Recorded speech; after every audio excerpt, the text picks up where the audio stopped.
Chapter 1 Fellow Cultivators. Before we begin this journey, strengthen this channel's foundation. Subscribe and ring the bell so you never miss a new chapter. A single like fuels the furnace. Now let us begin. The incense burned in 3 concentric spirals, and Wei Jinglan had attended enough breakthrough ceremonies to know that the sect was doing it wrong. The outer spiral should be cedar, grounding, structural. They had used pine. Pine gave the ceremony a pleasant smell and disrupted the qi ventilation in the chamber in ways that were technically harmless and would absolutely make Elder Shun's advancement more difficult than necessary. He was the attendant. It was not his place to say this. He had said it twice in his first week at the Longying sect, and both times had been told to set up the incense as instructed and focus on his assigned duties, which were ensure the candles did not gutter, ensure the chamber temperature stayed stable, ensure no unauthorized persons were present, and, above all, do not speak during the ceremony itself. He set the incense as instructed and moved to his position near the back wall. There were 8 people in the room. Elder Shun at the center, 3 senior disciples positioned at compass points to stabilize the ambient qi, 2 family members allowed by tradition, 1 sect administrator with the official record book, and Wei Jinglan. Non-cultivator. Ceremony attendant. The person you put in the room to set up the incense and carry out anyone who fainted. He had been attending these ceremonies for 4 years, and he was going to be honest with himself about one thing. He did not attend them for the work. The pull was something else. Something he had felt from the first ceremony he had stumbled into at 16. A minor first realm advancement in a side hall, barely significant, the kind of event that did not even require an attendant. He had walked past the open door and stopped. He had stood in the doorway for the entire advancement. No one noticed. When it was over, he had been unable to explain why he had been unable to keep walking. Since then, for years, 42 ceremonies attended in a professional capacity, and another dozen attended in the way water finds cracks in stone, by being present in adjacent rooms when no one was specifically tracking his location, by working late in connecting corridors when senior cultivators were advancing in nearby chambers, by taking supply deliveries to areas where he happened to know an advancement was scheduled. He could not have explained what he was looking for. He only knew that each ceremony left him with the quality of someone who had almost understood something, and that the next ceremony might finally complete the understanding. Elder Shun began the advancement meditation, and Wei Jinglan settled into his station position and watched with the focused attention that the sect's administrators probably interpreted as professional dedication. He had a notebook in his inside pocket. It contained detailed observations about every breakthrough he had attended, who advanced, to what realm, how long the process took, what the ambient qi felt like at the moment of shattering, what the advancing cultivator's expression was at the peak. He had shown this notebook to no one. It was not the kind of record that a non-cultivator ceremony attendant should logically be keeping. The candles were steady. The chamber temperature was correct. He was in his position. When Elder Shun's advancement peaked, the specific moment when the ceiling gives and the new realm floods in, which Wei Jinglan had learned to recognize by the quality of the air pressure change. He felt the familiar pull in his chest. The thing he had been feeling for 4 years, the almost understanding. Except this time it was not almost. This time it arrived. The floor came up to meet him. If you watch someone absorb another person's breakthrough and collapse from it, and you need to know what happens when he wakes up, hit subscribe and ring the bell so you don't miss the next chapter. Leave a like if you're already hooked. Drop a comment. What do you think just happened to Wei Jinglan? Chapter 2, he woke on a medical bed with his head ringing and the specific disorientation of someone who had been unconscious for longer than sleep. The sect healer was a woman named Physician Feng, who looked at him with the professional assessment of someone recalibrating a diagnosis. You collapsed during the ceremony, she said. I know. His voice came out correctly, which was the first useful data point. Whatever had happened had not disrupted his speech centers. Your qi readings are incorrect, she said, in the way of someone reporting a fact that conflicts with their documentation. Your initial assessment, the one from when you were hired, showed no detectable qi flow. Standard non-cultivator baseline. She paused. Your current reading is second realm core stabilization. He processed this. The assessment 4 years ago was accurate, he said, slowly. I was not cultivating. I was not practicing. I did not take resources or use any advancement methods. He met her eyes. I watched Elder Shun's breakthrough, and I collapsed. Physician Feng looked at him for a long time. I am going to write in the record that your original assessment was likely miscalibrated, she said. Late qi awakening. Uncommon, but documented. She made the notation without looking away from his face. That is the explanation I am providing. I am providing it because the alternative explanations are more complicated and you appear to be a person who does not need additional complications right now. He did not correct her. What he understood, lying in the medical bed with the incense smoke smell still faint in his clothes and the ceiling of the infirmary above him, was the following. He had been attending cultivation breakthroughs for 4 years because his body was drawn to them the way a compass needle is drawn to a direction, not by preference or training, but by something structural. And at the moment Elder Shen shattered the ceiling of second realm core stabilization, his body had mirrored it. He had not done it. He had only been in the room. He spent 3 days in the infirmary, officially recovering from an awakening episode. During those 3 days, he kept his expression careful and his questions practical. He asked Physician Feng which senior cultivators were approaching their next advancement. He framed the question as curiosity about the ceremony schedule, which was a legitimate attendant concern. She told him 3 names and approximate time frames. He made notes. Chapter 3 6 weeks after Elder Shen's advancement, he had attended 2 more ceremonies with the specific quality of someone with a hypothesis to test. The first, an inner disciple at first realm chi emergence, advancing to second realm. Wei Jinglan was not on the ceremony's attendant schedule. He arranged to be cleaning the connecting corridor during the scheduled window and positioned himself 14 meters from the chamber door, which stood open for ventilation. When the breakthrough happened, the pull arrived again, sharp, orienting, the way hunger is orienting, and he went down. He woke in the corridor. The ceremony had concluded. No one had noticed the attendant cleaning the floor had been horizontal for an undetermined amount of time. His advancement, nothing. He was already at second realm. The mirroring gave him nothing he did not already have. He cataloged this as data point 2. The mirroring does not stack. It only moves forward. The second, a senior inner disciple at second realm, advancing to third realm meridian opening. This ceremony was scheduled on a day he was not on shift. He spent 3 days engineering a reason to be present. A supply delivery he volunteered to take, rerouted through the corridor adjacent to the advancement chamber at the scheduled time. When the breakthrough happened, he was 11 meters from the chamber wall. The pull was stronger than either previous event. The floor arrived faster. He woke in a storage room where he had moved himself post-collapse, having apparently possessed enough function during the initial phases of unconsciousness to get himself out of the corridor before someone found him. 3 days of unconsciousness. Physician Feng saw him the morning after he woke and gave him the flat look of someone declining to ask certain questions. Awakening instability, she said, for the record.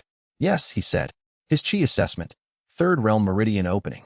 He had advanced 2 cultivation realms in 6 weeks without a single day of meditation practice, without any cultivation resources, without effort or training or guidance. He had only needed to be in the right room at the right moment.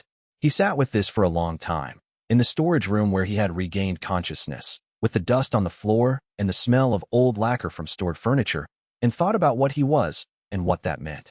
The answer he arrived at was not comfort. It was a different kind of calculation, the kind that follows recognizing a resource and asking what it could do. The calculation had several parts. First, what he was. The mirroring was not a technique. He had no technique, no meridian structure capable of channeling chi in the conventional sense, no foundation that a cultivation teacher would recognize. What he had was something older or stranger or simply different, a response to witnessed advancement that operated below the threshold of conscious choice. He did not decide to mirror. He went unconscious and woke at the new level. The ability did something during that interval that he could not observe or access or modify. Second, what that meant operationally. He had no control over the mechanism, which meant the only variable under his control was the input, which ceremonies he witnessed, at what proximity, at what timing relative to his current level. 3 data points suggested the mirroring was level limited. He could only absorb an advancement 1 full realm above his current position, based on the data point where witnessing a second realm ceremony, while already at second realm, produced nothing. He needed to test whether witnessing a 4th realm ceremony at his current 3rd realm level would advance him, or whether the gap mattered. Third, what the risks were. 3 days of unconsciousness was survivable within a reasonable cover story. 5 days might not be. The proxy system he had developed, positioning himself in adjacent spaces rather than ceremony halls, provided some protection but introduced distance variables he did not fully understand. He had been 11 meters from the chamber wall for the most recent event. He did not know if 5 meters would have been different, or 40 meters, or whether distance mattered at all. He itemized these unknowns in order of operational priority. The immediate need was data, more ceremonies, more careful observation of variables, more controlled conditions where possible. The second need was infrastructure, a sustainable cover for why he was present at advancement ceremonies that were not part of his official duties. The third, which he set aside as a problem for after the first 2, was a question he did not yet have the framework to answer. What happened when the advancement he could mirror reached levels that made concealment impossible? He opened the notebook. Chapter 4. The second notebook was purchased from the outer market on a rest day, paid for from his own wages, and carried home in a cloth bag with 2 other items he had bought to make the transaction unremarkable. He chose a format that matched the maintenance records he kept officially. Indistinguishable by cover, not indistinguishable by contents. The contents would be the kind of record that a professional breakthrough observer would keep if such a profession existed, which it did not, which was the entire operational problem. He dated the first entry retroactively. Elder Shun's ceremony. Date. Location. Realm advanced to second core stabilization. His advancement, second core stabilization. Notes. 3-day unconsciousness. No other apparent effects. Full function on waking. The second entry. Inner disciple advancement to second realm. Result. No advancement. Already at second realm. Confirmed. Mirroring does not produce duplicate advancement. The third entry. Inner disciple advancement to third realm. His advancement. Third realm meridian opening. 3-day unconsciousness. Recovery location. Storage room C7. Self-moved during unconsciousness or early recovery phase. Requires investigation. Notes. Pull intensity increased with each event. Unclear whether this scales with realm gap or advancement magnitude. He read back through the entries. What he was doing had a name, probably. He had been collecting ceremony observations for 4 years and had built a picture of how the cultivation world worked at the ground level. When people advanced, what they looked like before, what triggered the push past the ceiling. He had assembled this picture not because it was useful to him as a non-cultivator, but because the pull toward these events had required understanding them, and his response to anything he did not understand was to document until the pattern became clear. The pattern was now clear. He did not need to cultivate. He needed to attend the right events at the right time. In cultivation terms, this meant one thing. Information was the resource. Not cheap pills, not spirit stones, not cultivation manuals. The name of the next person who would advance, the date, the location, the realm they were advancing to. That was the entire input. The ability handled the rest. He turned to a clean page and began a different kind of list. Cultivators he knew who were approaching their next breakthrough threshold, organized by realm and estimated timeline. His 4 years of ceremony observations had produced better data for this than most sect administrators had access to, because administrators tracked formal advancement records, and he had been watching the early signs, the specific quality of restlessness, the way a cultivator's chi output changed in the weeks before his ceiling shattered. He had 18 names. He organized them by timeline and began planning. Senior disciple Qin Ru was closest. She had been at the third realm ceiling for 7 months, which was 3 months longer than average, and her training intensity had shifted in the past 2 weeks in the specific way that preceded a breakthrough.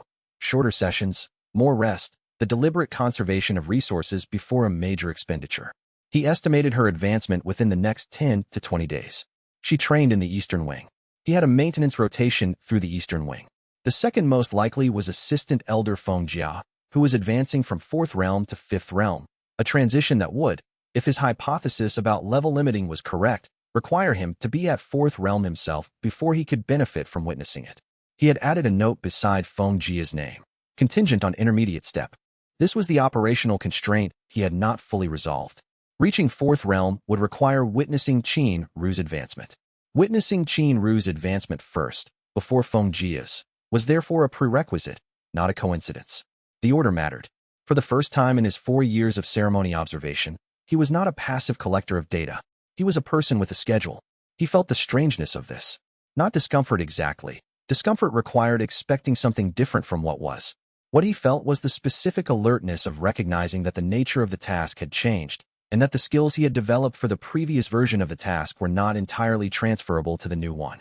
He had been very good at watching. He was about to need to be good at timing. He turned to a new page and began a different kind of list, not names, but logistics. The Eastern Wing maintenance rotation.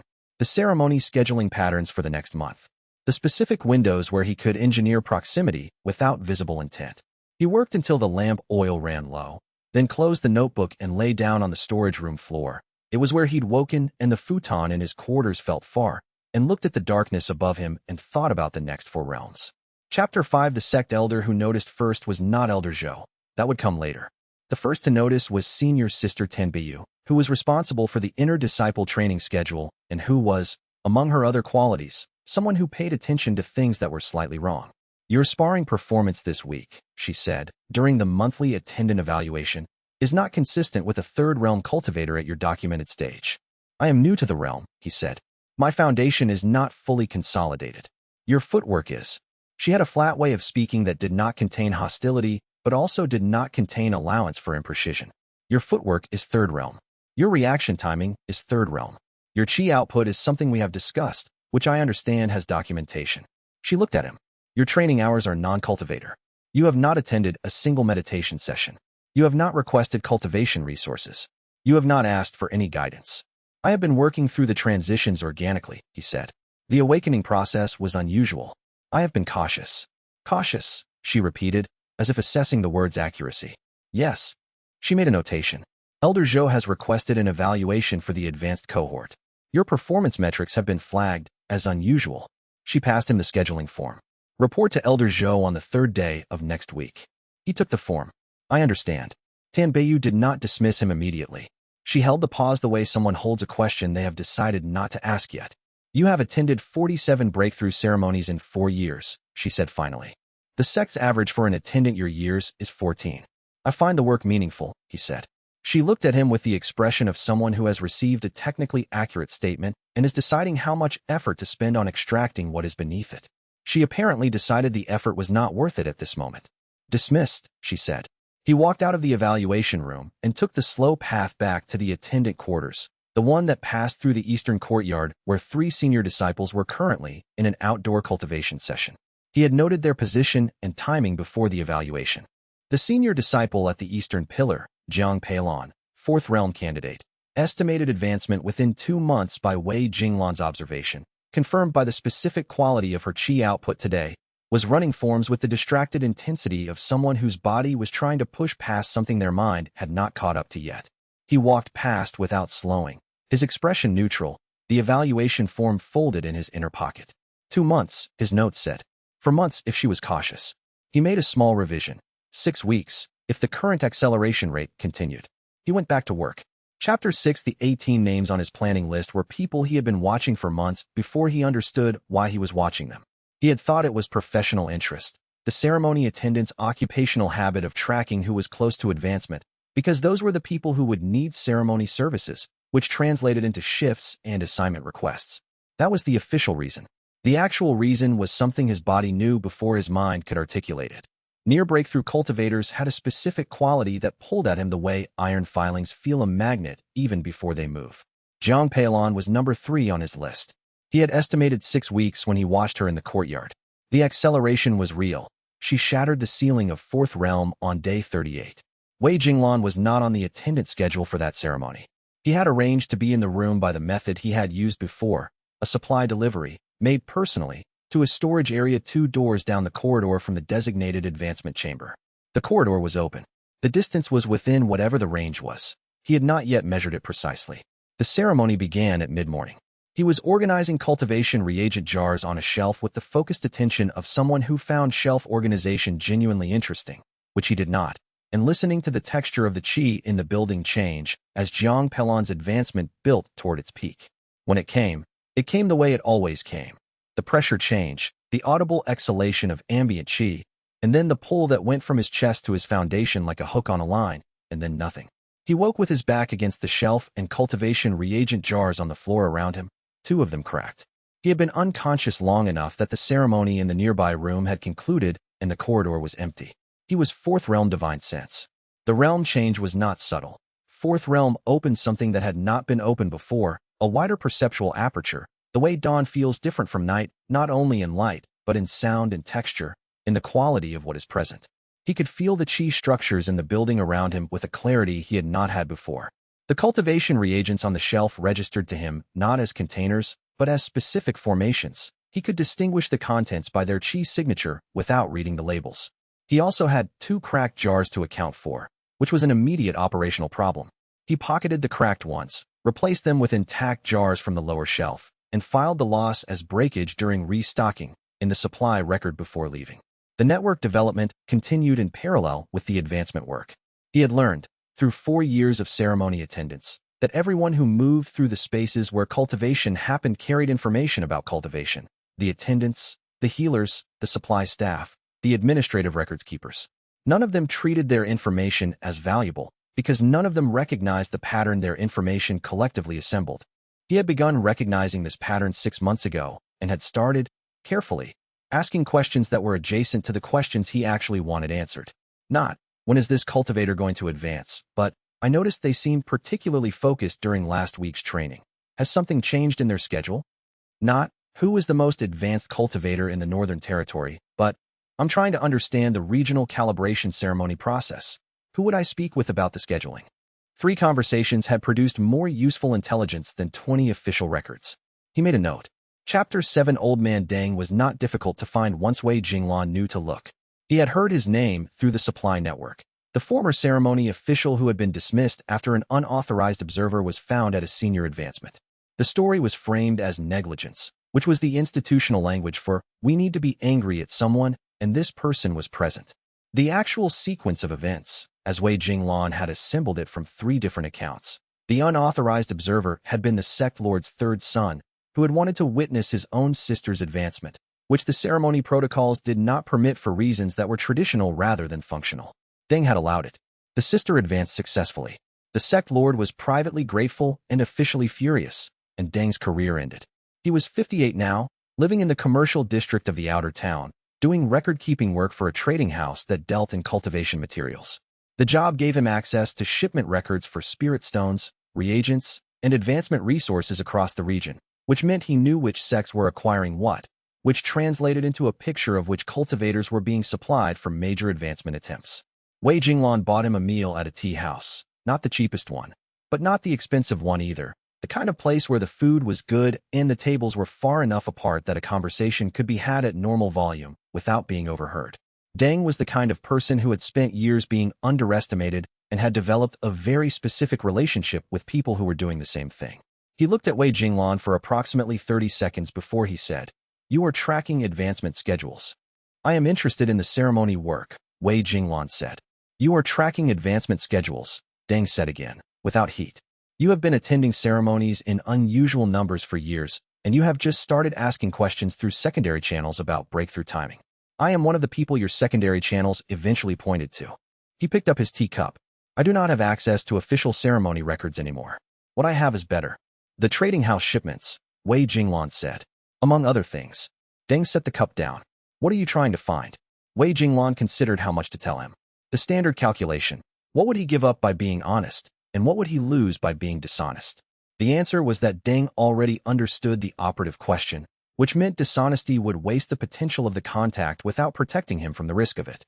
"I need to know when and where major cultivators will advance," he said. "Not generally. Specifically, I need dates and locations 3 to 6 weeks out." "Why?" "I need to be present." Deng looked at him for a long moment. His expression did not change significantly, but the quality of his attention sharpened. "There are texts," he said, "about cultivation conditions that require specific atmospheric qi. The presence of a high-level advancement in the area can catalyze certain rare cultivation methods. I have seen 3 practitioners attempt it over 30 years of ceremony work." He paused. "None of them were as organized about it as you are." "What happened to them?" "One died in an unrelated incident. One reached 6th realm by methods nobody could explain and retired to a mountain. One disappeared." He picked up his tea again. "The first thing I want you to understand is that what you are doing is not unknown. It is just never fully documented. And the second thing? The second thing is that if I help you, I want one thing in return." He set the cup down again with the finality of someone placing a formal agreement on the table. "I want to attend the next major ceremony I provide intelligence for. Not behind a door. In the room." Wei Jinglan thought about it. An additional person in the room created variables. It also created cover. An authorized observer with a plausible, legitimate reason for attendance was useful. Deng had decades of ceremony experience and knew how not to be noticed. "Agreed," he said.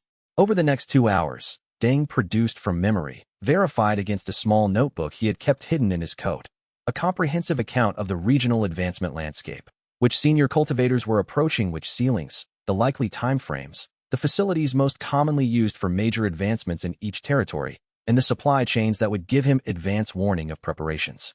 It was the most complete intelligence picture Wei Jinglan had ever had access to. He left the tea house with 6 pages of notes and a network contact who knew how to keep his mouth shut. The most significant entry in the notes was at the bottom of the 3rd page. Magistrate Shun of the Huashan Administrative District. 74 years old. Fifth realm for 60 years. Has been attempting sixth realm advancement for decades. According to regional medical records, she cannot fully conceal. Expected to attempt again within the next 2 months, based on reagent acquisition patterns. Estimated success probability, low. Her foundation is stable, but her body is not. She may only have one more attempt in her. Wei Jinglan read this entry 3 times. He was currently at 4th realm.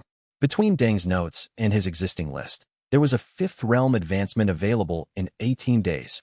A visiting cultivator from the Eastern Sect who would advance during a regional conference that Wei Jinglan was already scheduled to attend as part of the Longying Sect support staff. 18 days. Then Magistrate Shun. He folded the notes carefully and walked home through the outer town in the cooling evening, past the market stalls closing and the lanterns coming on, making precise calculations about timing and position and what it would mean to advance 2 full realms in the space of 2 months. Chapter 8. Magistrate Shun had a small house at the edge of the Huashan district with a garden that had been maintained by someone who cared about it for a long time, and then not maintained by anyone for perhaps 2 years. The plants were still growing. They had simply grown into their own arrangement rather than the one they had been cultivated to hold. Her family consisted of 2 children, now grown, and their children.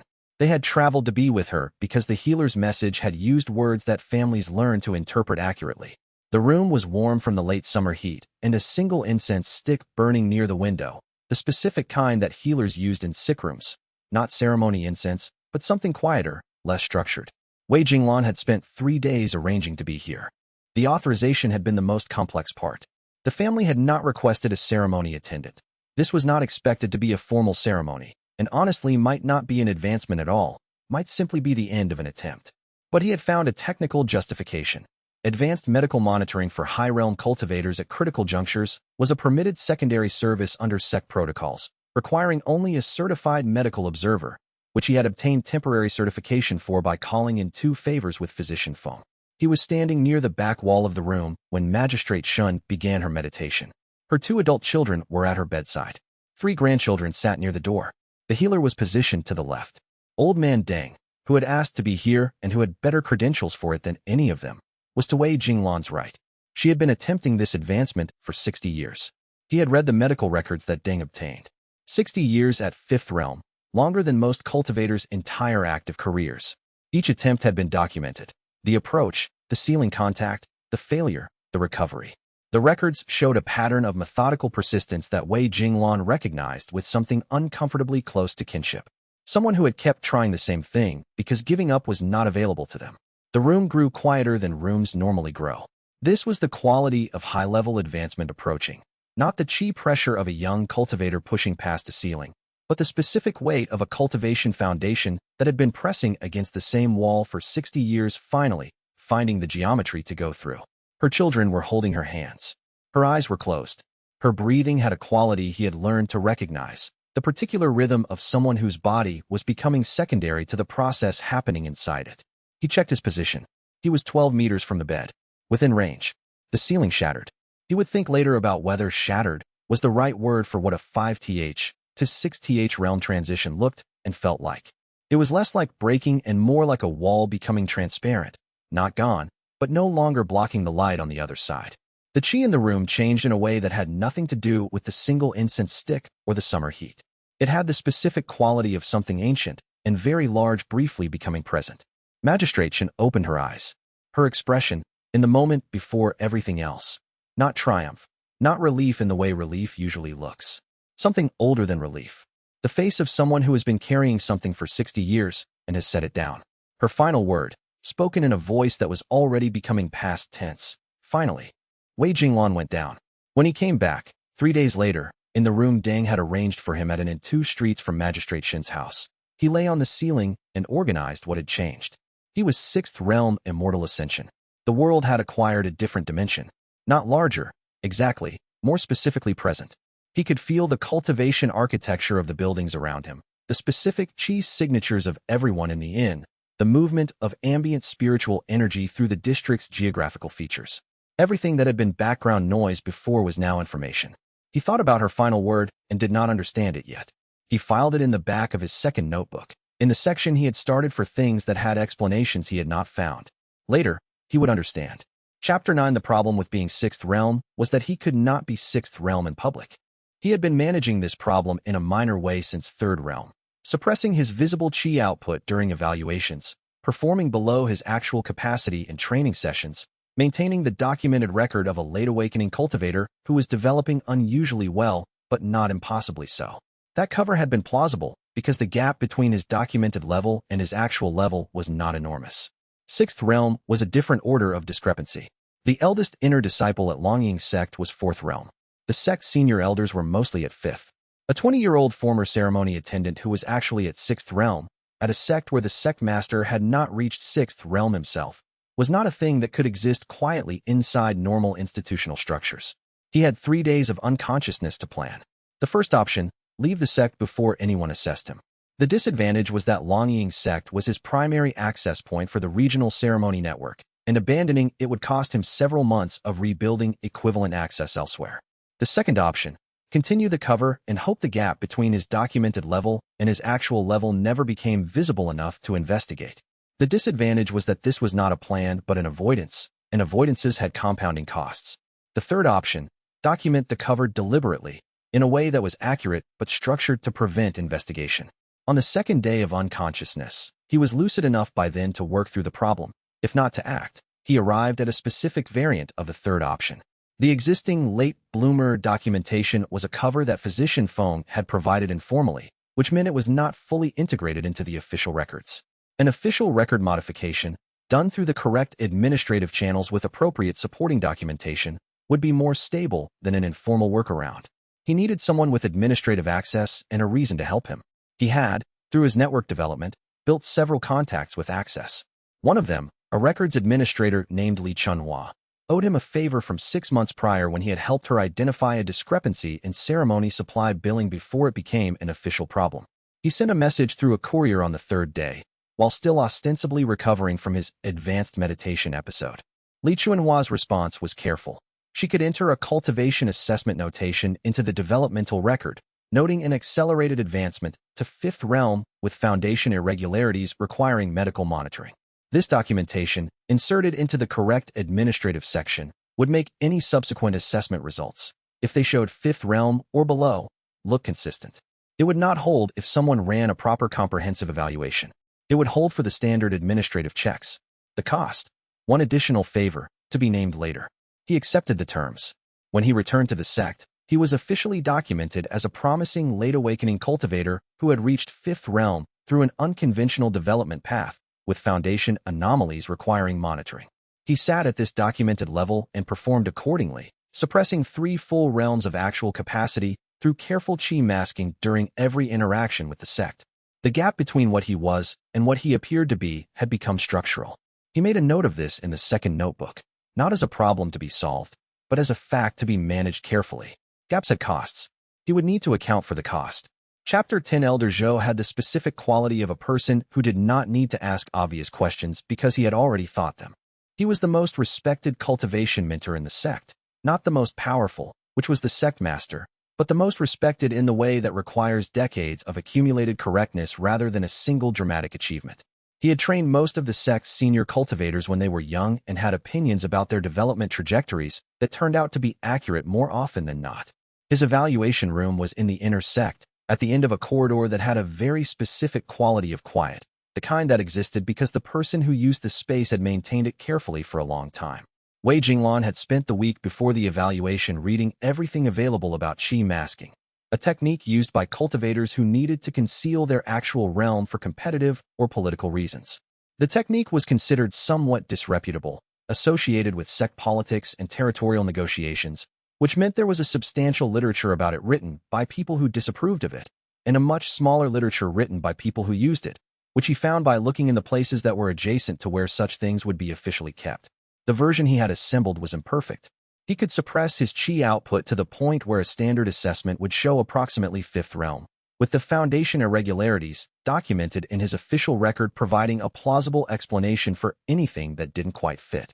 What he could not fully suppress was the quality of his movement and response time, which 6th realm had altered in ways that were visible if you knew exactly what you were looking at. Elder Zhou knew exactly what he was looking at. He ran the standard assessment first, chi output, circulation pattern, meridian mapping. He noted the results with the expression of someone comparing what he was seeing against what the documentation predicted. Then he asked Wei Jinglan to perform 3 combat forms, which was less standard and more telling. The forms were designed to be easy at 5th realm and fluid at 6th. Wei Jinglan performed them at the level he had practiced performing them. Technically correct for 5th realm, careful at the transitions that 6th realm would have made effortless. He had rehearsed this performance specifically. Elder Zhou watched in silence. The forms are correct for your documented level, he said, when Wei Jinglan finished. The pauses at the transitions suggest a cultivator who is working at the edge of their capacity. He looked at him steadily. The pauses are inserted. Wei Jinglan said nothing. I have trained cultivators for 40 years, Zhou continued. I know what genuine struggle looks like at the transition points. What you are doing at those transitions is the performance of struggle, not the experience of it. He sat back. I am not going to accuse you of documentation fraud in an official capacity. I am going to ask you, as the elder responsible for this evaluation, what I should know about your current situation. The question had an opening in it. Not tell me everything, but what I should know. Wei Jinglan recognized the shape of the question and responded to its specific contours. My development path is unusual, he said. The documentation reflects a simplified version. The actual process has been more irregular than the record suggests, and my foundation has structural qualities that do not map to standard rank assessment frameworks. He met Zhou's gaze. I am not a threat to this sect, and I am not using my advancement for anything that would require official attention. Zhou considered this for a long moment. You are asking me to make a professional judgment rather than an institutional one. Yes. Why should I? Because the institutional judgment requires a formal investigation that would cost more than the information it would produce. He paused. And because you just told me you have been training cultivators for 40 years, and you want to know what makes this one different. Zhou's expression moved in the direction of something that was not quite approval. You are going to continue doing whatever it is you are doing, he said. What you are asking me for is the professional judgment that you are not doing something I need to stop. That is accurate. Zhou looked at him for a long time.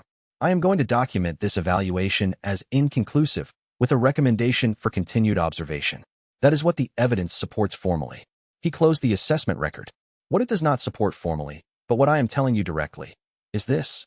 I am watching you, not because I believe you are a threat, but because I believe you are doing something I do not yet understand. And the things I do not understand about cultivators who train in unconventional ways tend to produce either extraordinary outcomes or catastrophic ones. He met Wei Jinglan's gaze.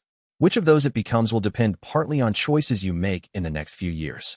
Wei Jinglan accepted this with the quality of someone receiving a genuine statement and giving it genuine weight. I understand, he said. He left the evaluation with an inconclusive finding in his official record and a sense that Elder Zhou was the most dangerous variable he had encountered yet. Not because Zhou would move against him, but because Zhou was paying attention in the specific way that patience and experience produced. That kind of attention eventually saw things. He would need to be considerably more careful. If this story has you leaning forward, if you need to know what Wei Jinglan attends next, hit subscribe and ring the bell so you don't miss the next chapter. Leave a like if you're already hooked, and drop a comment with your prediction. The ceremony schedule is about to get very interesting. Chapter 11 Elder Zhou's continued observation was not aggressive. It did not involve trailing Wei Jinglan through the sect or assigning someone to watch his movements or formally noting the anomalies in his record. It involved something more difficult to manage. The elders simply remained present in the spaces where Wei Jinglan worked, watching with the quality of someone who had no urgency about what they were looking for because they expected to find it eventually. Wei Jinglan responded by becoming more consistent. Consistency, he had learned from observing how cover failures happened, was more important than accuracy. A lie that was told the same way every time was harder to disprove than a truth told differently on different occasions. If he performed at 5th realm in every interaction, training, administrative work, and formal conversations, the reflexive moments when people responded to unexpected situations before they could perform, then the data set Zhou was accumulating would show a coherent picture regardless of what the picture concealed. The cost of this was specific and daily. Situations arose where his actual capabilities would resolve problems immediately, and he had to choose the slower, more effortful path instead. A training session where a junior disciple was struggling with a technique that Wei Jinglan could demonstrate correctly, but chose to demonstrate almost correctly, to maintain the performance level. A corridor negotiation where his ability to read the ambient chi told him exactly what the other person was about to do, and he had to act as if it surprised him. He logged these costs in the second notebook, not as complaints, as operational data. The cover had a price. That price needed to remain affordable. 3 weeks after the evaluation with Elder Zhou, he requested reassignment to the regional conference preparation staff. A legitimate reason to travel, to meet cultivators from other sects, and to be present at the advancement ceremonies that larger gatherings inevitably produced. Zhou approved the reassignment without comment. Wei Jinglan left for the regional conference with a travel document, a carefully maintained documented cultivation level, and a list of 3 cultivators whose advancement timelines Deng had provided, all of whom would be at the conference.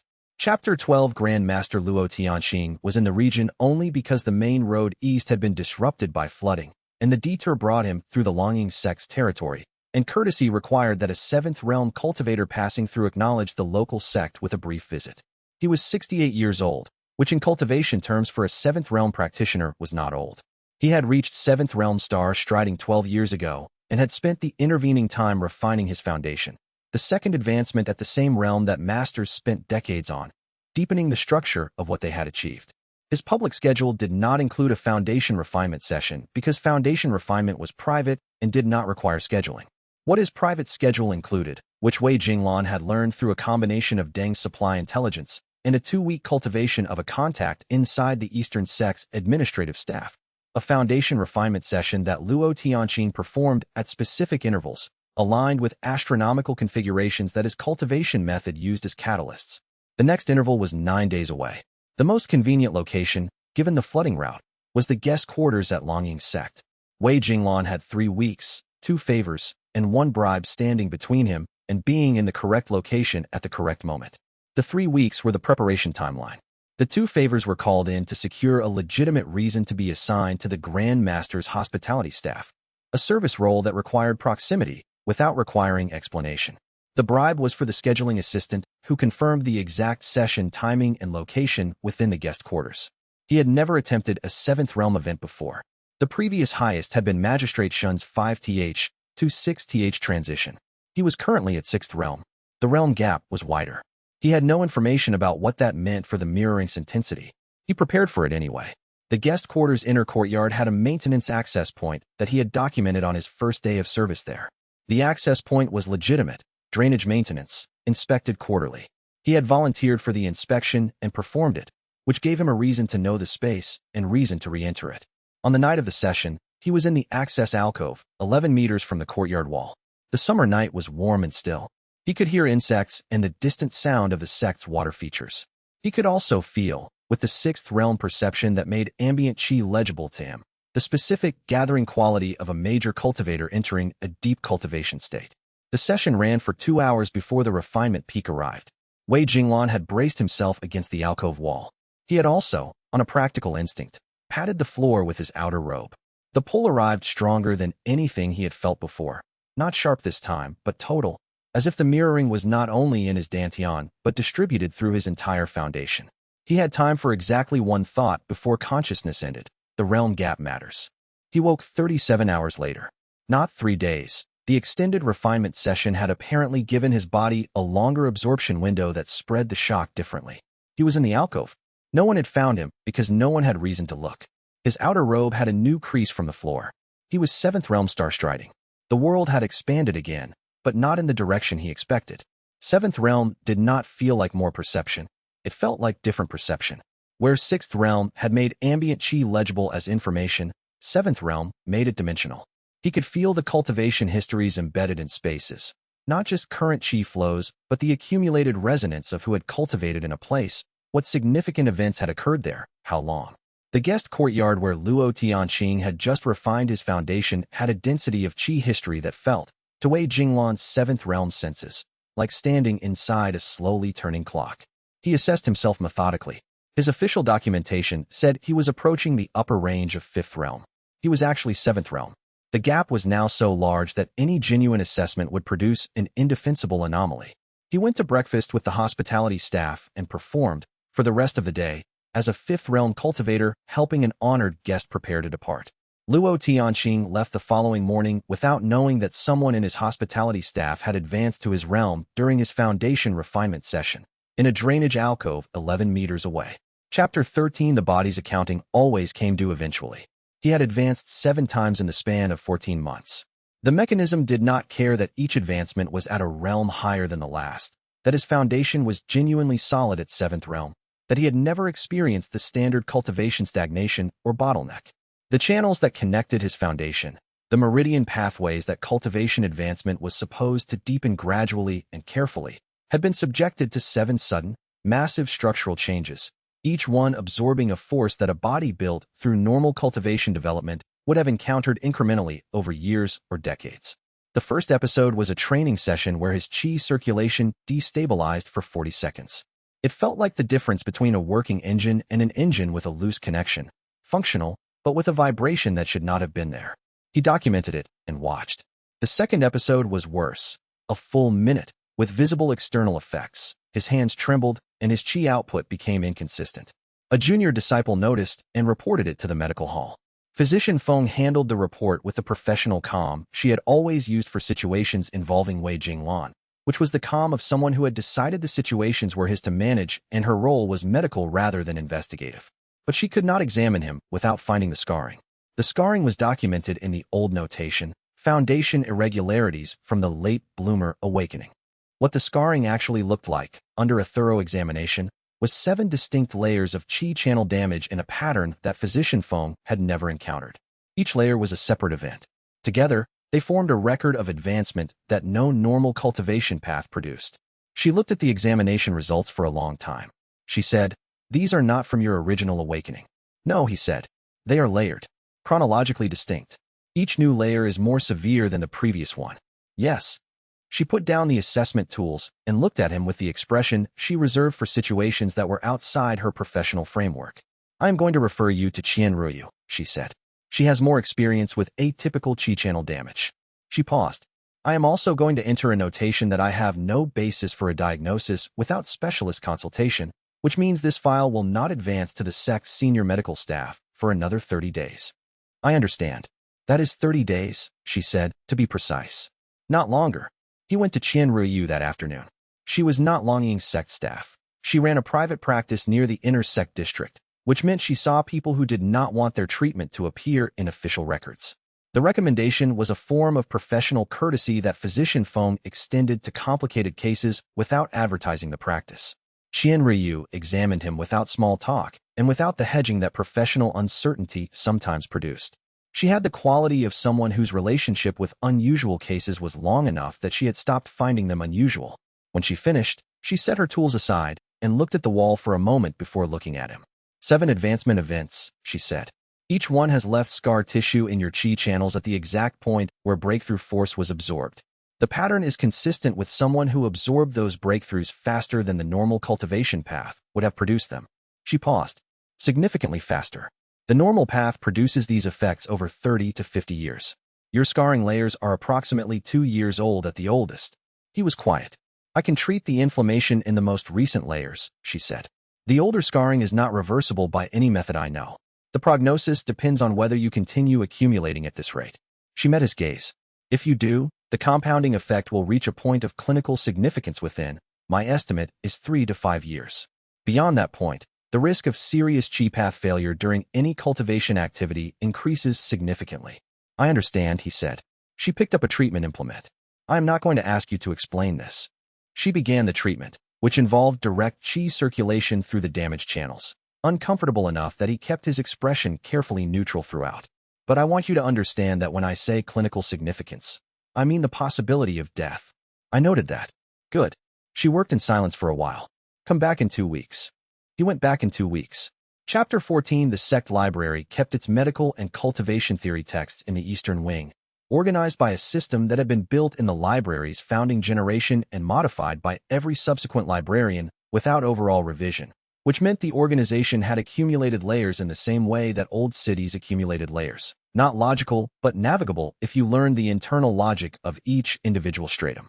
He had been reading in this section regularly since his first year as a ceremony attendant, which was before he understood why he was drawn to breakthrough adjacent knowledge. He knew the collection well enough to notice when something was out of place and to find things that were not in their expected location. The text on parasitic resonance conditions was shelved under aberrant chi development, historical. which was a section that very few people accessed because it contained primarily clinical records of cultivation disabilities that were medically interesting and practically irrelevant. The text itself was not remarkable by appearance, a thin volume, hand-copied, with the careful notation style of an experienced cultivation scholar. He pulled it because the catalog entry described resonance conditions affecting breakthrough qi absorption, close enough to his situation to warrant investigation. The author was listed in the text's opening notation, Sect Elder Tian Yufeng. The name was unfamiliar. He read the description of parasitic resonance carefully, with the attention of someone recognizing their own reflection in a description that was written about someone else. The text called it a disability. The reasoning was specific. The carrier could not control when the resonance activated, what realm it would mirror, or whether the mirroring would occur. They were, in the text's framing, subject to the cultivation advancement events around them in a way that made systematic use impossible. A cultivator who can only advance when placed near specific events, Tian Yufeng wrote, is a cultivator who advances at the mercy of circumstances rather than through the development of personal capability. Wei Jinglan read this paragraph 3 times. The framing was technically accurate and completely wrong about the implication. The carrier could not control the activation, but the carrier could control access to the events that activated it. The limitation was not the ability but the information, who was advancing, where, when. That information was controllable if you built the right systems. He did not know whether Tian Yufeng had thought of this and dismissed it or had simply not seen it. He made a note of the author's name in the second notebook, under a heading he had not used before. People who understood this before me. He returned the text to the shelf and made a note of its location for later reference. The text had an appendix of case records, historical instances of the condition documented in clinical detail that he had not yet read fully. He would need to return. The pull toward those records was different from the pull toward breakthrough events. This one was operational rather than physical. The resonance did not care about understanding itself. He did. Chapter 15 Inspector Guan Weiming arrived on a Tuesday, which was, in Wei Jinglan's experience, not a coincidence. Investigative officials preferred Tuesdays because Sunday arrivals seemed rushed and Monday arrivals seemed bureaucratically standard, and Tuesdays had the specific quality of an arrival that suggested preliminary planning without visible urgency. He heard about it through Deng, who heard about it through the trading house's administrative network, which tracked official bureau movements as a standard business practice. The notification arrived 3 days before Guan Weiming reached the Sect. 3 days was enough time to be useful if used correctly. Wei Jinglan spent the first day reviewing his ceremony attendance records, specifically, which ones had been logged officially and which had not. The officially logged ones were defensible by virtue of being legitimate work assignments. The unofficial ones, the supply deliveries, the corridor presences, the medical observation certification, created a pattern that an investigator looking for unauthorized breakthrough attendances would be able to assemble with access to the right records.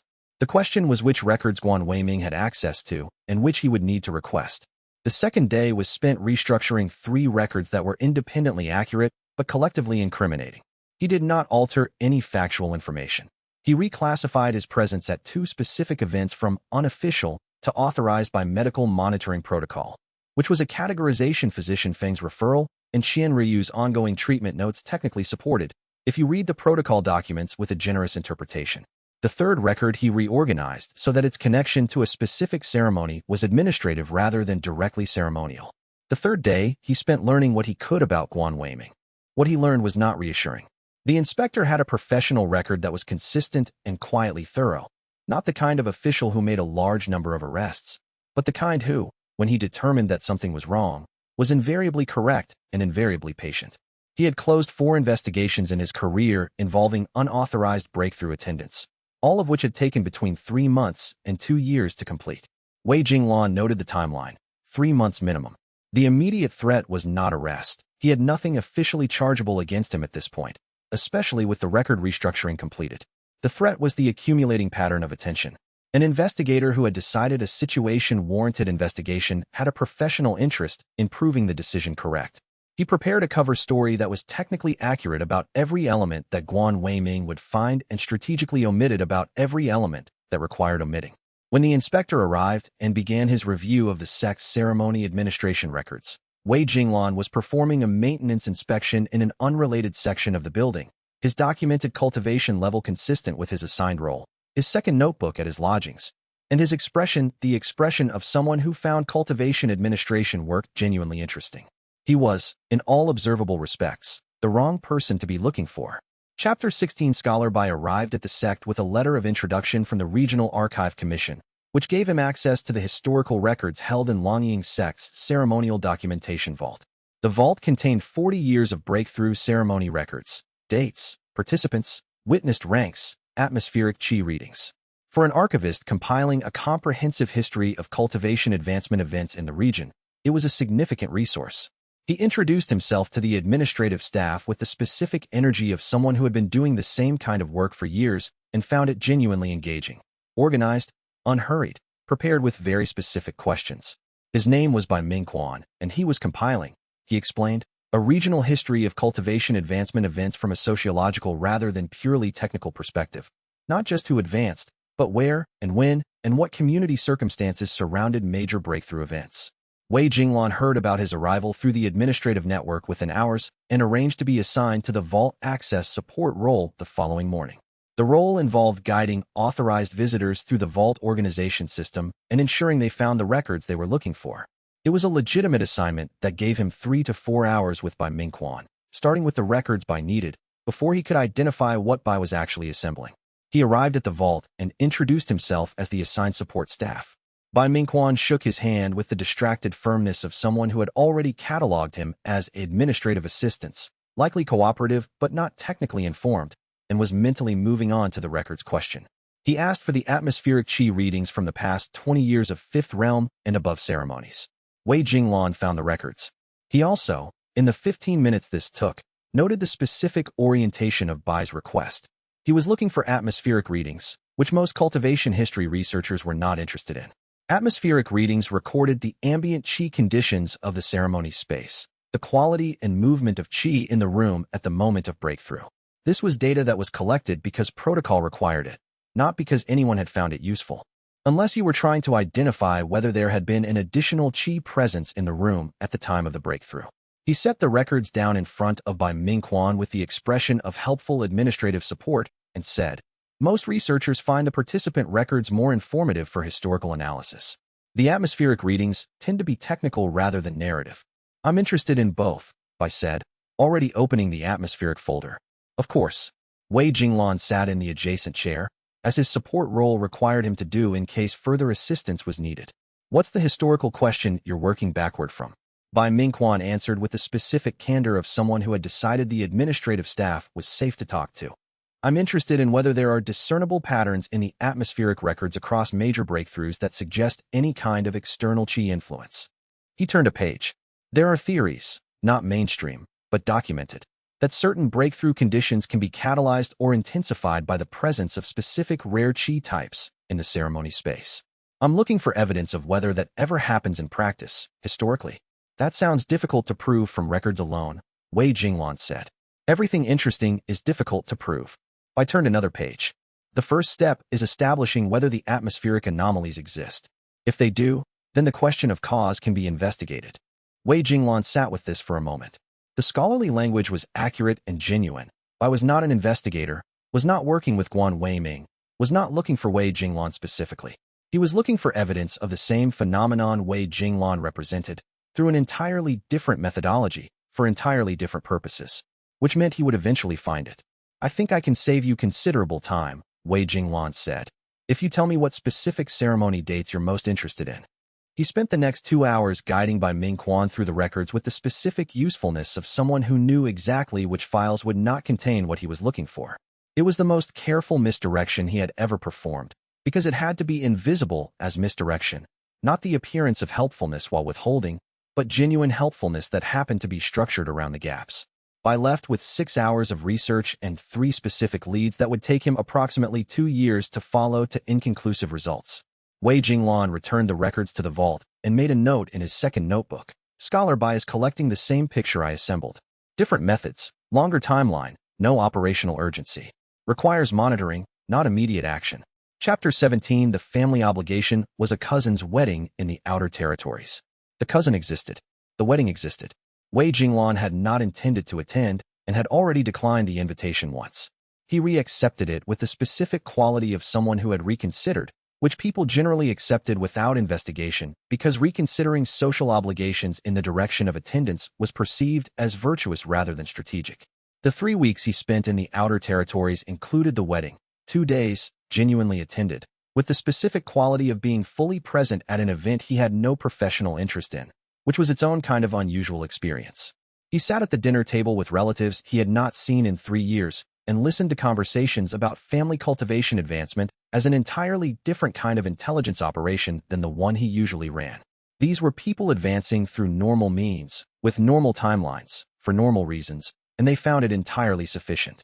He noted this with something he did not examine too closely. The remainder of the 3 weeks, 2 breakthrough ceremonies, both sourced through Deng's regional network. One in the 3rd week, one in the 2nd. He had arranged the timeline so that the 3-day recovery periods did not overlap with each other or with the wedding.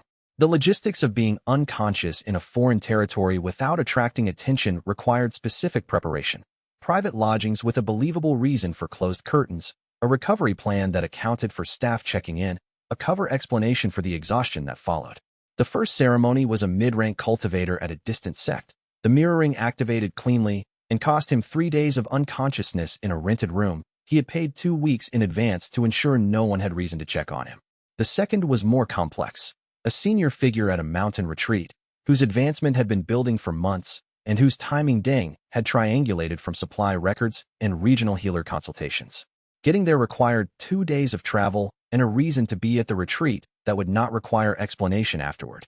He attended as a prospective student, an inquiry visit that he had pre-communicated with the retreat administration, giving him a legitimate 2-day window. He came back from the outer territories with a thoroughly documented 3-week leave of absence, attendance records from a family wedding, and a cultivation foundation that had shifted in ways that would require months to fully integrate. When he returned to Longying's sect, Guan Weiming's investigation had moved on. The inspector had apparently found enough in his review to note a pattern, but not enough to identify its source, and had filed a report referring the matter to the regional bureau office for continued monitoring while he returned to his primary caseload. Wei Jinglan read the note that Deng sent him summarizing the investigation status and made an entry in his second notebook. Guan Weiming. File. Regional Bureau Referral. Status. Watching, not pursuing. Timeline. Indefinite. Note. The pattern he identified will not go away. Neither will he. Chapter 18. Deng obtained a copy of Guan Weiming's report through the trading house's contacts at the regional administrative office. The report was 6 pages, cleanly written, and more accurate than Wei Jinglan had expected. The inspector had identified 23 breakthrough ceremonies in the region over the previous 2 years that showed atmospheric qi anomalies consistent with an unauthorized additional presence. He had matched these against the attendance records Wei Jinglan had restructured and found that 12 of them could be explained by legitimate authorized access. The remaining 11 showed unexplained presence patterns. The description Guan Weiming had assembled for the unauthorized party: male cultivator, estimated late 20s to early 30s, cultivation level ambiguous, but clearly above the sect attendant and ceremony support profile the subject appeared to inhabit. Movement pattern consistent with advanced knowledge of ceremony timing. No direct physical evidence of unauthorized entry at any specific event. Pattern of presence with no pattern of conventional cultivation development that could explain the advancement associated with the atmospheric anomalies. Wei Jinglan read this description carefully. It matched him. It did not name him. It did not have sufficient evidence to name him. What it had was a sharply accurate analytical picture of what he was doing, written by someone who understood the phenomenon was real, even without understanding its mechanism. He added a second notation next to Guan Weiming's name in the second notebook: professional assessment. Exceptional. Threat level, not immediate. Trajectory, ongoing accumulation. The phrase, ongoing accumulation, had a specific weight to it. Guan Weiming was doing exactly what Wei Jinglan did. Building a picture from available data, refining it incrementally, waiting for a connection to become clear. They were using the same methodology in opposite directions, which was the kind of thing that eventually produced a direct encounter. He was not ready for that encounter to happen now, which meant the appropriate response was not to eliminate the investigation. That would produce the opposite of the desired result, as investigating officials who were actively blocked attracted more attention than ones who were simply continuing unremarkable work. But to ensure that each incremental piece of evidence Guan Weiming accumulated was slightly less useful than the previous one, he identified 3 specific actions that would achieve this without appearing to achieve anything. a voluntary documentation standardization of his ceremony attendance records, which he submitted to the Sect's administrative office as a professional improvement proposal.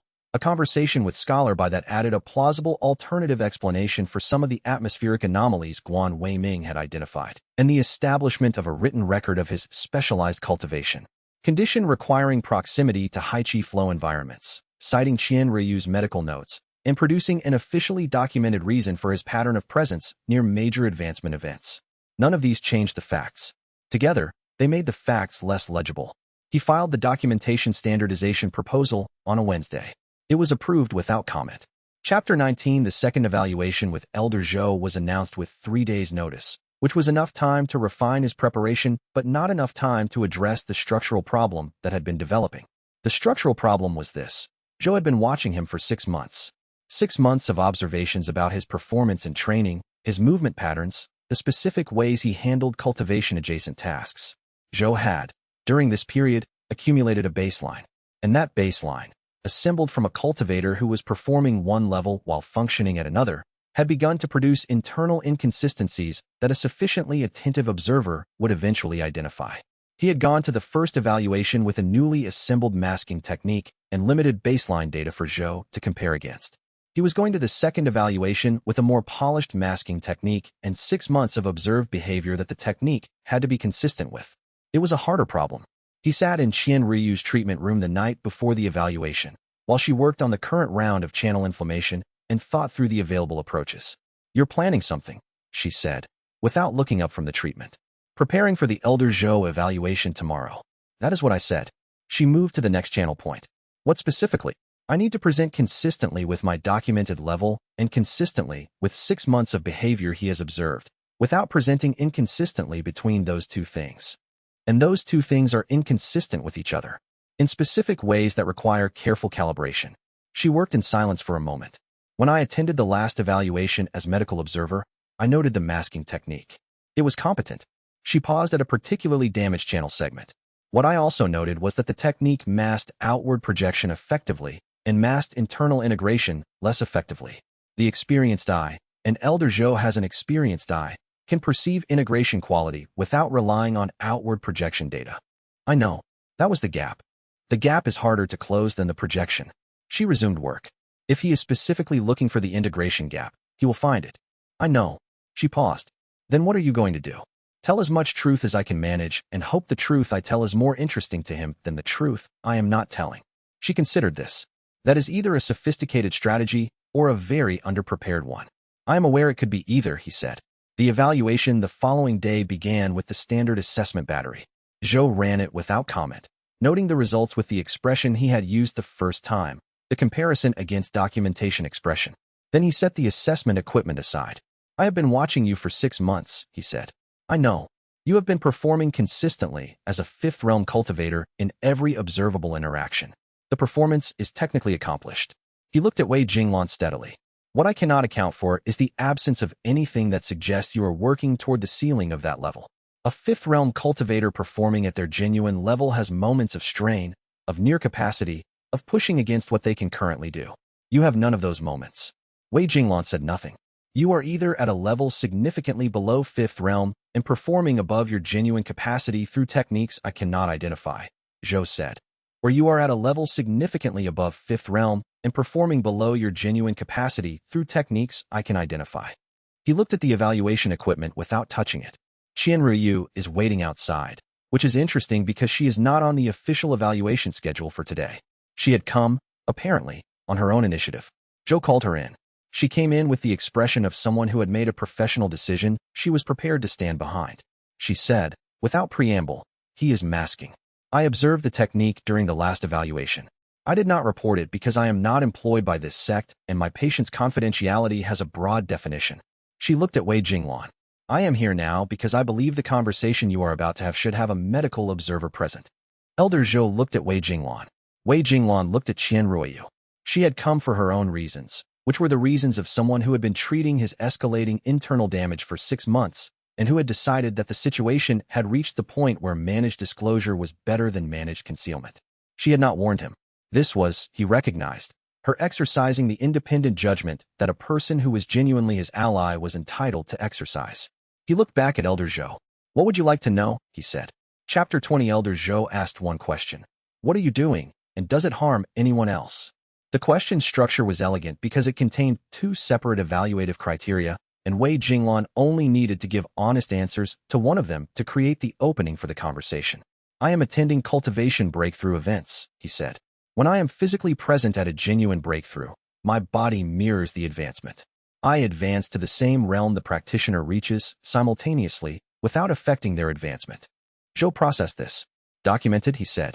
The condition is described as parasitic resonance in historical texts by an author named Tian Yufeng. The texts call it a disability because the carrier cannot control advancement timing. I have learned to control access to breakthrough events, which is the functionally controllable variable. The atmospheric anomalies in your ceremony attendance records, Zhou said. Yes. The internal scarring that Qian Ryu has been treating. Yes. Your documented cultivation level is not accurate. It is significantly understated. Zhou sat with this for a moment. The room had the specific quality of a conversation that had moved past the point of managed information and arrived at the place where the actual situation was visible. It was neither comfortable nor uncomfortable. It was simply accurate. The people whose breakthroughs you attend, Zhou said, they are not aware of your presence in every case. In most cases they are not. In some recent cases, they have been. I have been developing a framework for informed attendance. What made you change the approach? The accumulating weight of the second notebook. Zhou looked at him. Show me. He produced the second notebook. He had carried it for 2 years on the assumption that anyone who read it fully would understand the situation in the same way a ledger makes a business's situation legible. Not comfortable, but accurate. He set it on the desk. Zhou read it. All of it, from the first entry to the most recent. He read it with the methodical quality that 40 years of cultivation education produced in a person who took information seriously. When he finished, he closed the notebook and looked at the wall for a moment. He said, the person who maintained this ledger is not someone I would describe as unaware of the costs of what they were doing. No. What are you going to do about those costs? I am going to attend events with informed consent where possible, Wei Jinglan said. I am going to reduce the frequency. I am going to continue Qian Ryu's treatment protocol to extend the operational timeline.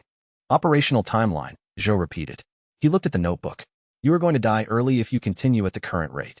The rate is decreasing. Is it decreasing enough?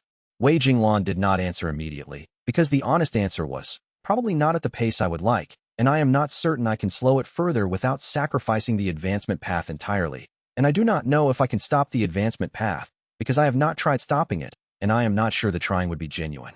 He said, I am working on that. Qian Ryu had said nothing since her initial statement. She said now, how many more do you need to attend? The question was the one he had no clean answer to. How many would be enough? How many would be the number at which the obsessive pull toward one more breakthrough finally reached some kind of completion? He had never sat with the question without immediately converting it into operational planning. He sat with it now, in the evaluation room, with Elder Zhou's steady attention and Qian Ryu's direct gaze, and the second notebook closed on the desk between them, and found that the honest answer was the one he had the most difficulty giving. I don't know, he said. The arc closed on the three of them sitting with that admission. Not an ending, but the first genuinely honest foundation the story had been built on. Chapter 21. Qian Ryu's decision to come to the second evaluation had not been impulsive. She told him this the following week, when he arrived for his scheduled treatment session with the awareness that the dynamic between them had shifted. She said, I have been thinking about this since the first time I assessed your scarring. A patient who is doing something to themselves that is going to kill them has a different medical situation than a patient who is doing something to themselves that is going to kill them while maintaining a cover that prevents anyone from intervening. I was not preventing intervention, he said. I was preventing investigation. Those are the same thing from the medical side. She moved him to the treatment bench. Sit. I have questions before I decide how to proceed. The questions were specific. What was the mechanism? What were the known limits? What was his timeline? And what was he intending to do about the accumulating damage? He answered them with the same specificity. She listened the way she always listened, not performing consideration but actually considering, the way experienced medical practitioners learn to listen because the difference between what a patient said and what a patient meant was clinically relevant. When he finished, she was quiet for a moment. The people whose breakthroughs you attend, she said. What happens to them? Nothing. He met her gaze. They advance. I advance alongside them without their knowledge. Their ceiling breaks independently of my presence. I mirror the result. They are not diminished. You take something from their moment without their participation. He thought about how to respond to this. The most accurate response was yes and no, and the yes and no depend on what you consider a person's ownership of their advancement moment to include. He said, I have been thinking about whether that constitutes a harm. And I have not arrived at a clean answer. She looked at him steadily. I am going to tell you what I think, and then I am going to tell you what I am going to do regardless of what I think. She picked up the treatment implements. What I think is that they don't notice is not the same as no harm was done, and that their advancement was not diminished is not the same as I didn't take something from a private moment without asking. What I am going to do regardless of what I think is maintain your cover medically, because the alternative, official investigation followed by institutionalization, does not serve you or your patients better than this arrangement does. She began the treatment. The channel work had a specific discomfort that he had learned to sit with. Your patients, he said. Everyone I treat is my patient. That includes you. She worked in silence for a moment. I want you to understand that I am not satisfied with the answer you gave me about harm. I am proceeding despite my dissatisfaction because the practical calculation currently outweighs the ethical one. I appreciate the precision, he said. I am not finished. She did not look up from her work. If you attend breakthroughs without consent when consent could have been obtained, and I find out about it, I will stop maintaining your cover. That is the condition. He considered this. That requires me to judge when consent is obtainable. Yes, you are a person who makes complex judgment calls constantly. This is one more. He accepted the condition and found that he meant the acceptance, not as a performance for her benefit, but as a genuine recalibration of his operational framework. The condition existed in him before she named it. She had simply named it. Chapter 22. The operational expansion had a different quality now that it had an accountable structure. With Qian Ryu managing his medical documentation and Elder Zhou having made a professional judgment that the situation did not require immediate action, Wei Jinglan's attention moved to the intelligence infrastructure. The informal network he had been running, conversations with attendants, favors with record keepers, Old Man Deng's trading house contacts, had been sufficient for reactive positioning. What he was building now was something more systematic. The travel coordination staff at Longying Sect was a 3-person office that managed all incoming and outgoing cultivator travel, visiting scholars, sect-to-sect delegations, regional conference participants, and the occasional high-rank cultivator who required ceremonial hosting. These staff members knew, as a matter of professional routine, approximately 6 to 8 weeks in advance which senior cultivators would be in the region and for what purposes. He began helping the travel coordination office. The help was genuine. He was useful, he did the work, he solved problems before they became problems. The return was access to the scheduling intelligence that the office generated as a byproduct of its function. Within 4 months, he had a standing relationship with all 3 travel staff members that produced regular updates without requiring specific requests. He did the same thing, more slowly, with the medical referral network. Qian Ryu already provided intelligence from her treatment practice. He extended the network laterally. 2 additional practitioners who served senior cultivators in the region, both of whom occasionally mentioned, in carefully worded professional conversation, that a specific patient was preparing for an intensive cultivation period, which was the professional language for approaching a breakthrough threshold. The network had, by the end of the first year of systematic development, a coverage of approximately 80% of significant advancement events in the regional territory. The remaining 20% were either too private to produce advanced intelligence, too sudden to predict, or in territories outside his current reach. He mapped the gaps. The most significant gap was in the far territory cultivation community, a dispersed population of independent cultivators who did not affiliate with sects and who advanced in isolation, without ceremonies, without administrative records. They were, from the intelligence perspective, invisible. They were also, frequently, at very high levels. Independent cultivators who had survived to high realms had survived precisely because they did not rely on institutional structures, which meant their advancement events were the most significant and the least accessible. He noted this gap as a long-term development priority and continued building the accessible network. Chapter 23. The failure happened on a Wednesday. He had identified a cultivator at a distant monastery, a mid-rank practitioner who had been building toward a 5th realm breakthrough for several months, based on supply records and a second-hand account from a traveling healer. The timing window was specific, within 2 weeks. The location was specific, the monastery's outer cultivation hall, which had atmospheric qi readings consistent with the ceremony space. He arranged travel and arrived at the monastery 1 week before the predicted window's start. What he had not accounted for was the cultivator's deliberateness. She had been building toward the breakthrough for months because she was doing it carefully, incrementally, with conscious pacing. extending the preparation period to ensure her foundation was solid before she pushed through the ceiling. She advanced on day 4 of his monitoring window, not day 7 or 8. He was 2 settlements away when it happened. He felt nothing. No pull, no orienting sensation, no quality of something coming. He was simply in the wrong location when the event he had been tracking for 3 weeks completed. He arrived at the monastery 2 hours later and walked through the outer cultivation hall, where the chi residue of the advancement was still perceptible. His 7th realm senses could read it clearly. The specific signature of a ceiling breaking, now past, the chi settling into the new configuration of the post-breakthrough state. The feeling was completely different from what he expected. Not disappointment. He had experienced operational failures before. Something more specific, the quality of arriving at a moment that had already finished, when the moment was the entire point. He sat in the cultivation hall for a few minutes, in the chi residue of someone else's completed advancement, and cataloged what he had learned. First, the activation required the live event. Chi residue, however strong, did not trigger the mirroring. This was already in his operational notes as a theoretical constraint. It was now confirmed empirically. Second, prediction windows needed tighter margins. He had built the window with a 7-day buffer, which was operationally reasonable, but practically insufficient for a cultivator who would advance the moment she was ready rather than at a socially scheduled time. Third, his sensing ability, which at 7th realm was directional and range-limited, not predictive, could not compensate for being in the wrong location. He needed to be closer to the target, not merely in the region. He made the 3 notes, closed the notebook, and began the return journey. The return trip was 4 days. He spent 2 of them revising his operational planning framework, specifically the proximity margin standards, and 2 of them sitting with the persistent awareness that he had missed an event he could not recover. He had the specific quality of a person who was always attending performances, and this time had arrived after the curtain call. Chapter 24. Chen Muqing's first communication was not an accusation. It was a question. It arrived as a formal inquiry from the Sect Strategy and Security Office, addressed to the Ceremony Administration Department, asking for a standard review of the ceremony attendance records for the past 18 months. The inquiry was framed as routine, standard security protocol for ceremony-related positions, conducted periodically. The timing was specific and the routing was specific. The inquiry was addressed to ceremony administration rather than to the security department's own records, which meant it was designed to be visible to whoever maintained those records. Wei Jinglan read the inquiry and understood it was not routine.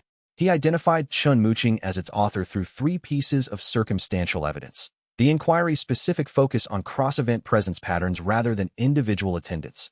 The framing that referenced information management implications, strategy, and security language, not administration language, and the timing, which followed a period when Wei Jinglan had been particularly active in the Travel Coordination Intelligence Network. Chen Muqing had noticed that someone was doing sophisticated information collection about breakthrough schedules and had traced the collection backward to the Ceremony Administration Department, which was a narrower target than Wei Jinglan had expected. He had 2 options.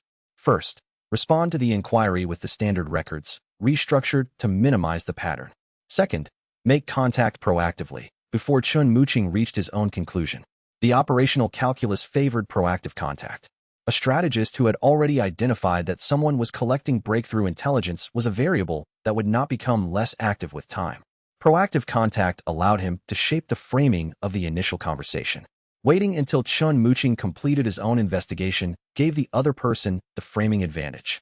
He requested a meeting through the standard interdepartmental communication channel, ceremony administration to strategy and security, a routine cross-departmental coordination meeting. The request was approved, as routine cross-departmental requests were. He spent the evening before the meeting reviewing everything he knew about Chen Muqing. The strategist had been in the security office for 11 years, had identified and closed 3 separate intelligence leaks in the Sect's outer correspondence network, and had a documented preference for direct confrontation over indirect pressure when dealing with subjects he could not yet prove had done anything wrong. That preference was the more dangerous one. A strategist who liked indirect pressure could be managed through the pressure's own channels. A strategist who preferred directness gave fewer intermediate options.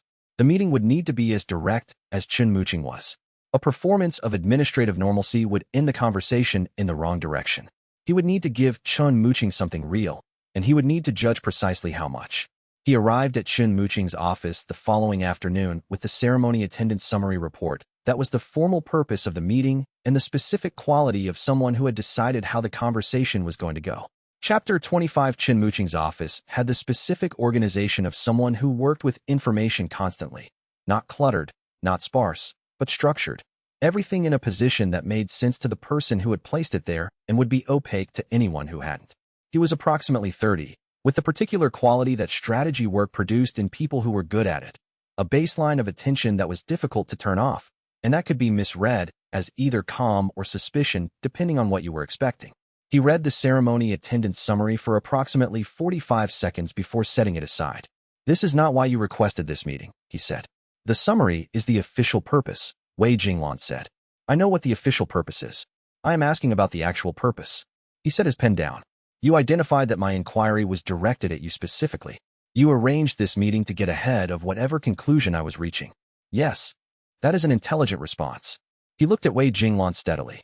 "What I have determined from 2 weeks of investigation is that someone in the ceremony administration area has been systematically collecting intelligence about senior cultivator advancement schedules for approximately 2 years. The collection is sophisticated, multiple independent information streams, consolidated into a picture that no single stream would produce. The purpose of this collection is not clear, but the sophistication of the methodology suggests an operational rather than academic interest." He paused. "The person who assembled this picture is either working for an external party or working for themselves. The external party hypothesis has no supporting evidence. The working for themselves hypothesis requires explaining what use a ceremony attendant has for precise breakthrough timing data." Wei Jinglan said nothing. "I have a hypothesis for what use a ceremony attendant would have for that data," Chen Muqing said. "I want you to tell me if the hypothesis is correct." "What is the hypothesis?" "That you advance through proximity to breakthroughs rather than through standard cultivation methods, and that the intelligence collection is the operational infrastructure for ensuring you are present at the specific events you need." He picked up his pen again. "It would explain everything in the record: the unusual advancement trajectory, the ceremony attendance pattern, the medical history I obtained fragments of, the documentation anomalies." Wei Jinglan sat with this for a moment. The hypothesis was accurate. It was also the most complete reconstruction of his situation that anyone had assembled without being told. "That hypothesis is correct," he said. Chen Muqing wrote something. Not many words. He set the pen down again. "How does the mechanism work?" "Physical presence within a specific range at the moment of breakthrough. My body mirrors the advancement. The practitioner is unaffected. Can it be controlled? The activation cannot. Access to the event can. Can it be replicated? Unknown. Probably not. The condition is documented as an aberrant chi mutation." Chen Muqing nodded slowly, with the specific quality of someone checking information against a framework they are building in real time. "The intelligence network you have assembled is the most complete picture of regional advancement timing I have seen outside of official bureau resources." He looked at Wei Jinglan. "I need you to understand that I am going to do one of 2 things with what I know. I am going to report it, or I am going to not report it. The decision depends on what I conclude about whether what you are doing constitutes a security concern." "And you do this how often?" Wei Jinglan said. "The question you asked in your inquiry. That was the actual question you were building toward." "Yes. Frequently enough that it is a systematic practice." He met Chen Muqing's gaze. "With sufficiently interesting implications that I think you have already decided not to report it." Chen Muqing looked at him for a long moment with the expression of someone who had been accurately read and was deciding whether to acknowledge it. He said, 3 questions. Can the information about who is close to advancing, collected by your network, be used for anything beyond your personal advancement? It can be used for whatever information is useful for. Then we should talk about the additional applications." He picked up his pen again. "I will not be reporting this. I would like to propose an arrangement."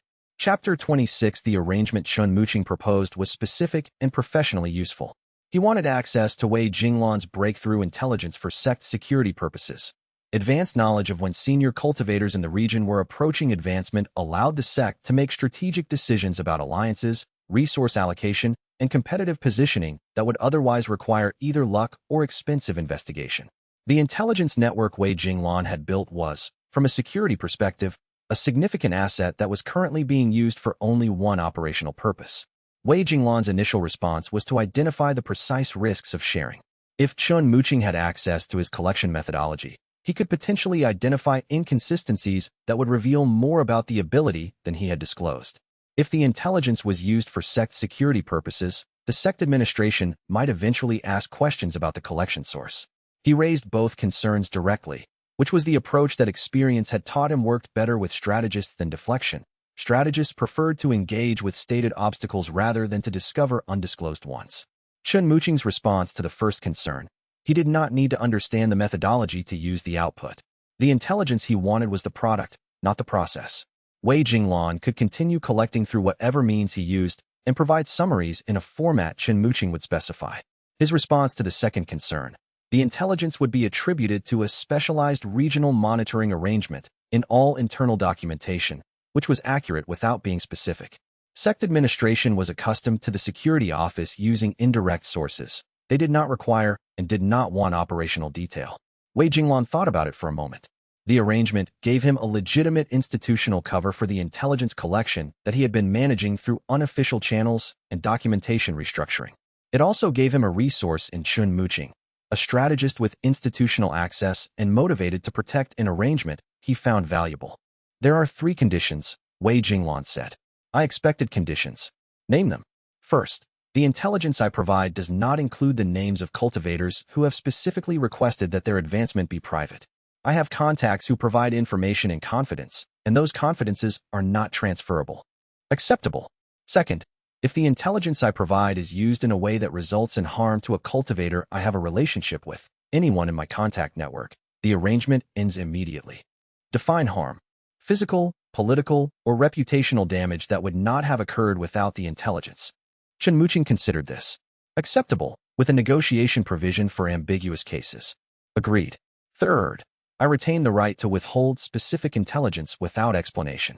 I will not fabricate intelligence. I will not withhold everything. But specific circumstances may require me to decline to share specific information, and that declination does not constitute a breach of the arrangement. That provision gives you significant latitude. Yes, you can decide whether the arrangement without that provision is preferable. Chen Muqing was quiet for a moment with the expression of someone running the analysis. Acceptable, he said. The arrangement with your conditions is more useful than no arrangement. He reached across the desk, and they confirmed the terms with the specific simplicity of 2 people who had both done enough negotiations to know that elaborate ceremony was for parties who didn't trust each other. One more thing, Chen Muqing said. The 3 questions I asked about your ability. Can it be forced, predicted, replicated? You answered. There is a 4th question I didn't ask, which is, can it be stopped? Can someone prevent the mirroring from occurring? He looked at Wei Jinglan. If you have a capability that is this operationally significant, the question of whether it has a countermeasure is relevant to both of us. Wei Jinglan had not thought about this specific question. He filed it for investigation. Chapter 27. Xiao Lifen arrived at the Regional Cultivation Conference with 3 objectives: to present her work on advanced meridian channeling techniques to an audience of peers, to identify potential collaboration partners for her next research phase, and to advance her cultivation in whatever context the conference naturally produced. She was not thinking about Wei Jinglan when she arrived. She did not know his name. Wei Jinglan had known she would be at the conference for 3 weeks. He had read her published cultivation research, not because it was relevant to his ability, but because understanding a target's cultivation method helped him predict the circumstances of their next advancement. Her research focus was on the structural mechanics of meridian opening at the 4th to 5th realm transition, which was exactly what she was approaching. What he had not anticipated was that she would be harder to observe without being observed in return. She had the specific quality of someone whose research focus made her attentive to the details of other people's cultivation states. She watched how people moved, how they held their qi, what their foundation structure suggested about their training method. She was doing professional observation. So was he. The overlap created a mutual attention dynamic that he had not built into his planning. She noticed him noticing her on the 2nd day of the conference, during a group demonstration of meridian technique variations. He was standing at the observation edge of the demonstration circle with the quality he had cultivated over years: attentive without intensity, interested without focus, the posture of someone who found everything moderately interesting and nothing specifically compelling. It did not fool her. She crossed the demonstration circle afterward and stood next to him with the directness of someone who had decided to confirm a hypothesis. You are watching my cultivation state, not the demonstration, she said. The demonstration is informative, he said. You are not watching the demonstration. He turned to look at her.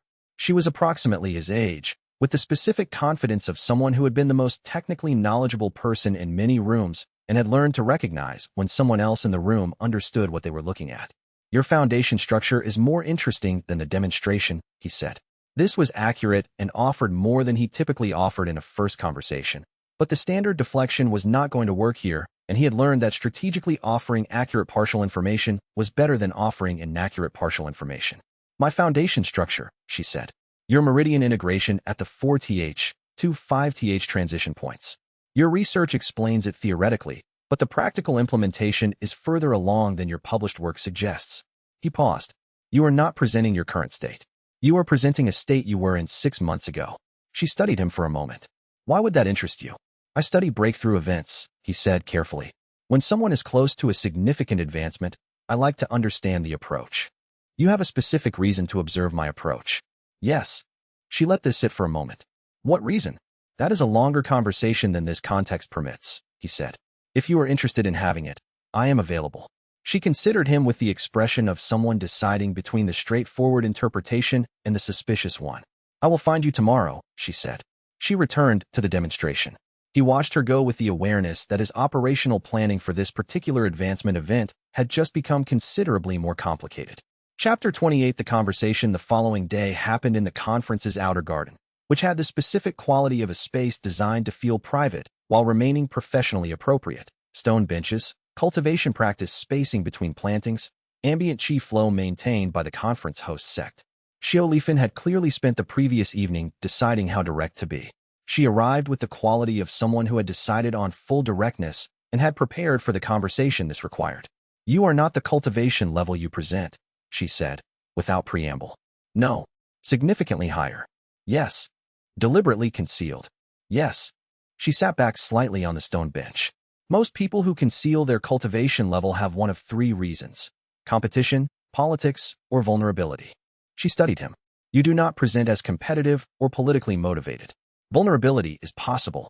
The concealment is operational rather than protective, he said. What does that mean in practice? He had been working through how much to tell her since their conversation yesterday. The calculation had changed since the arrangement with Chun Muqing. He now had a framework for partial disclosure that had worked with a strategist. Xianxia was not a strategist by profession, but she was precise, and precision required adequate information to function. I advance through witnessing breakthrough events, he said, not through training or resources or technique. When I am physically present at the moment someone breaks through a cultivation ceiling, my body mirrors the advancement. I advance to their level simultaneously. The practitioner is unaffected. She processed this. That is not possible, she said, not with denial, but with the quality of someone recalibrating a framework. The documentation describes it as an aberrant condition. I have 7 advancements in the past 2 years, none of them through standard cultivation methods. 7. She was quiet for a moment. And you are watching me because you are approaching your next breakthrough. I intend to be present for it. He held her gaze. I am telling you this now because you would eventually determine that I had been present without telling you. And that outcome is worse for both of us than this conversation. She was quiet for a long moment. The garden had the sound of wind through cultivation-trimmed plants and the distant voices of conference attendees in the main hall. When you say I am unaffected, she said, the breakthrough happens independently. The ceiling breaks at the correct moment. I am present and advance simultaneously. Your experience is unchanged by my presence. That is what you observe externally. You do not know what the experience is from the inside. He had not considered this specific framing. He said, no, I do not. She was quiet again. Then, I am going to think about this. I am not refusing. I am thinking. She stood up. Do not position yourself for my advancement without telling me first. Agreed. She left. He watched her go and noted that the conversation had gone better than the most favorable scenario in his planning and worse than the most favorable scenario in his ethics, which was the specific kind of discomfort that came from doing something correctly that you had not previously done correctly. Chapter 29. Guan Weiming's second investigation was better funded and more specifically directed than the first. The Regional Bureau referral had produced resources, access to cross-sect administrative databases, a coordinating agent from the Bureau's central office, and a formal mandate to investigate unauthorized presence at cultivation ceremonies resulting in anomalous qi events. The scope was technically broad but practically focused on the pattern his first investigation had identified. Wei Jinglan heard about the incoming investigation 10 days before Guan Weiming arrived, this time through Deng, whose trading house contacts were more specifically tuned to Bureau movement patterns after Wei Jinglan had invested 3 months in developing those specific contacts. 10 days was substantially more useful than 3. He and Chun Muqing spent the first 2 days constructing the new attendance record framework, not restructuring existing records, which was the approach from the first investigation, but establishing a documented operational framework going forward that gave each attendance a legitimate administrative context. They drafted a set of internal Sect guidelines for cultivation resonance monitoring support, a function that did not officially exist, but that they defined carefully enough to create a record of having always existed in informal practice. The documentation was created in the past tense, which was a technique Wei Jinglan had read about in 3 different administrative fraud case records. Paperwork that appeared to have been generated at the time of events rather than after the fact was significantly harder to challenge than paperwork that was obviously recent. The physical documentation, genuine Sect forms, genuine administrative signatures, supported a reading that this monitoring function had been operating for 3 years. Chun Muqing's contribution was specific. He provided institutional corroboration.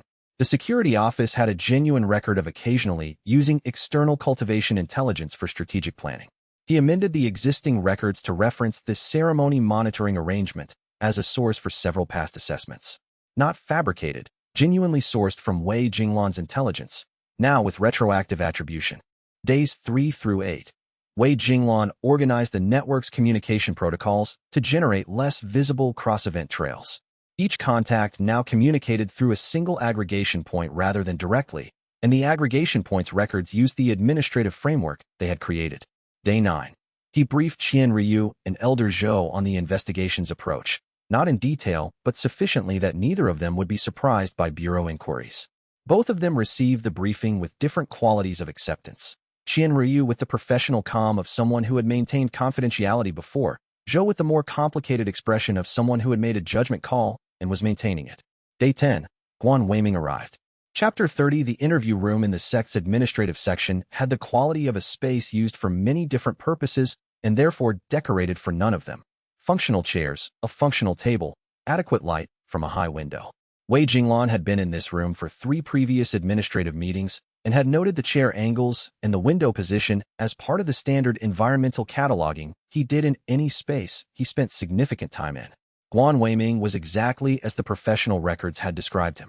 A person who had the quality of patient precision that investigators either started with or developed through years of experience at looking for things that were not immediately visible. He began with the standard questions: administrative history, ceremony attendance record, cultivation development history. He asked each question with the specific neutrality of someone recording rather than evaluating, which Wei Jinglan recognized as the technique of making the interviewee comfortable with disclosure before the relevant questions arrived. Wei Jinglan answered every standard question truthfully, completely, and with the specific quality of someone who had nothing to hide from the questions being asked. He had the experience of preparing for these conversations to know that the most effective position was not evasiveness, but selective completeness. Answer everything that was asked with genuine accuracy, in full, and trust the preparation to ensure that the questions that would be incriminating were either not asked or not answerable from the responses. The relevant questions arrived in the 3rd section of the interview. Ceremony attendance pattern, anomalous qi readings at specific events, the cultivation resonance monitoring support function. The ceremony monitoring function, Guan Weiming said. Can you describe its purpose? Sect security periodically monitors ambient qi conditions at major advancement events, Wei Jinglan said. The monitoring identifies anomalous conditions that might indicate interference with the ceremony, environmental factors that could affect the advancement, or other cultivation events in the area that might interact with the ceremony's qi field. Who authorized this function? Strategy and Security Office, in coordination with the Ceremony Administration Department. He provided the documentation reference. Chun Muqing had ensured the authorization records existed. And your role in this function? I provide technical observation support, based on my ceremony attendance experience and cultivation background. Guan Weiming looked at the records Wei Jinglan had brought. He read them with the specific attention of someone looking for the seam, the place where a constructed explanation was less internally consistent than it appeared. He did not find it because Chun Muqing was good at his work and because Wei Jinglan had spent 8 days ensuring there was no seam. After the formal interview section concluded, Guan Weiming set his record-keeping materials aside with the quality of someone moving to a different mode of conversation. I am going to tell you what I observe outside the formal record, he said. Please.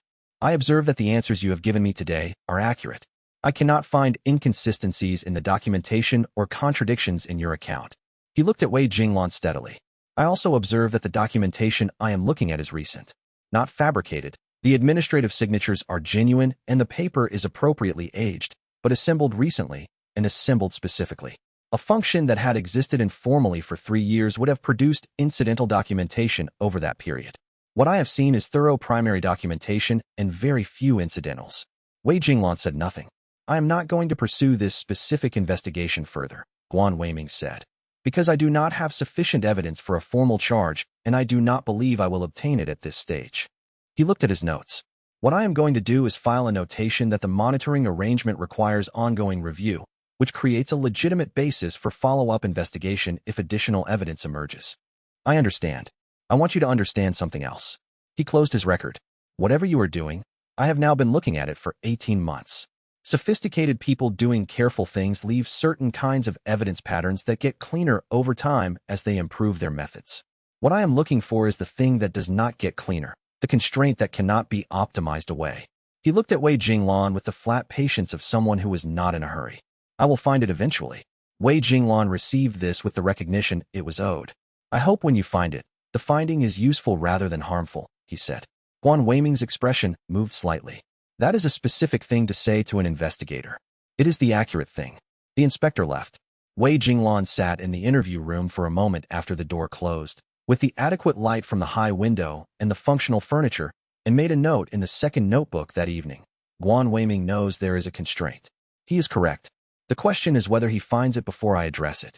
Chapter 31 Xiao Lifen's breakthrough happened on a night when the regional conference was in its closing ceremonies. He knew it was coming. His seventh realm perception had developed the ability to read foundation states with increasing precision, and in the weeks since their conversation in the garden, he had been aware of the quality of her cultivation building toward a point.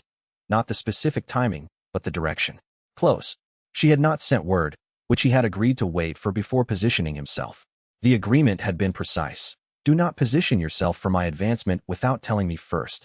She had said I am going to think about this. She had not told him. At approximately the second hour past midnight, while he was in his conference lodgings reviewing notes, the pull arrived. Not a sensation, more like a compass finding north. His entire cultivation foundation oriented toward a specific direction, the seventh realm awareness extending toward the source of an impending breakthrough with the urgency that proximity and magnitude produced. She was in the east wing of the main conference building, 2 levels up, in one of the private cultivation rooms that the conference host Sect made available to registered participants. The breakthrough was not hours away. It was minutes. He had agreed not to position himself without her knowledge. He had approximately 3 minutes to make a decision. He was up and moving before he completed the decision, which was the part of the situation that cost him something he did not have time to account for in the moment. The compulsion to be present at a significant breakthrough event had never fully submitted to deliberate override. He had learned to channel it, to plan around it, to give it the structure of choice. But in the moment when the pull arrived with urgency and his body was already responding, the structure of choice required active assertion against an automatic motion. He stopped himself in the corridor outside the east wing staircase. He stood there for the specific duration of a person fighting between 2 equally strong imperatives. Then he turned and went back to his room. He was sitting in his chair when the pull reached its peak and subsided. The specific quality of a completed breakthrough, the chi wave of a ceiling shattering, felt at 300 meters. His foundation shuddered with the uncompleted mirroring and then settled. He had not advanced. He sat with this for a long time. In the morning, Xiao Lifen sent him a message. I needed to do it on my own terms first. I will tell you when there is a next time. He read the message twice. The acknowledgement that there would be a next time, offered on the other side of a test he had not known he was taking, had a quality he had not encountered before in his relationship with the advancement events he attended. It had the quality of being chosen rather than merely permitted. He wrote back, "Understood. I will wait." Chapter 32 The weight of what he had not done accumulated over the following weeks in the specific way of decisions that were correct and costly simultaneously. He had not advanced. The mirror resonance had failed to activate. Not a malfunction, not a block transfer, simply the absence of what was needed. Physical proximity at the moment of the event. He had chosen to honor the agreement at a cost he had anticipated and experienced directly. The second notebook entry for that night read, Xiao Lifen, 7th Realm Advancement. My position, not present by agreement. Advancement, did not occur. Status, agreement maintained. He read the entry several times and found it accurate and insufficient simultaneously. What it did not record was the 3 minutes in the corridor or what they had cost. The ledger was honest. It was not complete. The operational implications were specific. He had demonstrated, to himself, that the compulsion could be overridden with deliberate effort at the point of activation. This was new data.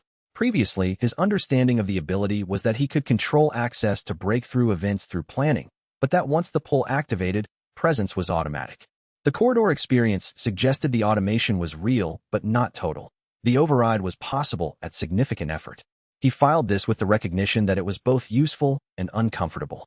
The override being possible meant that every previous time he had attended without consent, the decision could have been revisited at the final moment.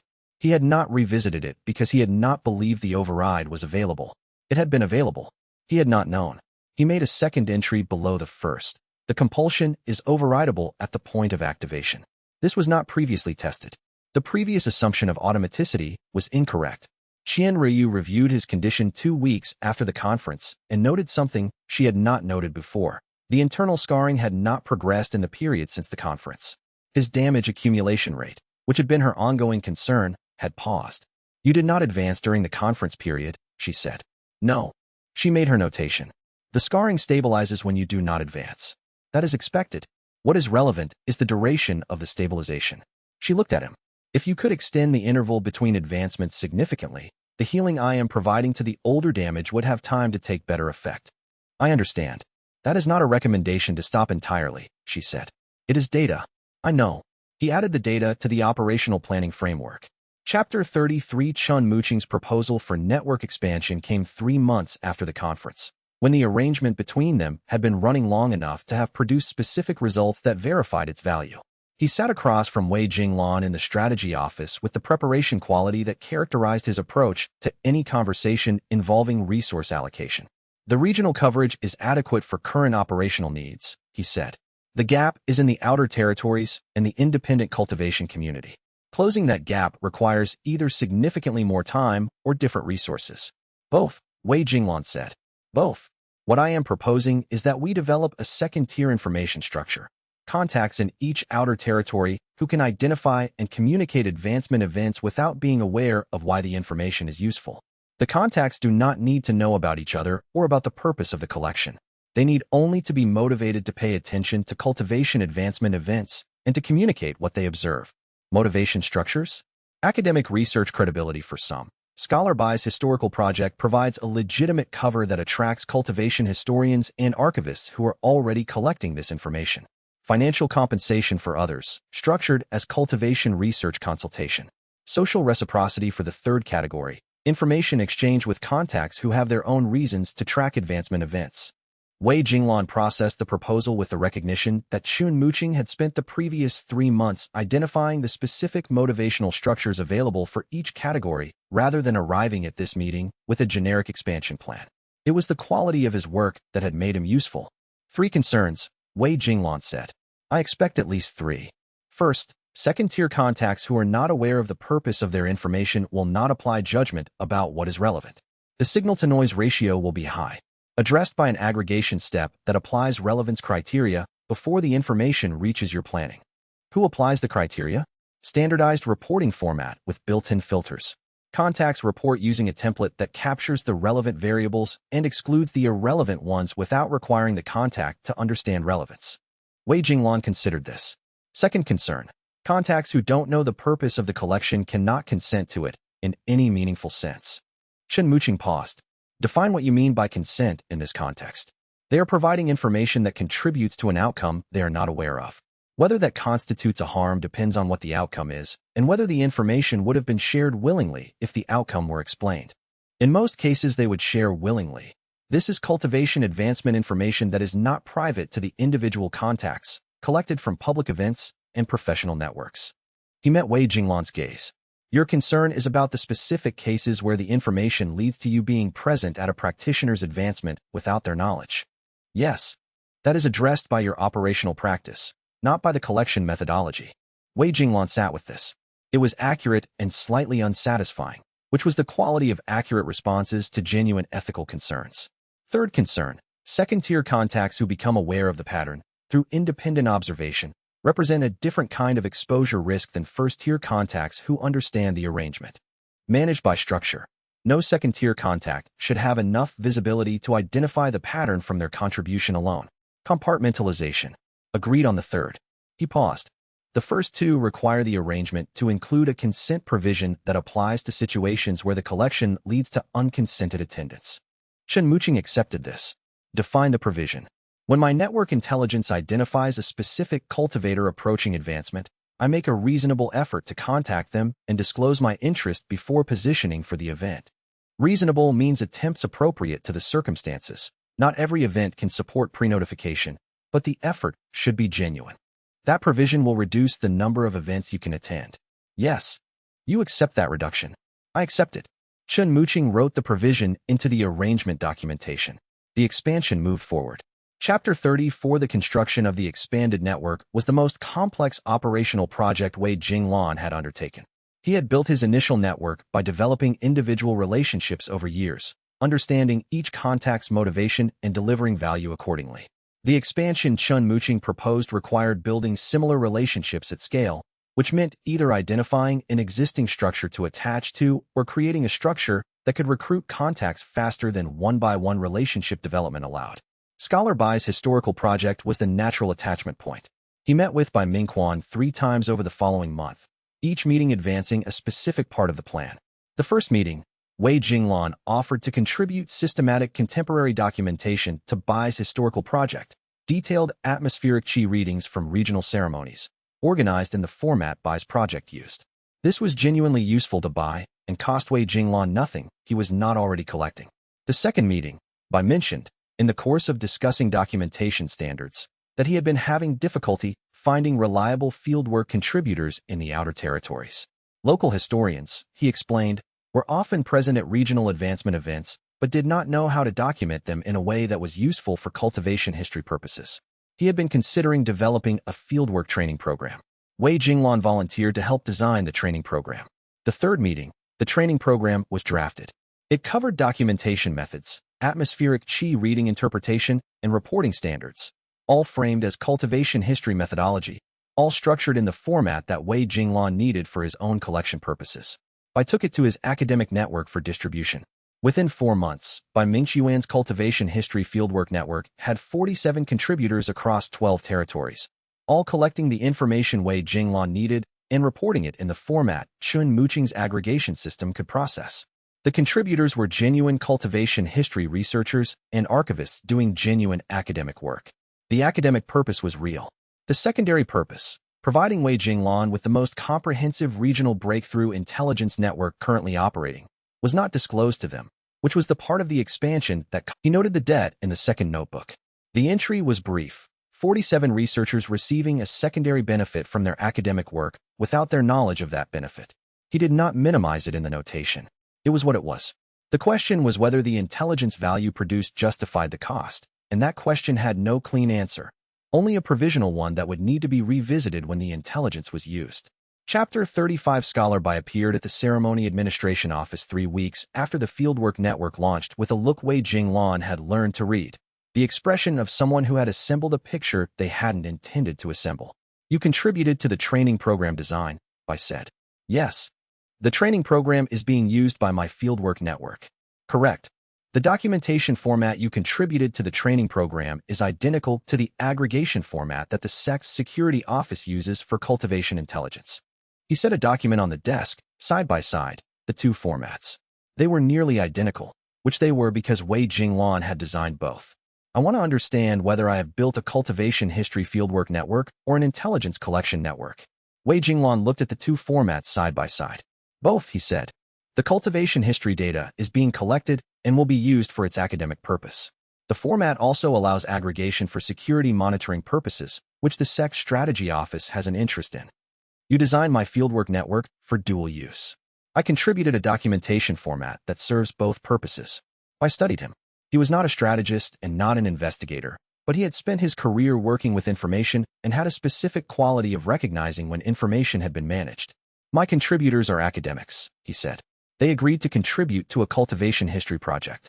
They did not agree to contribute to an intelligence collection operation. They are contributing to a cultivation history project. Their contributions are being used for cultivation history. The intelligence collection is incidental to their work. Incidental means it happens alongside. That is not the same as it being the primary design. Wei Jinglan looked at the formats again. What would you like me to do about this? I was quiet for a moment. He had the specific quality of someone who had come prepared for a conflict and arrived at a question instead. I want the contributors to know what their information is being used for, he said. All of it, not just the academic purpose. Wei Jinglan thought about this. Disclosing the intelligence collection purpose to 47 fieldwork contributors would produce a range of responses. Some would continue, some would withdraw, some would ask follow-up questions that led somewhere complicated. It would also create a documented network of informed participants rather than uninformed ones, which was the direction his consent provision pointed. I can draft a disclosure amendment to the Fieldwork Participation Agreement, he said. Shen Muqing would need to approve language about the security monitoring purpose. The disclosure would be general. Breakthrough timing intelligence is sometimes shared with Sect security for monitoring purposes, accurate without being operationally specific. That is not the same as full transparency. No. Full transparency would require disclosing my ability, which is not something I am prepared to do at this level. The disclosure I am proposing is the level of transparency that the situation permits while maintaining operational security. I looked at him with the expression of someone deciding whether partial transparency was better or worse than the current state. Draft the disclosure, he said. I will review it before it goes to contributors. He drafted it that afternoon. I reviewed it. 11 contributors withdrew. 36 continued, most of them without asking follow-up questions. The network continued operating. The 11 withdrew names in the second notebook's debt column shrank by 1, a partial payment on the ledger. Chapter 36. The target was a cultivation elder at the Beiyuan Sect, 700 li to the northeast, whose name in Wei Jinglan's records was annotated with a tier level that would, if his assessment was correct, represent the highest single-event advancement he had attempted outside of Grandmaster Luo's Foundation refinement session. Shen Muqing's intelligence on the Beiyuan Elder had come through the trading house supply network and been confirmed by 2 independent fieldwork contributors from Bai's academic project. The convergence of 3 independent sources on a 3-month window was the strongest confidence level the combined network had produced. The planning process took 11 weeks. Week 1 through 3. Establishing a legitimate reason to travel to the Northeast Territory. He identified a Sect administrative exchange program that placed ceremony support staff at regional sects for short-term capacity building, a program that had been running for years without producing many applicants because the compensation was modest and the travel was inconvenient. He applied. He was accepted. Weeks 4 through 6. Reconnaissance.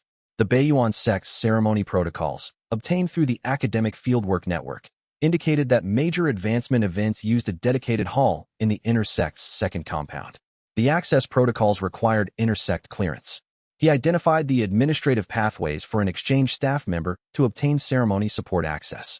Weeks 7 through 8. Logistical preparation. He arranged lodging near the second compound that provided a location for the 3-day unconsciousness period that was private, prearranged, and had a plausible cover. He filed notice with the exchange program that he might need to take a personal illness day during his placement period, citing a recurring cultivation sensitivity condition that occasionally required rest. Weeks 9 through 10. Contingency planning for 4 specific scenarios in which the operation could fail, and the specific adjustments for each. Week 11. Travel. He arrived at Beiyuan Sect and began his exchange program placement with the specific quality of someone who found ceremony support work genuinely engaging, which he did. The Beiyuan Sect's ceremony protocols had 3 refinements that were more sophisticated than Longying Sect's standard approach, and that he documented carefully in his notebook alongside the operational notes. On day 18 of the placement, the Beiyuan Elder's advancement began. Chapter 37. He was in position 40 minutes before the advancement peaked. The location was the inner ceremony hall, second compound, which he had accessed through a ceremony support request that he had filed 7 days in advance for the purpose of pre-ceremonial atmospheric qi stabilization, a legitimate preparatory function that placed him in the space during the setup period, which extended through the early advancement stages.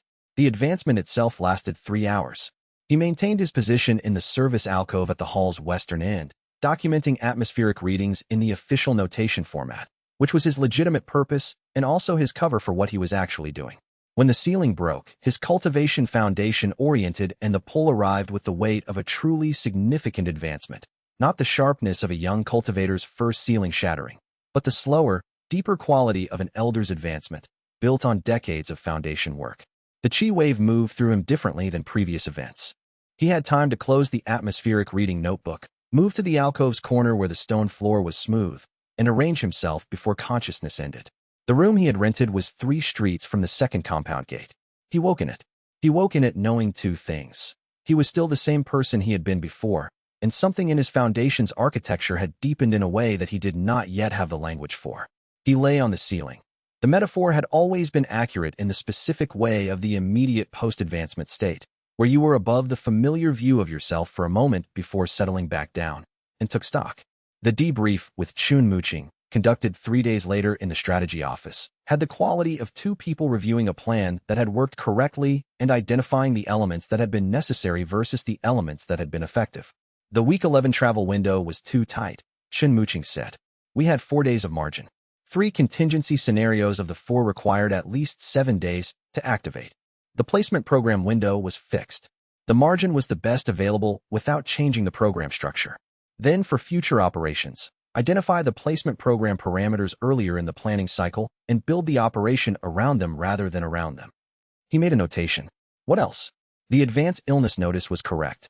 The medical cover for the 3-day period was the critical path item. If I had not prearranged it, the exchange program administration would have had reason to investigate a missing participant. The documentation of the illness notice needs a supporting medical record. Right now, it is a self-reported notification. Qian Ryu can provide a supporting notation retroactively. Then it is documented. Chun Muqing closed his planning record. Return on the investment of 11 weeks. 1 significant advancement. No exposure. Confirmed methodology for outer territory operations. He met Wei Jinglan's gaze. The cost analysis is favorable. Wei Jinglan nodded. He did not add the other item in the cost analysis. The Beiyuan elder whose advancement he had witnessed had no knowledge of his presence. The consent provision had not been applied because reaching the elder 3 months in advance to disclose his interest was not operationally feasible. It would have required explaining his ability to someone he had no established relationship with, in a context where the reaction was unpredictable. He noted the debt in the second notebook and did not pretend it wasn't there. Chapter 38 Xiao Lifen's extended stay was not announced. She arrived at the Sect 3 days after Wei Jinglan returned from Beiyuan with a letter of collaboration from her home, Sect requesting several months of access to Longying Sect's ceremony documentation archive for her meridian research. He heard about it through the travel coordination network before she arrived. He noted the information with a quality he had not previously applied to incoming contacts. Not the operational calculation. Who is this person? What is their advancement trajectory? Is there an event to plan for? But something prior to that. Something that asked what she was like rather than what she was approaching. The distinction was new and slightly inconvenient. She established herself in the archive wing and began her research with the focused quality he had observed at the conference. She worked long hours, requested records with specific precision, and had a reputation among the archive staff within a week as someone who knew exactly what she was looking for and asked clean questions. He found reasons to be in the archive wing 3 times before he was honest with himself about why he was creating those reasons. The 4th time, she was there when he arrived and did not look surprised to see him. You have been coming here when you don't need to, she said, not as an accusation, but as a statement of fact. Yes, he said. Why? He thought about the operational answer, which would have been accurate.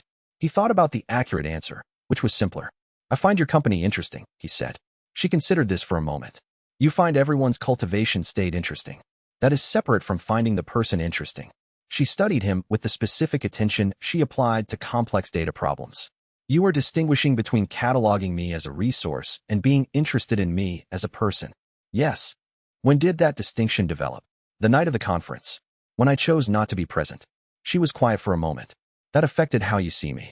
It affected how I see myself in relation to you. He held her gaze. Which is different from how I categorize you in the records. She appeared to be testing the statement against something she already knew about the situation. Then she said, I am going to be here for 3 months. If you want to have a conversation that is not about cultivation events, I am available for those. She returned to her research notes. I am also eventually going to advance again. When I do, I will ask whether you want to be present. That is a different conversation. He went to the chair across from her research table and sat down. What are you working on? 4th to 5th transition dynamics in advanced meridian systems. She turned a record page. Specifically, whether the foundation scarring that accumulates from forced advancement events leaves structural remnants in the ceiling layer that affect subsequent breakthroughs. He was quiet for a moment. Why that specific question? She looked up. Because your scarring pattern is unusual, and I want to understand whether the advancement events I allowed to happen affected my own foundation structure. She met his gaze. This is the research version of wanting to know what you did to me. And the preliminary evidence suggests the answer is no. Your presence did not alter my foundation structure at the advancement events. She paused. The answer I am less certain about is whether your presence altered my advancement experience in ways that are not structurally visible. He had no response to this that was adequate. He stayed, and they worked in parallel, her research, his notes, for the rest of the afternoon. Chapter 39. The contact who disappeared was named Jia Wei, a cultivation resource merchant who had been providing trading house shipment intelligence to Deng's network for 8 months. He did not disappear dramatically. He stopped responding to communication, which Deng noticed after 2 missed regular contacts. The trading house personnel records showed he had taken an extended leave of absence for personal reasons. The address on file for the leave of absence was a boarding house in the outer territories where he had not, in fact, stayed. Wei Jinglan and Chun Muqing ran the investigation. 14 days of following the information trail. Who Jia Wei had been in contact with in the period before his disappearance, what information he had provided and to whom, whether the disappearance was voluntary or coerced. The answers assembled from the trail. Jia Wei had been approached by someone with money and a specific request. Information about who was collecting breakthrough timing intelligence across the regional network. Not the intelligence itself, who was collecting it. The approach had been framed as competitive intelligence from a rival trading operation. Jia Wei had, apparently, provided the information he had, which was limited but sufficient to identify the network's existence and geographic scope. He had taken money and left. The entity that had approached him was not identified by name in any of the records Jia Wei had left. What the records showed was a transaction pattern consistent with a large resource operation. The payment to Jia Wei was larger than a minor trading competitor would have provided, suggesting a more significant interest. This is not a commercial competitor, Chun Muqing said, when they reviewed the findings. No. The interest in who is collecting breakthrough timing data is specifically strategic rather than commercial. A military or territorial operation. He organized the documents on his desk. Someone with sufficient resources and a specific reason to want to control breakthrough intelligence is now aware that we exist. Not aware of the ability, Wei Jinglan said. Aware of the collection operation. The ability will be a reasonable inference once they identify the scope of the collection and the purpose it serves. Chun Muqing looked at him steadily. The collection makes no sense for pure intelligence purposes. There are less elaborate ways to obtain cultivation intelligence for standard strategic use. The only reason to build a network of this sophistication around breakthrough timing specifically is if someone's advancement depends on being present at specific events. Wei Jinglan received this with the recognition that the inference chain was not complicated. Exposure timeline depends on how thoroughly they investigate. If they simply note the network's existence and file it as an intelligence anomaly, we have months. If they actively pursue the purpose, weeks. We need to know who made the approach to Jia Wei. Yes. Chun Muqing picked up his pen. I have 3 possible sources for that identification. I will pursue them in parallel. Chapter 40. Elder Huang Fongjie arrived at Longying Sect on a Tuesday. Wei Jinglan was in the archive wing with Xiao Lifan when the notification came through the administrative network. The Imperial Academy's Cultivation Research Division had sent a senior researcher for a consultation visit. The researcher had requested access to cultivation development records and had specifically asked to speak with members of the ceremony support staff. He read the notification with the specific quality of recognizing a pattern he had anticipated abstractly and was now encountering concretely.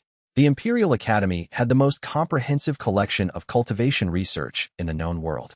A senior researcher investigating cultivation development anomalies who wanted to speak with ceremony staff was following a trail that pointed in one direction. He told Xiao Lifan, "The Imperial Academy has sent a researcher. I think he is looking for me." She looked up from her records. "You expected this." "I expected something like this." The Tian Yufeng texts are in the Academy's archive. Guan Weiming's investigation reports were filed with the Regional Bureau, which shares records with the Academy's Research Division. He had been running this inference since he first read the Tian Yufeng texts. The Academy would eventually identify the investigation pattern and cross-reference it with historical documentation of the same phenomena. The question was when, not whether. What are you going to do? Meet him. The alternative, avoiding the meeting, produces an investigation rather than a conversation. The administrator's notification arrived formally the following morning. Elder Huang Fangjie of the Imperial Academy's Cultivation Research Division requested an appointment with Wei Jinglan at his earliest convenience. He accepted the appointment for that afternoon. The meeting room had the same functional quality as the interview room where he had met with Guan Weiming, which he noted as a pattern. The spaces where consequential conversations happened were unremarkable by design. Elder Huang Fangjie was not what Wei Jinglan had prepared for. He was 61, with the specific quality of a person whose primary relationship with the world was intellectual, not calculating, not strategic, but genuinely curious in a way that was visible without being performed. He had the organized enthusiasm of a researcher who had spent decades studying a phenomenon and had finally found a living instance of it.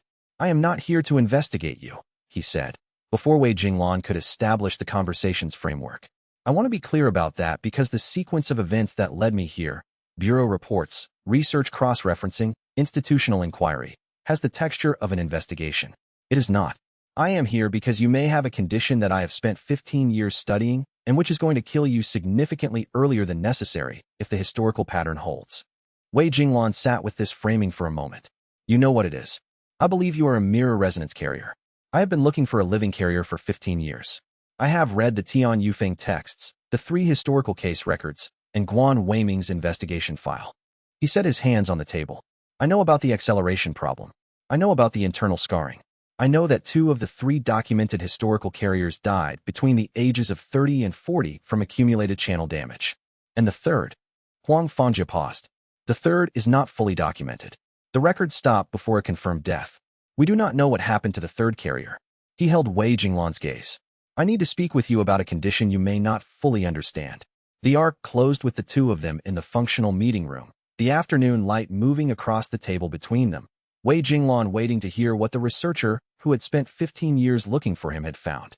Chapter 41. The conversation that continued from the previous afternoon's opening ran through 3 full sessions over the following week, which was how Wei Jinglan knew that Huang Fangjie was not merely an investigator who had found his subject. He was a researcher who had found an anomaly that his current framework did not accommodate, and the sessions were his way of building the framework that would.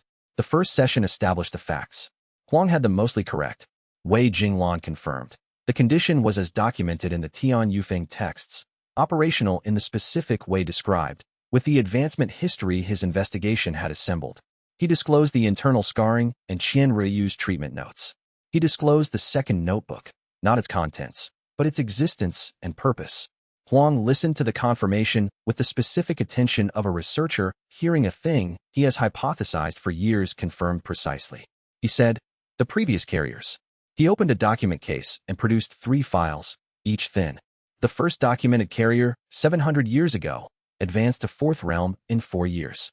He died at 31, which cultivation records attribute to Qi channel collapse following cultivation deviation. He did not have a treatment practitioner and, based on the records, did not know his condition had a documented history. He moved to the second file. The second carrier, 400 years ago, advanced to 5th realm in 6 years. Died at 38. Same terminal notation. He moved to the third. This one we know less about. The records show advancement to 6th realm over 12 years, which is slower than the others and slower than you. The records then stop. You mentioned you don't know what happened. The records stop while the carrier was still alive. What we have are administrative records from a period of active research into the condition, followed by a gap, followed by records from a period when the same carrier appeared to no longer be under study. He looked at Wei Jinglan.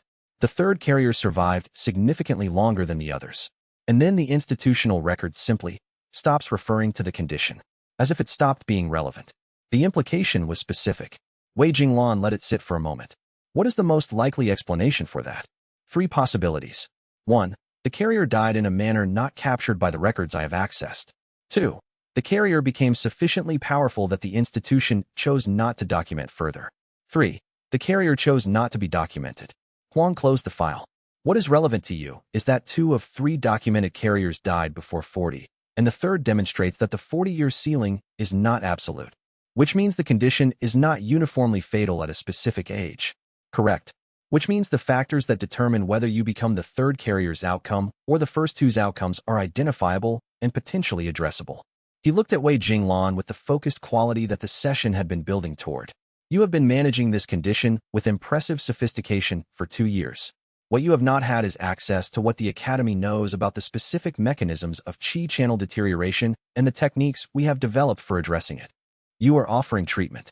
I am offering study that includes treatment as a necessary component. He met Wei Jinglan's gaze. I will not pretend those two things are entirely separable. The treatment requires understanding the condition at a level of detail that constitutes study. The study produces the information needed for the treatment. They are the same thing. Wei Jinglan sat with this. The study, he said. What does it require from me? Time at the Academy. Ongoing assessment. Transparency about advancement events and their aftermath. Huang paused. And this is the part one want to be precise about. Willingness to engage with the questions the study raises, not merely the technical ones. The ethical questions. Yes. Huang's voice was even. You are not the first person to develop this condition, but you are the first to convert it into a systematic operational practice. The ethical questions around that practice are not separable from the medical ones, in my assessment. The stress load on your channels correlates with the frequency and manner of advancement events, including whether those events were attended with or without the practitioner's knowledge. Wei Jinglan had not encountered this specific framing before, that the manner of attendance might affect the physical cost, not just the ethical ledger. What data supports that correlation? Currently, limited. That is one of the things I want to study. He noted this and did not dismiss it. Chapter 42, the Academy proposal was specific, and Wei Jinglan's immediate response to it was specific. He asked how many breakthrough events he would be permitted to attend while under study. Huang Fanjie received the question with the expression of a researcher recognizing a defining characteristic of his subject. He said, "Why is that your first question?" "Because the proposed arrangement's value to me depends on whether it preserves the operational continuity that my advancement requires, or whether it replaces that continuity with constraints that would halt my development while the study proceeds. And if it constrained your advancement significantly, then the treatment that extends my operational timeline is being purchased at the cost of the advancement that gives that extended timeline value." He held Huang's gaze. Those are not separable calculations. Huang considered this for a moment. How many advancement events per year is your current rate? 3 to 5 significant events. Several minor ones. The Academy's study protocol would not restrict your attendance at events. What it would require is comprehensive documentation of each event, your physical state before and after, and the circumstances of the attendance. He paused, including whether the practitioner was aware of your presence. Wei Jinglan processed this. The documentation requirement was not operationally limiting. He was already documenting everything in the second notebook. The disclosure of attendance circumstances added accountability that would, in practice, reduce his rate of unconsented attendance. This was aligned with the direction Qian Ruiyu's condition had already been pushing him. The medical treatment, he said. What does it consist of? Qi channel restructuring work, applied over an extended period. The technique exists for treating cultivators who have sustained channel damage through various means. The application to mirror resonance damage is novel, but the underlying technique is validated. He opened the document case again and produced a medical summary. The treatment cannot reverse existing scarring. What it does is prevent the existing scarring from creating the cascade failure pattern that killed the first 2 carriers. The channels are not healed. They are stabilized, with the scar tissue integrated into the channel structure rather than accumulating as obstruction. Wei Jinglan read the summary. The medical language was familiar from his time reading with Qian Ruiyu. He understood the mechanism well enough to evaluate the claim. The technique was real.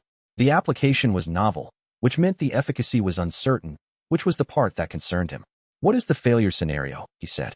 The treatment proceeds incorrectly and produces additional instability rather than stabilization. Huang's answer was direct. Probability estimate based on the analogous applications, approximately 8%. What happens in the failure scenario?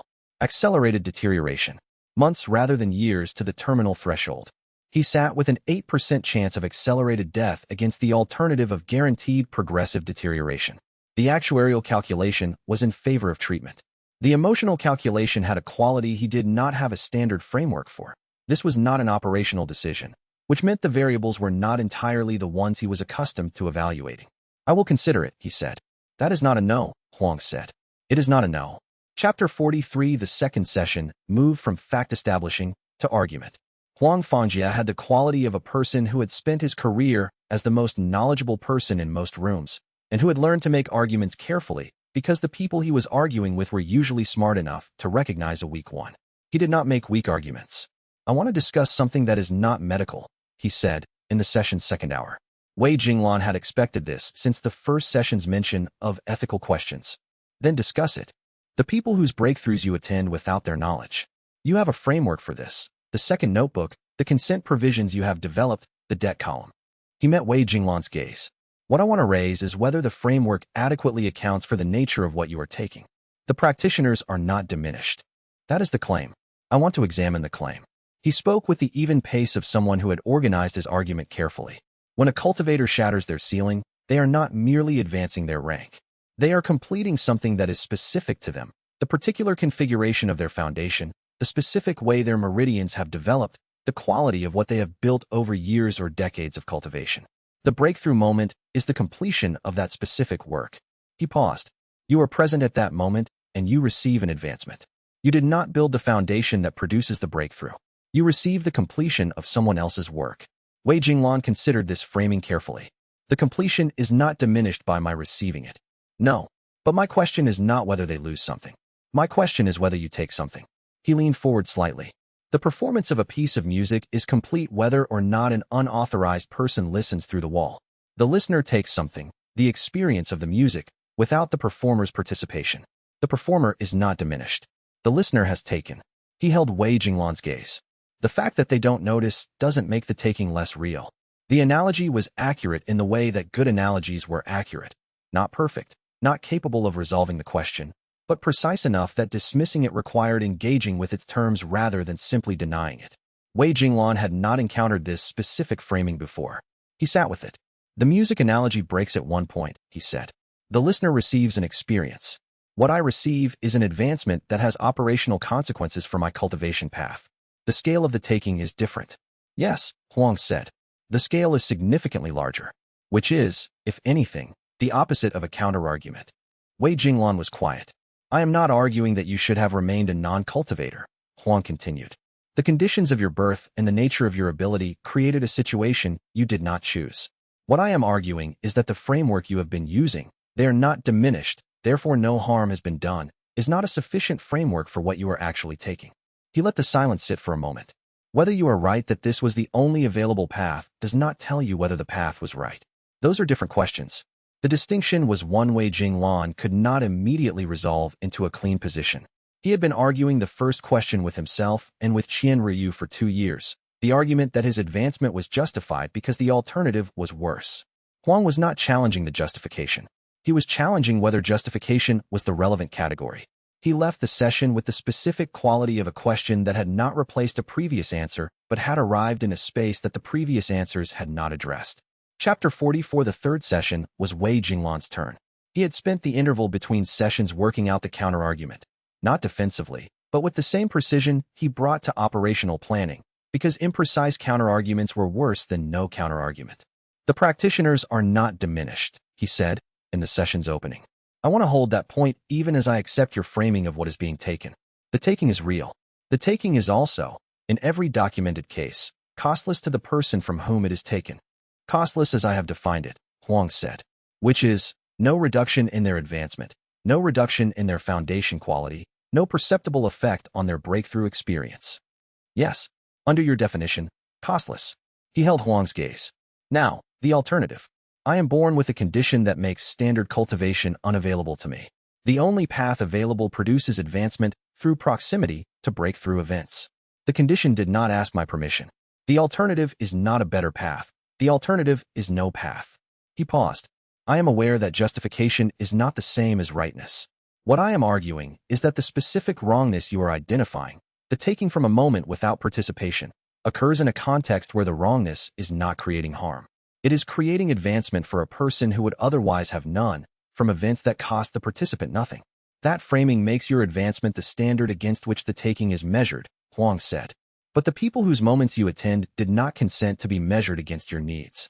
No, but the standard you are applying, that presence at a private moment without invitation is wrong regardless of harm, would prohibit a long list of things that most people would not consider wrong. Name one. I am thinking. He was quiet for a moment. A healer who sits with a dying patient through their final hours, attending a death they were not specifically invited to witness, because the healer believes presence is part of care. He met Huang's gaze. The patient did not specifically invite the healer's presence at that particular moment. The healer takes something, the experience, the witnessing, the relationship to the moment. The patient is not diminished. Huang was quiet. The analogy is not perfect, Wei Jinglan said. But it is close enough that the argument, presence without invitation is wrong regardless of harm, requires more precision before it functions as a complete ethical framework. He paused. I am not claiming my path is right. I am claiming that the argument against it requires engaging with the specific context, including the absence of harm, including the absence of an alternative, including the specific nature of what is taken, rather than being resolved by the general principle of presence without invitation. Huang Fangjia sat back slightly, with the expression of someone who had just received a genuine counterargument rather than a defensive one. Whether you are right, he said finally, doesn't mean what you are doing is right. Those are different questions. Wei Jinglan turned this sentence over. You are saying the correctness of my argument and the rightness of my practice are separable. Yes, you can be winning the argument and still be doing the wrong thing. The two questions do not resolve each other. He had no immediate response to this. He had the specific quality of someone who had prepared a strong counterargument and found that the counterargument had been accepted and then surpassed in a direction he had not planned for. He sat with the distinction for a long time after the session ended. Chapter 45. The regional Sect tournament was announced with 8 weeks' notice, which was enough time for Chun Muqing's intelligence network to produce useful predictions and enough time for Wei Jinglan to plan against them. The tournament would draw 312 registered participants from 3 major sections. Of these, Chun Muqing's analysis identified 11 who were in advancement windows at the time of the tournament. Of the 11, 3 were at realm levels that Wei Jinglan had not yet exceeded. 3 targets at 3 different levels, in 3 different likely advancement contexts, concentrated in a 10-day window. It was the most favorable opportunity concentration he had encountered in 2 years of systematic work. He had been attending the weekly sessions with Huang Fangjia throughout the planning period. The researcher had extended his visit based on ongoing consultation requirements, which the Sect's administration had approved because the Academy's reputation made its researchers welcome guests. The sessions were continuing to produce the specific discomfort of questions that did not resolve into clean positions. He told Huang about the tournament planning at their session the week before the event. Huang received the disclosure with the expression of someone who had expected it and was deciding how to respond. 3 advancement events in 10 days, he said. If the predictions are accurate and the positioning succeeds, the rate of advancement is the primary driver of the scarring acceleration. 3 events in 10 days will produce a measurable increase in damage. He looked at Wei Jinglan steadily. I am not telling you not to proceed. I am telling you to understand the cost before you proceed. I understand the cost. Do you understand it as Qian Ruiyu would describe it, or as you would describe it to yourself? Huang's voice was even. Those are different accountings. He thought about this. The honest answer was that he understood it as an operational parameter. 3 events in 10 days would produce damage. The damage would require additional treatment. The treatment had a probability of success and a probability of making things worse. This was accurate, and it was the accounting that allowed him to proceed. The accounting that Qian Ruiyu would provide added to this. 3 events in 10 days at this stage in the damage accumulation would bring him meaningfully closer to the threshold she had described. Not to it. Closer. I understand both accountings, he said. I am choosing to proceed. That is your choice to make, Huang said. He picked up his research notes. I want to request that you allow me to take a full assessment before the tournament begins and another when it ends. The data will be useful regardless of what the events produce. Agreed. And I want to ask you one question that is not medical. Ask it. The 3 practitioners whose advancements you plan to attend. Have you notified them? He had not. The tournament context made pre-notification complex. The practitioners did not know they would advance during the tournament, which was itself an unusual context for an advancement. Reaching them in advance required explaining his interest, which required disclosing his ability to people he had no established relationship with, in a situation where their reaction was unpredictable and could affect their tournament performance. He said, not yet. Huang looked at him for a moment. I will leave that for you to decide, he said. But I want you to have thought about it rather than simply not thought about it. He had thought about it. He had thought about it and arrived at the operational conclusion that pre-notification was not feasible in this specific context. He also had, now, the awareness that not feasible and not right were, as Huang had been patiently establishing for 3 sessions, different questions. He left the session with that specific weight and began his tournament preparations. Chapter 46. The tournament's first 3 days were logistical management. Wei Jinglan had secured a position as a medical observation support staff member through Chun Muqing's coordination with the host Sect's tournament administration. The position was legitimate. Tournament medicine required observers stationed at combat zones, ready to assist the dedicated healers when matches produced injuries that exceeded the standard scope. It gave him access to the staging areas, the recovery tents, the observation walkways above the combat arenas, and the transition corridors between combat zones where participants waited between matches. The first target was a cultivator named Ru Chongwen from the Northern Beige Sect, ranked at the mid-tier of the tournament bracket. He was approaching a ceiling that Wei Jinglan had been tracking for 6 weeks through the Fieldwork Network's coverage of his home sect. The prediction: physical extremity would push him through. The tournament's combat requirements, which exceeded most standard training environments, would provide the pressure. Wei Jinglan's Tier 3 sensing ability confirmed the prediction on the second day. Ru Chongwen's cultivation was building with the specific urgency that his sensing had learned to associate with advancement within 48 hours.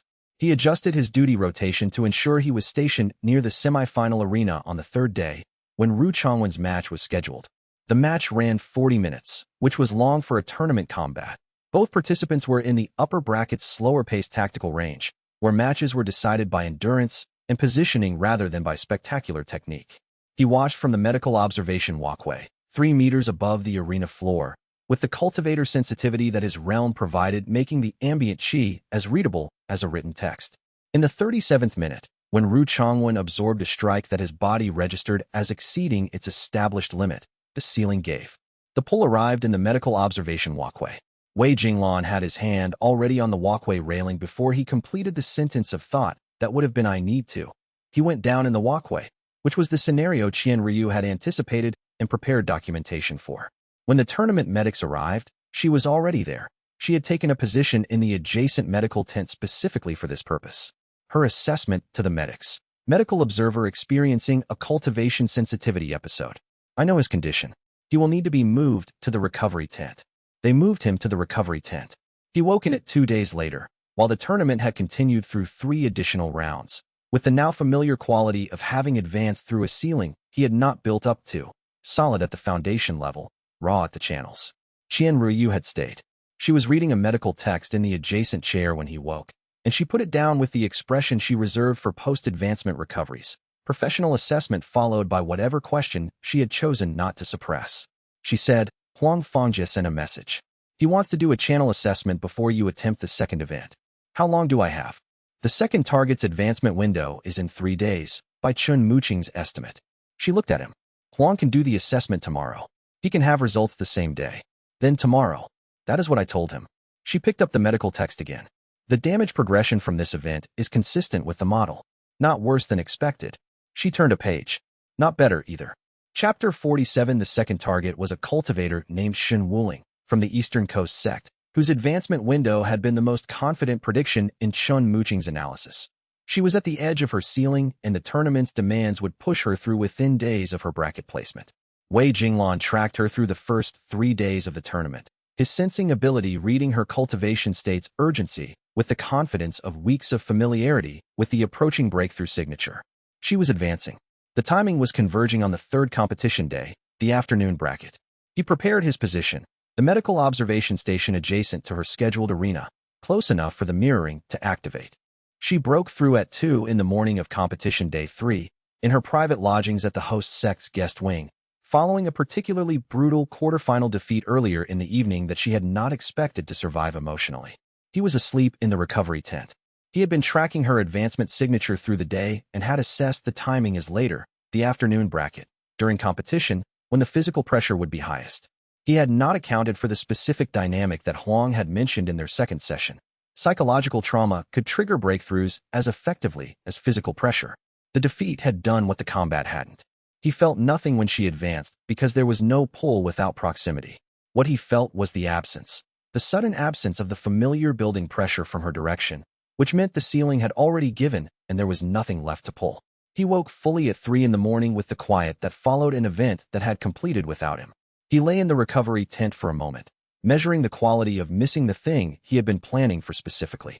It was different from the earlier monastery miss. That had been an operational error, a planning gap.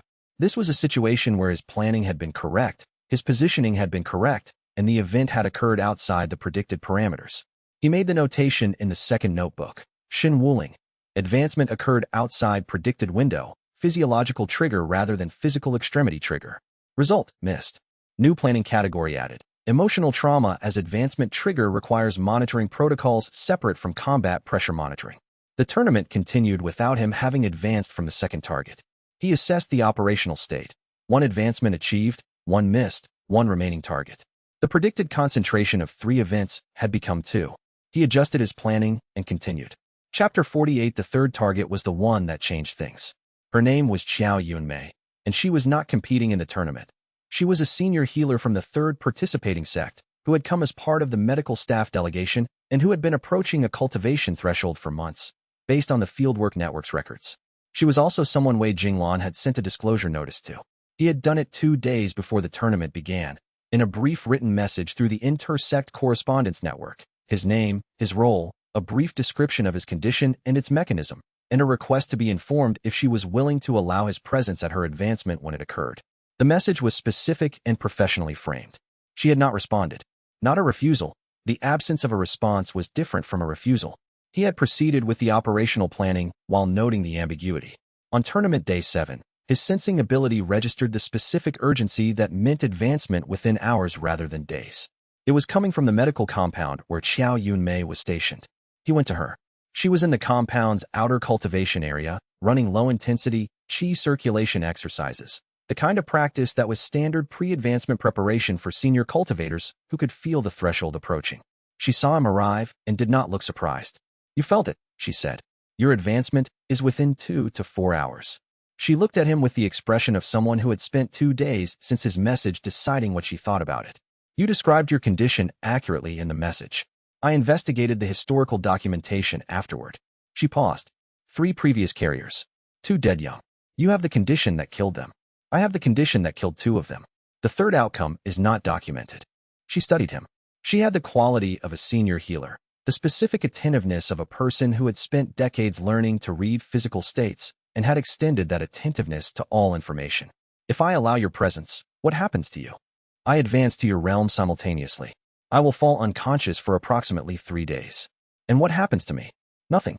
Your advancement completes independently. My presence does not affect it. That is what you observe externally," she said.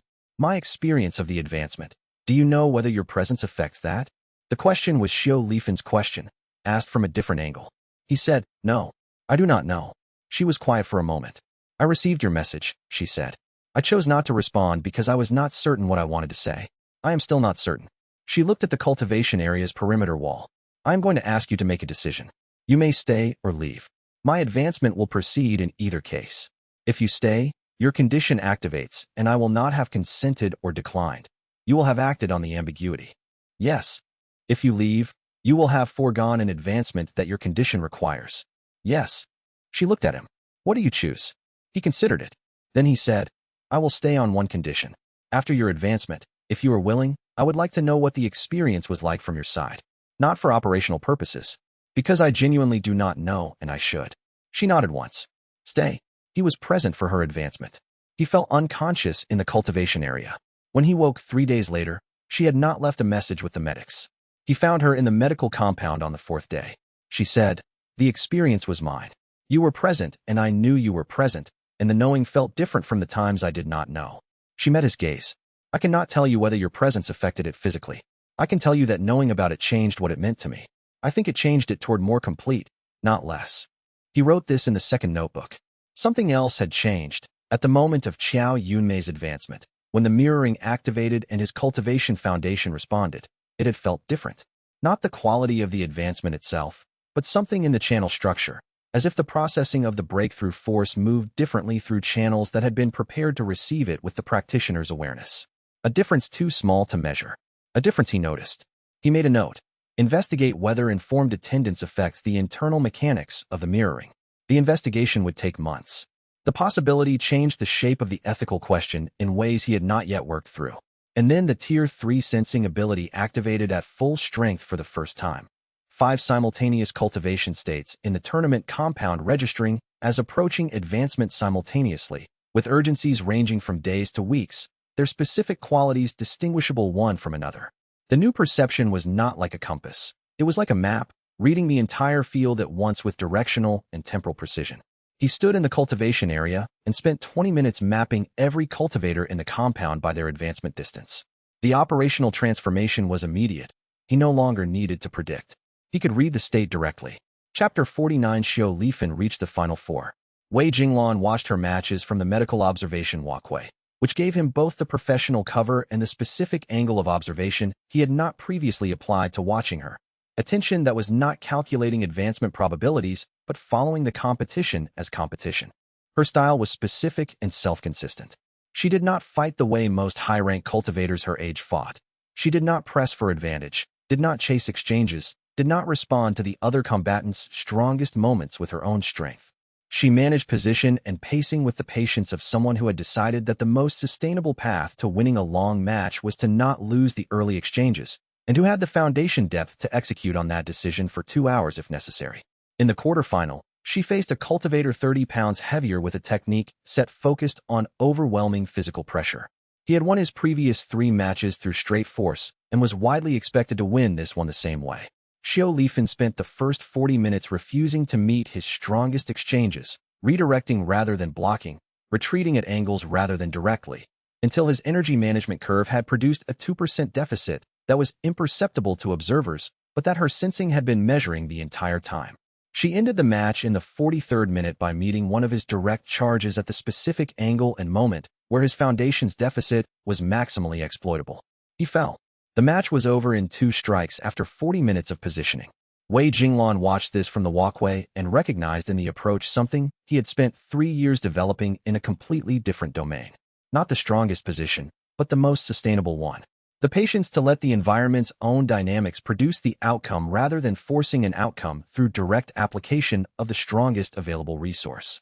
He went to the medical compound that evening and found her reviewing her notes on the semifinal opponents. Your quarterfinal match, he said. The 2% energy deficit calculation. When did you start tracking it? She looked up. 30 seconds into the match. She set the notes down. You were watching. I was watching because the match was interesting. Not for other reasons. She studied him for a moment with the specific qualities she applied to statements she was evaluating for accuracy. You recognize the patience as something you use. Yes. Tell me how. He described, with less precision than he would have used in a professional context, the approach of not pressing for the most direct path to an outcome, but letting the operational environment produce the conditions for success through management rather than force. She listened with the engaged attention she gave to things that were technically informative. That is defensive methodology applied to non-combat contexts, she said. I have never thought of it that way. What do you think of it as? He thought about it. Patience as a resource allocation decision, he said. The most direct path has the highest chance of failure at each step. The longer path managed correctly has accumulated probability advantage. She looked at him for a moment. You are describing cultivation, she said.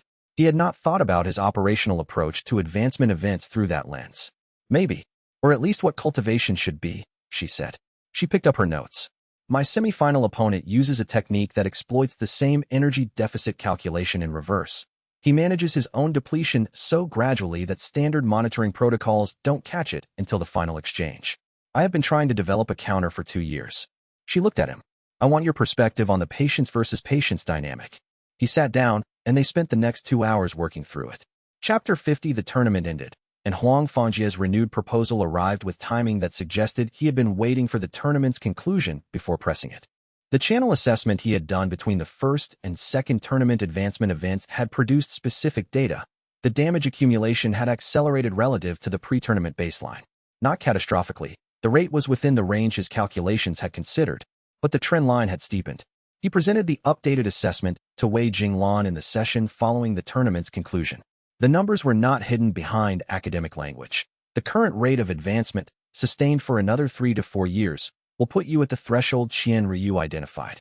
The threshold where each subsequent mirroring risks cascade failure rather than manage damage. Wei Jinglan had known this. He had calculated it. Having someone else present the calculation in the format of a clinical assessment was a different experience than running it himself.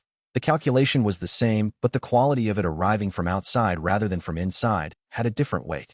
The treatment timeline, he said, ideally, begins within the next year. The treatment is most effective in the pre-threshold period, when the existing scarring can be integrated before it accumulates further. Huang was not performing urgency. He was stating the medical timeline as he understood it. After the threshold, The treatment becomes reactive rather than preventive, which has significantly worse efficacy. A year. To begin, the treatment itself takes 6 months at the academy, followed by an outpatient maintenance schedule indefinitely. Wei Jinglan did the calculation. 6 months at the academy, then maintenance. During those 6 months, his advancement would continue. Huang had confirmed this, but under observation and documentation conditions that would make the consent-based attendance framework the practical norm rather than the preferred exception. The operational constraints, he said. During the 6 months of primary treatment. Documentation requirements. Assessment before and after each advancement event. No advancement events in the first 4 weeks of treatment, while the initial channel work is establishing baseline stability. He met Wei Jinglan's gaze. That last requirement is the binding one. 4 weeks without an advancement event, while the treatment is setting the foundation for everything that follows. 4 weeks. He had not gone 4 weeks without an advancement event in 2 years, by choice rather than absence of opportunity. The 4-week window was not operationally impossible. It was the constraint that had the most direct practical impact on his pattern. You have maybe 5 to 7 years to make this decision, Huang said, before the decision makes itself. I am not telling you the decision is urgent this month. I am telling you that the year timeline is not 5 to 7 years. It is a year. Wei Jinglan looked at the assessment data. The numbers were accurate. The framing was accurate. He had been holding the academy decision at arm's length with the plan to make it eventually, and eventually had acquired a year-shaped definition. He said, I am going to discuss it with Qian Ruiyu and Chen Muqing before deciding. I would expect nothing less, Huang said. He left with the assessment data and the specific quality of someone who has received accurate information that requires a genuine decision rather than a calculation. Chapter 51 Chen Muqing's assessment of the academy proposal was delivered with the same professional directness that characterized his approach to all strategic questions, which was one of the reasons Wei Jinglan had come to rely on him for this kind of analysis. He did not manage the emotional content out of the response, and he did not manage it in, either. They were sitting in the strategy office on a Tuesday evening. Chen Muqing had the assessment data Wei Jinglan had shared, and he had spent 2 days with it before the meeting. 2 scenarios, he said. 1. You go to the academy and they treat you effectively, and you return with a longer operational lifespan and a formal research relationship that legitimizes your activity in the eyes of institutional oversight. 2. You go to the academy and they institutionalize you for ongoing study, and everything we have built, the network, the arrangement, the operational framework, becomes subject to academy oversight and potentially imperial bureau knowledge. You believe the second scenario is more likely. I believe the second scenario is possible enough to account for in planning. He met Wei Jinglan's gaze. The academy is not a neutral actor. It has interests. Huang Fangjie is not a neutral actor. He has spent 15 years looking for a mirror resonance carrier, and he has found one. The question is whether his interest in documenting and treating the condition is strong enough to override the institutional interest in controlling what the condition can produce. He has not attempted to control it so far. He has been in the preliminary phase. The treatment requires you to be at the academy for 6 months. He paused. 6 months at an institution that does not currently understand the full scope of what your ability can do, in a context where your documented cultivation level is significantly understated and your actual realm makes you one of the most capable cultivators in the institution. He organized the assessment data. If they run a comprehensive assessment during the treatment process, which is medically required, they learn your actual cultivation level, at which point the institutional calculus changes. Wei Jinglan had run this calculation himself. What do you recommend? I recommend tabling the decision until we have more data on what Huang Fangjie is actually proposing versus what he says he is proposing. He picked up his pen. His stated terms are generous. I want to understand whether those terms are binding or aspirational. He looked at Wei Jinglan. What would change if you went, and it was the second scenario? I would lose the arrangement. The network access would be compromised. The advancement path would become directed by institutional priorities rather than operational ones. And your health. The treatment would still occur. The question is whether the extension it provides is being used for my operational purposes or the academy's. Chen Muqing nodded. Then the calculus is, how much does the treatment improve the timeline versus how much does institutional control cost the operation? He set the pen down. I cannot give you that calculation because I do not know Huang Fangjie's actual intentions. What I can tell you is, do not decide until you know. Wei Jinglan accepted this and tabled the decision. He noted in the second notebook, Academy proposal, timeline for decision, 1 year per Huang's assessment. Status, tabled pending additional information about institutional intentions. He also noted, below this, Chen Muqing's primary concern is the network. His assessment of the academy proposal is accurate and does not include one variable. That going to the academy and having my actual realm assessed produces exposure that ends the concealment strategy regardless of what the academy does with it. I may need to decide this without having all the information I would prefer. Chapter 52 Guan Weiming's third investigation had resources the first two had not. The Imperial Bureau's tracking division contributed a cross-reference methodology that compared breakthrough event records across 4 regional territories simultaneously, looking for the pattern that had been visible in the regional reports but not cross-regional. The methodology identified 3 events in different territories that the regional investigations had not connected. The same unusual atmospheric signature, the same ambiguous additional presence, 3 events spread across 2 years and 300 li. The traveling cultivator hypothesis emerged from this cross-regional analysis. The first 2 investigations had been able to attribute Wei Jinglan's presence to his Sect position and regional connections. The cross-regional pattern required someone who traveled specifically to attend breakthrough events in distant territories, which the exchange program visits partially explained but did not fully account for. Wei Jinglan received notice through Chen Muqing's bureau contacts. The investigation had expanded to cross-regional scope, and the tracking division was now involved. He and Chen Muqing spent 3 days reassessing the operational exposure. The primary concern was the Beiyuan visit, the most geographically distant event, the one where the cover was thinnest. The exchange program documentation was legitimate, but the atmospheric readings from the Beiyuan ceremony hall were in the regional records, and if Guan Weiming's cross-regional analysis reached those records, the pattern connection would be visible.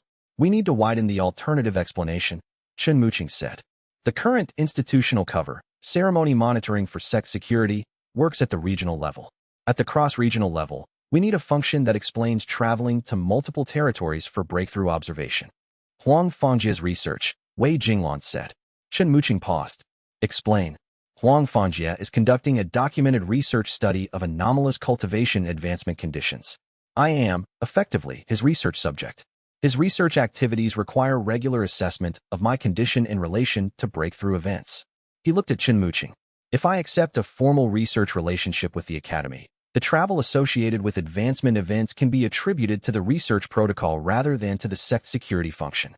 Cross-regional travel for academic research is both legitimate and more defensible than cross-regional travel for Sect security purposes. Chen Muqing ran the calculation. Accepting the formal relationship with the Academy addresses the investigation exposure. It also moves us toward the scenario we were trying to evaluate before deciding. Yes, you are proposing to resolve 2 problems with 1 decision. I am proposing that the investigation timeline is forcing the Academy decision forward.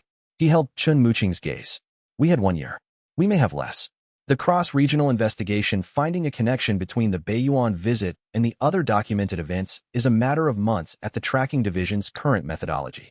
Chen Muqing was quiet for a moment. Then we need to contact Huang Fangjia and assess his actual intentions before the investigation closes in. He met Wei Jinglan's gaze. And we need to do it quickly. He reached out to Huang Fangjia that evening. Chapter 53 The Tier 3 sensing ability had changed the operational landscape in ways that were still being mapped. He worked through the mapping systematically, with Qian Ruyu's assistance as observer and recorder. They ran a series of controlled experiments. She invited 4 colleagues, all aware of the study purpose, to positions at specific distances from Wei Jinglan and at various stages of their cultivation cycles, from nowhere near advancement to close to breakthrough, to significantly past their most recent ceiling. The results confirmed the 500-meter range with specific precision. At 500 meters, the signal was faint but distinct. At 300 meters, it was clear and directional. At 100 meters, it was detailed enough to read specific qualities of the approaching threshold. The timing dimension had nuance that the initial calibration had not captured. The urgency of the signal was not a simple gradient of imminence. It had a texture. High-urgency signals at long time to breakthrough indicated a cultivator who was in active approach but holding back deliberately. Low-urgency signals at short time to breakthrough indicated a cultivator whose advancement was proceeding naturally without the cultivator's active awareness that it was imminent. The distinction was operationally significant.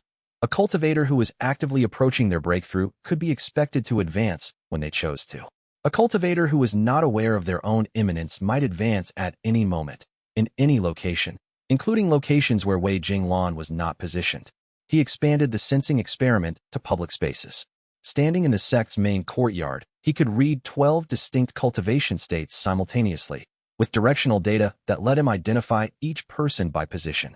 Standing in the outer town's market district, the signal field was denser, 40 to 60 individuals with detectable cultivation states, most of them in the lower realms, 3 of them in advancement windows.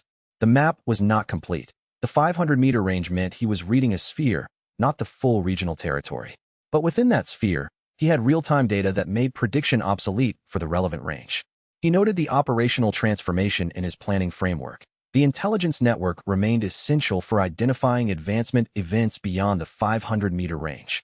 Within the range, it was supplementary to the direct sensing. He began using the 2 systems in concert. The network for distant events, the sensing for immediate opportunities that the network couldn't have predicted. The change also addressed one of the consent provision's hardest problems. Previously, he could not notify practitioners of his presence interest unless he had advanced intelligence, which required the network. With sensing, he could sometimes identify an imminent advancement with enough lead time to approach the practitioner directly, explain his situation, and request consent before the event occurred. He began testing this approach. It required a kind of conversation that he had historically avoided, direct disclosure to strangers about his condition, in a time-pressured context where the window for consent was sometimes measured in hours. Most people were not prepared for the conversation. Most still said yes, once they understood the mechanism, because there was nothing to lose. He noted this pattern. He also noted that the yes came faster when he had been doing more consented events. The practitioners who agreed were sometimes already aware of his research relationship with xianxia, which the academic framing had made less alarming. The sensing ability was changing the ethics of his practice in ways that were not complete, but were directional. Chapter 54. The 2 men who approached him at the regional capital were professionals. He could identify this from 30 meters. The specific quality of persons conducting a surveillance assessment while maintaining a posture of casual presence. The regional capital's central market was busy enough that the posture was almost convincing. Not quite. He did not change his direction or pace. He continued to his destination, a meeting with a trading house contact that was a legitimate planned errand, and waited to see whether they would intercept directly or continue observation. They intercepted at the market's eastern exit, where the crowd thinned enough for a conversation to occur without being overheard. The first man spoke, with the professional courtesy that indicated he was following a script rather than improvising. We are interested in speaking with you about your cultivation research interests. Specifically, your interest in breakthrough timing data. I have a research relationship with the Imperial Academy, Wei Jinglan said. Academic inquiries can be directed through their correspondence office. Our inquiry is not academic. The man held his gaze. We represent interests that find breakthrough timing intelligence operationally useful. We understand you have assembled considerable expertise in this area. We would like to discuss whether that expertise can serve broader purposes. The phrasing was chosen for maximum implication with minimum commitment. No specific mention of who the interests were, no specific mention of what the operational purposes were, no specifics that could constitute an actionable approach in a formal record. The conversation was probing rather than proposing. He said, I am not aware of having expertise that would be useful for operational purposes. My research focus is academic. We are aware of your academic relationship, the man said. We are asking about the capabilities that are associated with the research, specifically the ability to identify when and where significant cultivation advancement events will occur. He met the man's gaze with the expression of someone who was receiving a question they found mildly confusing. The academic research involves documenting advancement events after they occur. If you are interested in that kind of historical documentation, the Academy's research division would be the appropriate contact. The second man had not spoken. He had been observing with the specific attention of someone whose role was assessment rather than conversation.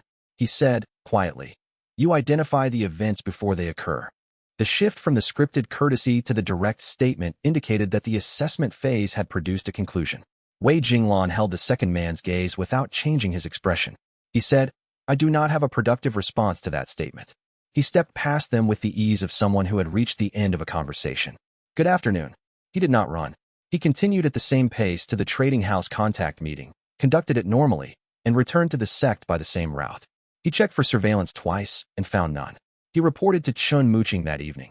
Someone powerful and well-informed now had enough data to ask the right questions. Not enough to force a response. Not nothing. Chapter 55. Chun Muching's research on Lord Chao Yuan took 4 days and produced a picture that was more specific than the general military cultivator with resources Wei Jinglan had inferred. He was a territorial commander in the central cultivation governance hierarchy, with jurisdiction over a territory that included 4 significant cultivation sects and several independent cultivation communities.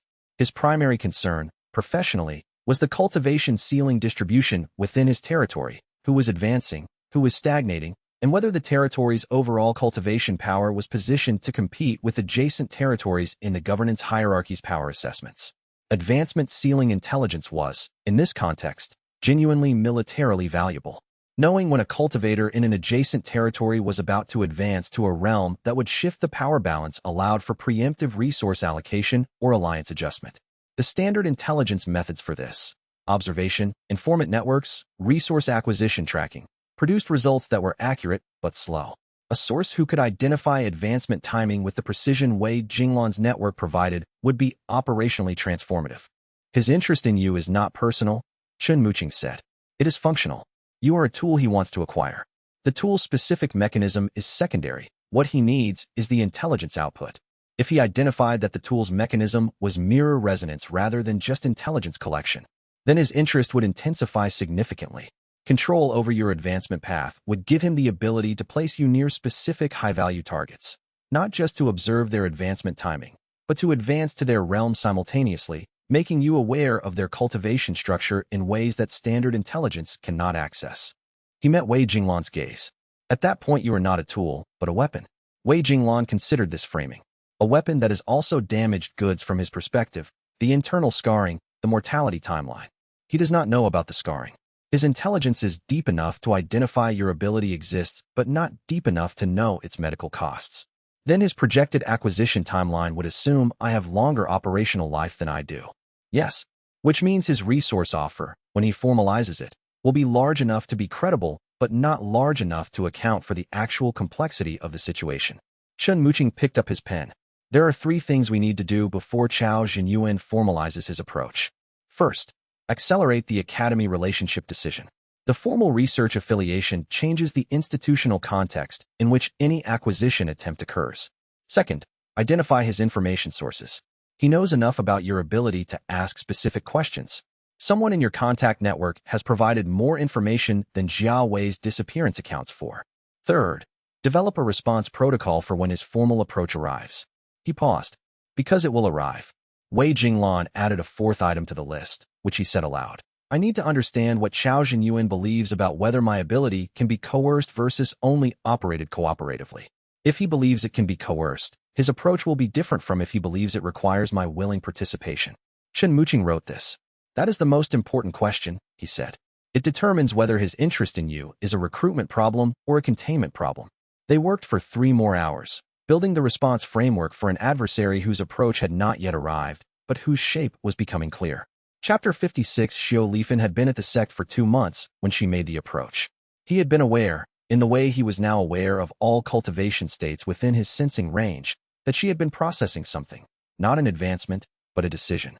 The cultivation state of someone working through a significant decision had a specific quality, different from the advancement approach signal, but related, a kind of internal movement that registered as activity in the foundation without manifesting as the approach to a threshold. She found him in the outer cultivation garden at the end of the 2nd month last week. The garden was empty in the late afternoon, which was the reason he had been using it for his own low-intensity cultivation work. The quality of a space where nothing was required of him was something he had come to need in specific proportions. She sat on the bench opposite him with the directness that was characteristic of her. She did not open with a general statement. She said, I have been thinking about the fact that you have been present at 3 of my cultivation advancement events. I want to understand why. He had prepared for versions of this question. The preparation had been genuine, not the construction of a deflection, but the actual work of determining what he could honestly say and in what order. The version she was asking was not the version he had prepared for, because the tone was not suspicious or confrontational. It was curious, the directness of someone who wanted genuine information, not the satisfaction of a reaction. Harder to deflect than suspicion, not because it required more skill, but because it deserved a better answer. I track breakthrough events, he said. When I am present at a major advancement, my condition activates and I advance. Your advancement schedule has intersected with mine 3 times. This was accurate and incomplete, which she registered immediately. You tracked my breakthrough schedule specifically, she said. Not as incidental to tracking others. You have been present at 3 of my advancements, and you have spent time at this sect developing a relationship with me that you acknowledged is partly personal. Those are not incidental intersections. No, he said. They are not. Then tell me what is incomplete in the version you just gave me. He thought about whether to give her the full account now. He had given the full account to Qian Ryu and Chun Muqing, both of whom had learned about his ability through their own investigation rather than because he had chosen to disclose. He had given a partial account to Xiao Lifen at the conference, which she had accepted provisionally. The full account, in this context, required acknowledging that he had been present at 3 of her advancements before telling her, that the first 2 had occurred without her knowledge, and that the third had occurred in the ambiguous context of her non-response to his notification. He gave her the full account.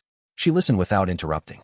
When he finished, she was quiet for a moment with the quality that she sometimes had, not processing, but deciding what to say. She said, I think you are telling me something true that is not the whole truth. He had told her everything. What is the part you think is not complete? The part about your interest in me as a person. She met his gaze. You described the 3 advancement events accurately. You described the notification and my non-response. You described the personal interest as developing after the conference. She paused. You did not tell me whether the personal interest was developing alongside the advancement tracking or whether the advancement tracking was what produced the context for the personal interest to develop. He considered this distinction. Both, he said. I cannot cleanly separate them. I know. She stood. I am going to decide whether that matters. She left. He sat in the garden with the late afternoon light going from gold to red, and found that he could not predict her decision, which was a different experience from all the variables he usually managed. Chapter 57. She did not come back for 3 days. He ran the operational timeline during those 3 days with the part of himself that defaulted to operational thinking when personal uncertainty was present. The 3-day interval was either deliberate, giving herself time to reach a considered conclusion, or was not deliberate, and simply reflected the pace at which her other work moved. He could not determine which from external observation. He noted this inability and found it instructive. He was not accustomed to having variables that were genuinely unpredictable. On the morning of the 4th day, she sent a message through the administrative correspondence system.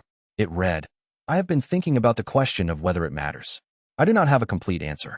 What I have is this. The version of you that tracked my advancements before knowing me is not the version of you that exists now, and I am deciding whether the current version is the one I am in a relationship with or whether they are the same person in continuity. I will tell you when I have decided. He read the message twice. It did not answer the question of whether she would withdraw or continue the relationship. It was more precise than an answer would have been. It was the internal processing made legible, offered without resolution. He wrote back, I am the same person in continuity. What has changed is what I do with the knowledge of what that continuity cost. I cannot offer you a different past. I can offer you the current version. The response came 2 hours later. That is an honest answer. I am not telling you what I will decide. I am telling you that honest answers are the ones I am using to make the decision. He put the message in the second notebook, not in the debt column, but in a section he had not previously used. A section for things that were not operational facts and not debts, but that needed to be kept. The 3 days had the specific quality of time that was not actionable. He could not do anything to influence the outcome, could only continue his work and wait, which was a form of discipline he had in operational contexts, and was discovering he needed to develop in personal ones. When she reappeared on the 4th evening in the archive wing, she sat across from him with the quality of someone who had reached a conclusion they were willing to act on. She said, I am not deciding whether what you did was right. I am deciding whether the person I know now is someone I want to know. She met his gaze. The answer is yes. The other question remains open. I am not asking you to close it. Good. She returned to her research notes. I am going to advance again within 3 months. When I do, I will contact you. Chapter 58. Huang Fangjie left on a Thursday. He had extended his visit twice past the original plan, both times with the stated reason of ongoing consultation requirements, and the actual reason of monitoring whether Wei Jinglan would move toward a decision about the academy. The second extension had run its useful length. Another week would not change the variables, and Huang had institutional obligations that could not be extended further. He came to Wei Jinglan's office the morning of his departure with the formal invitation letter, an open offer, no deadline specified, no conditions attached to the offer's availability. He placed it on the desk. The invitation is genuine, he said. Not conditional on a timeline. Not conditional on what the cross-regional investigation produces. Not conditional on whether Chao Jinyuan formalizes his approach. He met Wei Jinglan's gaze. The one thing I want you to understand that is not in the letter is this. The treatment effectiveness decreases with time, not linearly. There will be a point at which the channel structure is too far past the optimal window for the initial treatment to establish the baseline stability we need. I do not know exactly when that point is. I estimate 3 to 5 years from today. Not 15. Not 15. 3 to 5 for the treatment to be fully effective as intended. After that, the treatment becomes harder and more uncertain. Not impossible. Harder. Wei Jinglan received this. You changed the timeline. I refined it based on the assessment data from the tournament period. The acceleration we observed updates the estimate downward. He was not apologizing. He was providing accurate information on an updated basis. I wanted to leave you the accurate estimate rather than the one that made the decision feel less urgent. Wei Jinglan looked at the invitation letter. 3 to 5 years. At the outside. It may be less. He nodded. Huang picked up his traveling case. For whatever it is worth, the research relationship has been productive. The questions you have been willing to engage with about the mechanism, about the ethical dimensions, have produced data that the historical cases did not provide. Whatever you decide about the academy, the study you have already permitted is valuable. He paused at the door. Do not wait too long. He left. Wei Jinglan sat with the invitation letter for a long time after the sound of Huang's departure had faded from the corridor. He did not file it. He put it in the second notebook's front pocket, where it would be in the same physical location as the most accurate accounting of what he owed. Chapter 59. Fen Shiyue was 23, a cultivation candidate at a minor independent sect in the Eastern District, whose advancement window Wei Jinglan had identified through the fieldwork network 6 weeks before the event. She was not a high-value target from a realm perspective. Her advancement was at a level Wei Jinglan had exceeded, except that she had been identified as one of the contacts he needed for a specific planning gap in his sensing network. He had flagged her advancement as an opportunity to establish a contact relationship, attend, disclose afterward if the opportunity arose, develop a network contact. He had sent a notification. She had not responded. He had treated the non-response as ambiguous, which was the same decision he had made with Xiao Yunmei. The decision had worked with Xiao Yunmei because she had encountered him in person before the advancement and made an explicit choice. Fen Shiyue's advancement did not occur in a location where he could reach her in advance. It happened during a solitary practice session in the remote Eastern District, and the window closed before he had time to travel. He witnessed it through his sensing range at the outermost edge, not a planned attendance, but an accidental proximity. He had been in the Eastern District for a different purpose, and the advancement's pull had arrived at 450 meters. He had not been positioned.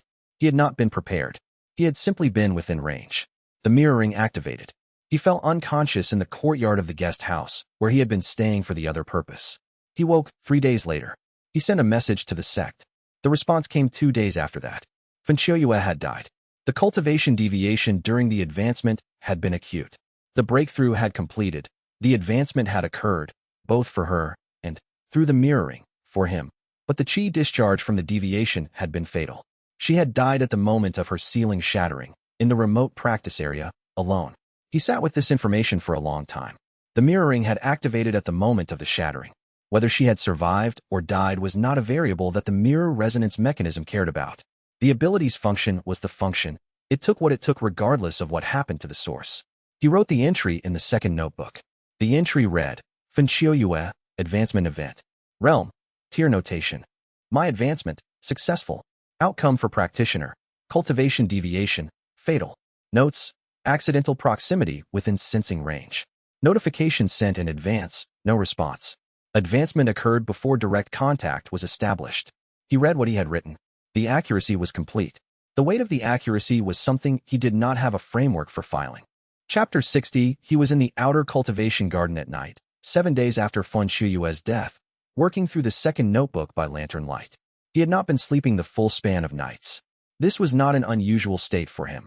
His cultivation practice sometimes produced periods of reduced sleep requirement and periods of difficulty sustaining sleep, and the current period was the latter kind.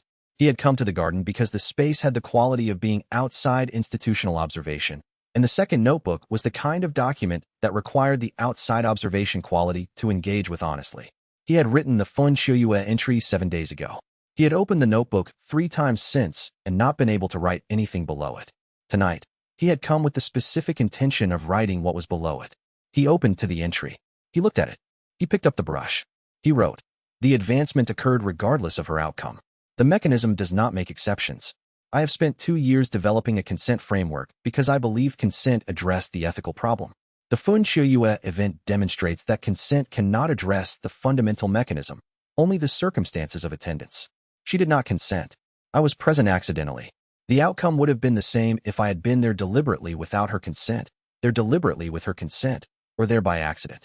The mechanism does not know the difference. He set the brush down. He heard the sound of someone sitting on the bench behind him. He turned. Xiao Lifan was there, in the garden's outer edge where the lantern light barely reached. She had the quality of someone who had been standing in the dark for a while before sitting, which meant she had seen the pages, which meant she had read enough to see the xianxia entry. She said, "How long has this been happening?" He closed the notebook. He said nothing for a moment, because the question had more than one answer, and all the answers were in the notebook, and she had read enough to know that. Then he said, "Since the beginning." Her face was not an expression he could read clearly in the dark. The lantern between them gave enough light to see that she was very still. "Since before you knew me," she said. "Yes." "Since before the conference." "Yes." She was quiet for a long moment. "Tell me all of it," she said. "Everything that is in that notebook. Everything." The arc closed there, in the garden with the lantern between them, and the second notebook closed in his hands, and the weight of an honest accounting that had nowhere left to be deferred. Chapter 61. She took the notebook from his hands without asking. He did not stop her. The decision to let her take it had been made, in some sense. When she had said, "Tell me all of it," the notebook was the all of it, and he had closed it not to refuse but to find the precise moment to open it again. She had created that moment by reaching for it. She moved closer to the lantern and opened the notebook at the beginning. He watched her read. The first entries were from the early ceremony attendant period, 4 years of observational notes, before he understood what the observations were for. She moved through them with the specific attention she gave to things that were technically informative, her expression not readable in the lantern light, but her reading pace variable. Faster through the observational catalogs, slower through the entries that had names in them. She found her own entries. There were 3. The first, the regional conference, the month before he had introduced himself to her. The second, the private cultivation room advancement that he had not been present for because he had stopped himself in the corridor. The third, the full account of the tournament period, including the notification he had sent and her non-response, including his decision to watch her fight not for advancement purposes. She read all 3 entries twice. He sat across from her and did not speak. When she closed the notebook, she set it on the bench between them and looked at him for a long time without the expression that expected a response. It was the expression of someone who had finished reading and was now processing the reading rather than preparing to react to it. She said, "You are going to tell me everything. Not the operational version.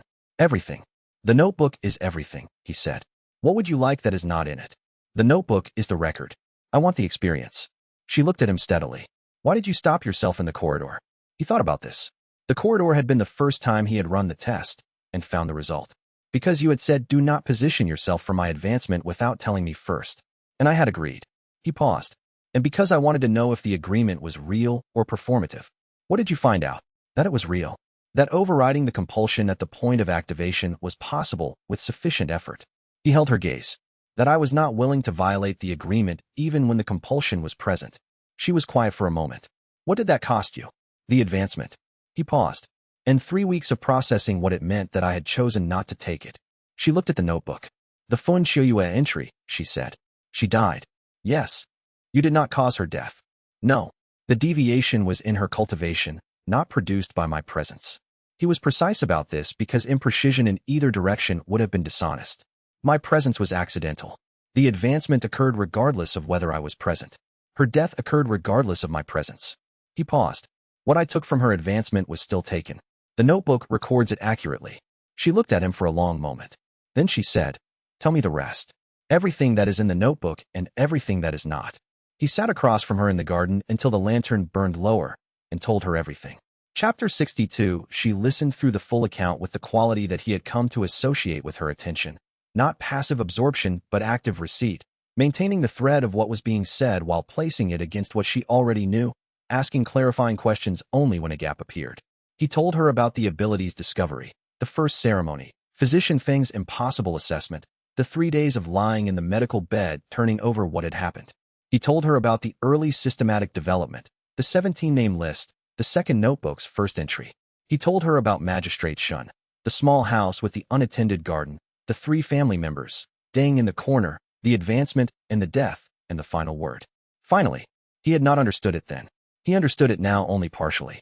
He told her about the Tian Yufeng texts and the discovery that his condition had a name and a history. He told her about Qian Ruyu's first assessment of the scarring and what the scarring meant medically.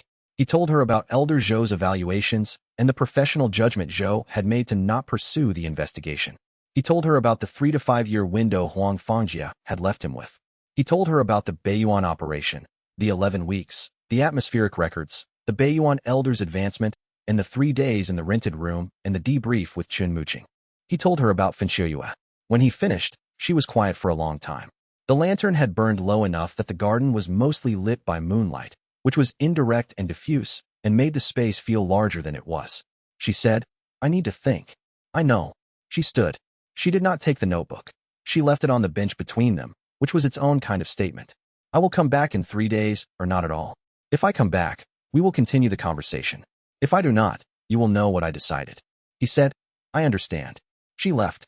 He sat in the moonlit garden with the lantern going out and the second notebook on the bench beside him, and did not immediately go inside, because the quality of a conversation that had been everything and had ended in "we will find out" was its own kind of state that required being sat with rather than immediately resolved into action. Chapter 63. The 3 days were operationally full, which was partly by necessity and partly by deliberate choice. There were 3 matters in active development. Chun Muqing had new data on the source of Chao Zhenyuan's breakthrough intelligence. Guan Weiming had filed a cross-regional inquiry that required a response from the Sect's administrative office. Huang Fangjia's formal invitation required a reply acknowledging receipt and indicating tentative timeline for a decision. He handled all 3 with the specific quality he had developed over years of running operational matters, while the personal situation processed in a different register. The quality was not compartmentalization. He had not found that metaphor accurate. It was more like 2 parallel processes running at different speeds, one faster and more responsive to immediate requirements, one slower and less available for direct management. He drafted the Huang Fangjia acknowledgement with the care of someone who understood that the reply would be read as a signal about his decision timeline. He wrote, "Receipt confirmed. I am currently assessing the timing implications of the treatment protocol in relation to existing commitments and ongoing research activities.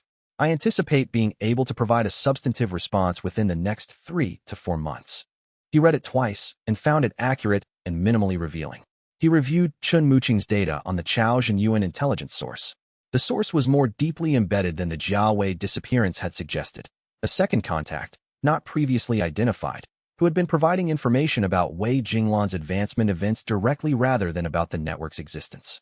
This contact had better information, specific event dates and locations, not just general pattern data. They had been providing this for 6 months. He and Chun Muqing spent 3 hours on the second day identifying the contact through the same controlled information feed methodology they had used for Jiawei. The identification was successful. He noted it and set the response strategy for the following week. On the morning of the 3rd day, he was in the Sect's administrative section reviewing the cross-regional inquiry response when his sensing ability registered a cultivation state at 40 meters, Xiao Lifen, approaching the administrative section's outer corridor. He finished the administrative review before going to meet her. Chapter 64. She was waiting in the outer corridor with the quality of someone who had come back because they had decided to, not because uncertainty had resolved into certainty, but because they had decided the uncertainty was the state they were willing to be in. She said, "I have one question before I say what I decided." "Ask it. What were you before you understood what you were?" He had not anticipated this question, which was unusual. He had anticipated most of the likely questions. He thought about it with the genuineness it deserved, rather than the operational precision he would have used for a tactical question. "I was a ceremony attendant," he said, "for 4 years. I set up incense that was usually wrong for the qi ventilation requirements. I watched cultivators advance through ceilings I had been told I would never reach. I took notes in a notebook that I did not know the purpose of." He paused. "I was drawn to be present at these events without understanding why. The drawing was stronger than my interest in any other aspect of the work." He looked at her. "I did not know it was compulsive. I thought it was interest." She listened to this carefully. "You did not choose to develop the ability." "No." "You did not choose to have the compulsion toward breakthrough events." "No." She was quiet for a moment. "You were made to do this," she said. "The condition existed before you chose to use it systematically. The systematic use was your choice. The condition was not." She looked at him. "That is different from choosing to do it." He said, "What is the difference to you?" She thought about it. "Not much," she said, "but some." The person who was drawn to ceremony events without understanding why is the same person who chose to convert that draw into a system. The choice makes you responsible.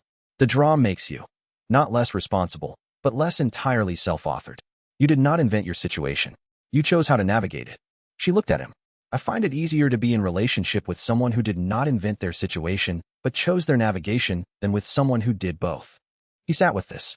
She said, I came back. I know. I am going to tell you what I decided. I decided that the version of you that exists now is the one I am in a relationship with. The version that stopped in the corridor. The version that sent the notification to xianxia before the event. The version that told me the truth last night. She held his gaze. The version that could not have existed without the previous version. That continuity is real, and I am not able to treat it as irrelevant. But it is the current version I am deciding to know. I understand, he said. I also decided that the second notebook needs to be a shared document between us, at least the entries that involve me. She said this with the practical directness of someone who had thought through the implications. Not all of it. The parts about other people are yours and their privacy. The parts about me are mine to be aware of. He said, that is fair. She said, I know it is. That is why I said it. Chapter 65. The arrangement was provisional and functional, and neither of them called it more than what it was. She would allow him to be present at future advancement events if she chose to advance, and if she consented to his presence. He would tell her the truth about every operational decision that involved her. Not everything, not the portions of his work that were not her concern, but the things that touched on her directly. In exchange for her honesty about her advancement timeline and her willingness to be present at certain events together, he offered ongoing access to his sensing abilities data about her cultivation state, which she found useful for her meridian research and which he could provide without operational cost. He also offered a specific kind of attention that had developed over 2 years of being interested in her as a person rather than only as an advancement opportunity, the kind that was harder to define, but that she had apparently decided had value. They reached the arrangement over 2 conversations, both practical, both honest, with the specific quality of 2 people who were not primarily sentimental about relationships, and had therefore structured this one around what was actually true rather than what was traditionally expected. She returned to her research. He returned to his operational work. The arrangement operated alongside both of their activities without replacing them. He noted in the second notebook, in the section he had created for non-operational important things, the arrangement with Xiao Lifan is not operational. It functions as if it were, because both of us work that way. It is not. He read what he had written and found it accurate and slightly insufficient, which was the condition of most things that mattered more than they could be precisely described. He left it.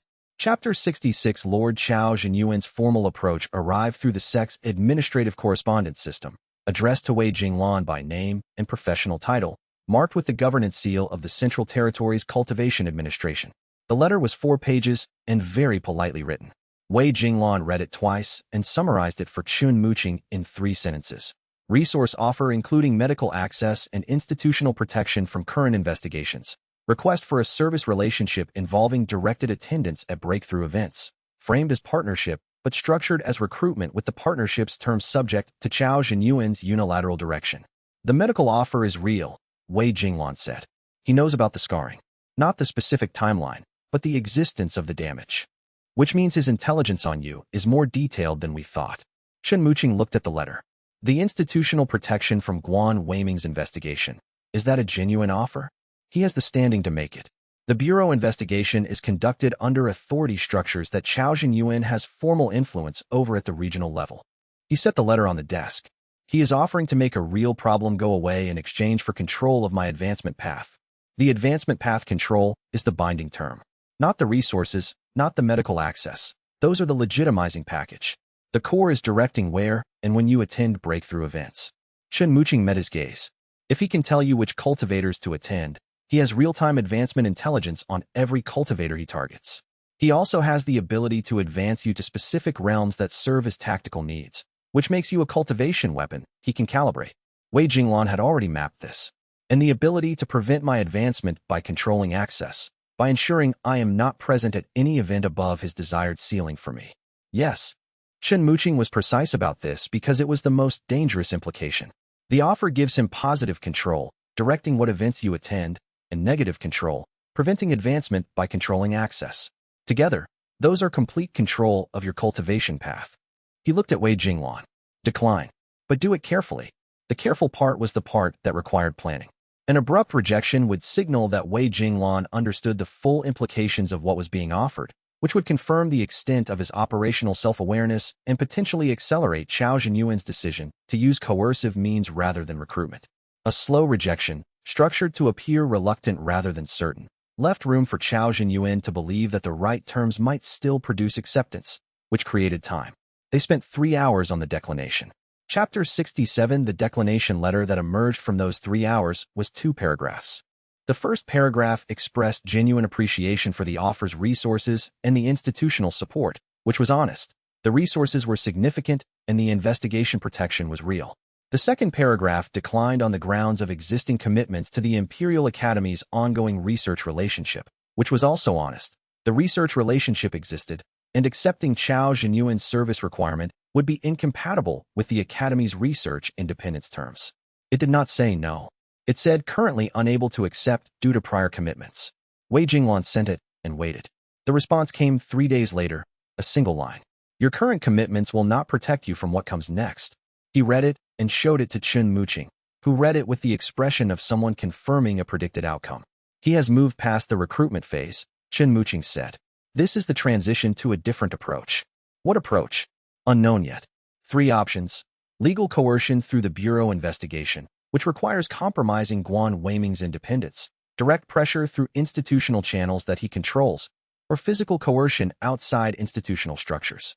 He set the message down. The first option is the one he can sustain. The third is the one he is signaling in this message. He does not know my actual cultivation level. No. His intelligence tells him you are a cultivation researcher with unusual abilities and a compromised medical condition. He does not know you are 7th realm. Chen Muqing looked at him. That information asymmetry is the primary asset we have in whatever comes next. Wei Jinglan noted the specific quality of a situation that had moved from planning to contingency management. The offer had been declined. The response had confirmed that Chao Zhenyuan would not accept the declination as final. The next phase was not known, but was coming. He briefed Xiao Lifan that evening, per the arrangement's terms. Any operational decision that involved her was disclosed to her. She was in the region. Chao Zhenyuan's approaching pressure was a context she should know about. She listened with the quality of someone revising their risk assessment. She said, "Does he know about my relationship to your advancement events?" His intelligence has identified the events. Whether he has identified specific practitioners is not confirmed. He paused. I would treat it as possible. She nodded once. Then we should discuss what you would want me to do if his agents approach me directly. They discussed it. The conversation was practical and took 20 minutes and established a specific protocol for her response in 3 identified scenarios. She went back to her research afterward. He noted in the second notebook that the protocol had been easier to establish than he expected, and that the ease was specific. She was treating his operational situation as a shared context, which was different from tolerating it. Chapter 68. 2 weeks after the declination response, Guan Weiming filed a formal summons. The summons was specific and formally binding. Wei Jinglan was requested to appear before the Imperial Cultivation Bureau's Regional Investigation Office within 30 days for questioning related to unauthorized cultivation observation activities that may constitute interference with private advancement proceedings. The charge language was careful, not accusatory enough to require a specific response before the hearing, but specific enough to indicate that the investigation had identified enough to file rather than just continue gathering. The 30-day window was the minimum filing requirement. Wei Jinglan read the summons and recognized the specific sequence. Chao Zhenyuan had delivered what he promised. The anonymous intelligence resource that had been feeding the cross-regional investigation had now been used to generate a formal charge. Guan Weiming, receiving the resource's information, had likely acted on it in good faith. The inspector's professional record was for genuine investigation, not manufactured charges. The information Chao Zhenyuan had provided was real, if selectively chosen. Chen Muqing's assessment of the summons arrived within 6 hours of Wei Jinglan receiving it. The message was one line. Come to the office. We have 2 weeks before this requires a response. In the office, Chen Muqing had already assembled the framework for the response strategy. Not a legal defense. The summons did not constitute a charge, and responding to it as if it did would be a strategic error. What it required was a reframing. The charge language, Chen Muqing said, describes unauthorized cultivation observation activities. The question is what makes them unauthorized. If we can establish that the activities have been authorized, either by the Sect's security function or by the Academy's research protocol, The unauthorized characterization fails. He looked at the summons. We have 2 institutional authorizations we can use. We need to decide which to present. The Academy-research relationship is more defensible, Wei Jinglan said. The Sect security function was designed for regional coverage. The Academy relationship covers cross-regional activities by definition. Then we need the Academy relationship to be formally documented before the 30 days are up. He met Wei Jinglan's gaze, which requires you to contact Huang Fangjia and accept the formal research affiliation. Wei Jinglan sat with this. The Academy decision, which he had been holding at a 3 to 5 year timeline, had been moved forward by Chao Zhenyuan's use of Guan Weiming as a coercive instrument. The decision was no longer being made at his pace. The summons had moved it to a 30-day window. The 4-week no advancement requirement at the start of the treatment protocol, he said. Yes, that is the binding constraint. Chen Muqing had calculated this already. The formal affiliation does not require you to begin treatment immediately. What it requires is a signed research agreement. Treatment can begin on a timeline we specify in the agreement. He paused. The agreement can specify beginning treatment in 3 months. That gives us time to address the current operational pressures before the no advancement window. And the summons, handled with the Academy research affiliation as the authorization basis, will likely result in the Bureau accepting the alternative framing. Guan Weiming is a professional. If the activity is documented as formally authorized under a recognized research protocol, he will not pursue charges he cannot sustain. He paused. This does not close the investigation. It establishes a basis for the investigation to be resolved without formal charges. Wei Jinglan made the decision in the office, which was where most of his decisions were made. He would contact Huang Fangjia. He would sign the research agreement. He would structure the treatment timeline to accommodate the current operational period. He sent the message to the Academy that evening. Chapter 69. The response from Huang Fangjia arrived within 24 hours, which indicated that either the Academy's correspondence system was unusually efficient or Huang had been watching his communication channels.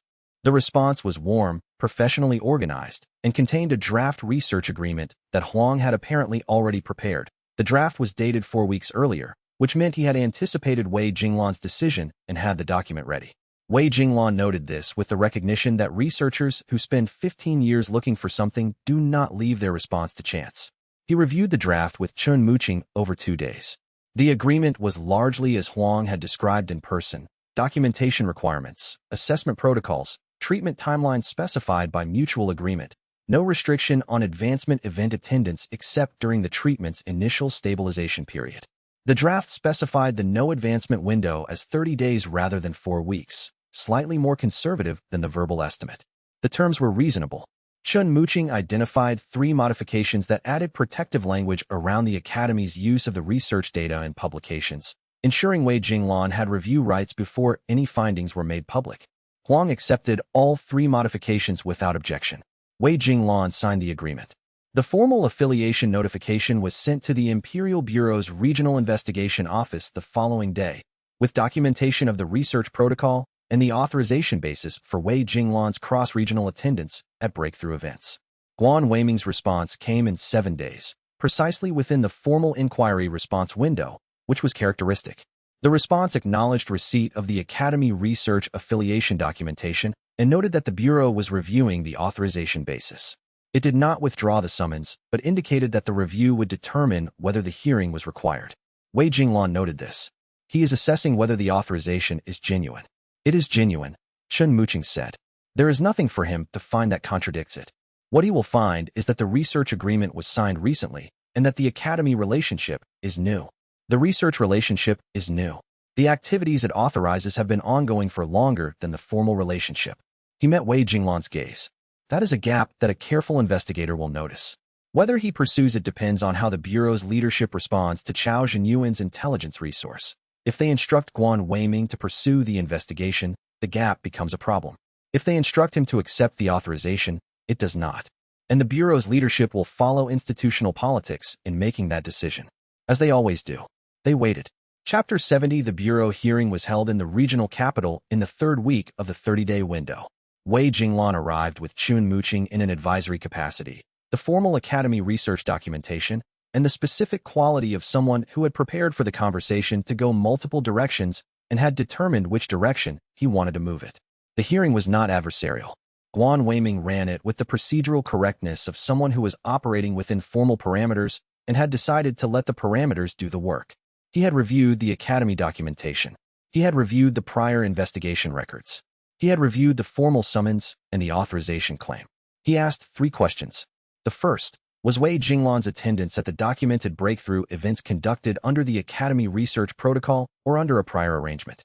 Wei Jinglan's answer was direct. Some of the documented events preceded the formal Academy agreement. Those events were conducted under the Sect security monitoring arrangement, which predated the Academy relationship and had been documented in the Sect's administrative records since the arrangement began. The second question, was the Sect security monitoring arrangement a standard institutional function or a specific arrangement established to provide cover for unauthorized activity?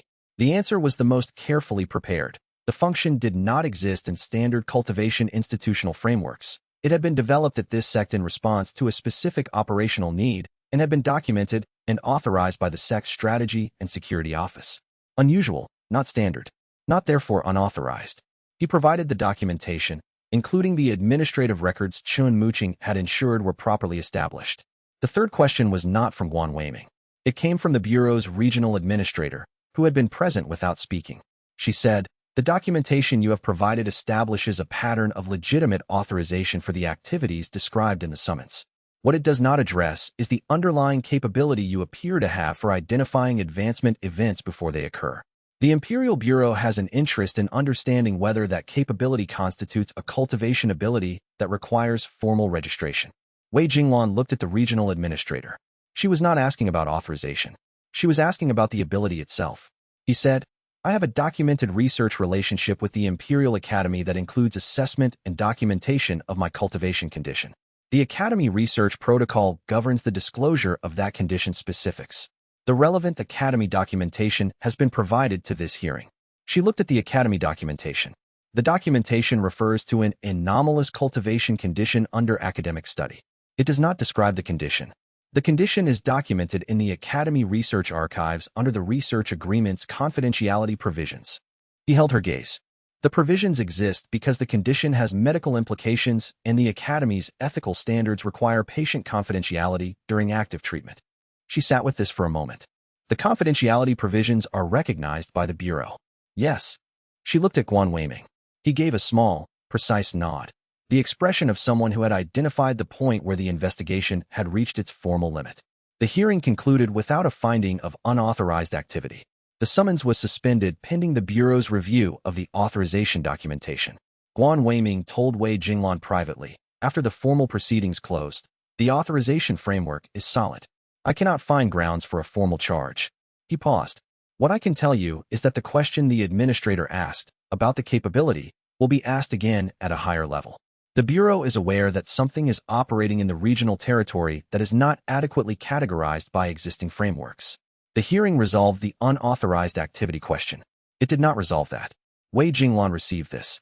"I appreciate the professional clarity," he said. Guan Weiming's expression indicated that he was not finished. "One more thing.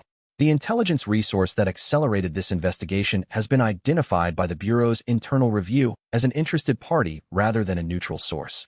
The regional administrator is considering whether intelligence from that source constitutes a conflict of interest that requires the investigation to be reassessed."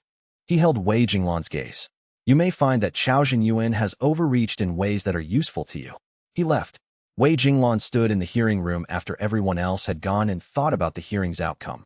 Not a victory, not an acquittal, but a recognition that the existing categories were insufficient, which was, in its own way, the most accurate description of his situation that any official body had yet produced. Chapter 71.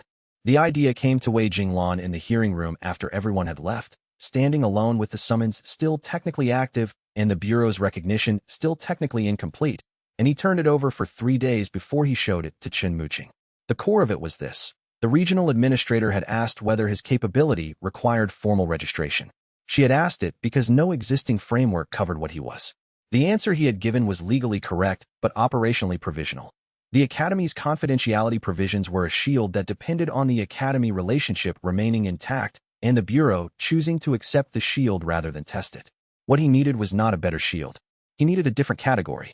Chun Muqing read the 2-page document Wei Jinglan had drafted, and set it on his desk with an expression that was specifically not dismissive, which was the version of Chen's expressions that meant he was considering something he had not considered before. You are proposing that the Bureau create a formal professional classification, Chen Muqing said. A cultivation event monitoring specialist, with documented purpose, institutional registration requirements, and defined operational parameters. Wei Jinglan had thought through the framing carefully. The classification would require proof of legitimate institutional affiliation. The academy research relationship qualifies. It would require documented purpose, cultivation safety monitoring, and advancement research.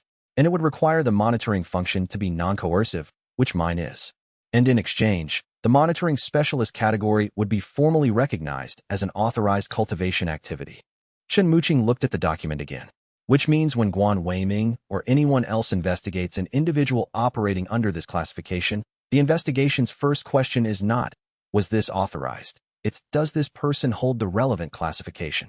Yes. This is ambitious, Chen Muqing said, in the tone of someone who was identifying a problem rather than objecting to the goal. The Bureau does not create new professional classifications easily. Precedent is the institutional standard. They add classifications for capabilities that already exist in documented numbers, not for individual practitioners. I know, Wei Jinglan said. The petition will likely not be accepted quickly. The value is not in immediate approval. The value is in filing an official petition for professional classification, submitted to the Bureau's Framework Development Office, creates a record that my activity has been formally presented for consideration. He met Chen Muqing's gaze. When Guan Weiming or the regional administrator follows up on the capability registration question, I can direct them to the pending petition. The activity is no longer operating in an unacknowledged gap. It is operating in a formally identified gap that the Bureau has been asked to address. Chen Muqing considered this for a long moment. He had a way of sitting with ideas that involved no visible movement, just a quality of internal processing that, if you did not know him, looked like patience. Wei Jinglan knew him well enough to recognize it as working. There is a risk, Chen Muqing said finally. Filing the petition puts the capability on record in a form that is more specific than the Academy research documentation. The petition will describe what the monitoring function is. That description will be read by Bureau staff who are not constrained by confidentiality provisions. The description can be general. Wei Jinglan had already drafted this. A practitioner with an acute qi reading sensitivity that allows early identification of pre-breakthrough atmospheric conditions. This is the accurate characterization of the monitoring function. It describes a skill, not a condition. Chen Muqing looked at him. Not a mirror resonance condition that copies realm advancements. Not that. A monitoring skill with documented research application. He paused. Every word is accurate. You are very precise about what accurate means. In legal documentation, precision about what accurate means is the function of legal documentation. Chen Muqing allowed himself a brief expression that was not quite a smile and not quite exasperation.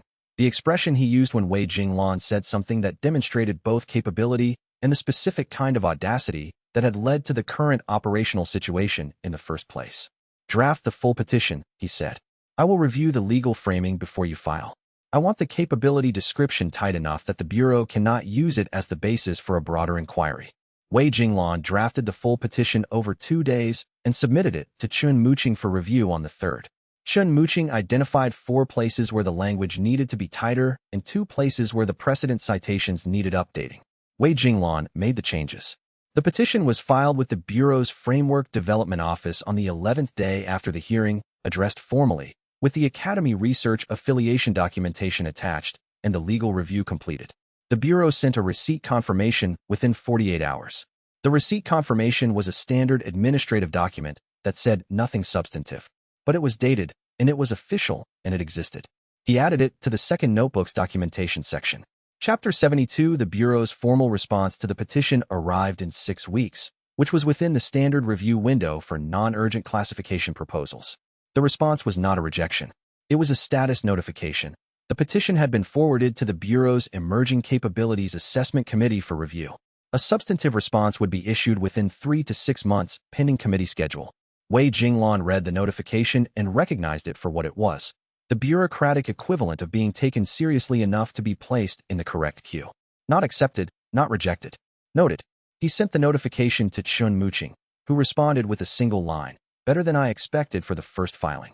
2 days after the Bureau notification, Guan Weiming sent a message requesting a brief professional conversation at Wei Jinglan's convenience. The tone of the message was characteristic, neutral, formally correct, with no indication of whether the conversation was connected to the pending investigation or to something else. They met in a tea room near the Bureau's regional office, which was Guan Weiming's choice of location and implied a conversation that was off-record but not covert. The inspector arrived precisely when he said he would. He said, "I wanted to inform you that the Bureau's internal review of the intelligence source that accelerated the investigation has concluded. The review found that Lord Chao Jinyuan's information, while factually accurate in its specifics, was provided in the context of an ongoing recruitment effort that the subject had declined. The Bureau has classified the source as a party with a conflict of interest." Wei Jinglan said, "What does that classification mean for the investigation?" "It means that intelligence from that source cannot be used as the basis for independent investigative action without corroboration from a neutral source." Guan Weiming set down his tea. "The Bureau's regional administrator has instructed that the investigation is suspended pending the committee review of your professional classification petition." "I see. The petition is a legitimate filing." The inspector's expression was the one he used when he was being direct rather than official. "I want to be clear that I recognize the petition for what it is, a means of establishing a formal record that the monitoring function has been presented for institutional recognition. The strategy is effective." He paused. "I am not criticizing the strategy. I am noting that I see it." Wei Jinglan nodded. "I would expect nothing less from you. What I also want to say, and this is not an official communication, is that the classification petition solves the authorization problem. It does not solve the capability registration question." Guan Weiming met his gaze with the precision of someone who had been thinking about this specific distinction for some time. The administrator asked whether your capability required formal registration. The petition addresses whether your activities are authorized. Those are different questions. The committee review will likely return to the second question even if it resolves the first. And you are telling me this because in 8 years of investigation work, I have found it more productive to inform people of what is coming than to let them be surprised by it. Surprises produce adversarial responses. Informed preparation produces better outcomes for everyone. He picked up his tea. "The committee review is 6 months from now at the earliest. That is time you have." Wei Jinglan understood what was being offered, which was not protection and was not interference. It was professional clarity from a person who had run an investigation with integrity and had decided that clarity was the appropriate conclusion to the professional relationship. He said, "I appreciate the professional clarity." He had said this to Guan Weiming before. This time he meant it differently. Guan Weiming finished his tea and left. Wei Jinglan sat in the tea room alone for a few minutes after and considered the specific quality of a situation where the investigator who had been used as a weapon against him had become the person who was giving him accurate intelligence about what came next. This was not because of any decision Wei Jinglan had made. It was because Chao Jinyuan had overreached in a way that made Guan Weiming a displaced pawn rather than a directed instrument. The investigator's integrity had redirected itself toward the person who had been targeted rather than toward the person who had done the targeting. He noted this in the second notebook as a structural observation. Institutional integrity, when genuinely present in an adversary, can redirect itself in ways that the adversary deploying the instrument cannot control. Then he walked back to the Sect compound to tell Chun Muqing what had been said. Chapter 73 Qian Ryu had been tracking the damage accumulation rate with the specific patience of someone who did not want to be right about what she was measuring. The pattern she had documented over 3 years was this. Advancement events produced layered scar tissue in the qi circulation network, with each event's damage overlapping the previous event's partially healed damage. In the early period, the layering had been manageable. The body's qi regeneration function was compensating faster than new damage was accumulating. In the last 6 months, this had stopped being true. She presented the updated assessment to Wei Jinglan in the treatment room with the charts spread on the table and her explanation precise and unhurried. Because she had learned that hurrying the presentation did not accelerate his processing of the information and sometimes created defensive responses that were not useful.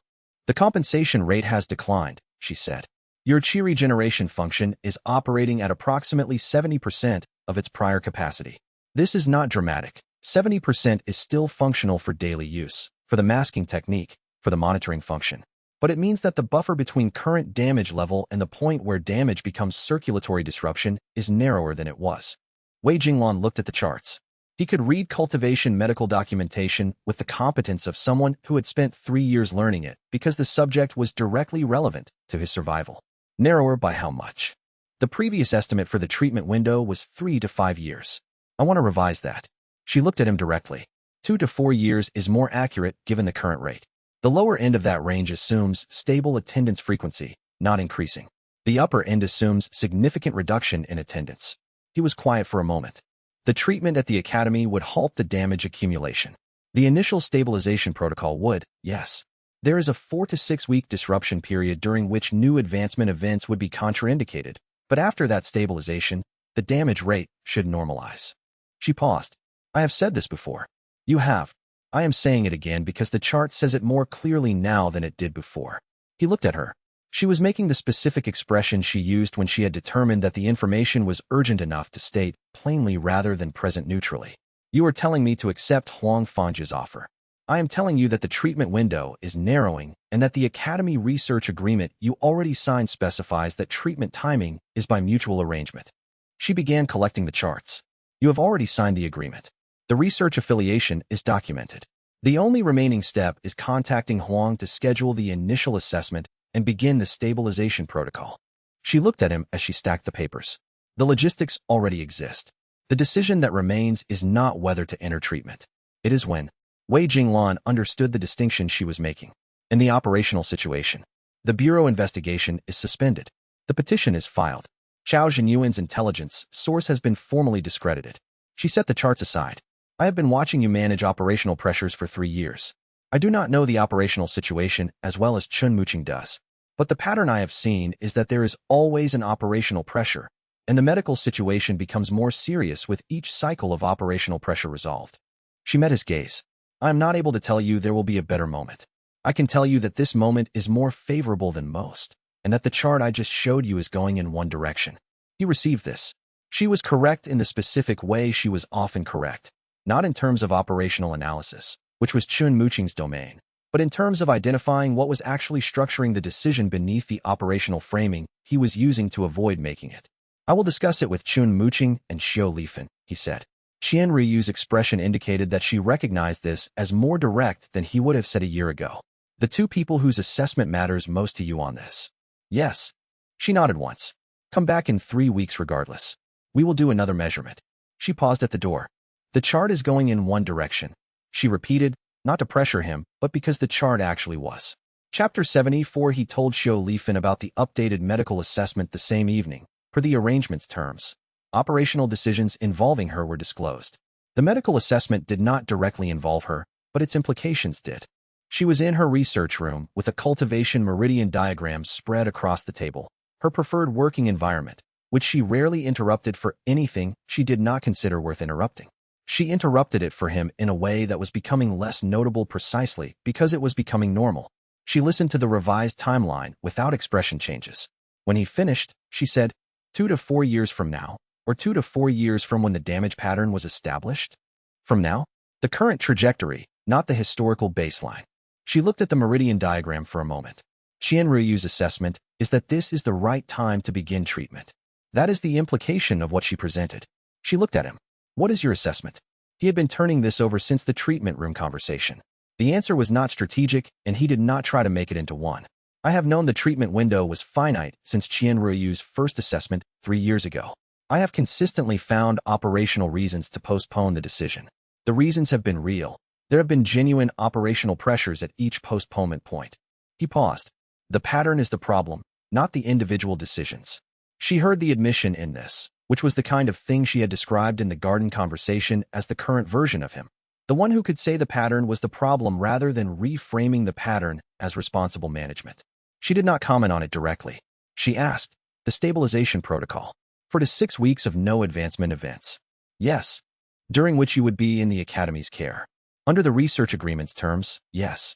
The agreement specifies mutual arrangement for treatment timing, and the confidentiality provisions apply. It is not institutionalization. I would be present as a research subject under academic care, not as a patient under institutional control. She considered this. The distinction matters to you.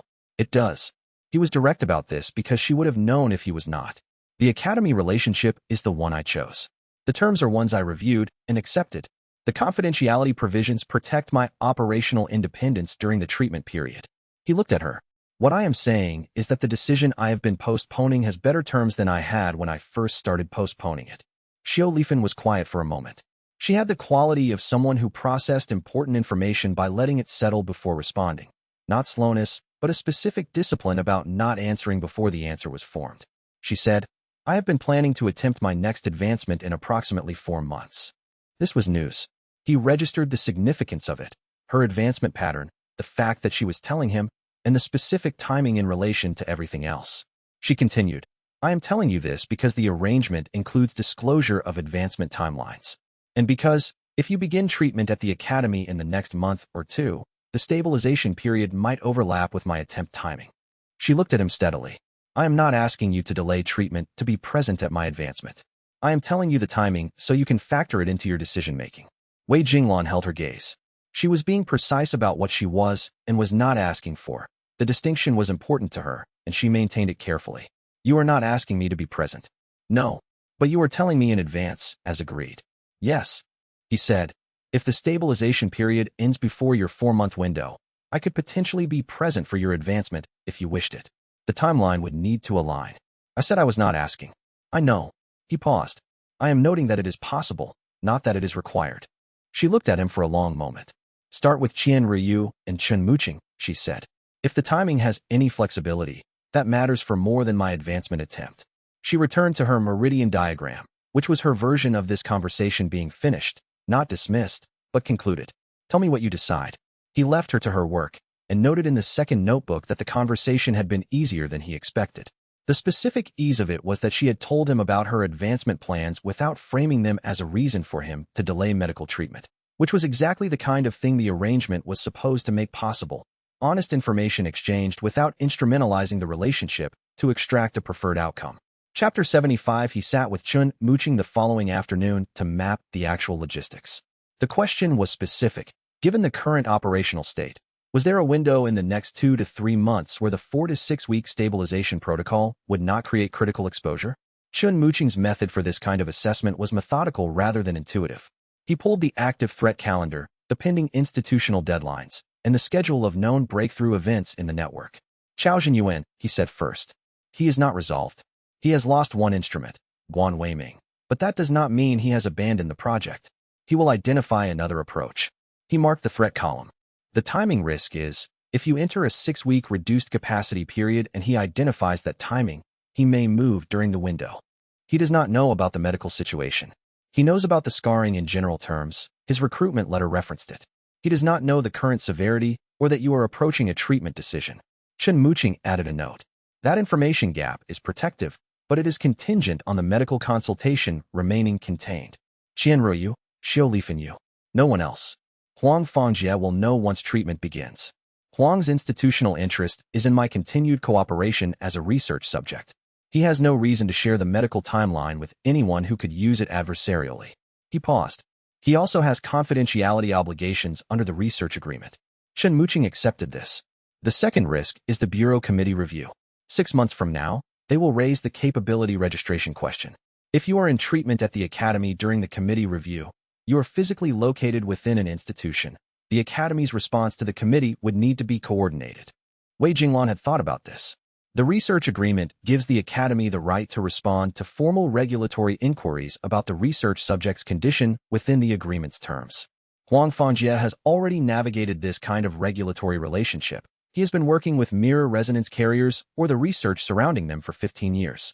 He understands how to respond to bureau inquiries. You are placing substantial trust in his institutional management capacity. I am, Wei Jinglan said.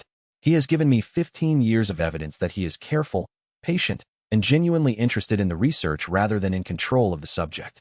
That is a better track record than most people I work with. Chun Muqing marked several items in his timeline and was quiet for a moment. My assessment is that a treatment window opening in 6 to 8 weeks would carry acceptable risk. The Bureau investigation is suspended. The Chao Zhenyuan situation is in a stable but unresolved state. Xiao Lifan's advancement window in 4 months does not overlap with the treatment period if you begin within 2 months. Wei Jinglan received this. Chun Muqing's assessments were not recommendations. They were professional analyses that identified risk levels and left the decision to Wei Jinglan. This one was as close to a positive recommendation as Chun Muqing made. The compulsion, Wei Jinglan said. This was the part they had not discussed. Chen Muqing looked at him with the expression of someone who had been waiting for it. During the stabilization period, advancement events would be contraindicated. The treatment protocol suppresses the mirror resonance function during the initial phase. He had read all of Huang's documentation. The compulsion toward breakthrough events does not go away during suppression. It may intensify under resistance, per the historical documentation. He was precise about this because imprecision in either direction would have been dishonest. I do not know what 6 weeks of compulsion under active suppression feels like. I have never experienced it. Chen Muqing held this statement. He said, "That is the risk you are most concerned about. It is the risk I know least about. Do you want to ask Huang Fangjie directly?" "I am going to ask him directly," Wei Jinglan said. "Before I commit to a start date, I want his full documentation on how prior carriers manage the suppression period." He paused. "And I want Qian Ruyu available during the treatment period. Not as my primary medical contact. Huang's team handles the clinical protocol. As someone independent who I trust, and who is not part of the Academy's institutional structure. That is a reasonable condition for the research agreement amendment." Then we added. He looked at the timeline Chen Muqing had laid out. "Draft the amendment. I will contact Huang Fangjie and ask for the suppression period documentation. We set a start date conditional on both." Chen Muqing made the note. 6 to 8 weeks. Yes. He walked back through the Sect compound after the meeting with the specific quality of someone who had made a decision and was aware of it. Not certainty. The suppression period documentation might reveal problems that change the calculation. Not relief. The decision had costs that were still not fully mapped. But a quality of having moved from holding the decision at a distance to holding it as a thing he was going to do. He noted it in the second notebook. The decision to pursue treatment has been made, conditional on suppression documentation and the Qian Ruyu amendment. The conditions are not delay. They are due diligence. He read what he had written and found it accurate. He was aware that the distinction between condition as due diligence and condition as avoidance was one that only the outcome would prove. He set that awareness beside the decision and did not try to resolve it prematurely. Chapter 76 Huang Fangjie's response to the documentation request arrived in 3 days, which was within his pattern, not immediate, not delayed, but timed in a way that suggested he treated each communication as requiring genuine consideration before response. The documentation package was comprehensive. 40 pages covering the suppression period experiences of the 2 documented prior carriers, drawn from records that were themselves partial. Both carriers had died young, one during the suppression attempt, one several years after completing it. The documentation was honest about the limits of what was known. Wei Jinglan read all 40 pages over 2 days. What he found was this. The suppression period was not a passive experience. The mirror resonance function under initial treatment did not simply quiet. It resistance responded. The compulsion toward breakthrough events became, in the first 2 to 3 weeks of the suppression protocol, more insistent rather than less. The treatment's qi suppression mechanics created a pressure differential that the compulsion pushed against, in the same way that water pressed harder against a partial obstruction. The prior carrier who had completed the treatment described the middle weeks as the most difficult. The compulsion did not produce pain in the standard medical sense, but produced a directed urgency that he had documented as the sense that something important is happening nearby and I am choosing not to know about it. This sense, he wrote, was not random. It was specifically activated by the proximity of cultivators approaching breakthrough states. The Tier 3 sensing ability, which the carrier had also possessed, amplified rather than dampened this during suppression. He had needed to be housed away from high cultivation density areas during the stabilization period. The carrier who had died during the suppression attempt had not failed to complete it. He had broken the protocol in the 3rd week by leaving the treatment facility to attend an advancement event in the adjacent city. The documentation did not record what advanced reasoning he had used to justify the decision. It recorded that the break-in resume disruption in the protocol had destabilized the qi suppression framework in ways that made resuming treatment dangerous and resuming advancement events also dangerous. A middle state with no good exits. He had not survived the following year. Wei Jinglan set the documentation down after the 2nd day's reading and sat with it for an hour. The primary risk was not the treatment itself. It was the compulsion during treatment. Specifically, whether he could maintain the protocol commitment against the resistance response. He had broken the compulsion's automatic function once, in the corridor, choosing not to attend Xiao Lifan's advancement despite the activation. That had been one event, under specific conditions, with a specific relational motivation. 6 weeks of sustained resistance against a protocol-amplified compulsion was a different kind of test. He wrote to Huang Fangjie. The documentation has identified a risk factor I need to address before committing to a start date.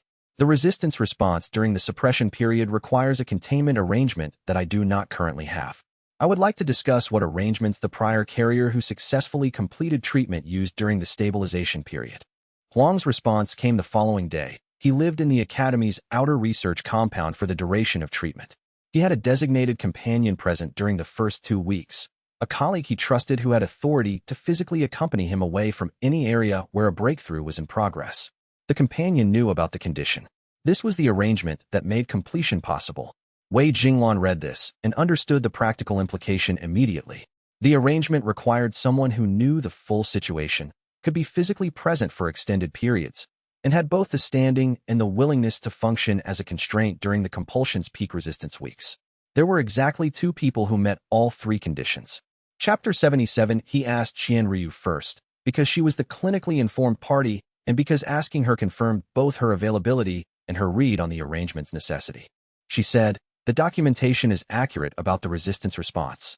I have seen a smaller scale version of this in your current behavior. The specific urgency that appears when your sensing ability registers a nearby pre-breakthrough state, even when you have decided not to attend."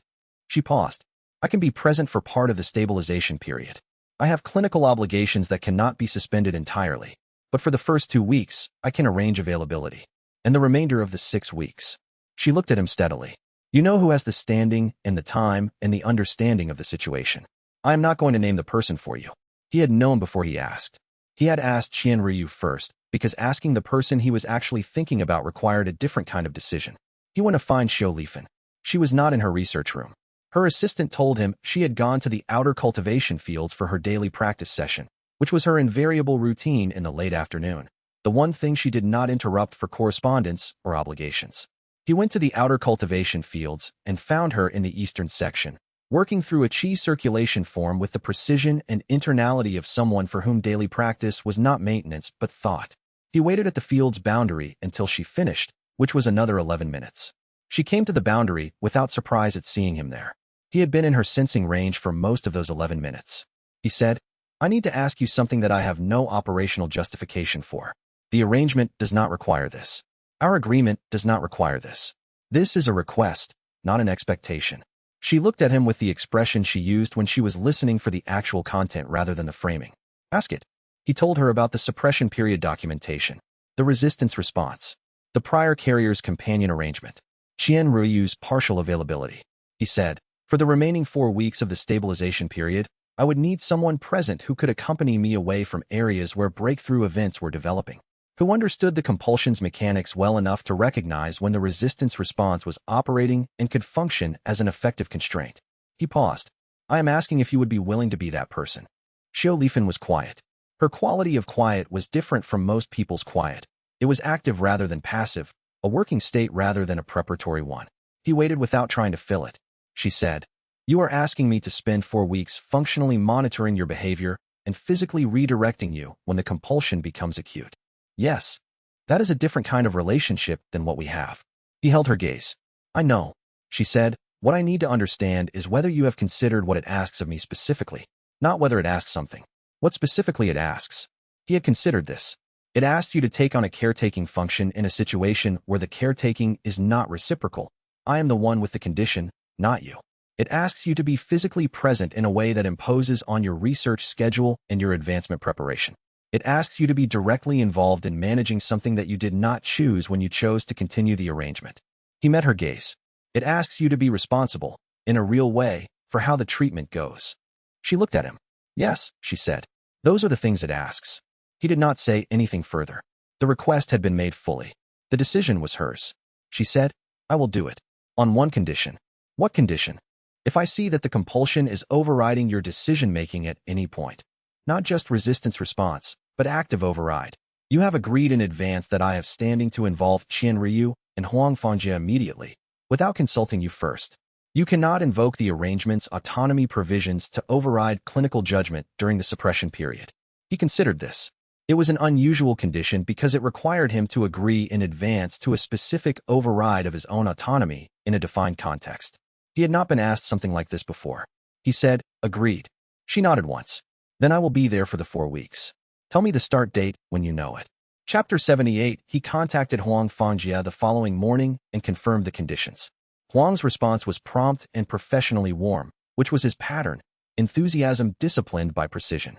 He confirmed that Qian Ryu could be integrated as an independent observer under a research associate designation, which gave her access to the clinical data and gave Wei Jinglan the independent medical oversight he had asked for. He confirmed that Xiao Lifan's role as companion during the stabilization period was consistent with the prior carrier's arrangement and could be accommodated in the outer research compound. The start date was set for 6 weeks from confirmation. 6 weeks to allow Chun Muqing to map the operational coverage for the period, to brief the Sect's administrative function on his reduced availability, and to prepare the second notebook's contingency section. There was also the question of Chao Jinyuan. Wei Jinglan had raised this with Chun Muqing before confirming the start date. The specific concern was operational exposure during reduced capacity. If Chao Jinyuan moved during the stabilization period, Wei Jinglan's ability to respond would be constrained.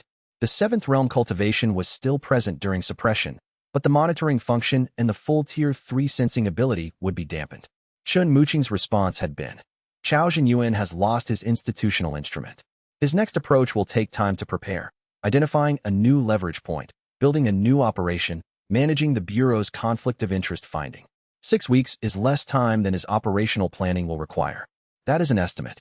It is a well-informed estimate. He is not reckless. He is a military commander who plans thoroughly. The recruitment attempt was careful. The Bureau operation was careful. His next move will also be careful, which means it will be slow. He paused. The risk during your stabilization period is lower than the risk of not beginning treatment in this window. Wei Jinglan had accepted this assessment. He accepted it not because it eliminated the risk, but because he had learned over 4 years of working with Chun Muqing that Chin's risk assessments were more calibrated than his own on strategic matters, in the same way that Chin relied on Wei Jinglan's operational sensing assessments without substituting his own. He told Xiao Lifan the start date. She noted it with the practical acknowledgement of someone who was rearranging her schedule rather than preparing emotionally. She said, I am 2 months from my advancement attempt. This does not affect the attempt timing. I know. She looked at him. You are going to ask if my advancement is contingent on your presence. He said, I was not going to ask. She tilted her head slightly. You were not going to ask aloud. He acknowledged this, because she was right. She said, it is not contingent on your presence. I will advance when I am ready regardless. She paused, then added, whether you are present or not affects what the event is like for me, not whether it happens. Those are different. She turned back to her work. The distinction matters to me. He recorded it in the second notebook. She draws a clear line between what requires his presence and what is changed by it. The first is nothing she is willing to say. The second she has now said once. Chapter 79. 3 weeks before the start date, the third Chao Jinyuan approach arrived. It was not another recruitment attempt. It was a warning, delivered indirectly, a message sent through a commercial courier network to Wei Jinglan's public correspondence address, not the Sect's administrative address, but the one associated with his independent research work. The message was unsigned. Its contents were brief. The question of what you are has been presented to parties whose interest in it is less patient than the Bureau's. He showed it to Chun Muqing. Chun Muqing read it twice and said, faction approach. He has taken the capability intelligence to someone outside the Bureau's structure. Which factions have interest in cultivation capabilities that fall outside standard registration frameworks? Several. The most operationally significant are the Military Territorial Administration, which Chao Jinyuan himself leads, and 2 independent research consortia that operate with enough autonomy to conduct activities that the Bureau cannot officially sanction. He looked at the message. The phrasing less patient than the Bureau suggests the party he has engaged is not bound by the Bureau's procedural requirements. Wei Jinglan understood what this meant structurally. Guan Weiming's investigation had been slowed by institutional procedures, conflict of interest findings, and the Bureau's established protocols. A private faction operating outside those structures had none of those constraints. This is meant to be read as, he said, a threat with a door in it, Chun Muqing said. The door is not named, but the implication is that the faction interest could be redirected if he receives something he values. The message is designed to make you consider going back to him. He is wrong about what that would accomplish. He knows he is likely wrong. This is not a high-confidence play. It is a probe to see if the pressure moves you. He set the message down. The question is whether the faction is real or a fabrication. This was the question that mattered. If Chao Jinyuan had genuinely engaged a faction with operational capability outside the Bureau's structure, the threat was material. If the message was bluster designed to produce a response that would reveal whether Wei Jinglan's situation was as stable as it appeared, then the message was a probe, and the right response was no response. Wei Jinglan thought about Chao Zhenyuan's operational history as Chun Muqing had described it. Careful, thorough, patient. A bluster message did not fit the pattern, which meant the faction was more likely real. Can the faction be identified? He said. Possibly. I have 2 contacts in the cross-regional intelligence network who would know if a major faction outside the Bureau had been briefed on a capability profile in the past 2 months. He picked up his writing brush. This will take a week. Can you wait a week before deciding on a response? The start date is 3 weeks out. Yes.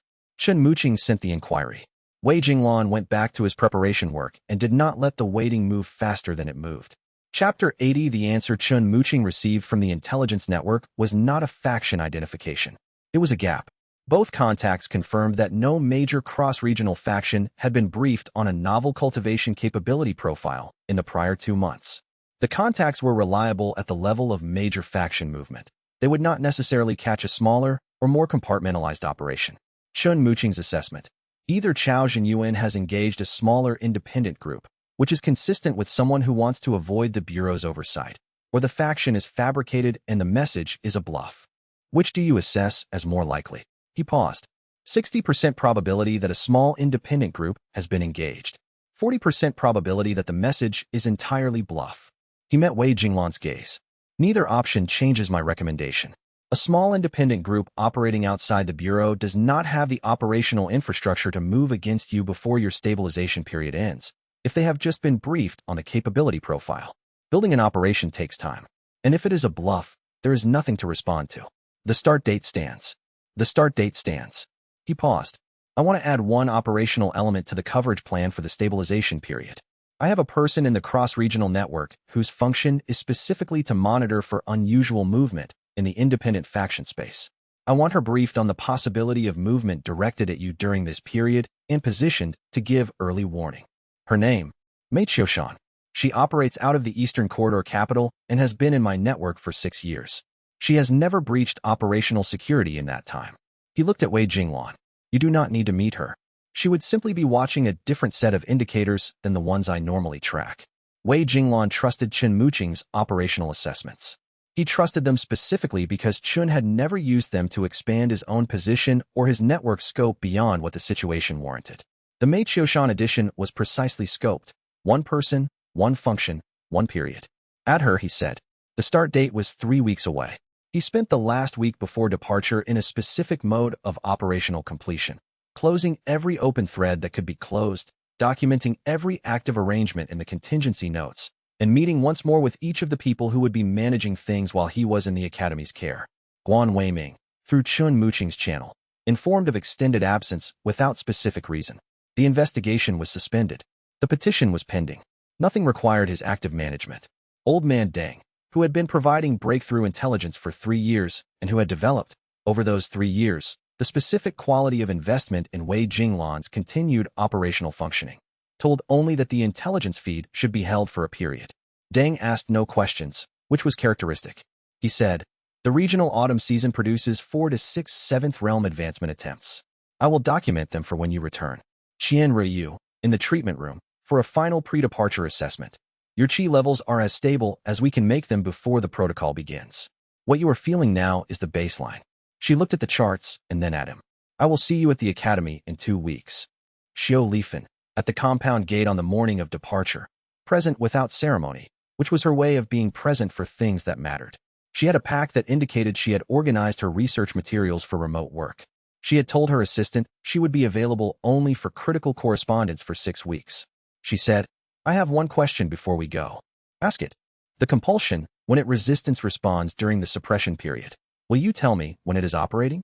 Not just wait for me to notice. He considered this.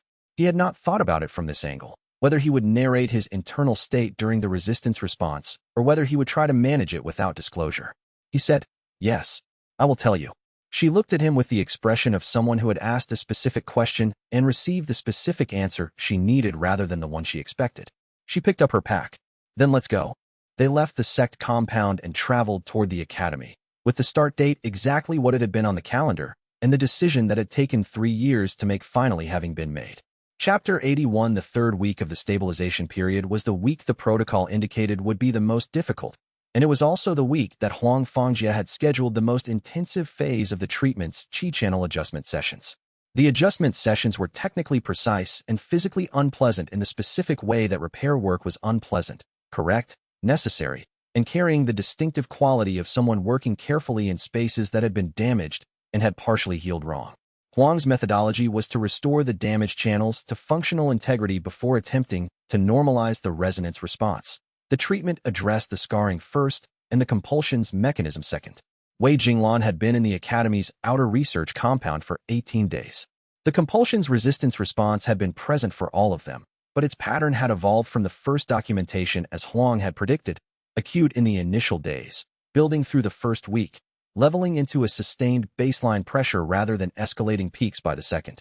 The sustained baseline was its own challenge, not crises but a continuous low-grade urgency that did not leave.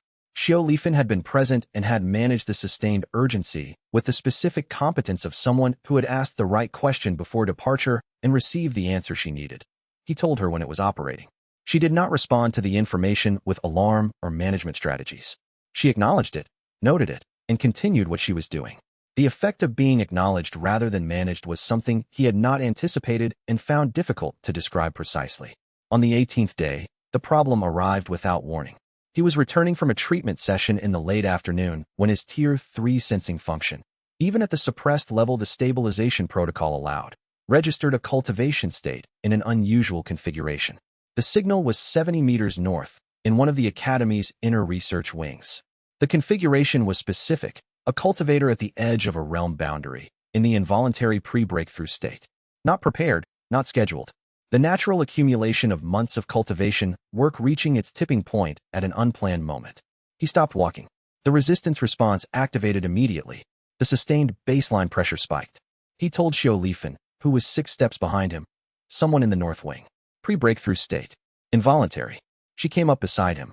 Her hand closed around his forearm. Not a restraining grip, but a grounding one. Who is it? I cannot identify at this distance at suppressed sensing. He kept himself still. The configuration is advanced. 8th realm approach. This is not a minor event.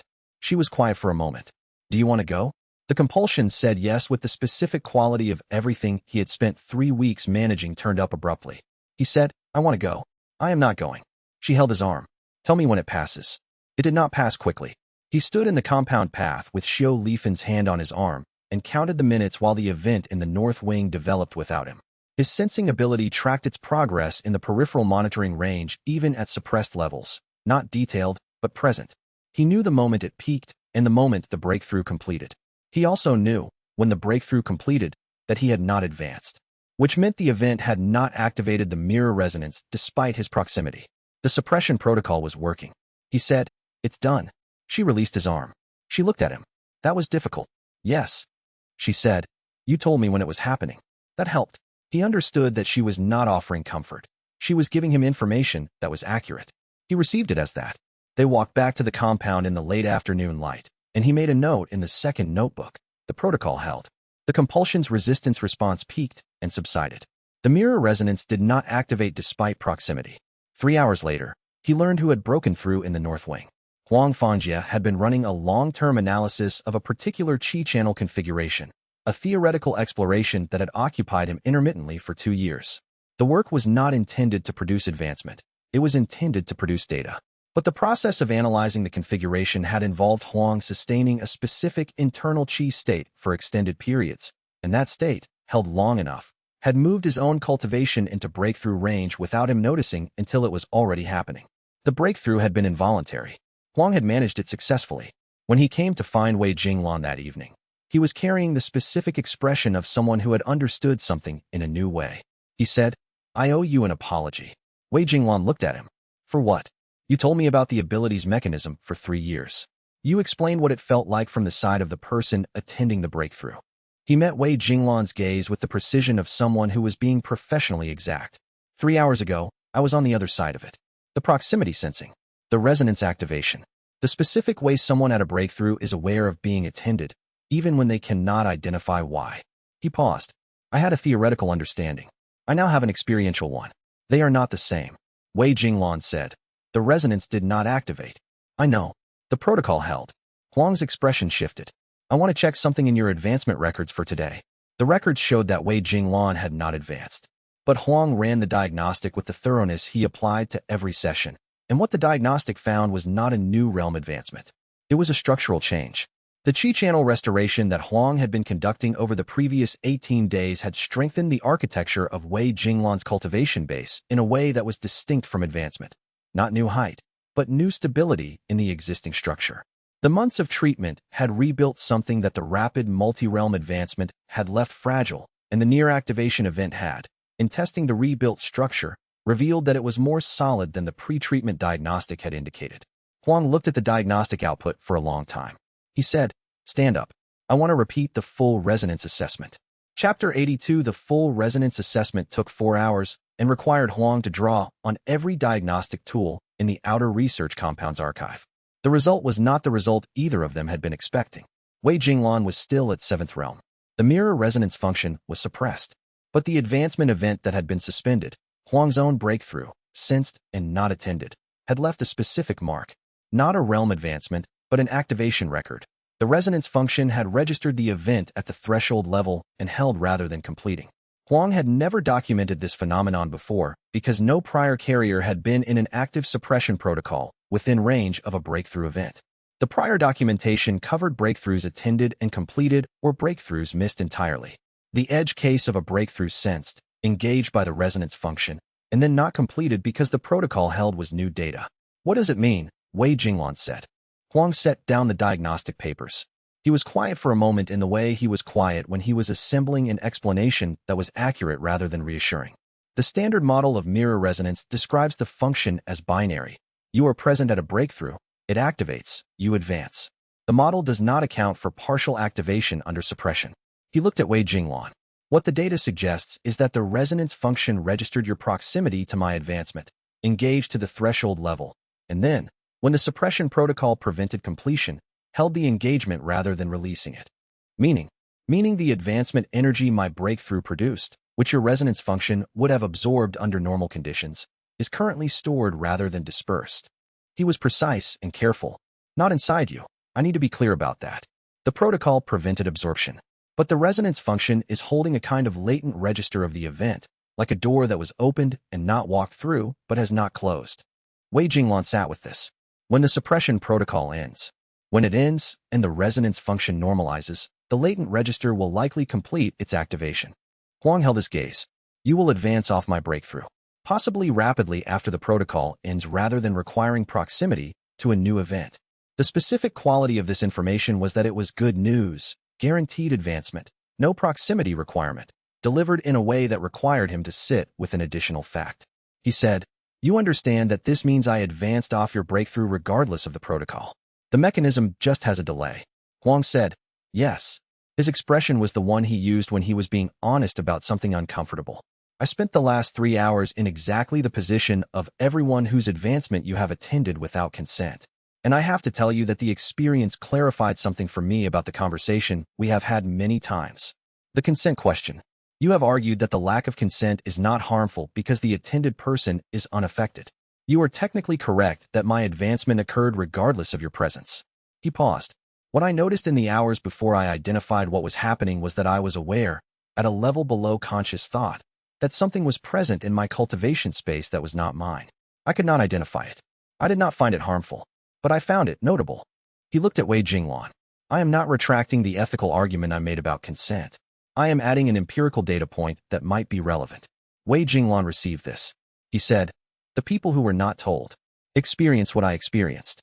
Most of them, like me, could not identify it or did not have the diagnostic background to recognize what they were noticing."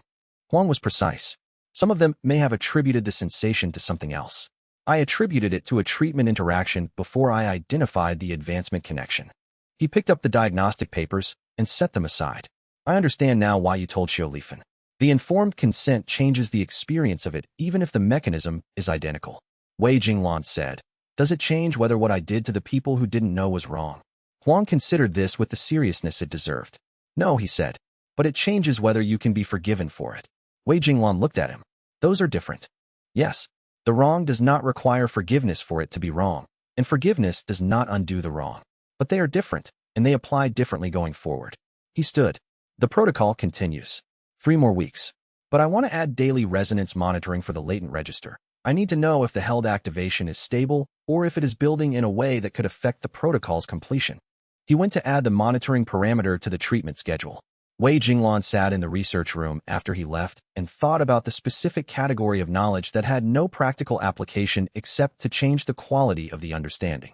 The fact that the attended practitioners had noticed something, even without identifying it, did not change any decision he had already made. It did not change the operational situation. It was simply true, and it was now something he carried that he had not carried before. He wrote it in the second notebook under known rather than operational. Chapter 83. Qianryu arrived at the academy compound in the 3rd week, as she had said she would. Her arrival had the practical quality of a healer who had been tracking a patient's trajectory from a distance and needed to see the current state directly before adjusting her assessment. She spent half a day with Huang Fangjie reviewing the treatment records and diagnostic outputs, and then she sat with Wei Jinglan in the compound's outer garden and told him what she found. The scarring rate is not what I projected, she said. She had her assessment notes, which she referenced with the specificity she brought to all clinical documentation. I projected that the advancement during suppression, the latent activation event, would produce accelerated scarring consistent with prior patterns where advancement occurred outside optimal conditions. The diagnostic does not show this. Huang identified a structural resilience factor, Wei Jinglan said. The treatment's channel restoration work. He identified it. I want to confirm it independently. She looked at the notes. The channel architecture that his restoration sessions have rebuilt over the past 3 weeks has created a different kind of absorption structure for advancement energy. Where before the advancement energy interacted with a damaged channel network and produced stress scarring at the damaged sites, the restored architecture distributes the energy more evenly. She set the notes down. The latent activation event did not produce the stress scarring I expected. It produced a lower-order structural pressure that is within the normal management range. Wei Jinglan looked at her. What is the implication for the treatment window? The worst-case projection I gave you in our last meeting, 2 years, appears to have been based on a rate of damage accumulation that the treatment has altered. She met his gaze. I am revising the projection. If the channel restoration holds and the advancement pattern remains similar to the current managed approach, the treatment window is significantly longer. 3 to 5 years is back in range. He absorbed this without expression. Qianryu watched him with the precise attention of someone who had learned to read his responses in the register below visible reaction. She said, "You are processing this as a revision in the operational calculation." "I am. It is also a medical improvement." "I know." She allowed herself a brief expression that was somewhere between exasperated and affectionate. The expression she used when he was technically accurate and also missing the point. The medical improvement matters in addition to the operational implication. You are less close to the window's edge than I told you 3 months ago. That is its own kind of news. He said, "I understand that." He paused. "It is easier to process operationally than medically because the medical implication is that I was more afraid about the timeline than I was showing." Qianryu looked at him for a moment. "I know," she said. "I treated you for 3 years. I can tell the difference between clinical processing and managed fear." She gathered her papers. "I am glad the projection was wrong." He said, "Thank you for coming." She said, "I will be back in 3 weeks for the protocol completion assessment." She left him in the garden with the late afternoon sun and the second notebook in his hands and the specific kind of relief that could not be called operational because it was not. 2 days later, Huang Fangjie brought the data from 3 weeks of joint analysis. The interaction between the treatment protocol and the advancement during suppression had produced something that neither Huang's prior research nor Wei Jinglan's operational experience had mapped. The channel restoration, combined with the partial activation event's structural effect, had not just maintained the current calibration of the mirror resonance function, it had clarified it. Where the resonance function had previously operated as a mostly involuntary response requiring effort to suppress and effort to direct, the new baseline post-treatment showed a different configuration. The function was not less powerful, but it was more organized. The Tier 3 sensing ability, when tested at partial suppression, showed that the activation threshold had shifted. Breakthrough events still triggered resonance, but the trigger was now more responsive to Wei Jinglan's attention direction rather than purely automatic. Huang explained this with the specific enthusiasm of a researcher encountering genuinely new data. The prior model described the resonance function as a circuit that the carrier could partially interrupt. The new baseline suggests something different, a circuit that the carrier can partially direct. Not control, not yet. but direction. He looked at the diagnostic charts. The distinction matters because direction means that eventually, with further treatment and development, the function might be governable rather than only suppressible. Wei Jinglan looked at the charts. Governable. Voluntary rather than involuntary. Choose to activate. Choose to attend. Choose to advance, rather than being compelled and choosing to resist. Huang's professional excitement was present in his expression. This is the first documented evidence that the condition has a developmental path toward control rather than only toward management. Wei Jinglan sat with this for a long time. The 3 years of the second notebook, the corridors walked away from, the compulsion managed and managed and managed. All of it had been oriented toward finding the right way to manage something unmanageable. The possibility that it was not permanently unmanageable was not something he had assigned probability to. He said, "What would full governability require?" Huang said, "More treatment. The current protocol addresses structural damage and function stabilization. A second protocol, which I would need to develop specifically, would address the resonance functions activation architecture." He looked at Wei Jinglan. "I am asking for more time than I originally proposed. And I am asking with new evidence that it produces results the original proposal did not promise." Wei Jinglan looked at him. "I know you are." Chapter 84. In the 4th week, Huang Fangjia found the hidden document. He had been working through the Academy's archived records on mirror resonance with the thoroughness he applied to any subject where his research subject was physically present and able to verify information in real time. The primary archive, the text described as written by Sect elder Tian Yufeng, that Wei Jinglan had found years earlier in the Sect library, had been the standard reference for everything documented about the condition. Huang had worked from a copy. The original was in the Academy's restricted archive. He accessed the original for comparison verification and found, inside the manuscript's backbinding, a separate set of pages that the copy had never captured. The pages were written in a different hand than the main text, smaller, less formal, with the specific quality of notes written for the writer rather than for any reader. They were dated across a span of 12 years, covering the period after the main text completion. Huang brought the pages to Wei Jinglan. Wei Jinglan read them in one sitting. The notes described a person who had written the primary manuscript as an academic analysis of a condition he had been observing from the outside, which was how the primary text read, and who had subsequently discovered, several years after completing the manuscript, that he was himself a carrier. The initial entries in the personal notes were clinical, matching the voice of the primary text. They tracked advancement events attended, the mirror resonance mechanism's behavior, the compulsion, and its management. By the middle period of the notes, the voice had changed. The middle entries were concerned with something that the primary text had not covered, the question of what the advancement records of the people attended meant, and what the carrier's obligation was to that record. Tian Yufeng had arrived at his own answer over several years. He had not disclosed his condition to the people whose breakthroughs he attended. He had not stopped attending. But he had maintained a record, comprehensive, detailed, of every person attended, every advancement witnessed, every debt accumulated. The record was not a ledger of compensation. It was a ledger of acknowledgement, the recognition that something had been taken from each person's most significant cultivation moment, without their knowledge, and that the taking was real regardless of its invisibility. Wei Jinglan read this and recognized the specific quality of reading someone else's answer to a question he had been working on himself for 3 years. The final entries were different in character from both the early clinical records and the middle ethical accounting. They were direct statements, in the specific register of someone writing to a person they expected would one day read the document. The final entries said, "You found this," which means the main text found you first, which means you recognized yourself in what I described. The recognition is the hardest part, and you have already done it. What comes after is the work of deciding who you are going to be with the condition, not whether you are the condition. I could not teach you how to manage it. I am teaching you that it can be managed. I lived to 64. The condition did not stop me from building something worth having. It cost me things I wish I had kept. Both of those are true. Beneath the final entry was a location, a sealed archive in a minor sect in the Eastern Territories. And beside the location, a name Wei Jinglan recognized. He looked up from the pages and said to Huang Fangjia, "I know this name. From the Sect library records." Huang looked at the pages over his shoulder. The archive location. It is 3 days' travel. He looked at Huang. After the protocol ends. Huang Fangjia looked at the pages for a moment. He had the expression of a researcher who had just found a thread that he had been looking for without knowing what it was called. "When the protocol ends," he said. "Yes."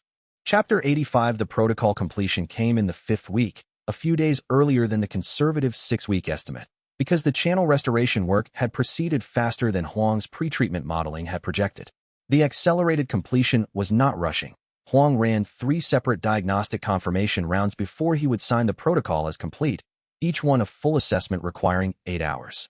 All 3 confirmations showed the same result. The structural damage that had been accumulating for 6 years had been reduced to a level that Xianxia, in her completion assessment, classified as manageable baseline rather than progressive. The resonance function's activation architecture had shifted toward the more directed configuration that Huang had identified in the 3rd week. Wei Jinglan noted the date of completion in the 2nd notebook. 2 days after the protocol's completion, he advanced. It was not dramatic.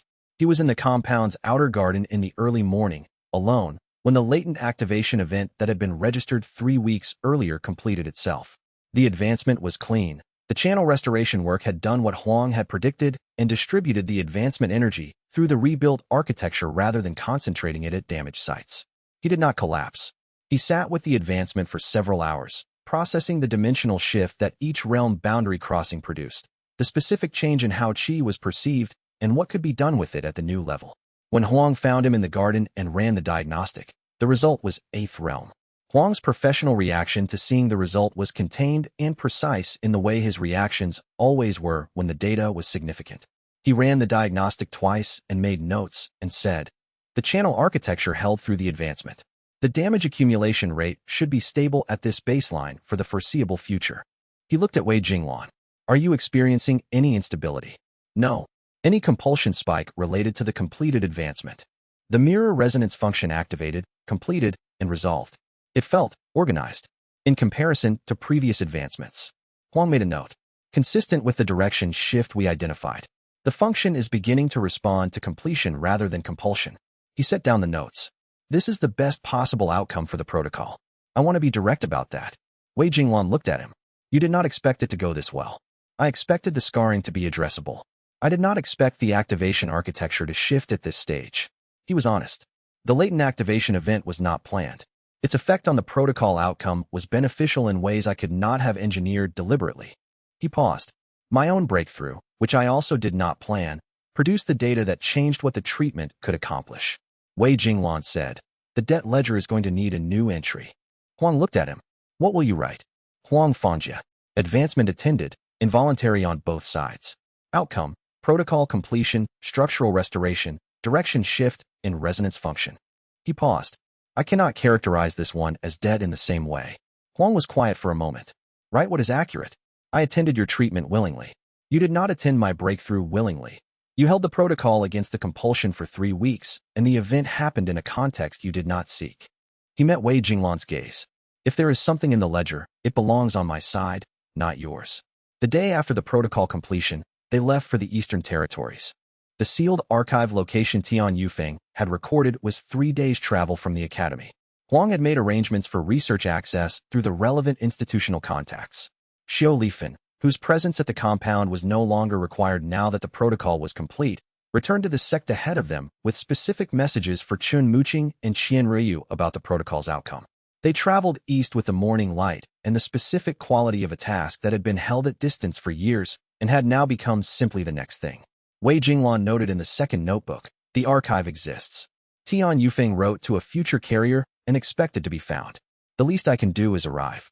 Chapter 86. The warning from Chun Muqing arrived through the Sect's communication relay on the 2nd day of their eastern journey, while they were staying at a small cultivator's way station between the Academy territories and the outer provinces. The message was brief, which was how Qin communicated when the content was urgent. The legal case Chao Zhenyuan had been assembling under military cultivation provisions had been filed with the Regional Military Administration 2 days prior. The specific provision being invoked was obscure, a statute from the previous dynasty's military codes that had not been formally repealed and that allowed regional military commanders to conscript cultivators with unusual or categorically exceptional abilities into state service functions. The statute's application required a formal finding by the military administration that the ability in question was strategically significant and that the cultivator had declined voluntary cooperation. Both conditions were in place. Wei Jinglan read the message and showed it to Huang Fangjia, who read it with the expression of someone encountering a legal instrument they had not previously considered. He said, "This is genuine. The old conscription statute is real law." "I know it is real law," Wei Jinglan said. Muqing has been tracking its possible application since Chao Zhenyuan's first approach 2 years ago. He looked at the message. The filing changes the operational timeline. The military administration review process takes 4 to 6 weeks before a finding can be issued. We need to return to the Sect and establish a more developed legal position before the review concludes. Huang Fangjie was quiet. He had the specific quality of someone who had not changed his plans yet, but was assessing whether to. Wei Jinglan looked at him. The archive in the Eastern Territories is 3 days further. Huang met his gaze. If we turn back now, the urgency of the legal situation means you may not be able to return to the Eastern Territories for months. Chao Zhenyuan, facing a legal process, will use every delay in the timeline to his advantage. He paused. If we continue and access Tian Yufeng's archive, you return with the most complete historical documentation of your own condition that has ever been assembled. That documentation has direct relevance to the legal case. It establishes the condition's historical existence and its prior management by autonomous carriers who were not subject to military provision. Wei Jinglan considered this. It was the kind of argument that was genuinely both accurate and convenient. Accurate because the historical documentation would be relevant, convenient because Huang wanted to see the archive. He said, and Chao Zhenyuan's agents have been following us since the academy. Huang said this with the calm of someone who had known it for 2 days and had decided it was relevant, but not immediately dangerous. My institutional standing as an academy senior researcher complicates any direct action they might take. They are observing, not moving. He paused. For now. Wei Jinglan added a second message to Chen Muqing, continuing to archive location, 3 days. Coordinate legal response to begin now without waiting for return. Alert if military administration timeline compresses. They continued east. The agents followed at consistent distance, maintaining the professional surveillance posture of people operating under instruction to observe and report rather than to act. Wei Jinglan tracked them with his Tier 3 sensing ability, which had been operating with the cleaner directionality the treatment had produced. He could now identify their number, their realm levels, and their relative positions without the pre-treatment effort the same monitoring would have required. He noted the quality of monitoring that was available to him without compulsion attached. The sensing ability, separated from the advancement drive, was simply useful rather than urgently useful. He could turn it toward a problem and turn it away when the problem was resolved. He noted this in the second notebook as evidence of what Huang had called the direction shift. The function was beginning to respond to his attention rather than generating its own. Chapter 87. The archive was found at the location Tian Yufeng's notes had specified, a minor sect in the Eastern Territories whose primary function was historical preservation of cultivation records for the surrounding regions. The sect's archivist, an older woman named Cultivator Pei, received Huang Fangjie's institutional credentials with the specific alertness of someone who was not expecting the academy to call in its standing on this particular archive, but had always known it might. She said, the sealed records from the mirror resonance donor are in protective storage. She looked at Wei Jinglan. You match the description he left for the person who should receive access. What description? She said. A cultivator who had read the primary manuscript and recognized himself in it. He said the person would know what they were looking at and would not need to pretend otherwise. She studied Wei Jinglan with the direct assessment of someone who had been guarding a collection for decades. You are not pretending. No, he said. She led them to the sealed section of the archive and unlocked it with a key that had been in the sect's administrative records for 62 years, held since the collection was deposited and passed between successive archivists with the instruction that it was for the right person and they would know. The collection was organized. Tian Yufeng had not left chaos. He had left a system, 3 sections, labeled in the specific way of someone who had thought about the ordering before depositing the records. The first section was the extended documentation of his own carrier history, 40 years of advancement records, damage accumulation tracking, compulsion management notes, and what he had eventually learned to do with the resonance function that the primary manuscript had not described. The second section was the historical records of the 2 carriers who had preceded him, assembled through the same archival research methods Wei Jinglan recognized from his own approach. The third section was labeled simply, What Comes After? The third section contained documentation that neither the primary manuscript nor Tian Yufeng's personal notes had included. Huang Fangjie read it first, because he read faster, and because Wei Jinglan was reading the first section, and when Huang finished reading the third section, he put the documents down with the expression he used when data had substantially revised his understanding. He said, the tier progression has a higher stage than either of us knew. Wei Jinglan looked up from the first section. Tier 5, Huang said. Tian Yufeng called it re-witnessing. The documentation describes a capability in which the resonance function, fully developed and consciously governed, can activate from the memory of a witnessed breakthrough rather than requiring physical presence at a new event. He looked at the documents.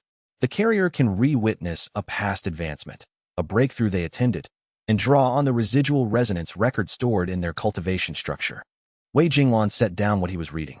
Huang continued. Tian Yufeng never reached it. He documented the evidence of its existence from the historical records of the second of the two prior carriers, who appears to have reached a version of it in the final years of their life before the records become incomplete. He looked at Wei Jinglan. He left this documentation here, for the next carrier, because he believed the tier was achievable and that the prior carrier's failure to reach it was attributable to specific preventable errors in the development path, errors he had identified, and that the documentation here is designed to help the next carrier avoid. Wei Jinglan looked at the third section documents. He said, he spent 62 years preparing a path for someone he would never meet. Huang was quiet for a moment. The final line of the third section describes what he wanted from this. He picked up the last document page and read aloud. I want to know that the condition ends somewhere other than where all three of us ended. I want to know that one carrier lived long enough and deliberately enough to see the far shore. Since I will not be able to know it myself, I am asking you to do it so that I can know it retroactively. Wei Jinglan was quiet. Huang set the page down carefully. We will copy the complete archive. Every document. I want 3 sets. One for the Academy Research Archive, one for your operational records, one for safekeeping with a third party. He looked at Wei Jinglan. We spend 2 days copying, and then we return. Wei Jinglan said, 2 days. 2 days. The Military Administration Review has a 4-week window. We have time. They copied the archive over 2 full days, with the archivist providing materials and the specific patience of someone who had been waiting for this visit for decades and was not going to hurry it. Chapter 88. They were 4 days into the return journey, at a large commercial settlement at the junction of 2 major roads, when Chao Zhenyuan found them. Not his agents. The man himself. Wei Jinglan's Tier 3 sensing ability registered the approach 15 minutes before it arrived. A cultivator of significant advancement, at least 9th realm, possibly higher, moving with the unhurried pace of someone who had planned where they were going and had no need to hurry. He told Huang Fangjia. Huang's expression shifted to the assessment mode he used in high-stakes conversations. Clinical attention replaced by the focused preparation of someone who understood that what came next required a different kind of precision. Chao Zhenyuan arrived at the settlement's main courtyard as if by coincidence and occupied a table across the open space with the specific ease of powerful people who made their presence felt without effort. He was exactly as his profile had described, a military cultivator in formal civilian clothing, physically imposing without performing it, with the quality of someone who had spent decades in positions of authority and had forgotten what it felt like to not have it. He said, when Wei Jinglan came to his table because the alternative was forcing a more public interaction. I have spent 3 years learning what you are and what you can do. I am prepared to make the situation comfortable for you. Wei Jinglan sat across from him. Huang Fangjia remained at his own position, visible but at distance, present enough to be an institutional witness, far enough to not be a participant. Wei Jinglan said, define comfortable. Chao Zhenyuan's expression indicated that he had expected this question and had prepared for it. He said, your current situation has 3 pressure points. The bureau investigation, which I can close permanently, not just suspend. The medical condition, which I have access to treatment resources that extend beyond what the Academy offers. And the legal exposure created by 4 years of unauthorized attendance, which a formal state service designation would retroactively cover. He paused. The pause was the pause of someone giving a presentation and waiting for the relevant point to land. In exchange, he continued, for a service relationship that involves your monitoring function being applied to specific breakthrough events I identify. The relationship would be formalized, protected, and compensated. Wei Jinglan looked at him. The military conscription filing is a fallback. I would prefer not to use it. He met Wei Jinglan's gaze with the direct authority of someone who had stopped pretending the fallback was a last resort. The filing demonstrates that the legal avenue exists. I do not prefer legal compulsion. I prefer arrangements that both parties find useful. Wei Jinglan said, the Academy treatment has already addressed the medical condition. A brief change in Chao Zhenyuan's expression, the specific adjustment of someone whose assessment of the available leverage had just been revised. I was not aware the treatment had concluded. 6 weeks ago. He processed this. Wei Jinglan watched the processing, the calculation adjusting, the medical pressure point being reweighted, the remaining leverage points being reassessed. Chao Zhenyuan was exactly the kind of operational mind that Chun Muqing had described. Careful, systematic, adapting rather than reacting. The Bureau investigation, Chao Zhenyuan said, and the legal exposure remain. The Bureau investigation is suspended pending the classification petition review. The legal exposure depends on how the petition resolves. Wei Jinglan held his gaze. Those are both in motion. Your conscription filing is also in motion, and its motion is in the same direction as the petition. Both are currently in administrative review. I can accelerate my filing. You cannot accelerate the petition. I am not attempting to accelerate it, Wei Jinglan said. I am noting that you are attempting to create urgency that does not currently exist. He paused. What would you actually like from this conversation? Chao Zhenyuan looked at him for a moment with the expression of someone encountering a negotiator who had declined to respond to pressure in the expected way and was now recalibrating. He said, I want to understand the scale of what you can do, the monitoring function, the sensing range, the ceiling of advancement possible through the mirror resonance mechanism. You want intelligence. I want to assess whether the asset is worth the effort. He was direct about this in a way that was almost refreshing. I have invested 3 years in the question.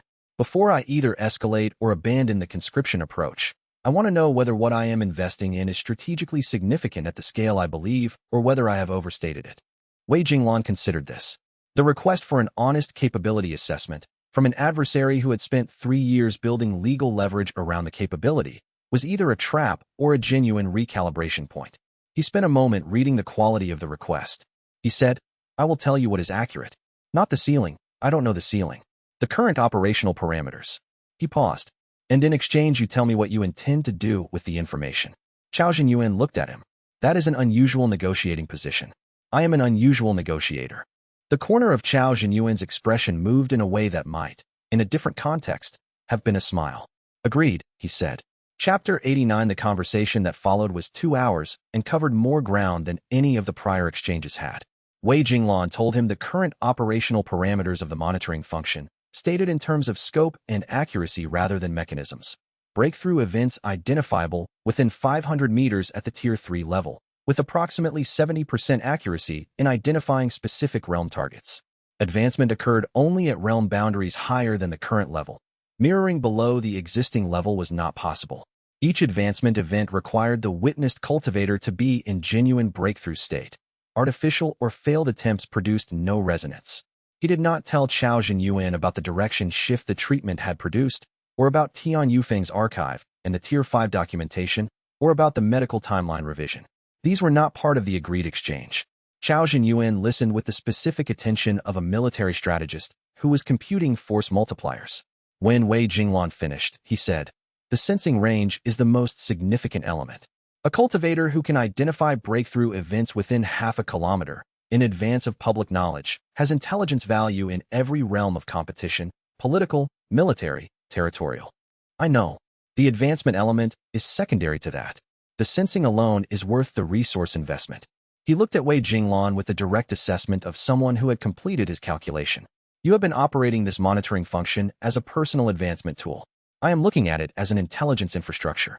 I have been looking at it as exactly that for 4 years, Wei Jinglan said. The network I operate provides breakthrough intelligence to a Sect security function and an academy research relationship. Both are institutional applications. At Sect and academy scale, Chao Zhenyuan's tone indicated the scale was insufficient. Applied to the regional military command structure, the sensing function provides real-time advancement intelligence on every cultivator in the operational territory. Who is approaching breakthrough? Who has advanced? Who has changed realm level between 2 diplomatic exchanges? He held Wei Jinglan's gaze. The strategic implications are substantial. Yes, Wei Jinglan said. They are. That is why I have spent 3 years declining to allow them to be used that way. Chao Zhenyuan looked at him. This was the direct statement he had not received before, not a declination framed as operational incompatibility, but a stated refusal based on the stated reason. Wei Jinglan continued. The military intelligence application creates a permanent conflict of interest between my function and every cultivator in the operational territory. A monitoring function that serves one command's strategic interests cannot be accessed for neutral research or Sect security purposes without compromising both. The capability loses its independence the moment it is enrolled in a military intelligence structure. And you are not willing to lose the independence. I am not willing to convert a function that is currently neutral in its institutional application into an instrument of territorial military advantage. He paused. That is the accurate reason for every declination I have given you. Chao Zhenyuan was quiet for a long moment. He had the quality of someone who had expected to be managing a frightened or exhausted adversary and had arrived to find something different. He said, "The conscription filing creates a legal dispute that will take months to resolve, during which I am neither available to you nor operating freely. If the petition succeeds, which becomes more likely the longer the review process continues and the more evidence of legitimate institutional use accumulates, the conscription provision does not apply." Wei Jinglan held his gaze. "I am not telling you this to threaten you. I am telling you because you asked for the accurate picture, and this is part of it." Chao Zhenyuan looked at him for a long moment. He said, "You have prepared carefully for this conversation. I have prepared carefully for everything related to your approach for 3 years," Wei Jinglan said. "You are a capable operational mind, and you have access to resources I cannot match. What I have is the capability you want, and the capability only functions within the operational context I have described." He paused. "That is not leverage. It is structure." They sat in silence for a moment. Outside the courtyard, the settlement's afternoon commerce continued around them, indifferent to the conversation happening at the table in the corner. Chao Zhenyuan said, "I will withdraw the conscription filing." Wei Jinglan waited. In exchange for one thing. He met Wei Jinglan's gaze.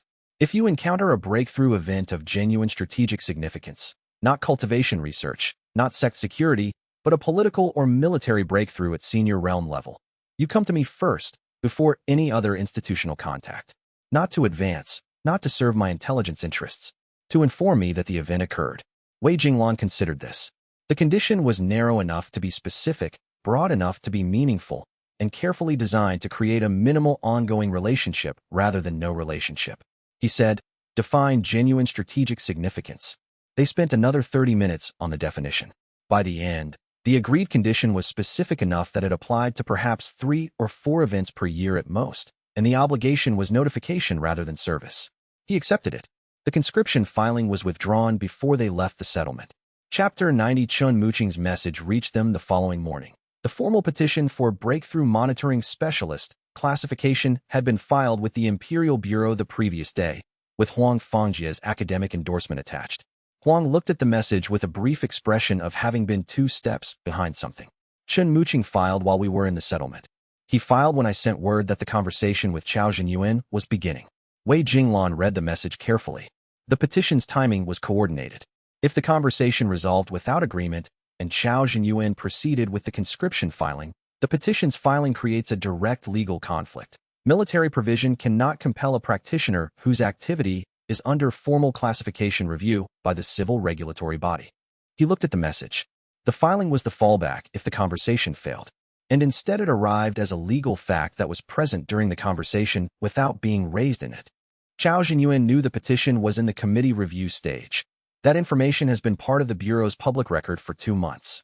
He did not know the formal Academy endorsement was being prepared as a strengthening filing. He set the message down.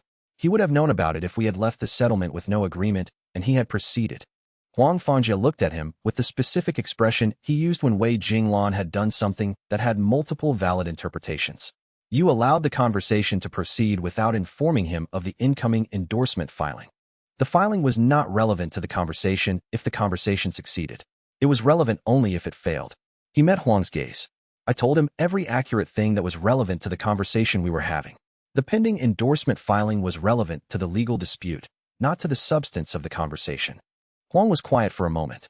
"You draw a careful line between accurate and complete." "I draw the line in the place where deception begins," Wei Jinglan said. "The conversation was about what the capability is and why I have declined to apply it in the way he wants. Both of those were answered fully." He paused. "I did not tell him the fallback existed because the fallback was not relevant to whether the conversation was worth having." Huang made the small expression that was not quite acceptance and not quite objection. The expression of someone who found an argument sufficient without finding it entirely comfortable. The petition, with the Academy endorsement, would reach the committee in the standard 7-day relay. The conscription filing had been withdrawn, which meant the petition faced no competing legal motion. The 3-part filing that resulted, original petition, Academy endorsement, and the historical documentation from Tian Yufeng's archive that Huang had already begun preparing for formal submission, would constitute the most complete formal record of the mirror resonance condition ever submitted to any regulatory body. Shen Muqing's second message that day was 2 sentences. Conscription filing withdrawal confirmed through the Regional Military Administration's records. The Petition Review Committee will receive the withdrawal notice as part of their review context. Wei Jinglan sent back. We are returning. For days, they traveled west with the archive copies secured and the legal situation in the best configuration it had been in 3 years. Huang Fangjie walked alongside him with the energy of a researcher who had found more in the Eastern Archive than he had projected and was already organizing it into the next 6 months of work. He said, the Tier 5 documentation, the re-witnessing capability. I want to begin developing the second treatment protocol immediately on our return. Wei Jinglan said, I know you do. You are not objecting. I am not objecting. He looked at Huang. I would like one thing settled before we begin the second protocol. What? The consent framework. The people whose past breakthroughs I might re-witness. The historical ledger. He paused. I want a documented protocol for how we handle the retrospective acknowledgement question. Not legal obligation. Tian Yufeng is right that there is no legal framework, but an ethical one that I can maintain consistently. Huang looked at him with the expression of someone who had spent 15 years looking for a mirror resonance carrier worth studying. You are asking me to help you design a practice. I am asking you to design it with me, Wei Jinglan said. You understand the mechanism. I understand the weight of it. They walked west, and Huang began drafting the framework in his notebook as they traveled. Chapter 91. The document was on the last page of the third archive section, behind a binding sheet that did not look like a separator, but was. Wei Jinglan had been working through his copy of the archive for 2 days after returning to the Sect. The first reading at the Eastern Archive had covered the primary structure. The second reading, which he was conducting with more time, and the second notebook open beside him, was catching the things the first reading had noted but not fully absorbed. The document was titled precisely, For the One Who Comes After. It was addressed in the second person. It was the only document in the entire collection that was. He read, You have found everything I intended you to find. The operational history, the damage documentation, the tier progression records, the evidence of Tier 5's re-witnessing capability. I left those for you because they are things I wish I had been given rather than had to discover. There is one thing I did not intend to leave. I am leaving it anyway because I have decided that the alternative, continuing to not leave it, is the kind of choice that produces carriers who arrive at Tier 5 without knowing what they are approaching. Tier 6 is called forced resonance. I discovered it at 61 years of age, when I attended the breakthrough of a cultivator who was attempting a realm crossing they were not ready for. The advance failed. The cultivator's cultivation base collapsed, and as it collapsed, I advanced off the collapse rather than off a successful breakthrough. I advanced off a failed breakthrough that was made more likely to fail by my presence. I do not believe I caused the failure deliberately. I believe my resonance function, operating at the tier level it had reached, created a pressure in the attempted breakthrough space that the unstable cultivation structure could not sustain. The failure was theirs, but my presence accelerated it. I could not document this publicly because the knowledge that a mirror resonance carrier can advance off failures as well as successes converts the ability from something inadvertently exploitative into something actively predatory. The public knowledge would make every carrier after me dangerous in a way that I was not willing to make you. What I want you to know is that the capability exists. Not because I want you to use it. I spent 3 years working to ensure I never activated it again, and I believe that discipline is the right response. But because the capability that can be hidden from you can also be used against you without your knowing what is happening.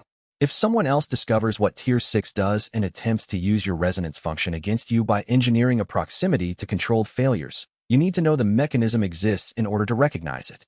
I could not let you reach Tier 5 without that knowledge. I am trusting you with it. There was no signature. The document ended there. Wei Jinglan set it down.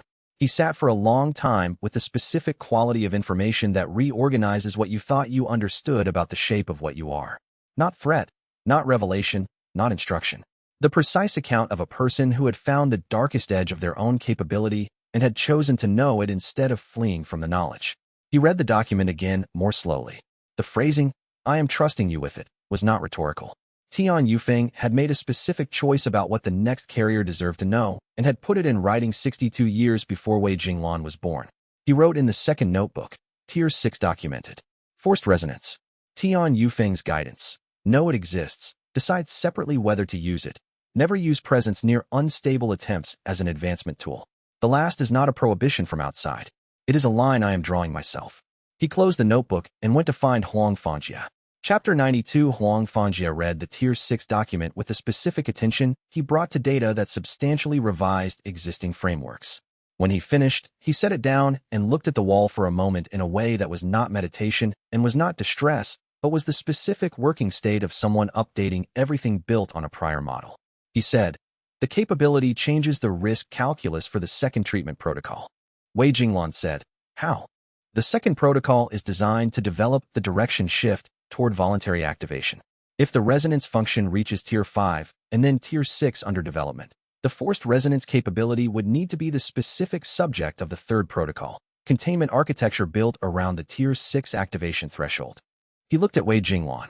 "It is not a reason to stop. It is a reason to build the second protocol with Tier 6 in the design from the beginning rather than addressing it retroactively. I expected you to say the capability was too dangerous to develop toward. It is too dangerous to develop toward accidentally." Huang was precise. Tian Yufeng's error was not discovering the capability. It was discovering it without the structural architecture to understand what it was.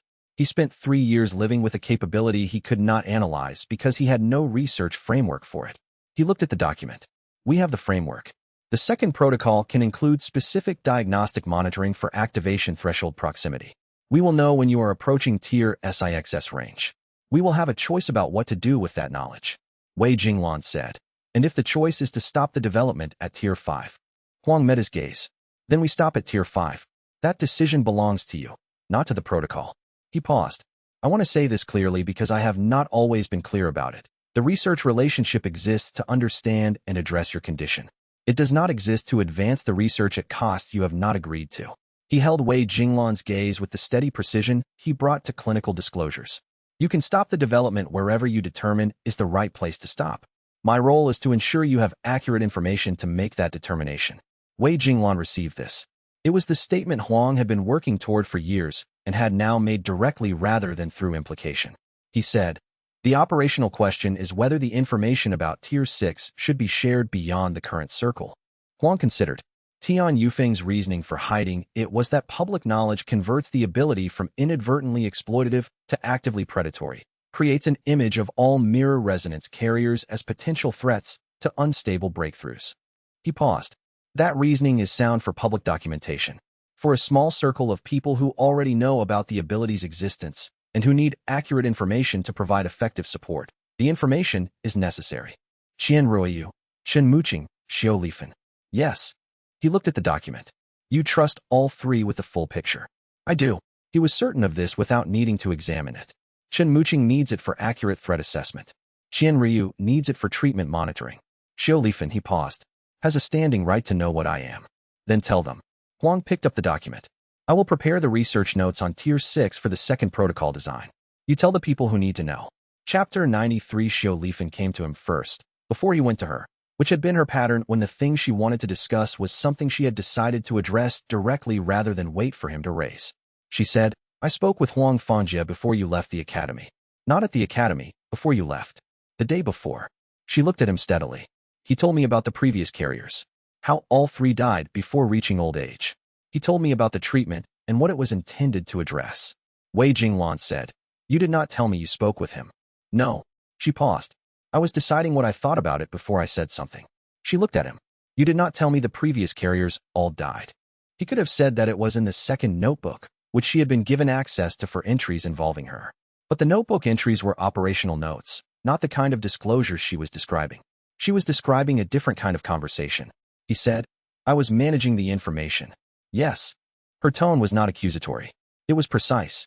"You were deciding what I needed to know and what I did not. That is what you do." She held his gaze. "I am not objecting to the medical management.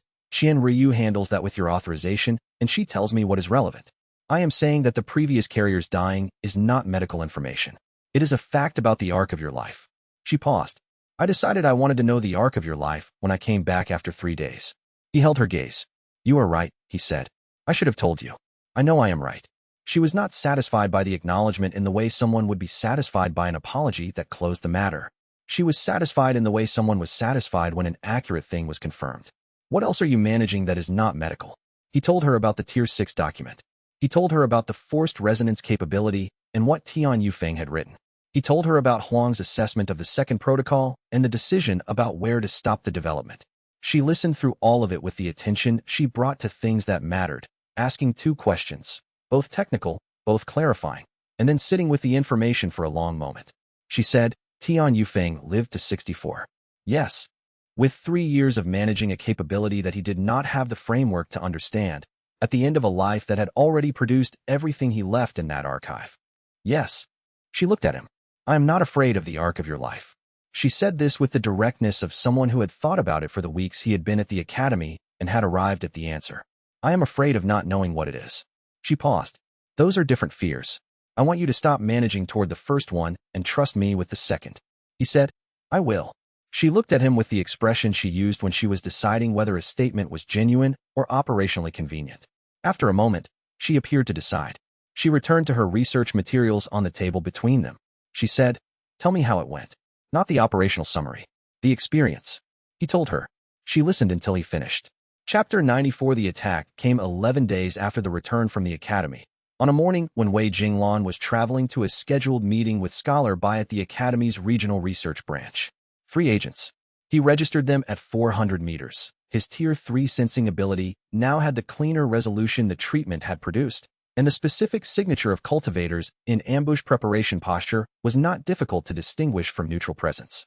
They were positioned in a triangulation pattern across a narrow section of the road outside the regional capital's administrative district. The triangulation was professional. Their realm levels, when he read them at range, were 5th and 6th realm, appropriate for detaining a target believed to be at 3rd realm, documented. Substantial overkill if you knew his actual level. He had not told Qin Muqing where this meeting was, which meant they had either surveilled the meeting arrangement or had positioned agents across multiple likely routes. Given Xiao Zhenyuan's resources, the second was more probable. The conscription filing had been withdrawn, but the operational interest had not ended. This was either a direct Xiao Zhenyuan action or a test of what Wei Jinglan's actual response capacity was. He sent a brief message to Qin Muqing noting his position and the configuration. Then he continued toward the ambush point. The decision to continue rather than withdraw was operational. Withdrawal confirmed his awareness of the surveillance and invited a more sophisticated second approach. Continuing created the same situation, but under conditions he could manage. The first agent stepped onto the road at the narrowing point and presented identification credentials from a private security office, a formal facade that indicated this was meant to look like a legitimate detention rather than an abduction. The credentials were real, issued by an organization that had legitimate security functions and that Xiao Zhenyuan had access to. The agent said, Wei Jinglan, you are requested to accompany us for a security consultation. Wei Jinglan said, on whose authorization? Our clients. The authorization is in order. He read the 2 flanking agents, 5th realm both, positioning to cut off retreat. He evaluated the situation with the specific speed that came from having planned for exactly this kind of approach and having decided in advance what response was and was not acceptable. The response that was acceptable. Demonstrate a capability that made the cost-benefit calculation unfavorable without revealing his actual realm level. He looked at the lead agent. I will not be accompanying you, he said. You may inform your client of this response. The lead agent said, the request is not optional. Physically compelling a cultivator requires documentation of realm disparity that establishes lawful authority for the compulsion.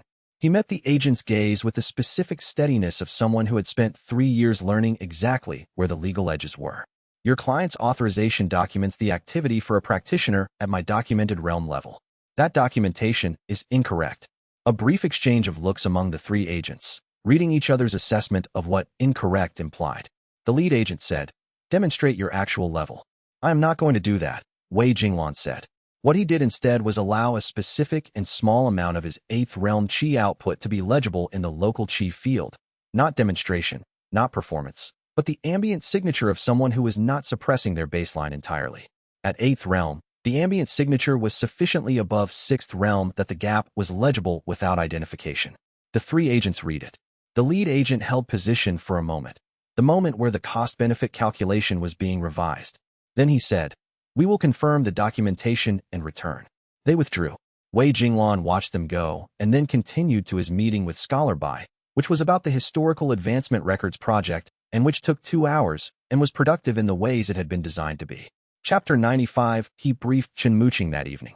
Chen had already received the position message and had been tracking the agent's departure from the area through his own surveillance contacts. He said, "They withdrew at what point?" "When I allowed a partial baseline read at the actual level." Wei Jinglan looked at Chen's notes. They did not identify the level. They identified the gap and recalculated. "How much did you reveal?" "Enough that they know their authorization documentation is insufficient for compulsion of my actual level. Not enough that they know the actual level." He paused. "The gap between 6th realm authorization and 8th realm actual is functionally obvious without the specific identification. They will report to Chao Yuan that the target's documented level is incorrect and that the approach was miscalibrated." Chen Muqing made a note. He will need to revise his authorization documentation, which requires either a formal realm assessment through official channels, which we can challenge, or an unofficial assessment, which requires getting close enough to conduct one. The approach today was both operational probe and the unofficial assessment attempt. Wei Jinglan looked at the notes. They did not get a precise read. They got a lower bound, which tells him you are above their approach capacity, but not by how much. Chen Muqing set down his brush. He will recalculate. His options narrow. Escalate to a level where realm disparity does not matter, which requires military force that creates significant legal exposure, continue legal maneuvering, or pivot entirely. He told me in the settlement that he would seek a different approach if the legal and direct routes both fail. Wei Jinglan thought about the conversation at the settlement. He mentioned the historical record. He said something about it before we concluded the conversation. Chen Muqing looked at him. He is researching the condition. He has been for 3 years. What changes now is the direction. He paused. In the settlement, he said he had learned what the ability is and what it can do. He did not say he had learned everything about it. He thought about the archive, the tier documentation, the tier 6 revelation. If he turns toward the historical record with the resources he has, there is a possibility he finds what we found. The tier 6 capability. And the documentation's other implication, that the resonance function, developed far enough, becomes governable, which means the asset's value is greater than he currently understands, and his current approach is miscalibrated not just tactically, but strategically. Chen Muqing was quiet for a moment. He said, "If he discovers the full capability picture before we establish the legal protection framework, what changes?" "The stakes change." Wei Jinglan met his gaze. "The petition addresses authorization of current activities. It does not address control of future development." He paused. "We need a second legal instrument. Something that establishes that the future development path is covered by the Academy Research Relationships protections, that the research subject's continued development is not separate from the academic research, but integral to it." Chen Muqing made the note. "I will draft the framework. Huang Fangjia's endorsement would make it substantially more defensible." "He will sign it," Wei Jinglan said. "He designed the second protocol. He has institutional interest in the research relationship's durability." He paused. "Ask him in a way that makes clear what he is signing is a legal instrument, not just a research agreement amendment. He deserves accurate information about what he is being asked for." Chen Muqing looked at him. "You have become more careful about that." "I have been becoming more careful about it for 3 years, Wei Jinglan said. "I have only recently become specific about why." Chapter 96. The intelligence arrived in pieces, as intelligence about cautious operations always did. The first piece came from Chen Muqing's network contact in the Eastern Corridor. A research inquiry had been filed with the Historical Cultivation Archive, requesting access to texts covering resonance field interference techniques in the pre-imperial period. The inquiry came from a private research office whose registration traced, through 3 layers of organizational structure, to a military administrative affiliate under Chao Yuan's territorial jurisdiction. The second piece came from Scholar Bai, who had independently encountered the same research inquiry through the academic sharing networks. Bai noted it because the subject matter, resonance field interference, was adjacent to his own work on historical cultivation practices, and because the inquiry had been filed with 3 separate archives simultaneously, which indicated urgency rather than casual interest. The third piece was a notation in the cultivation theory registry. A technique categorized as resonance interruption had been referenced in 3 cross-archive inquiries in the past 4 weeks. The technique had last been meaningfully documented in texts from 200 years prior, in the context of conditions then called parasitic resonance. Wei Jinglan read all 3 pieces and told Chen Muqing. Chen Muqing's expression shifted to the specific attention he used when an adversary's strategy became legible. He said, "He is acquiring a countermeasure to your ability.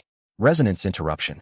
The historical documentation describes it as a blocking technique, applied at the moment of a breakthrough, It interferes with the resonance transmission between the breakthrough cultivator and a mirror resonance carrier in proximity. Wei Jinglan had read the relevant sections of the historical record in the Tian Yufeng archive. The prior documentation classified it as a countermeasure specifically to the parasitic resonance condition, which means it was developed to stop someone like you. Which means 200 years ago, someone decided that the condition was problematic enough to require a documented counter. He paused. And someone else is now finding it useful again. Chen Muqing thought about this. Acquiring the technique requires more than archival research. The texts describe it, but performing it requires a practitioner who is trained in resonance field manipulation, which is a specialized skill category. He made a note. How difficult is that acquisition? The technique documentation is not widespread. I had not encountered it in 3 years of systematic research into the condition, which suggests the archives are genuinely obscure. Finding a practitioner who can execute it requires either converting an existing specialist or training someone from the documentation. He met Chen Muqing's gaze. Both take time. 3 to 6 months minimum for training from the documentation, assuming the practitioner can learn it at all. We have time before it is operationally available. We have time to prepare for it being operationally available. He paused. What I do not have is any current capacity to detect it in advance. My Tier 3 sensing reads breakthrough energy and pre-breakthrough atmospheric conditions. A blocking technique is a different kind of field manipulation. I have no evidence that my sensing ability would register it. Chen Muqing said. That gap is the primary operational problem. Yes. He thought about the Tier 3 sensing's cleaner resolution after treatment, the direction shift Huang had identified. I need to know whether the sensing ability can be trained to detect resonance field interference. That is a question for Huang. He paused. And in the short term, we need a different kind of intelligence.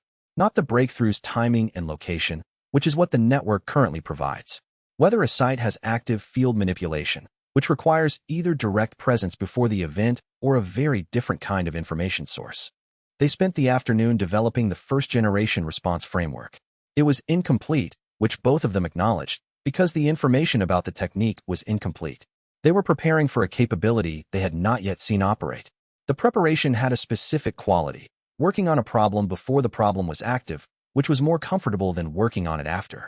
Chapter 97, he took the sensing ability question to Huang Fangjia the following week. Huang had been developing the second protocol's design parameters with the same methodical precision he applied to all research questions, building the theoretical framework before touching the experimental design, because theoretical gaps became catastrophic experimental failures if discovered mid-protocol. He listened to Wei Jinglan's question about resonance field interference detection with the specific attention of someone who had not considered this particular angle before and was thinking about it in real time rather than drawing on existing knowledge. He said, the Tier 3 sensing ability reads qi movement, specifically, the pre-breakthrough atmospheric pattern that develops as a cultivator approaches the realm boundary. That reading is sensitive to the source of the movement, which is the cultivator. He paused. A resonance interruption technique, based on the historical documentation, creates a counter field, a different kind of qi pattern overlaid on the breakthrough space. The two are distinct signal types, meaning the sensing ability might register them as separate signals. Might. Huang was precise about the uncertainty. The sensing ability is not trained for counterfield detection. What we are asking is whether the architecture that reads one kind of signal can be extended to read a different kind without retraining. He thought about this. The answer is probably yes, but not easily. Counterfield detection would require you to attend several breakthrough events where the technique is actively being used, with controlled conditions that allow systematic differentiation between the breakthrough's atmospheric pattern and the interference layer. Events where someone is actively trying to block my ability. Yes. His expression acknowledged the practical difficulty of this, which requires either cooperating with someone who has the technique, obtaining voluntary controlled exposures, or using events where Chao Yuan deploys the technique and accepting that you will not advance in order to gather detection data. Wei Jinglan said, the second option. Huang looked at him. You are planning to let him block you, in order to learn what the blocking feels like from the inside. The first time it happens, I will not know what it feels like until it is happening. He paused. If I go into that event knowing to attend to the specific sensory texture of a blocked event versus a clean one, I can gather useful data from the experience. The second time I will have something to compare it to. Huang said, you are treating adversarial conditions as experimental conditions. The adversarial conditions are coming regardless. Whether they produce useful data depends on whether I am paying the right kind of attention when they arrive. He met Huang's gaze. This is consistent with how I have operated for 6 years. Huang looked at him for a moment. Yes, he said. It is. He picked up his research notes. The second protocol's design can include a module for counterfield detection training. We would need controlled exposures. I may be able to find a willing practitioner in the Academy's research staff who specializes in resonance manipulation. Experimental exposures under controlled conditions, before the operational exposures under adversarial ones. That is a better option than the adversarial approach. It is a more comfortable option, Huang said, with the precision of someone distinguishing between comfortable and better. Whether it is better depends on whether the controlled exposure approximates the adversarial one closely enough. The historical documentation describes resonance interruption as a context-sensitive technique. Its exact execution varies with the breakthrough's specific energy signature. He paused. We will need both the controlled training and the data from the first adversarial exposure. Wei Jinglan added it to the preparation framework. The second protocol's design, which had started as treatment for a damaged condition and was becoming something structurally different, the architecture of a capability being developed rather than managed. Chapter 98. The first blocked event arrived 3 weeks later, which was faster than the 6-month training estimate had suggested. The explanation, when Chun Muqing's network pieced it together afterward, was that Chao Yuan had not been training a new practitioner from the documentation. He had found someone who already had the capability, a retired specialist from a disbanded research institution who had studied the technique as an academic exercise 2 decades earlier and had maintained enough of the training to execute it at functional level with some preparation time. The breakthrough Wei Jinglan had positioned for was a 9th realm attempt, a cultivator whose breakthrough would have advanced him past the 8th realm ceiling, provided the mirror resonance function completed its activation. The cultivator was consented, the logistics were prepared, and Wei Jinglan arrived at the designated location 30 minutes before the expected event. He registered the counterfield at 20 meters. It was not what he expected. He had been expecting a specific signal difference, a new pattern overlaid on the familiar pre-breakthrough atmospheric signature. What he encountered was an absence pattern rather than an overlay. The pre-breakthrough atmospheric signature was present but attenuated, like hearing a sound through a closed door. The breakthrough was happening. The resonance function engaged and found nothing to mirror into. The experience was specifically disorienting. Not painful, not damaging. The treatment architecture held the null activation cleanly without stress scarring. But the specific quality of engaging a function and finding nothing on the other side had no prior reference point. The breakthrough completed. He had not advanced.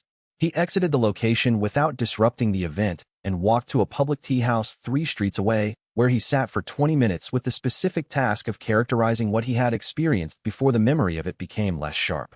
He wrote in the second notebook, the counterfield does not cancel the atmospheric signature.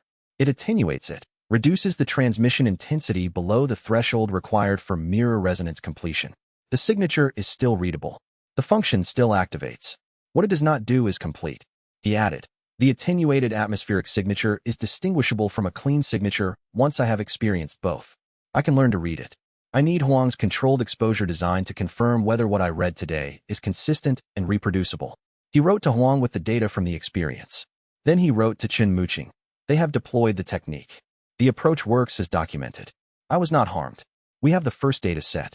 Chun Muqing's response was 4 hours later and contained the information about the retired specialist, name, background, current location. He added, the specialist is not permanently retained. Chao Yuan will need to access him for each deployment. That is a logistical bottleneck. Wei Jinglan read this and noted, not every approach will be protected. The protection is resource-intensive. He will deploy it for high-value events and accept exposure gaps for lower-value ones. The strategic implication was that targeted events, the ones Chao Yuan had identified as high-value, would be blocked and the rest would not. Which meant the intelligence leak that was allowing target prediction was not just a security problem, but the specific mechanism enabling the blocking strategy. Without the leak, the specialist could not be positioned in advance. He wrote in the second notebook, the blocking strategy and the leak are the same problem with 2 faces. Chapter 99. The leak investigation took 3 weeks. The methodology was the one Chun Muqing and Wei Jinglan had developed over years of managing information security in the network. Controlled disclosure, meaning specific pieces of false information were given to specific people or channels, with the content designed so that any external use of the information would be traceable to the source that received it. They ran 5 tracks simultaneously, each with a different false breakthrough target fed through a different segment of the network. The tracks were designed so that Chao Zhenyuan's blocking specialist, if positioned for any of the false targets, would reveal both the leak source and the response time between information and deployment. The first 3 tracks produced nothing. The 4th produced a response on the 8th day. The retired specialist was observed in the vicinity of the false breakthrough location, positioned for an event that was not going to happen. The 4th track's information had been fed through Scholarby's archival research network, specifically to a second-tier contact in the network who had been attached to the project 3 months earlier as a regional research coordinator. I had not known.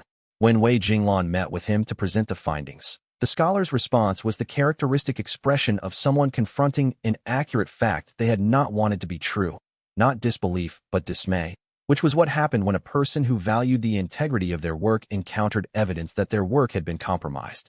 I said, Feng Zihan has been with the project since the autumn. He came through the Regional Archive Association's recommendations. I ran his credentials through the standard verification. He looked at the analysis notes. He did not falsify his credentials. They are genuine. The credentials are genuine, Wei Jinglan said. His access to the project is legitimate. His disclosure of information from that access to Chao Zhenyuan's people is the problem. He paused.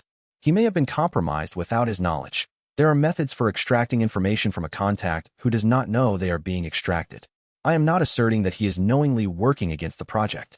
But you cannot continue including him in information flows that are operationally sensitive. No. I was quiet for a moment. He said, I will handle the reassignment. He is my contact, and the responsibility for his access is mine. He looked at the analysis notes. Wei Jinglan, I want to say directly that I did not know and that I am sorry the project created a vulnerability. Wei Jinglan said, I know you did not know. That is why I am telling you rather than simply removing his access unilaterally. He met Bai's gaze. The project is valuable, and your work has been conducted with integrity for 3 years. One compromised contact does not change that assessment. Bai nodded once, with the quality of someone receiving information rather than comfort. He was not looking for comfort, and Wei Jinglan had not offered it. What he had offered was accurate assessment, which Bai processed in the way he processed all data, directly. The contact was quietly reassigned to a non-sensitive project. The information flow through that track was restructured.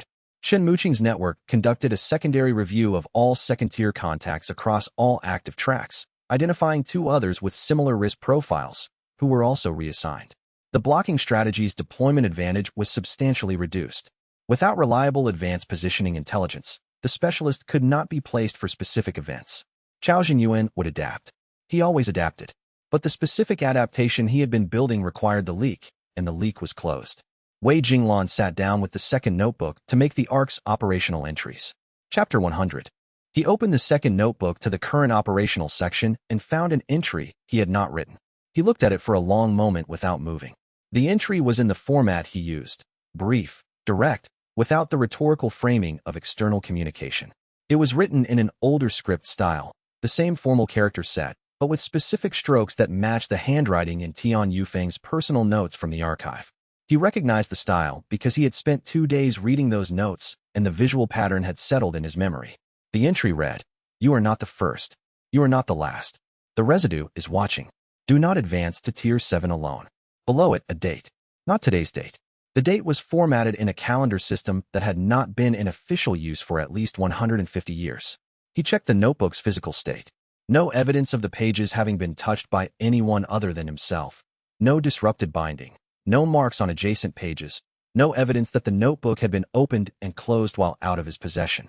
He had kept the second notebook in a secured location that required his specific Chi's signature to access. He went through the access record for that location. No one else had accessed it. He sat with the entry for a long time with the quality of someone who had spent 6 years building a framework for understanding his own condition and had just encountered a piece of information that did not fit anywhere in that framework. The residue. The third arc antagonist in Tian Yufeng's notes had been referenced obliquely, a risk that Tian Yufeng had mentioned in the context of advanced development without describing in full. The residue appeared in one line, described as a condition associated with carriers who reached the highest tiers, an echo of prior carriers, preserved somehow in the architecture of the resonance function itself. Tian Yufeng had written, Do not mistake its voice for your own. Wei Jinglan had read that line and filed it as metaphorical. The accumulated influence of years of absorbing advancement energy from others, the psychological weight of the ledger. He had not understood it as a literal reference to a distinct entity. He looked at the entry in his notebook. The entry was dry. The ink was not fresh. It had the settled quality of text that had been written for some time. He was not afraid of it, which was interesting. Intrigued was not the right word. He was paying the specific kind of attention he paid when a new piece of information revealed a dimension of the existing situation that had been present but undetected. He picked up his writing brush and, below the entry that was not his, wrote, "I have received your message. Define alone." He closed the notebook and went to find xianxia. The second protocol design session that evening went 3 hours longer than scheduled, because the question he brought to it was not about counterfield detection or Tier 5 development. It was about Tian Yufeng's line in the archive and what the residue was, and whether Huang, with 62 years of prior carrier documentation now in his possession, had encountered any other reference to it. Huang had. He had been hoping Wei Jinglan would find the entry before he raised it. He had not expected Wei Jinglan to find it in his own notebook. Chapter 101. Xianxia examined the ledger entry for 40 minutes. He used 3 separate analytical methods: visual examination under different light qualities, a qi resonance test applied to the ink itself, and a comparison against the dated samples in the Tian Yufeng archive that he had brought with him when Wei Jinglan sent the message asking him to come immediately. At the end of the 40 minutes, he set down his tools and looked at Wei Jinglan with the expression he used for data that substantially revised a framework he had previously considered established. He said, "The ink is old." Define old. The organic degradation pattern in the ink compounds is consistent with text written 280 to 320 years ago. He paused. Your notebook is 20 years old. The pages on which this entry appears are 20 years old. The ink on those pages, in this entry, is 3 centuries old. Wei Jinglan said, "That is not possible." No, Huang said. In the standard physical framework, it is not. And yet the analytical result is consistent across all 3 methods. He looked at the entry again. There is a precedent for this kind of temporal persistence in cultivation theory, not for text, but for qi signatures. When a cultivation operation of sufficient complexity is embedded in a physical object, certain properties of that object can be fixed to a point in time rather than following the standard degradation timeline. He paused. What I have never seen documented is the same phenomenon applied to text. What would it require? A practitioner at very high development level with specific mastery of resonance-type qi operations, writing in ink that had been prepared to carry a fixed temporal signature in a material object that had some prior connection to the resonance functions architecture. He looked at the ledger. The notebook is your second notebook, your private operational record of advancement events attended. It has been used as a recording instrument for the mirror resonance function for 20 years. It is saturated with resonance qi, at some level. At some level, yes. Which might make it the specific kind of object that could receive a temporally embedded communication. He picked up the ledger carefully, holding it with the particular handling of someone who had shifted from treating an object as a document to treating it as an artifact. The question of how becomes a different question from the question of what the entry means. The entry is a warning, Wei Jinglan said. Do not advance to Tier 7 alone. Yes. Huang set the ledger down, which implies that the entity, the residue, understands your development trajectory well enough to anticipate that you will approach Tier 7 and to place a warning about that approach at a point where you would find it before it happened. He looked at Wei Jinglan. That implies a level of awareness of your cultivation state and your advancement path that is not consistent with a passive presence. Wei Jinglan sat with this. He looked at the entry he had written below the residues. I have received your message. Define alone. The entry had been written last night. It was dry this morning, as a normal entry would be. No response had appeared beneath it. He said, the Tian Yufeng archive. The one line about not mistaking the residue's voice for your own. Was there anything else in those documents that you have not told me yet? Huang held his gaze for a moment before answering, which was the specific pause that meant yes. Chapter 102. Xianxia had been preparing the Tian Yufeng archive's secondary documents for the second protocol design for 2 weeks. In that work, he had encountered the section Wei Jinglan was now asking about. He said, I was planning to present this as part of the second protocol design framework, because I wanted to have the full research context ready before raising it. The entry in the ledger has moved the timeline. He pulled the relevant archive document, a section from the suppressed records, the ones that had been in the hidden binding rather than the main text. Tian Yufeng documented a phenomenon he called the mirror turning, Huang said. He did not encounter it himself. He reconstructed it from the records of the first carrier in the historical sequence. That carrier's records were incomplete. They ended without a death record. Tian Yufeng spent years trying to determine what happened to the first carrier and eventually concluded that the incomplete records were not a documentation failure, but a structural outcome of what had happened to the carrier. Wei Jinglan said, "The residue." The first carrier advanced to the 7th tier of cultivation, not of realm, but of the mirror resonance function's development tier, alone.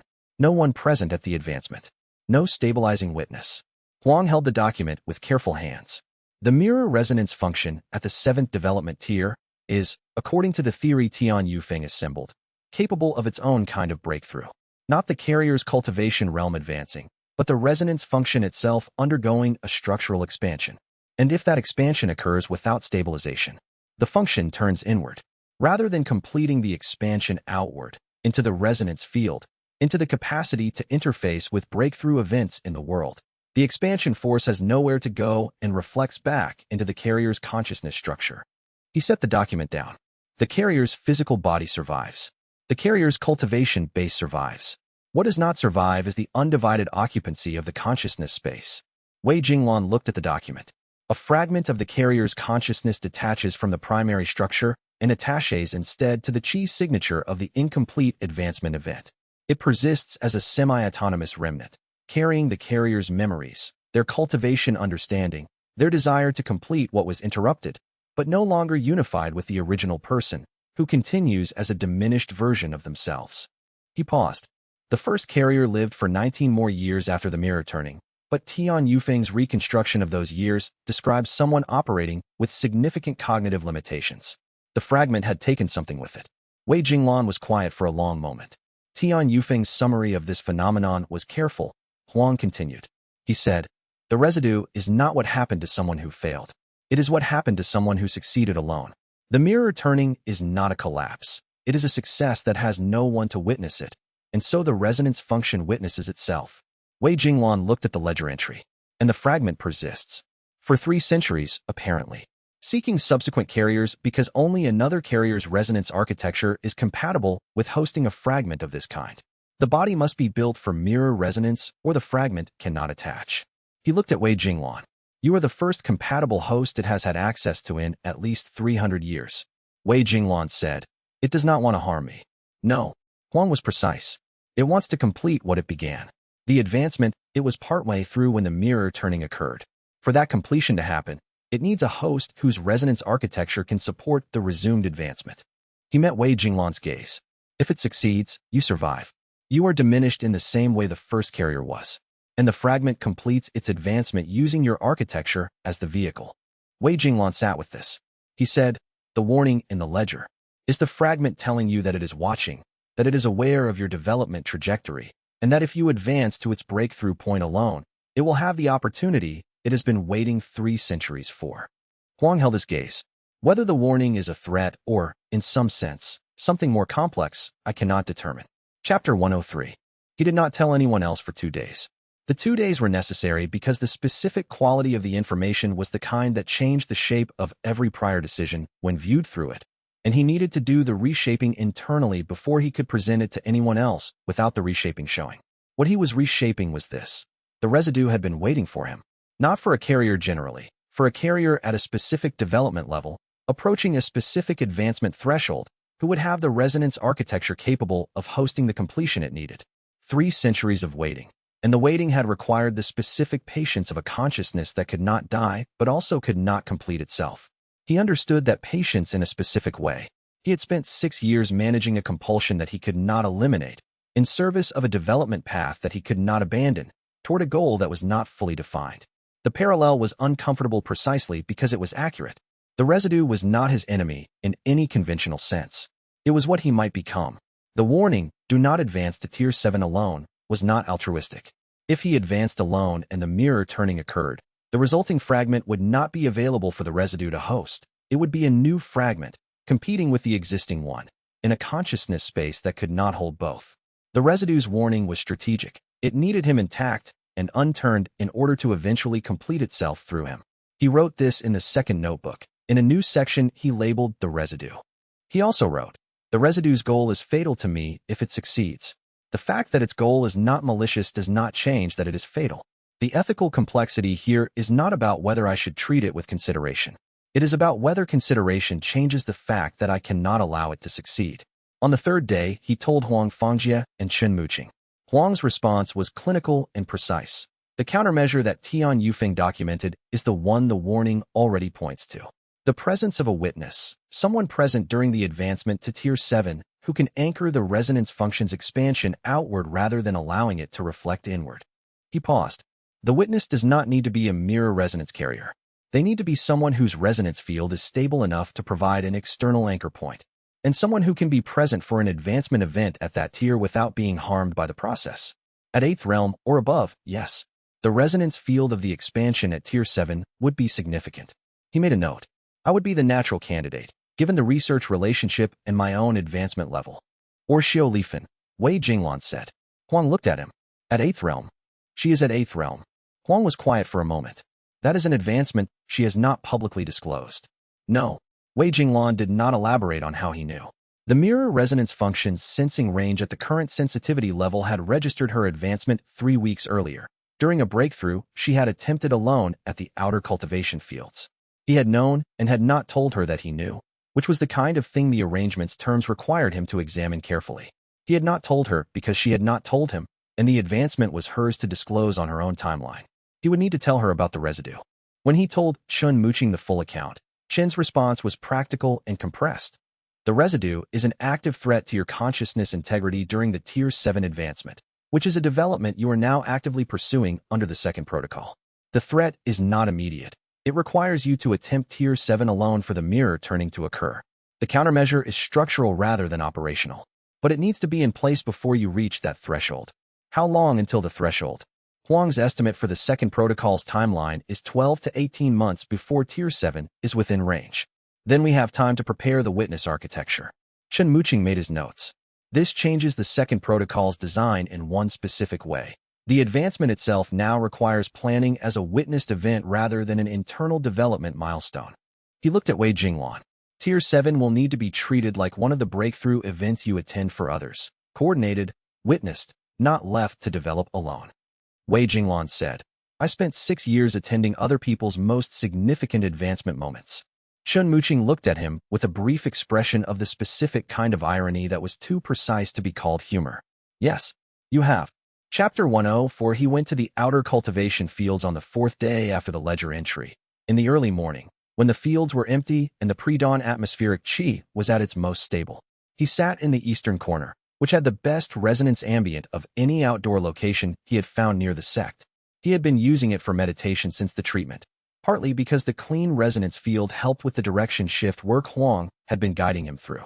He ran the sensing ability at a specific configuration, not the breakthrough detection orientation, which read the environmental field outward, but the inward-facing resonance frequency scan that Huang had taught him for self-diagnostic purposes.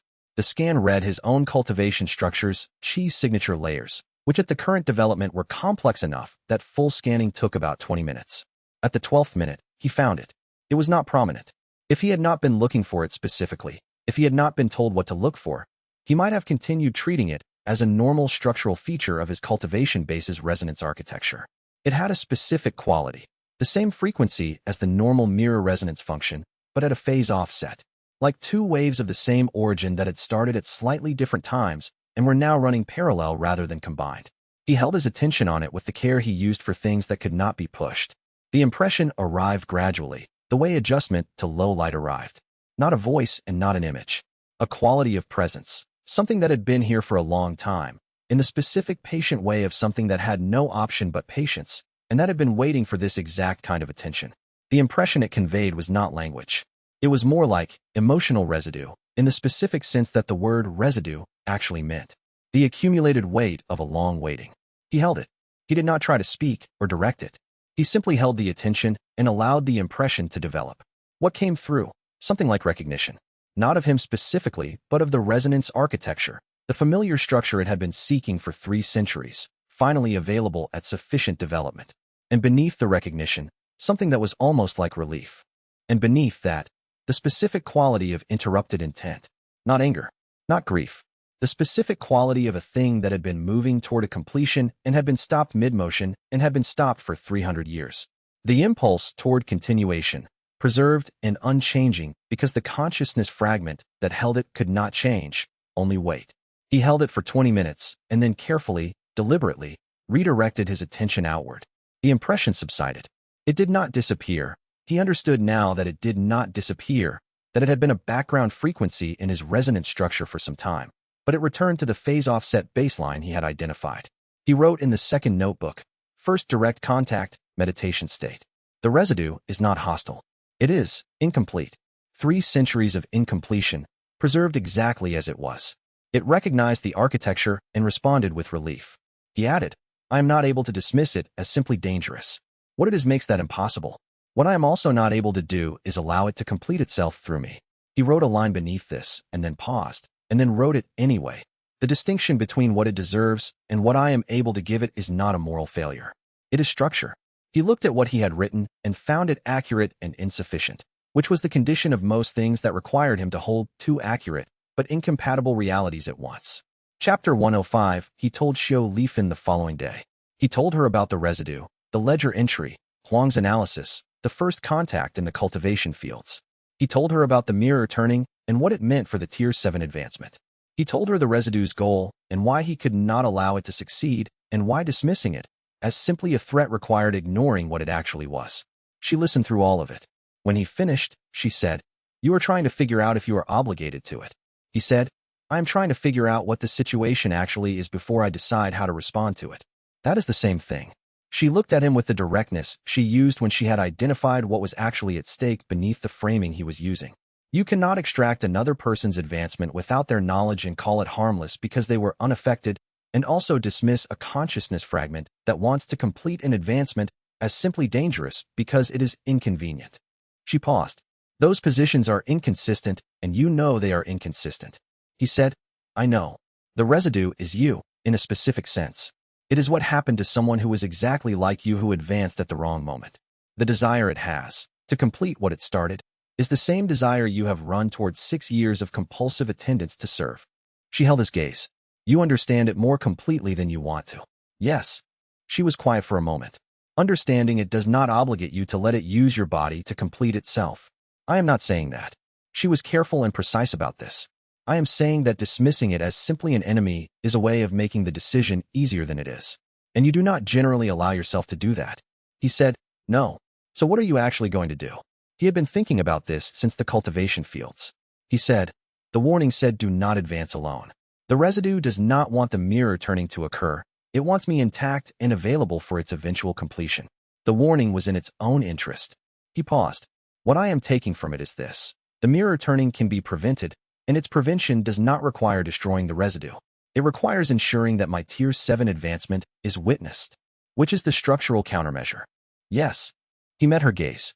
And separately, the question of what the residue is and what, if anything, can be done for it that does not require my destruction, that is a different question from the immediate safety question. I am not dismissing it. I am not deciding it now. He paused. Tian Yufeng's documentation described the first carrier as living diminished for 19 years after the mirror turning. It did not describe what happened to the fragment eventually. She said, You want to know if it resolved. I want to know if there is a resolution that does not require either the residue's permanent exclusion or my own erasure. He looked at her. Huang has not found that answer in the archive yet. It may not be there. He paused. I am not going to pretend the question does not exist, because it is uncomfortable. Xiao Lifan looked at him for a long moment. The expression she used for things she had decided about was different from the expression she used for things she was still assessing. This was the decided one. She said, I will be present for the Tier 7 advancement.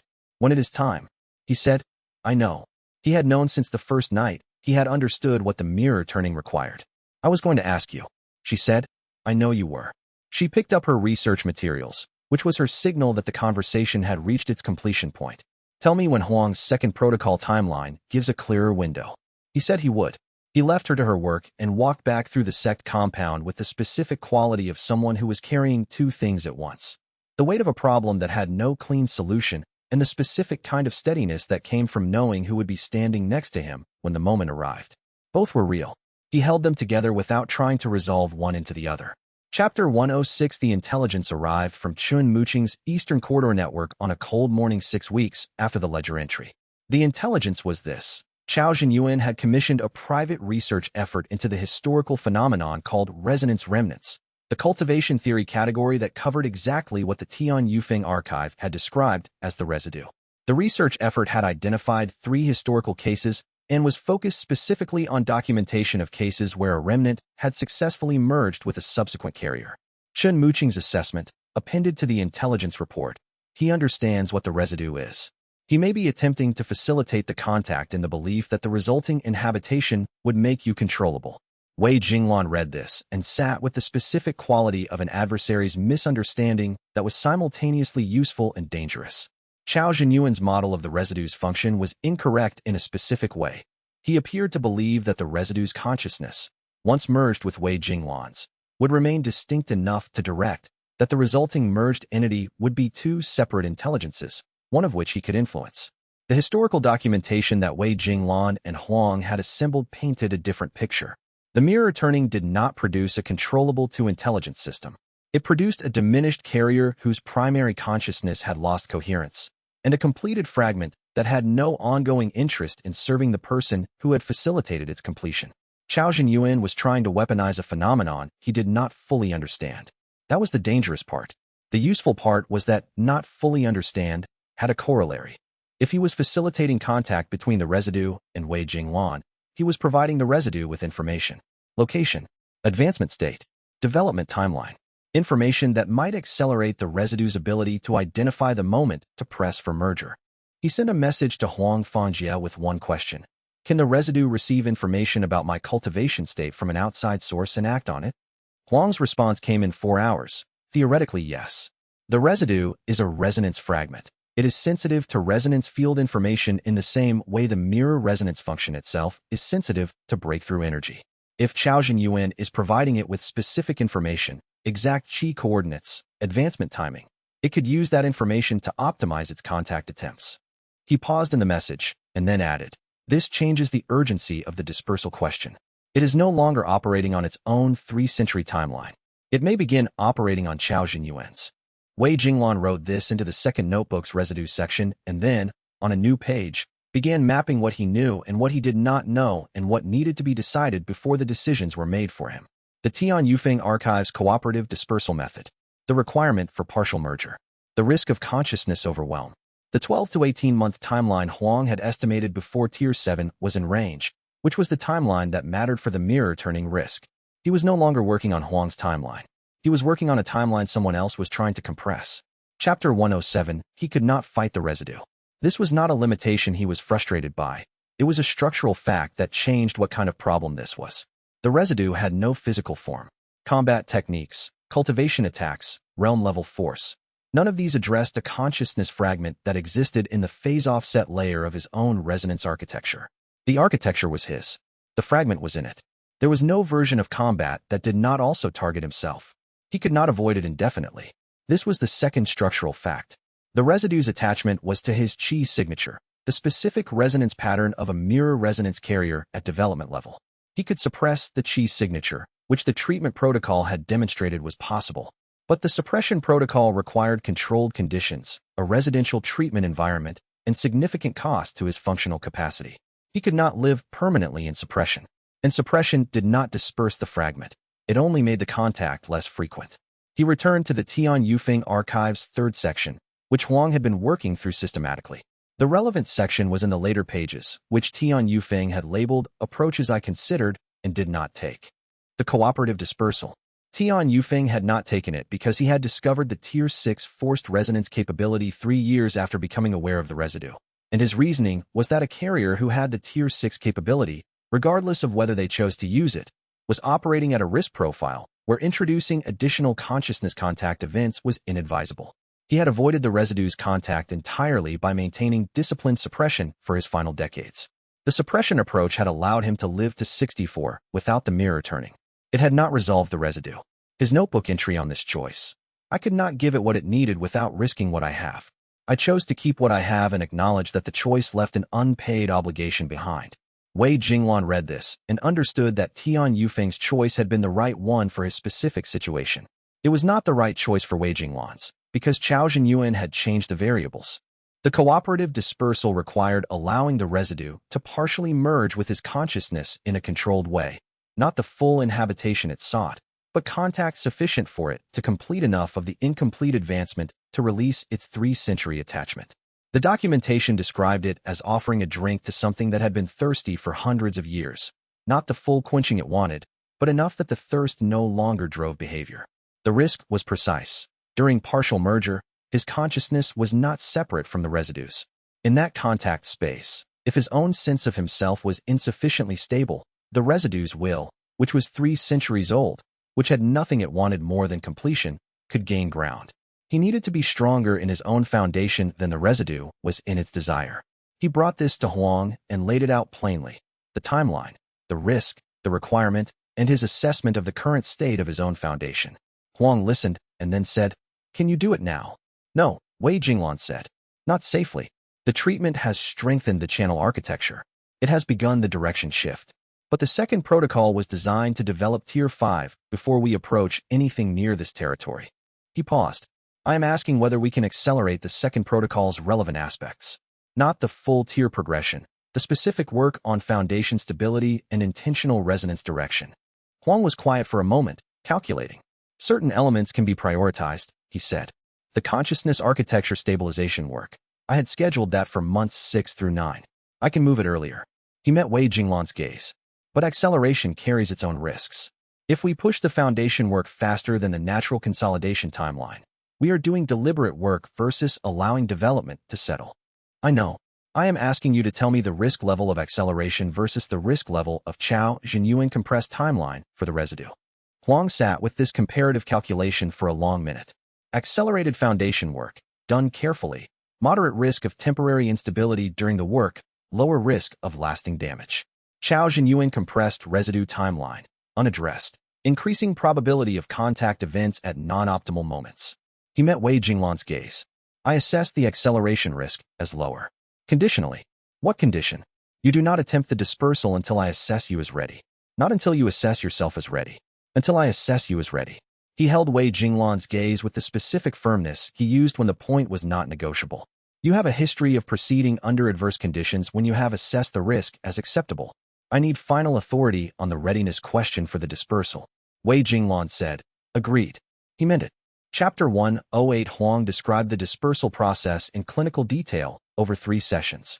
The architecture of it, as the Tian Yufeng documentation described and as Huang had reconstructed, was this. Wei Jinglan would enter a deep meditation state, and then, instead of maintaining the standard outward orientation of the sensing ability, would deliberately open the inward-facing resonance channel, the one he had followed to the first residue contact in the cultivation fields. He would do this without the passive quality of the cultivation field session. He would do it with active intention. The residue, sensing the opening, would enter. The moment of entry was the critical point. Not the entry itself, but what followed. The residue would move toward the advancement completion it had been seeking for 3 centuries. The completion, in this context, would be experienced by Wei Jinglan as something like a borrowed memory, the original carrier's final advancement attempt, felt through the resonance connection. Strong enough to be real, not actually his.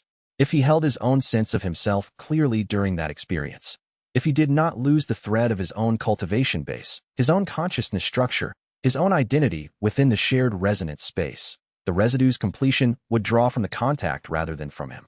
It would take what it needed from the partial meeting and, lacking the force to complete the full inhabitation, would release. The documentation described the result as silence. The frequency that had been present resolved. Not eliminated, transformed. What remained was not the residue, but the echo of a person who had finally done what they set out to do. What remained in the carrier was intact. This was documented for one prior case. The second carrier in Tian Yufeng's historical record, who had attempted the cooperative dispersal in their 4th decade and had succeeded. The second carrier had survived and had described the experience as, "I held who I am with both hands and did not let go." Wei Jinglan read this line multiple times. The practical requirements for the process. The deep meditation state was manageable. He had been working in deep states with Huang's guidance for months. The opened resonance channel was manageable, with practice. The critical variable was the identity anchor, holding his own consciousness structure clearly enough during the contact that the residue's completion drew from the resonance connection rather than from him. This was the part that could not be guaranteed by preparation. It could be supported, strengthened, improved. It could not be certain. He thought about what he knew about his own foundation, not in the cultivation technical sense, but in the other sense. The things he had learned over 6 years of managing an ability that tried constantly to override his judgment. The decisions made against compulsion in corridors and at borders of breakthrough spaces. The relationship built through truth-telling rather than management. The second notebook's entries that had moved from purely operational to something else. He wrote in the residue section, "The identity anchor is not abstract. It is specific. What I know about who I am, accumulated specifically. I hold that." Chapter 109, 2 months of preparation. The second protocol's acceleration meant intensive sessions with xianxia 3 times weekly. Consciousness architecture stabilization work that was different from the first protocol's channel repair. Where the first protocol had rebuilt the physical qi channel structure, the second worked at the level of the resonance function's self-organization. How the function understood its own operation. How it related to Wei Jinglan's consciousness rather than operating as a semi-autonomous compulsion. The work was difficult to describe in physical terms. Huang described it as teaching the resonance function to know where it ended and Wei Jinglan began. Progress was measurable through the directional sensing improvements. The function's responsiveness to his attention continued to increase, and with it, the function's discrimination between his own motivation and the compulsion's pressure. By the 6th week of accelerated work, he could identify the difference between "I want to attend this event" and "the compulsion is driving me toward this event" with a clarity that had not been available before. He also attended 3 more breakthrough events in those 2 months, all consented, with the specific quality of choosing to attend being more legible than it had been at any point in the past 6 years. He told people. He told Qian Ryu in the treatment room, with the dispersal documentation spread on the table alongside her medical notes. She read it with the attention she brought to clinical risk. She said, "The consciousness overwhelm risk during partial merger. What does Huang assess as the current probability?" He told her what Huang had said, 15% risk at current foundation level, declining to 8% with another 4 weeks of stabilization work. She said, "Then 4 more weeks." He agreed. He told Chun Muqing with the specific framing appropriate for someone whose role was operational rather than medical. He said, "On the day of the attempt, I need the compound clear of any nearby breakthrough events. Not because the dispersal requires it, but because if the sensing ability registers an event during the contact period, the distraction adds a variable." Chun Muqing said, "I can manage a 12-hour window. Give me the day when Huang clears you." He said he would. He told Scholar Bai, which was the conversation that required the most thought before he had it.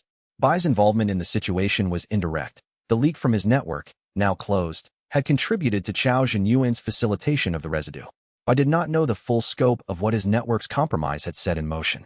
Wei Jinglan told him not to assign Bai blame, but because the scholar deserved to know that the situation had developed past what the network's compromise alone had caused, and that it had been resolved through means that were not his responsibility, but that he might find professionally significant. Bai listened carefully. He said, "You are telling me this because I contributed to the situation, however indirectly." Wei Jinglan said, "I am telling you this because you have been a genuine collaborator for 3 years, and you deserve accurate information about the research context you have been contributing to." He paused. The residue's existence, the dispersal process. This is the most significant documentation of advanced mirror resonance phenomena since the Tian Yufeng archive. You should know it exists. Bai was quiet for a moment. Then, "May I document it?" Wei Jinglan said. After. Chapter 1, Tenshio Lifen understood her role before he described it to her. He came to her research room and told her what the preparation had produced and what the dispersal plan was and what was required for it. She listened with her characteristic active attention, asking 2 clarifying questions. One about the duration of the partial merger contact. One about what signals during the process would indicate consciousness overwhelm. And then she said, "You need me to hold a qi connection with you during the contact and use it to anchor you back if you start to lose ground." "Yes." She looked at him. "What does that feel like from my side?" Huang's description is that you would maintain a standard resonance connection, the kind cultivators use in cooperative formation work. From your end, it feels like holding a line. The quality of the line will change when the residue is in contact. More tension, more pull. If the tension exceeds a threshold we have established in advance, you signal me by sending a specific pulse through the connection. And if you do not respond to the pulse, he said, "If I do not respond in a defined window, you exit the connection and Huang interrupts the meditation state from outside. The contact ends incomplete, and the residue returns to the baseline frequency. The dispersal is not complete. We reassess." He paused. The incomplete dispersal does not make the situation worse than the current state. It resets it. She was quiet for a moment. What does holding the line feel like to you? From your side. He thought about this carefully. You are a stable resonance field. I know what your chi signature is. I have been reading it with the sensing ability for 3 years. During the contact, your signature is an anchor reference point, a known thing in a space that will be unfamiliar. He met her gaze. I described it as holding a line. From my side, it is knowing you are on the other end of it. She looked at him with the expression she used when something was accurate and more than accurate simultaneously. She did not comment on the more than accurate portion. She said, walk me through the exact procedure. From the beginning. He walked her through it. The meditation state. The opened inward channel. The residues entry. The identity anchor. The contact's duration estimate. The completion signal. A specific resonance quality shift that the documentation described as the moment the fragment began its release. The exit protocol. She asked 3 more questions. All technical. All specific. When she had the full picture, she said, I am ready when Huang clears you. He said, I know you are. She held his gaze for a moment. She said, I know what you are going to say next. He said what? That you are grateful and you understand what this asks of me, and you would not ask it if you had another option. She looked at him with the precision of someone who had been in a relationship with a particular person for long enough to know his patterns. You do not have to say it. I know it is true. She picked up her research materials. What I want to say is that this is the specific kind of situation I said I was willing to be in when I came back after 3 days.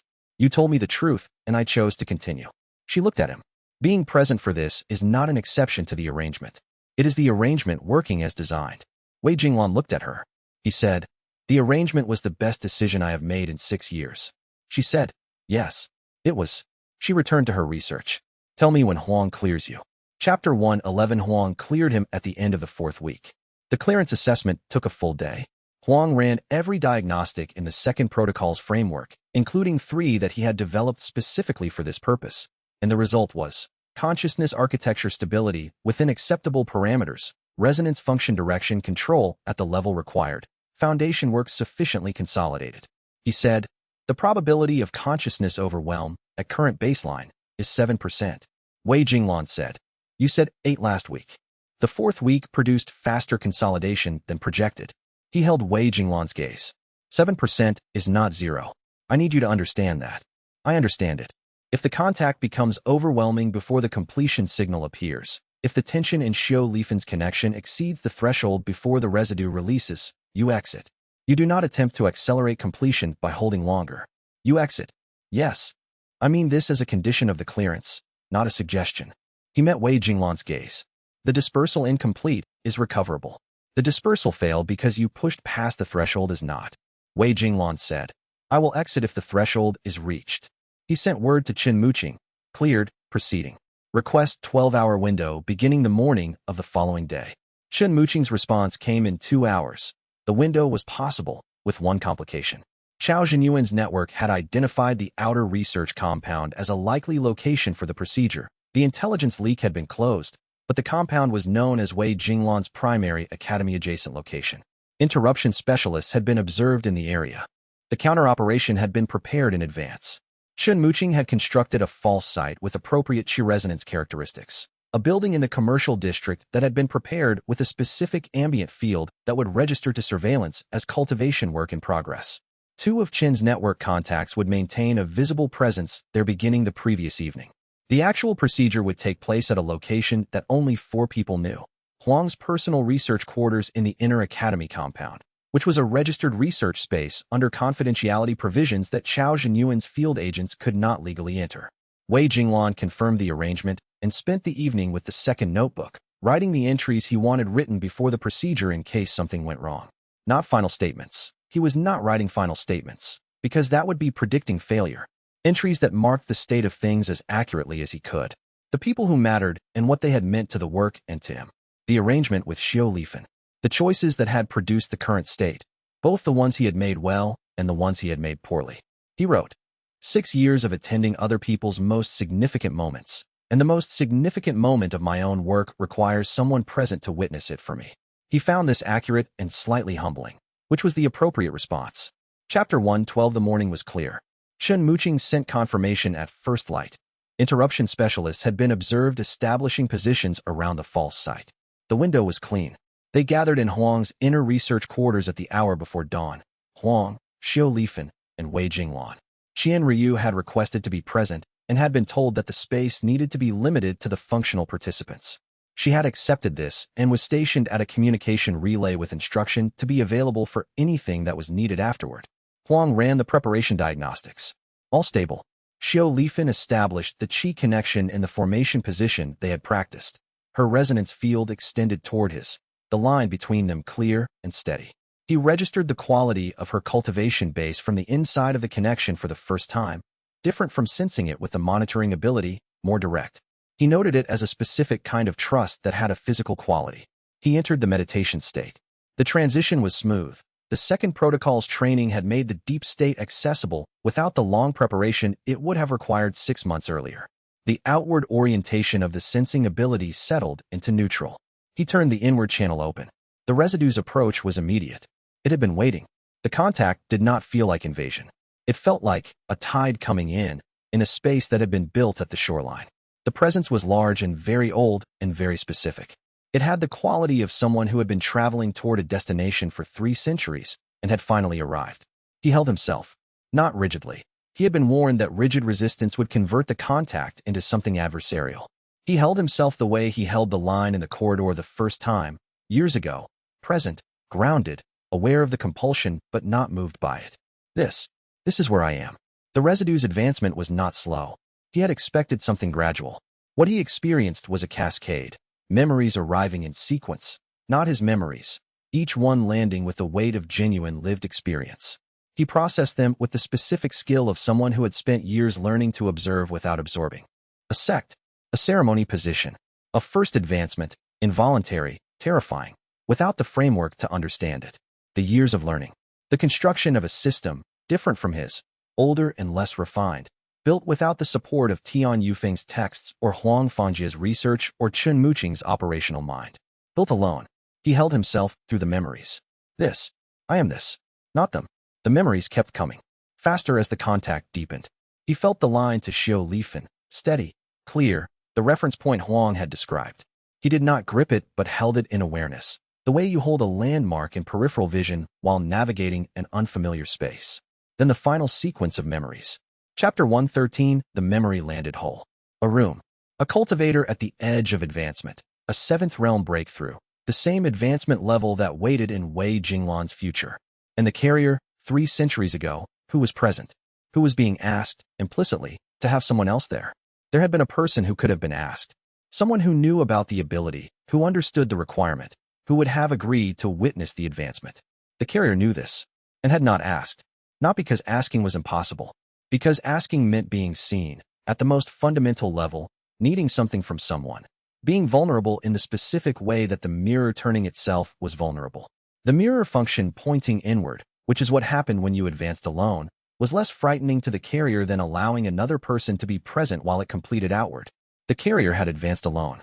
Wei Jinglan held himself in the contact space and understood exactly what he was looking at. The choice the ancient carrier had made was not negligence. It was not recklessness. It was the specific decision of someone who had spent years managing their own ability in isolation, who had learned to treat the people in their life as resources to be managed rather than people to be genuinely with, who had arrived at the most significant moment of their cultivation development and could not, in that moment, override the years of discipline toward self-containment and ask for what they needed. He would have made the same choice. Not now, but 3 years ago, before the arrangement, before the 3 days, before the corridor. Before he understood that the second notebook's operational section and the non-operational section were not separate categories, but 2 aspects of the same thing. He held this recognition clearly because it was the most important moment in the contact. The recognition that the ancient carrier's failure was not abstract. It was the failure he had avoided, narrowly, and only because of specific things that had happened to change him, and only because those things had happened in time. He held who he was with both hands. The residue's presence in the contact space changed. The advancing urgency that had been building since the contact opened, 3 centuries of accumulated desire pressing toward completion, shifted in quality, not diminishing, but changing direction. Instead of pressing against his consciousness structure, it moved alongside it. As if the recognition of the shared failure, the choice that could have been made the same way, had produced something unexpected. Acknowledgement. He understood, in the contact space, that what the ancient carrier's fragment had needed, beneath the desire for completion, was also this. Someone who understood why the choice had been made. Someone who could recognize the decision without dismissing it as simply wrong. He allowed that understanding to be present in the contact space, not as a gift and not as absolution. He was not in a position to offer either. As an acknowledgement, this happened. I understand why. The completion signal arrived. The specific resonance quality shift the documentation had described. Not dramatic. A quality of release, like a long-held breath finally exhaled. He felt the contact begin to withdraw. Chapter 114, the dispersal completed cleanly. The resonance frequency that had been the residue's presence, the phase offset signal he had tracked in the inward-facing scan, was gone. Not suppressed, not quieted. Absent. What remained in the resonance architecture was not a fragment, but a structural trace. The same chi signature space now occupied by something that felt like consolidated foundation material, as if the contact itself had deposited residue in the other sense of the word, material left behind after a solution passes through. He came out of the meditation state and stayed still for a moment before opening his eyes. He felt the line to xianxia, which was still present. She had maintained the connection through the full duration. He registered the line's quality, tension that had peaked during the final recognition sequence and had resolved along with the residue's release. He sent the completion signal through the connection before she could pulse the threshold check. She released the connection. He felt the disconnection with the clarity of someone noticing the end of something rather than simply its absence. He opened his eyes. Xianxia was watching him with the expression of someone who had been holding controlled anxiety for the duration and was allowing it to resolve. The dispersal completed. Yes.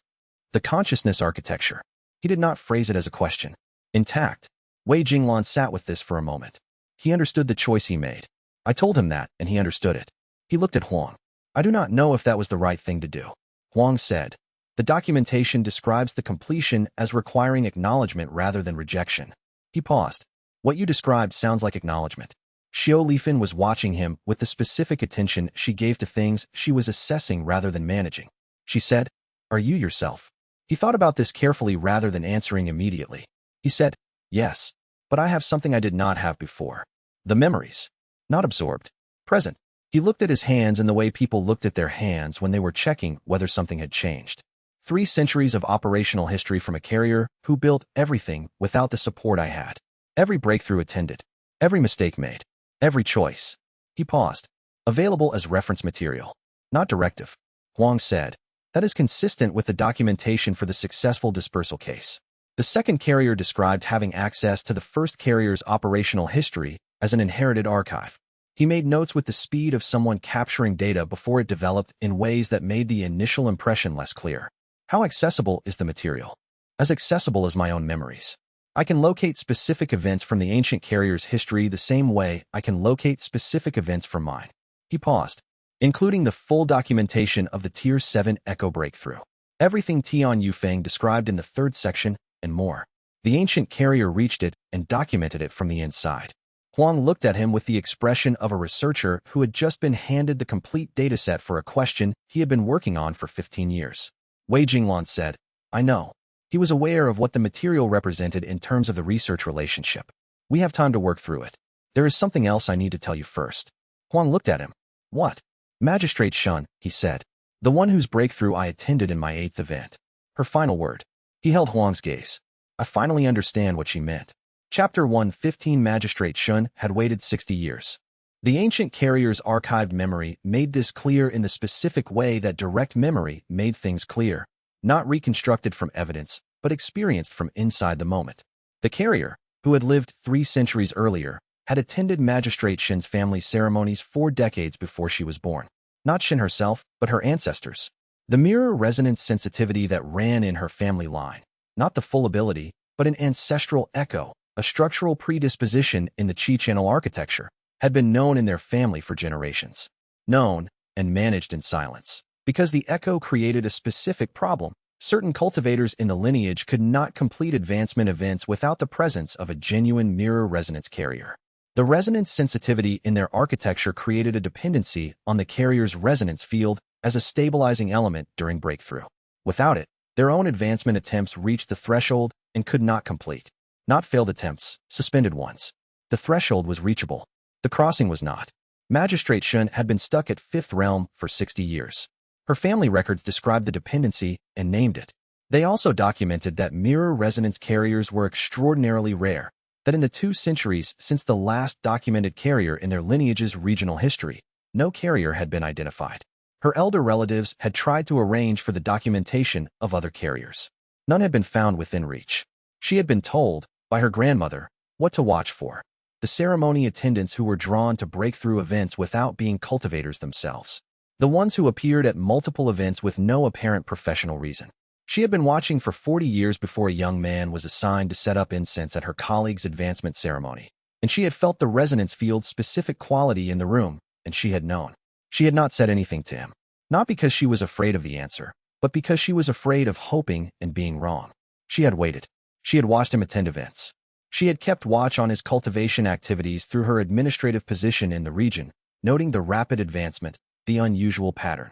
When her own advancement finally began, not a planned event, but the natural accumulation of 60 years of cultivation finally tipping over, she had sent word to the Sect to ensure he was included in the attending staff. She had not known if he would be there. She had hoped. He had been there.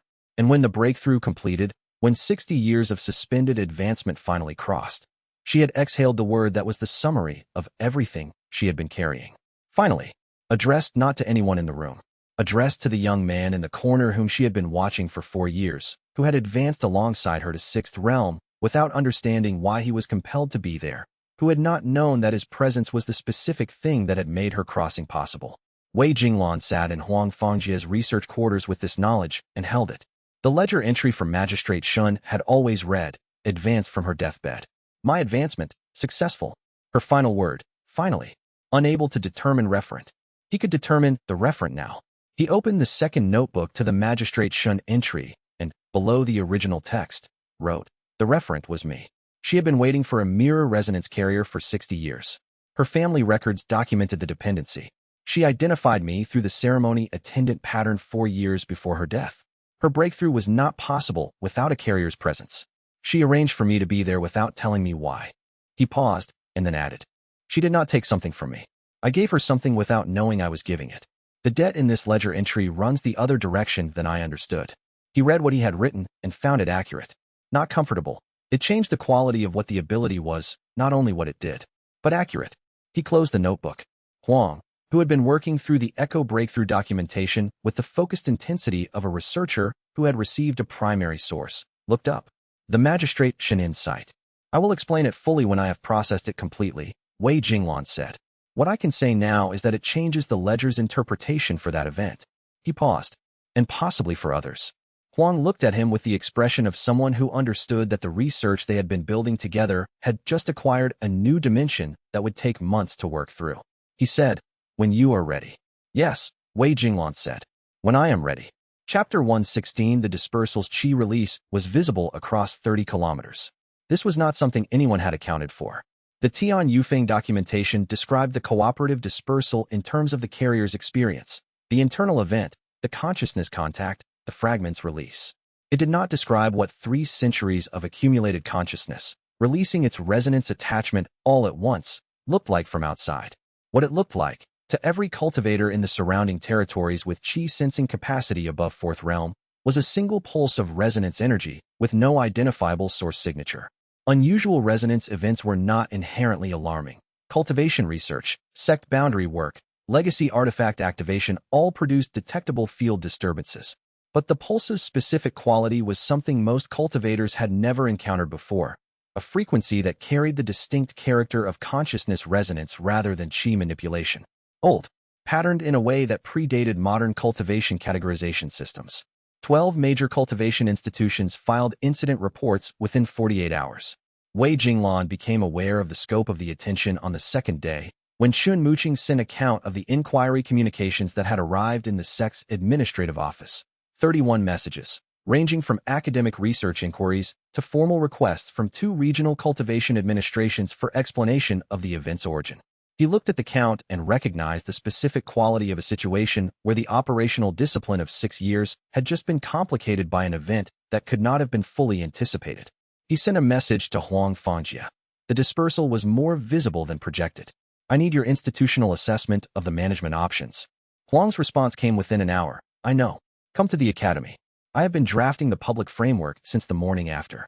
The interruption specialist Chao Zhenyuan had deployed to the false site, had been monitoring the qi field continuously. They had registered the dispersal pulse from across the commercial district. They had no explanation for it and had filed their own report to their client. Xiao Yuan, receiving that report, now knew that whatever Wei Jinglan had done at the sealed academy compound, it had produced an event of significant scale. He did not know the specifics. The interruption specialist's report described a consciousness resonance pulse consistent with historical cultivation artifact activation, which was close to accurate, just not the whole picture. Shen Muqing's second message. Xiao Yuan is uncertain about what happened. That uncertainty is protective for now. We should not dispel it faster than necessary. Wei Jinglan agreed and traveled to the academy. Chapter 117. Huang Fangjia had spent 2 days preparing the institutional narrative with the specific care he brought to documentation that would be read by people with varying degrees of cultivation research knowledge. The framework was this. A cultivation consciousness artifact from the pre-imperial period had been identified in an academy research archive through the work of Wei Jinglan's classification research and Huang's historical investigation of mirror resonance phenomena. The artifact, designated formally as a historical resonance remnant, had been safely dispersed through a research procedure conducted by Huang and Wei Jinglan jointly, following the protocols documented in the Tian Yufeng archive, which was now formally referenced in the Academy's research history. The framework was entirely accurate. It omitted the fact that the artifact was a 3-century-old consciousness fragment that had been residing in Wei Jinglan's resonance architecture, which was the specific detail that would have made the public framework considerably less calm. Huang's institutional credibility was the foundation of the framework's plausibility. He had spent decades building a reputation for methodical, documented research conducted with academic rigor. When he sent official communications to the 12 filing institutions and 2 regional administrations, describing the dispersal event in the framework's terms, most recipients accepted the explanation with professional satisfaction. A historical artifact dispersal conducted by a senior academy researcher was a known category. It required no new frameworks. 3 institutions sent follow-up inquiries asking for more detailed documentation. Huang provided documentation that was accurate in every particular and strategically arranged to foreground the research context rather than the carrier specifics. The exception was the Imperial Bureau's regional office, which sent an inquiry through Guan Weiming's professional channel. Guan Weiming's inquiry was characteristically direct. The dispersal event appears to be connected to the classification petition currently under review.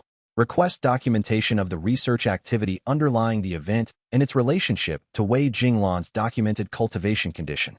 Wei Jinglan read this and recognized that the inspector's precision was an asset here rather than a complication.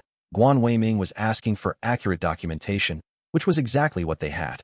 He sent Guan Weiming the full research summary, the Tian Yufeng archive, the residue's historical identification, the dispersal procedure, and its outcome. He sent it with Huang Fangjia's co-signature and a formal notation that the documentation was being shared in the spirit of professional transparency with the investigating officer who had conducted the primary investigation with integrity. Guan Weiming acknowledged receipt. Shen Muqing, reading the full communication sequence, said, "You gave him everything. Everything that is accurate and relevant." Wei Jinglan said, "He has been professional for 3 years. The investigation is going to reach a conclusion. Either the classification petition is approved or it is not. Giving him complete documentation puts the decision on the right basis. You are betting that his professional judgment, fully informed, concludes in your favor." "I am," Wei Jinglan said. "That is what I have been doing for 3 years." Shen Muqing made the note. "It has worked so far." Chapter 118. Xiao Yuan sent his final approach 12 days after the dispersal. It was not an agent, not a courier, not a threatening one-line message. It was a formal request for a professional meeting, sent to the Sect's administrative office through standard channels, requesting a 30-minute consultation at Wei Jinglan's convenience. Wei Jinglan attended the meeting. Xiao Yuan looked different from the settlement meeting, not physically, but in the specific way that powerful people look different when their primary approach had failed and they were considering alternatives. Not diminished, recalibrated. He said, "I have been pursuing this from the wrong angle." Wei Jinglan said, "What angle are you considering now?" "The bureau petition." Xiao Yuan met his gaze with the directness that was his characteristic quality. "You are seeking formal classification as a cultivation monitoring specialist through an academic research channel. The classification would legitimize your activity under civil regulatory authority." He paused. "I have been trying to bring you under military authority, which creates the institutional conflict you identified." He looked at Wei Jinglan. "I am proposing a different structure. Wei Jinglan listened. The proposal was formal state certification as a cultivation intelligence specialist. The designation Wei Jinglan had been seeking through the bureau petition, but with military backing rather than academic legitimacy. The military backing would expedite the certification and would include resolution of the Guan Weiming investigation as part of the formal record. Wei Jinglan sat with this. It was a different offer than the previous approaches. The structure it created was different, not the service relationship with unilateral direction, not the medical leverage, not the conscription threat. It was the thing he had been trying to build through the petition, offered through a different institutional channel. He said, "What does the military backing require from me?" "A consulting arrangement," Chao Yuan said. "Not service, not directed attendance. Consulting, meaning that when my military division has a specific intelligence question that the monitoring function can answer, I can request a consultation, which you may decline if the request conflicts with your other institutional commitments." He paused. The terms of what constitutes a conflict would be defined in the agreement, negotiated rather than dictated. This was substantially different from every previous approach. Wei Jinglan said, "Why?" Chao Yuan looked at him. "Because whatever happened in the academy compound 3 weeks ago produced something I do not have the complete picture of, and a person who can do something I do not have the complete picture of is more valuable to me as an accurately understood consulting resource than as an imperfectly coerced service." He paused. "I have been operating with incomplete intelligence on your situation for 3 years. Every approach has been calibrated to an incomplete picture. The dispersal event told me the incomplete picture has been substantially incomplete." He held Wei Jinglan's gaze. "I am not going to acquire a controlling position over something I do not understand. I am going to acquire an informed relationship with it." Wei Jinglan recognized this as a genuine recalibration, the specific quality of a capable strategic mind that had received sufficient information to update its model. He considered the offer seriously, as he had told himself he would do if an offer with genuinely different terms arrived. Chapter 119, he thought about it for 3 days. He discussed it with Chun Muqing, Qian Ryu, Xiu Lifan, and Huang Fangjia, each of them providing assessments from their specific perspective, none of them telling him what to decide. Chun Muqing, the consulting arrangement's protection depends on the agreement terms. If the terms are poorly drafted, consulting request becomes service request with extra steps. The protection is in the specificity of what defines a valid request and what constitutes a conflict. Qian Ryu, the medical situation is resolved by the academy treatment and the second protocol's progress.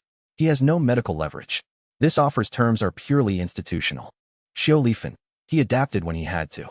That does not make him trustworthy. It makes him less dangerous than before. A pause. Those are different. Huang Fangjia, the military backing for the certification would accelerate the Bureau's decision significantly. The petition has been in committee review for 6 months. With military institutional backing, the review committee faces different political pressures. He was direct about the trade-off. The expedited certification through military channels is not the same as the independent certification through academic channels. Ask yourself which matters more, that the certification exists or that it exists without his involvement. He asked himself this question and found that the answer was specific. The certification needed to be real and defensible, not necessarily independent of all interested parties. The petition itself had Huang Fangjia's endorsement, which was not disinterested. Huang had direct research interest in Wei Jinglan's continued independent functioning. Interests could be disclosed and managed rather than excluded. He met Chao Yuan again. He said, "The Bureau certification proceeds through its own channel, with the petition as filed and Huang Fangjia's academic endorsement as the primary supporting documentation. The military backing can be submitted as a supplementary endorsement to the existing petition, not a replacement for the academic process." He met Chao Yuan's gaze. "If the petition is approved on that basis, I will agree to a consulting arrangement structured with the following conditions." He outlined the conditions: 3 per year maximum consultation requests, each subject to a specific conflict of interest review against the academy research relationship and the Sect's security function requirements. Requests could be declined with documented reasons. The monitoring function's use in any consultation was limited to written intelligence summaries rather than active directed attendance. No provision for Chao Yuan to know in advance about Wei Jinglan's planned advancement events. Chao Yuan listened to each condition. He said, "The 3 per year limit is my assessment of what is operationally manageable given other commitments. I would want 5. Wei Jinglan said, 4. Chao Yuan held his gaze for a moment. 4, he said. He paused. The prohibition on advance knowledge of planned advancement events is non-negotiable, Wei Jinglan said. Chao Yuan looked at him, and then at the table, and then at the window, which was the specific sequence he used when he was accepting a condition he did not like. He said, agreed. They formalized the arrangement in writing that afternoon. Wei Jinglan sent the military endorsement documentation to the Bureau petition file the following day, co-signed with Huang Fengjie's academic endorsement. The committee reviewing the petition now received the original filing, the Academy academic endorsement, the historical documentation from the Tian Yufeng archive, and a military administrative endorsement from the regional commander. The political pressure on the review committee had changed substantially. Chen Muqing, reading the finalized arrangement, said, "You gave him 4 consultations per year and excluded the one thing he actually wanted." Wei Jinglan said, "He knows I gave him 4 consultations per year and excluded the one thing he actually wanted. That is why he accepted it." He paused. He would rather have an accurately defined consulting arrangement than continue trying to acquire something he cannot get. He looked at Chen Muqing. That is not the same as trust. It is a working relationship with clearly mapped terms. Chen Muqing made the note with the expression he used when a resolution was better than the situation had warranted. Chapter 120. Guan Weiming's message arrived on a morning when the autumn qi was clean and the Sect compound's early light had the specific quality that Wei Jinglan associated with days when clarity was possible. The message was 4 words, "Come to my office." He came. Guan Weiming's office had the quality of all places where work of consequence happened without ceremony. Functional, organized, carrying the accumulated weight of thousands of careful professional decisions. The inspector was standing when Wei Jinglan arrived, which was unusual. He typically sat for professional meetings, standing being his reserved mode for the moments he considered significant. On the desk were 2 documents. Guan Weiming did not speak immediately. He looked at Wei Jinglan with the expression of someone who had been thinking carefully about this moment for some time. He picked up the first document and placed it on the desk between them. The document was the formal bureau classification designation. Cultivation Monitoring Specialist, Category, Active Research Affiliation, Authorization Scope, Cross-Regional Attendance at Advancement Events under Academic Research Protocol. Wei Jinglan's name was on the front page and Guan Weiming's official stamp was on the last. He said, "The investigation is closed. Your presence at every documented breakthrough event is now professionally legitimized under an established regulatory category." He held Wei Jinglan's gaze with the specific quality of a professional who had completed a job he had done with integrity from beginning to end. The 6 years of prior activity have been reviewed under the authorization framework established by the petition and are designated as operating under an informal precedent to the formal classification. Wei Jinglan said, "Thank you." Guan Weiming said, "I would have done this the same way whether you said that or not." "I know," Wei Jinglan said. "I meant it as acknowledgement rather than as thanks for a favor." The inspector's expression indicated that he understood the distinction and accepted it. He picked up the second document. "This is not connected to the investigation or the classification petition," he said. "This arrived through the Academy's document release protocol during the post-dispersal research summary process. I received it because it was flagged by the Bureau's Historical Cultivation Records Office as potentially relevant to any active investigation involving mirror resonance phenomena." He set it on the desk. "The investigation is closed, so the relevance designation is technically moot. But I thought you should see it before it was filed." Wei Jinglan looked at the document. It was a research summary from Academy archives, the specific materials released from a sealed collection that the dispersal event had, in ways that Huang's institutional team was still documenting, unlocked. The seal had been resonance keyed, apparently, to the dispersal of the residue's frequency. 3 centuries of sealed archive, opened by the same event that had dispersed the consciousness fragment. The summary's first paragraph described a mirror resonance carrier who had been documented in cultivation history records approximately 230 years ago. The second paragraph described the cultivator whose breakthrough this carrier had attended, a 9th realm advancement event in the Central Territories, which had been one of the most significant advancement events of that period. The third paragraph contained the name of the cultivator who had advanced. The cultivator was still alive. Wei Jinglan read the name and looked up at Guan Weiming. The inspector said, "The cultivation records confirm that no verified death record exists for this individual. The most recent documented sighting is 40 years ago. The record office's assessment is that this person has been in long-term cultivation isolation and their current location is unknown." Wei Jinglan said, "They have been at the 9th realm ceiling for 230 years. Guan Weiming said, "Yes." He held Wei Jinglan's gaze with the specific precision of a professional delivering information he wanted received accurately. And the archive's historical records include a notation from the attending mirror resonance carrier that reads, "She knows what I am. She knows there are others. She is waiting." The words in the room settled. Wei Jinglan looked at the document, and then at Guan Weiming, and then at the document again. He said, "Who is she waiting for?" Guan Weiming said, "The notation does not specify, but the timing of the archive's unlocking, responsive to the dispersal of a residue from a mirror resonance carrier's resonance architecture, suggests the archive was sealed with a specific trigger condition in mind." He paused. The trigger was the successful completion of a cooperative dispersal by a carrier operating at high development tier. He held Wei Jinglan's gaze with the expression of someone who had considered the implications carefully before deciding to deliver them. The trigger has been met once before, in 230 years, and the archive did not unlock then. Wei Jinglan sat with this for a long time. Outside the office window, the autumn chi continued its clean movement through the Sect compound. The morning light had the quality he associated with clarity being possible. He picked up the classification document and the historical summary and held both of them. He said, "She has been waiting 230 years. "Yes," Guan Weiming said. "Whatever she is waiting for has not arrived yet." He looked at Wei Jinglan with the direct precision he used when he was closing a professional statement. Until now.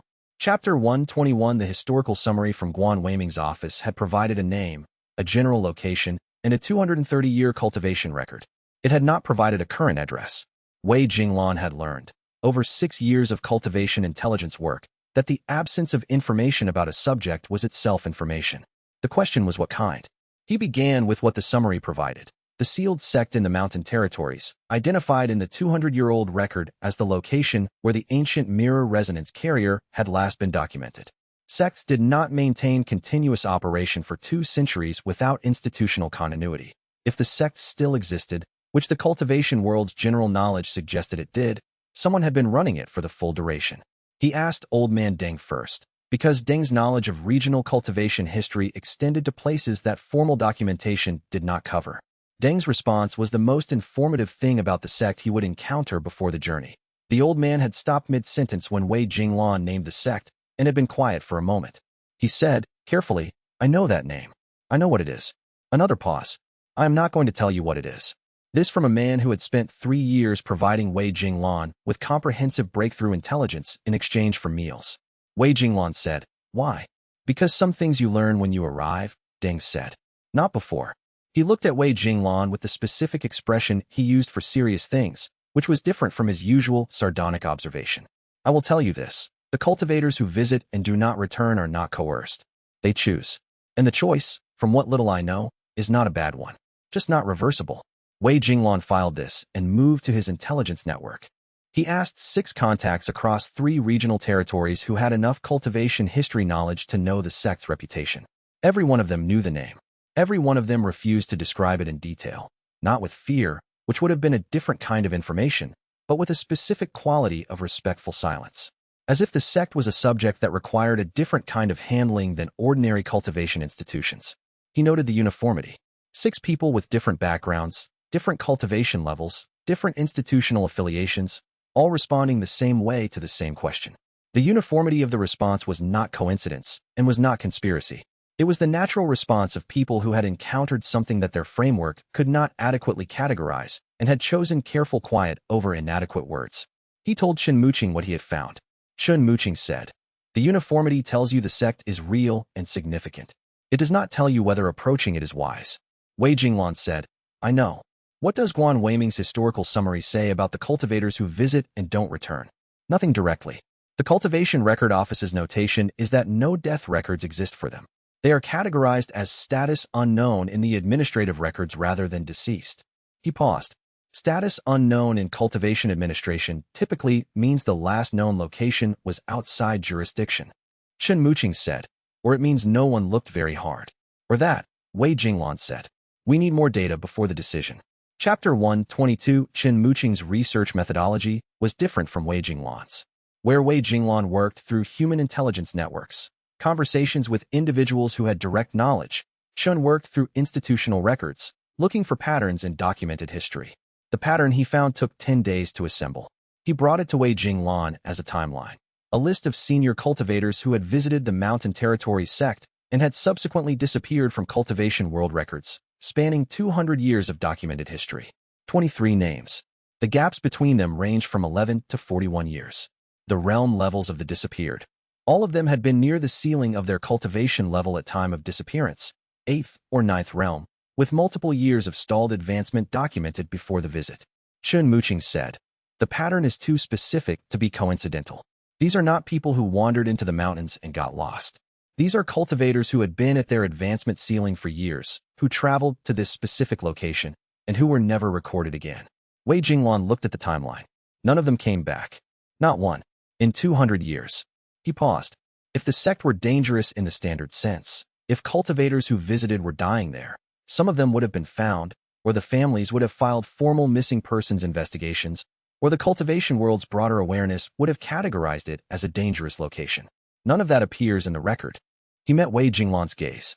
The absence of alarm is as significant as the pattern itself. These cultivators vanished into a location that the cultivation world collectively treats as if it requires only careful quiet to discuss, and no one has declared it dangerous in 200 years. Wei Jinglan said, "The master of this sect is offering something to these cultivators. Something that involves not returning to public life." Chun Muqing looked at the timeline. At 9th realm ceiling, what would you accept as a sufficient reason to never return to public life? Wei Jinglan thought about this with the specific seriousness it deserved. The ability to advance past the 9th realm ceiling, he said, which should not be possible. There is nothing documented above 9th realm in the standard cultivation framework. Chun Muqing said, the standard cultivation framework was built by people who never encountered a mirror resonance carrier who had been operating for 200 years. Wei Jinglan looked at the timeline again and said nothing, because there was nothing accurate to say that was also comfortable. Chapter 123. The Tier 5 ability had been developing since the dispersal. Huang Fangjie had been working through the ancient carrier's documentation of the echo breakthrough capability, and the documentation was detailed. The carrier had reached this tier in their 6th decade, and had spent 20 years using it. The core mechanism, objects that had been physically present at major breakthrough events carried a resonance record of those events, layered in their material structure at a level below normal qi manipulation. The Tier 5 ability allowed a mirror resonance carrier to access that record through sustained contact. Wei Jinglan had been practicing the technique for 3 months. The first successes were modest. Clear resonance impressions from objects that had been present at recent breakthrough events, confirming the mechanism worked. More historically distant events were harder, requiring sustained contact and the directed sensing capacity the second protocol was building. The breakthrough came in the Academy's central archive. He had been working through the collection of historical artifacts that had been unlocked by the dispersal event, objects sealed alongside the historical documents, most of which were cultivation research instruments from different periods. He was in contact with a carved jade tablet that the catalog listed as provenance unknown, donated to Academy Archive, estimated age 180 to 220 years, when the resonance record came through clearly. The event the tablet had witnessed was a 9th realm breakthrough. He had attended enough of these to recognize the energy signature's character. But the character of this one was different in a specific way.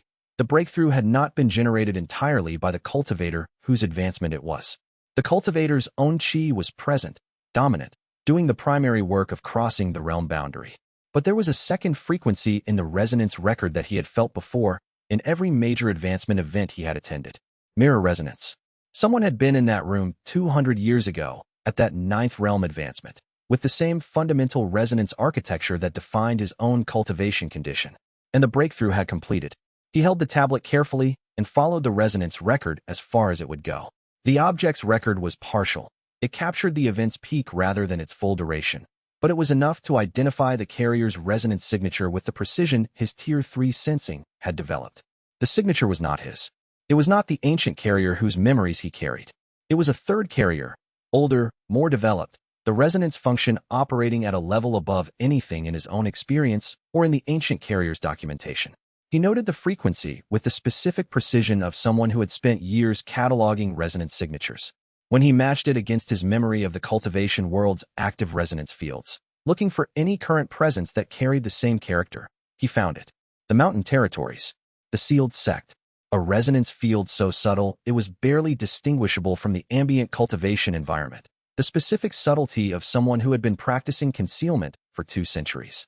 She was there. She had been there the entire time. He set the tablet down carefully and sat with the knowledge for a long time before writing anything in the second notebook. Chapter 124, he brought everything to Huang Fangjia. Not just the Tier 5 impression, but the full picture. The resonance signature match, its presence in the mountain territories, the timeline from Chun Muqing's research, and the ancient carrier's memory archive, which he spent 3 days searching for any documentation of a carrier who had operated for 2 centuries. He found it. The ancient carrier's memories included a single encounter with an older carrier, brief, 30 years before the mirror turning, in a mountain territory breakthrough event that the ancient carrier had attended before understanding what they were attending. They had registered the second carrier's resonance signature without identifying it. The memory record described an impression of unusual resonance in the room without the analytical framework to know what it meant. The frequency matched. She had been operating for at least 230 years. The ancient carrier's memories pushed that backward. She had already been developed far beyond the ancient carrier's level when they crossed paths 3 centuries ago. How long she had been operating before that was not documented. Huang Fangjia looked at the assembled evidence and was quiet for longer than he usually allowed himself in research conversations. He said, "She has solved the damage accumulation problem." "She must have," Wei Jinglan said. "No carrier, given the documented damage rate at high development tiers, could maintain this timeline without a solution. The treatment I received addresses the damage at current levels and slows the accumulation. It does not eliminate it." He paused. "What she has implies something beyond treatment, beyond the Academy's current research, beyond anything in the Tian Yufeng archive, beyond anything in the ancient carrier's 3 centuries of operational history." He met Huang's gaze. "She has knowledge that no living researcher has access to. She has knowledge that no prior documentation has captured." He paused. "And the archive unlock was triggered by my dispersal." Huang looked at the assembled materials. "She designed the archive's trigger condition," he said slowly. "She sealed the documents 230 years ago with a trigger that would unlock when a carrier successfully performed a cooperative dispersal at high development tier. Because she wanted to communicate with the next carrier who had reached that point," Wei Jinglan said. "The archive wasn't accidentally sealed. It was a message, the same way Tian Yufeng's notes were a message. She prepared it for someone who would arrive eventually." The room was quiet with the specific quality of a realization that was simultaneously enormous and very simple. Huang said, "The cultivators who visit and don't return. She is offering them something. Advancement past the ceiling, which requires, for 9th realm cultivators who have been stuck for years, a mirror resonance carrier's presence at the breakthrough. She has been providing that service to cultivators who need it and whose advancement she has chosen to facilitate." Wei Jinglan sat with this. "And they choose not to return because whatever they find there is sufficient, or because staying is part of the terms." Huang looked at him. "Will you go?" Wei Jinglan said, "Yes." He had known the answer before the question was finished. Chapter 125. The decision required 3 conversations. Chun Muqing's assessment was operational and specific. The primary risk is unknown. You are traveling to meet a carrier of unknown motivation who has been operating in concealment for centuries. Her archive message was a signal, not an invitation. She did not specify terms or conditions. You do not know what she wants from the meeting or what the not returning means for the cultivators who stay. "I know," Wei Jinglan said. "What I can do is map the preparation. Information on the approach route, communication protocols, so I know if you have arrived and how long you intend to stay. A departure timeline with fallback procedures if you do not communicate within it." He met Wei Jinglan's gaze. "I cannot prepare for an outcome I cannot model." "No one can," Wei Jinglan said. "That is the nature of this." Qian Riyu's assessment was medical. The current damage accumulation rate under the second protocol's management is stable. The journey will produce some additional accumulation. I want you to carry 3 months of treatment materials and to continue the protocol maintenance on your own or with whoever is available. She looked at him steadily. "The treatment will not solve the long-term problem. She apparently has. Go and find out what she knows." Huang Fangjia's assessment was the longest. He said, "In 15 years of looking for a mirror resonance carrier, I wanted to find someone I could study. I found someone I am in a genuine research partnership with. What you're going to find in the mountain territories is not a subject or a research puzzle. She has been developing this ability longer than recorded cultivation history adequately covers." He held Wei Jinglan's gaze. "I cannot accompany you because she sealed the archive for a carrier, not for a researcher. But I want you to remember that everything you learn from her is information that can be brought back." Wei Jinglan said, "I am not sure yet that I will come back." Huang was quiet for a moment. He said, "That is the most honest thing you have said in any of our conversations." Wei Jinglan said, "I know. What I want to say is, the research relationship, the second protocol, the work we have been building, All of that has value that extends beyond you and me. If what you find there is something worth staying for, I understand. But the question of what mirror resonance becomes at its full development is a question that matters beyond any individual carrier. If you find the answer, it would change what every future carrier's life could be. He met Wei Jinglan's gaze. I'm asking you to think about that. Wei Jinglan thought about it. The conversation with Xiao Lifen was the last one. She did not react to the decision with alarm or with the specific management response that would have indicated she was treating it as a problem. She sat with it for a moment and then said, "Tell me what you think you are going to find." He said, "Someone who has been doing what I do for longer than I can fully imagine. Someone who has solved the problems that I am still working on." He paused. "Someone who sealed a message for me specifically and waited 230 years for me to find it." She said, "She knows what you are." "Yes." "And she has been waiting." "Yes." She was quiet. She said, "What does she want?" He said, "I don't know. That is part of what I need to find out." She looked at him with the directness she used when she had decided something and was saying it once without elaboration. "I want you to come back." He said, "I want to come back." She held his gaze. "I know the difference between I want to and I will," she said. "I am not asking you to promise what you cannot promise." She paused. "I am telling you what I want, so that it is a real thing in the weight you are carrying when you are there." He said, "I understand." She looked at him for a long moment with the expression she used for things that had been decided and did not require additional words. Then she returned to her research. He left for the mountain territories 4 days later, in the early morning, with Chun Muqing's communication protocols established and Huang's research notes in his pack, and the second notebook in his inside pocket, and the weight Xiao Lifen had asked him to carry settled exactly where she had placed it. Chapter 126. The journey took 3 weeks. The first week followed the main cultivation roads through the southern territories, established routes with known supply points, the kind of travel that was unremarkable for a cultivation specialist with legitimate bureau classification. Wei Jinglan moved without the operational concealment he had spent years maintaining, which was its own kind of strange. The classification document, which he carried in a formal travel case alongside the Academy research endorsement, transformed him from someone who moved carefully to someone who moved with documentation. The second week entered Chao Zhenyuan's territory. He had arranged passage through the consulting agreement's administrative protocols, sending formal notification of his travel route through the channels the agreement specified. The response from Chao Zhenyuan's administrative office was a one-page safe passage acknowledgement, signed with the standard military administration seal. No agents followed. No interruption specialists positioned in advance. He reached the territory's main junction point and continued without incident, which was information. Chao Zhenyuan, true to the arrangement's terms, had not moved against him. Whether this was because the arrangement bound him, or because the sealed sect was beyond his operational reach, and he had calculated that interfering with the journey served no interest, was not determinable from the fact alone. What mattered was that the passage was clean.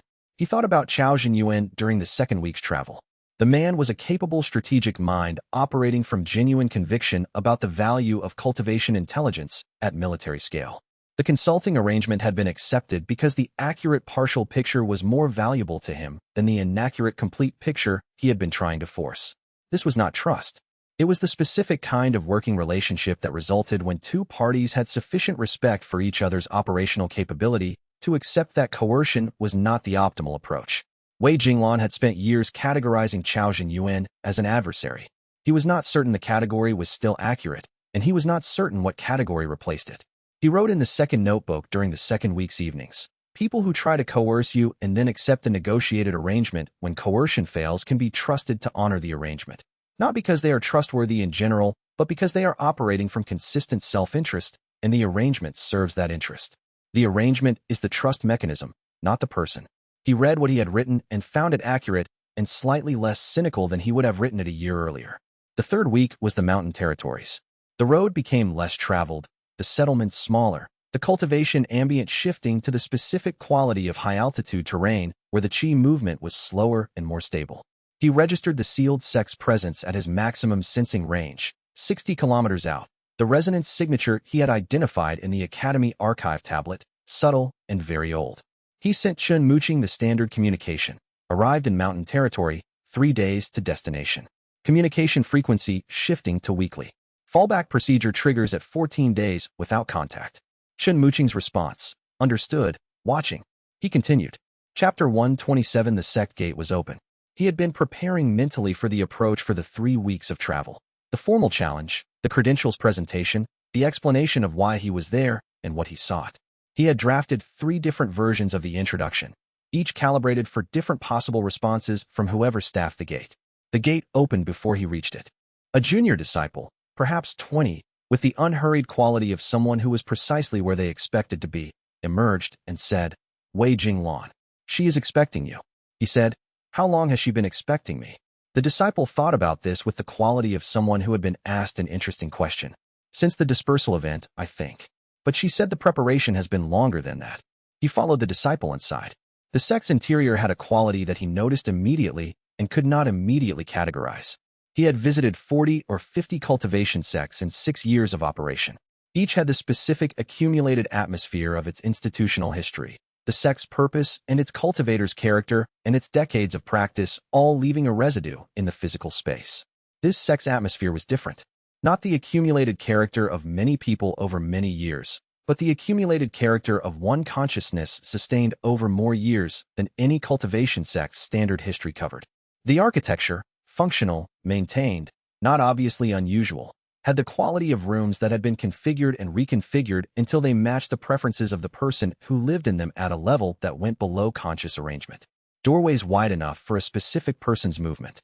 Light arranged from windows whose angles had been adjusted over decades.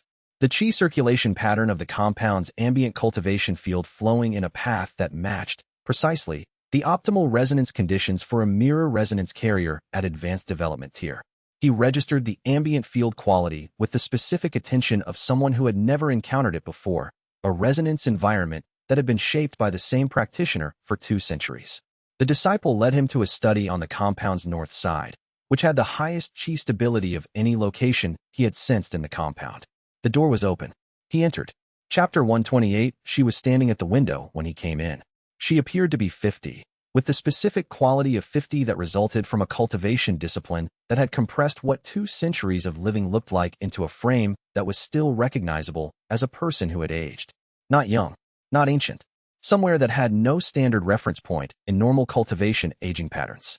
She turned when he entered and looked at him with the quality of someone who had been forming an assessment of a person for a long time and was now comparing the assessment to the original. Her name was Ren Xuanying, which he knew from the historical summary. She said his name first, which established that she had been watching him. Then she said, "I watched your advancement for 5 years before you knew I existed." He said, "From what position?" "From a distance. My sensing range is longer than yours at your current development level." She moved to sit, which indicated the conversation would be long. "The Tier 3 sensing. Yours is cleaner now than it was before the academy treatment." That was visible from outside. The direction shift is significant. She looked at him. "You are better at the operational aspects than I was at your stage. You were building infrastructure and consent frameworks while I was still managing everything through concealment and misdirection." He sat across from her. "And the personal aspects. You were slower." She said this without criticism. "The arrangement with Xiao Lifen. You had the information and the ability and the willingness for 3 years before you acted on it." She paused. "I spent 40 years alone before I understood that the isolation was operational habit, not necessity." He received this.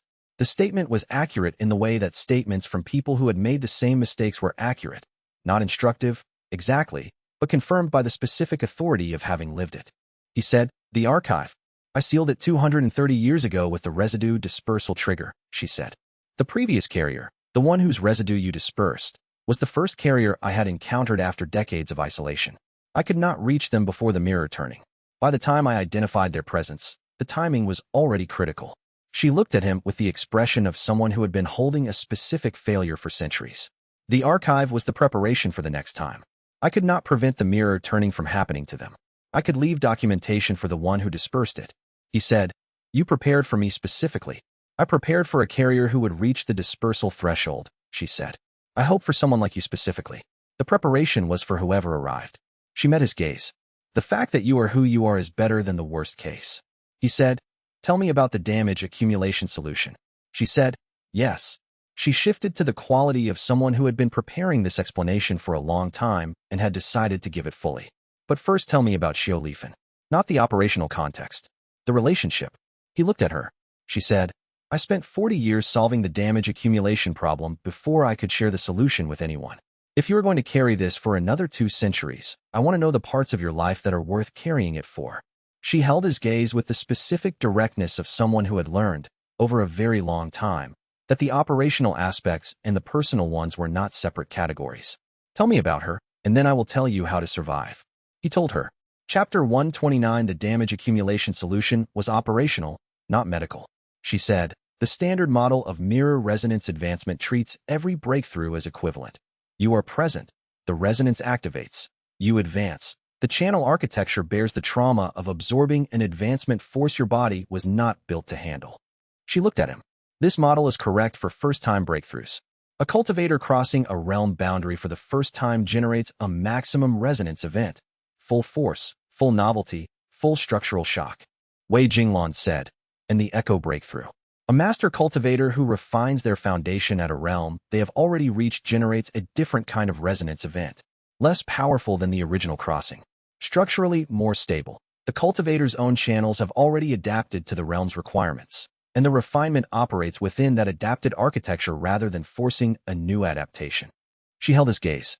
When you advance through a refinement echo rather than a first-time breakthrough, the resonance your channels absorb is lower intensity and lower novelty. The trauma is substantially reduced. He thought through the implications. You can only advance through echo breakthroughs once you have already reached the relevant realm level. The echo mirrors a refinement, not a first crossing. Correct. The technique applies to advancement beyond your current ceiling, using echoes from cultivators who are refining at levels above yours. She paused. The identification challenge is significant. Refinement events are quieter than first crossings. The Tier 3 sensing ability can detect them, but they require the kind of directed attention that the early compulsion does not support. The compulsion pulls toward the loudest events, which are first crossings, not toward the subtler refinement echoes. The direction shift, Wei Jinglan said. The second protocol was developing directional control of the sensing function, which is why I waited for the direction shift before designing the archive trigger for your development stage. She looked at him. You could not use the echo technique before the direction shift. The compulsion would have overridden the selection every time. She paused. I needed to know you could choose. He sat with this. The 2 years of treatment, the academy relationship, the second protocol, the direction shift, all of it was, among other things, the preparation for being able to use this specific technique. He said, you waited for me to develop the capacity before you made the solution available. I waited for the archive trigger to confirm you had developed the relevant capacity. She paused. The trigger was not precisely the dispersal. The dispersal was the visible marker. What I was reading was whether you had someone present who could anchor you during the contact. She met his gaze. Whether you had allowed someone to be present. Whether the isolation habit had broken. He understood what she was saying. The trigger was not purely developmental. It was relational. She had been waiting for a carrier who had solved the isolation problem as well as the operational ones. The 40 years alone, he said, were unnecessary in every respect except that I did not know they were unnecessary. She looked at him with the expression of someone who had paid a price they could now see clearly in retrospect. I am telling you so you do not repeat it. He said, how long does the echo technique extend the treatment window? She said, I have been using it for 170 years. She held his gaze. That is the answer to how long. Chapter 130, she told him what she had learned over 2 centuries. Not as instruction. She had learned early that instruction was not the mechanism by which mirror resonance knowledge transferred. The ability was individual in its operation even when its principles were general. What she could share was the pattern, and what he would do with the pattern was his own work to determine. The pattern was this. Mirror resonance, at its maximum development, was not only an advancement mechanism. It was a reading instrument. She had discovered this by accident, 60 years earlier, when she had been present at the breakthrough of a cultivator who was the 7th person in a direct lineage that she had attended breakthroughs for across multiple generations. The resonance event was familiar at the surface level, same realm crossing, same energy signature, similar channel architecture. But at the depth that the full development of her sensing function could access, the 7th generation breakthrough carried something that none of the prior 6 had carried. The accumulated cultivation direction of 7 lifetimes. Not just the individual's breakthrough. The lineage's cultivation direction, compressed and expressed in a single event. She had been present at enough breakthroughs across 2 centuries to begin reading what individual cultivators expressed against the broader context of what the cultivation world was doing. Each major breakthrough was a data point. The collection of data points, accumulated across decades and centuries of presence, produced a map. She said, The cultivation world's major breakthroughs in any given century follow a pattern. The pattern is not random and is not driven only by individual talent and effort. There is a directional tendency, a pull toward specific kinds of development that varies by era. She looked at him. In the 2 centuries I have been operating, I have watched the cultivation world's directional tendency shift 3 times. Each shift was preceded by a cluster of unusual breakthroughs, cultivators advancing in ways that did not fit the prior pattern. She paused. We are in the beginning of a 4th shift. Wei Jinglan said, what kind of shift? The prior 3 have each been toward greater individual cultivation power, higher realms, stronger techniques, more refined foundations. The 4th is different. She looked at him with the expression of someone delivering information they had been holding for a long time. The pattern suggests a shift toward collective cultivation architecture, breakthroughs that are structurally dependent on other cultivators rather than independent, advancement that is enhanced by relationship rather than limited by it. He said, mirror resonance is one manifestation of it, not the only one. She met his gaze, but the most developed. What I can do at maximum tier development is not just observe the shift, it is participate in it. Be present at the breakthroughs that are driving the pattern change, understand them, and help the cultivators who are advancing in this new architecture understand what they are doing. The cultivators who visit and do not return have reached a development ceiling that the old advancement architecture cannot break through, she said. Their cultivation is fundamentally oriented toward the collective pattern.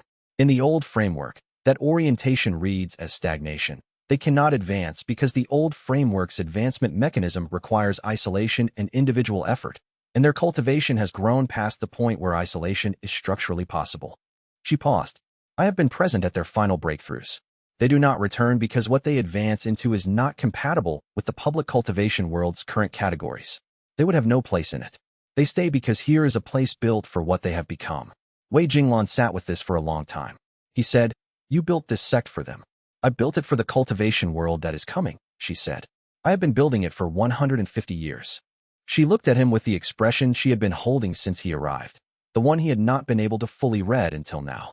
It was the expression of someone who had been working toward a specific moment for a long time and had arrived at it.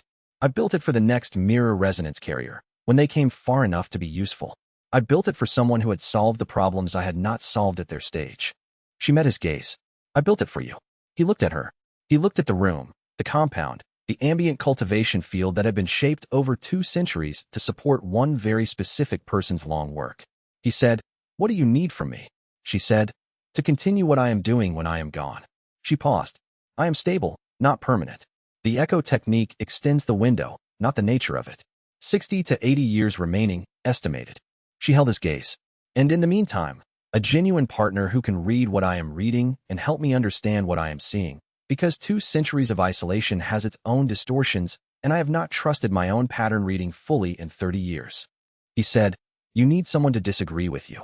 I need someone who can disagree with me from a position of genuine capability, she said. Not correction, dialogue. She looked at him. You have been doing that with xianxia for years. You understand the mechanism. He said, yes. He thought about the second notebook in his pocket. He thought about Chun Muqing's communication protocols and the 14-day fallback trigger. He thought about Xiao Lifin's specific words. I know the difference between I want to and I will.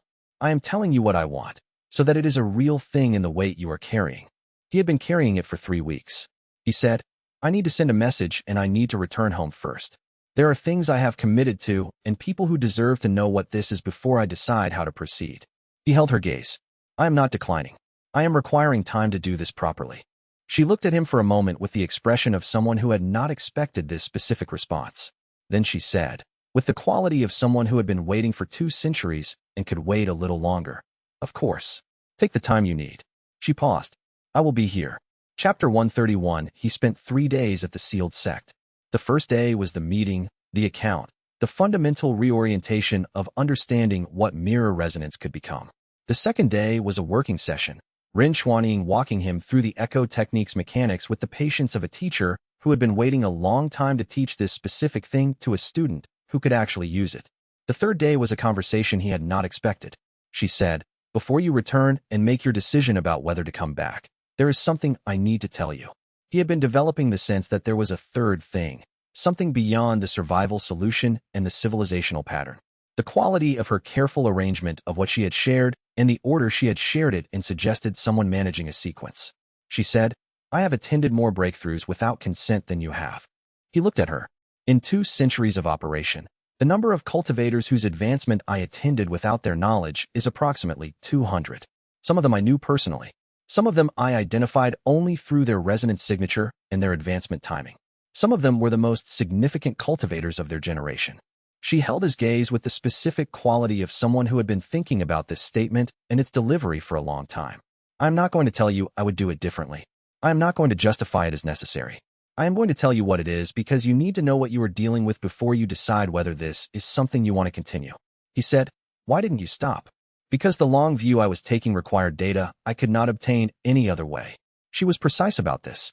The cultivation world's trajectory pattern, the convergence, the pattern I have been watching, required presence at the breakthroughs that were driving it. Many of those cultivators would not have consented. Some of them would have consented with conditions that would have compromised the data. She paused.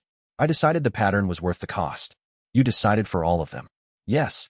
She said it without apology and without self-congratulation, as a plain fact that she was not trying to soften or justify.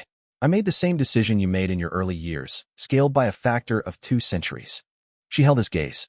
And I am telling you because the consent framework you have been building, the arrangements with Xiao Lifen, the documentation protocols with the Academy, the bureau classification, is better than what I did. It is slower. It has costs I was not willing to pay. But it is better. She paused. I want you to know that the person you are coming to succeed built the thing you will be succeeding on a foundation that has exactly the flaw you have spent 6 years trying to avoid. He sat with this for a moment. He said, does the knowledge you have, the 2 centuries of advancement data, does it have the records of who was not consented? Every one of them, she said. Documented as fully as your second notebook. She looked at him. The documentation was not for them. It was for me. But it exists. He said, I want to see it. She held his gaze. I thought you would, she said. It is the second thing I was going to show you. Chapter 132, he spent half of the 3rd day with her documentation. 200 names. 2 centuries. The same format he had developed independently. Attendance record, advancement outcome, observable effect on the subject, his own advancement from the event. The format's independent convergence between his documentation and hers was the kind of confirmation that stopped being coincidence somewhere in its 3rd or 4th recurrence. He read the documentation and asked questions when the record was unclear. She answered everything. When he finished, he was quiet for a long time. He said, is this what I am? Is this what mirror resonance becomes if the carrier survives long enough? A watcher who can see centuries but cannot be known by anyone. She looked at him with the expression of someone who had been waiting for this question since the first day. She said, that is what I chose. She paused, letting the word chose carry its weight. It is not the only available choice. I made it because the alternative, being known to the cultivation world at my level, produces obligations I decided were incompatible with the long view I was taking. She held his gaze. Every major cultivator who knows what you are has an interest in what you can do. Managing that interest, managing it sustainably, across centuries, requires either concealment or the kind of institutional framework you have been building. She paused. I chose concealment. I did not choose it because I thought it was better. I chose it because I did not know how to build the framework and the long view felt urgent. He said, you could have built the framework. In retrospect, yes. In the moment I was making the decision, I was 40 years into isolation and the isolation had become its own kind of certainty. She met his gaze. I am not asking you to validate my choices. I am telling you what they were so you can see them clearly and decide differently. He said, the documentation. I will give you full access before you leave. You can decide what to do with it. She was direct. The subjects are dead. Most of them are dead.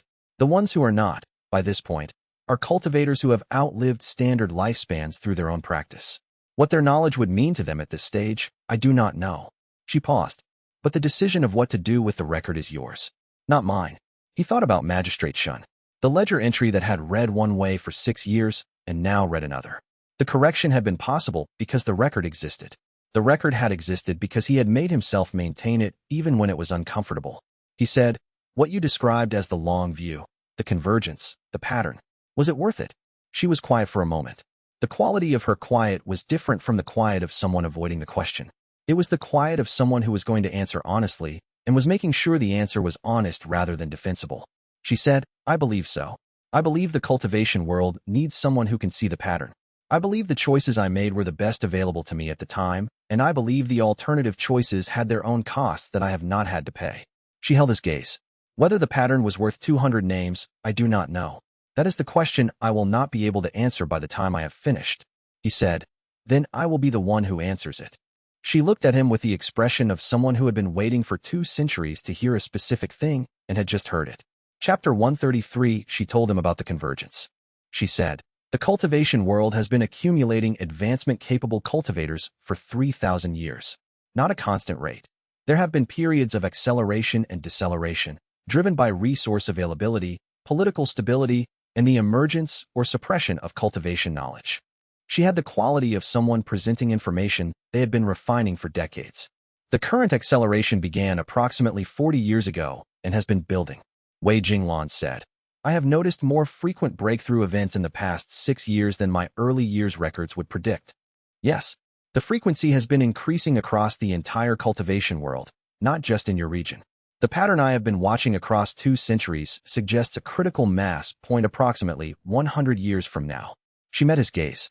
At that point, the accumulated density of high-realm cultivators will reach a threshold where the interactions between their resonance fields begin to produce emergent effects, phenomena that no individual cultivation framework can account for, that arise from the density rather than from individual practice. He said, what kind of phenomena? The documentation is incomplete on specifics because no prior carrier has been present for a convergence event. There is theoretical work from 3 centuries ago, built on the same historical records that Tian Yufeng worked from, that describes what the emergence looks like from cultivation theory. She paused. The short version is that the convergence produces a condition where individual advancement and collective advancement become indistinguishable. Breakthroughs stop being individual events and become network events. One cultivator crossing a threshold creates resonance effects in the surrounding cultivation community that can trigger sympathetic advancements. Wei Jinglan looked at her. He said, mirror resonance, generalized. The ability you have as an individual capacity becomes something the cultivation world develops collectively, she said. The specific mechanism is different. It is not one carrier absorbing one breakthrough, but the structural principle is the same. Presence at another's advancement event produces advancement in the witness. She held his gaze. The cultivation world is moving toward a condition that mirrors what mirror resonance carriers have always been. We are not anomalies. We are precursors. He sat with this for a long time. He said, in 100 years. Approximately. The rate could accelerate, could slow slightly, but the trajectory is consistent with every data point I have been able to gather in 2 centuries. She paused. The world will need someone present at that transition who understands the mechanism, who can recognize what is happening and help the cultivation world manage it rather than be disrupted by it. She met his gaze. The knowledge of how to be present at someone else's advancement without being harmed by it, without taking what has not been offered, without losing yourself in the resonance. That knowledge needs to exist in someone who will be alive when the convergence arrives. He said, 100 years. You have the echo technique now. The damage accumulation problem is addressed. The direction shift in your resonance function gives you the foundation for continued development. She held his gaze. 100 years is achievable. He thought about Xiao Lifen's words, the weight she had asked him to carry. He said, I have things I need to return to before I can commit to 100 years. I know, she said. Return to them. That is not a delay. That is the prerequisite. Chapter 134. The political crisis arrived while he was still 3 days' travel from home. Chun Muqing's message reached him at the mountain foothills way station. Chao Jinyuan had filed a formal petition with the Regional Cultivation Council, backed by 7 major sects, alleging that the sealed mountain sect constituted a civilizational-scale security risk. The petition's specific argument was that 2 centuries of unauthorized breakthrough attendance by an unregistered carrier, documenting the advancement states of major cultivators across the entire cultivation world, constituted an intelligence accumulation that should be subject to institutional oversight. The petition's proposed resolution was that the Academy, as the most credible research institution, should conduct a formal assessment of Ren Chuanying's knowledge and provide an official recommendation for how the information should be managed. Huang Fangjia, receiving a copy of the petition through the Academy's institutional channels, had sent Wei Jinglan a separate message. The petition creates a crisis that could be managed well or badly depending on how Ren Chuanying responds. If she refuses institutional oversight entirely, the council petition will escalate to forced investigation. If she responds with the right kind of cooperation, The crisis produces a framework that protects her operating independence while satisfying institutional concerns. He paused in the message and then added, "This is the same crisis you resolved for yourself 9 months ago." Wei Jinglan read both messages and thought about them for a day while continuing his travel. He reached the Sect compound and went immediately to find Chun Muqing.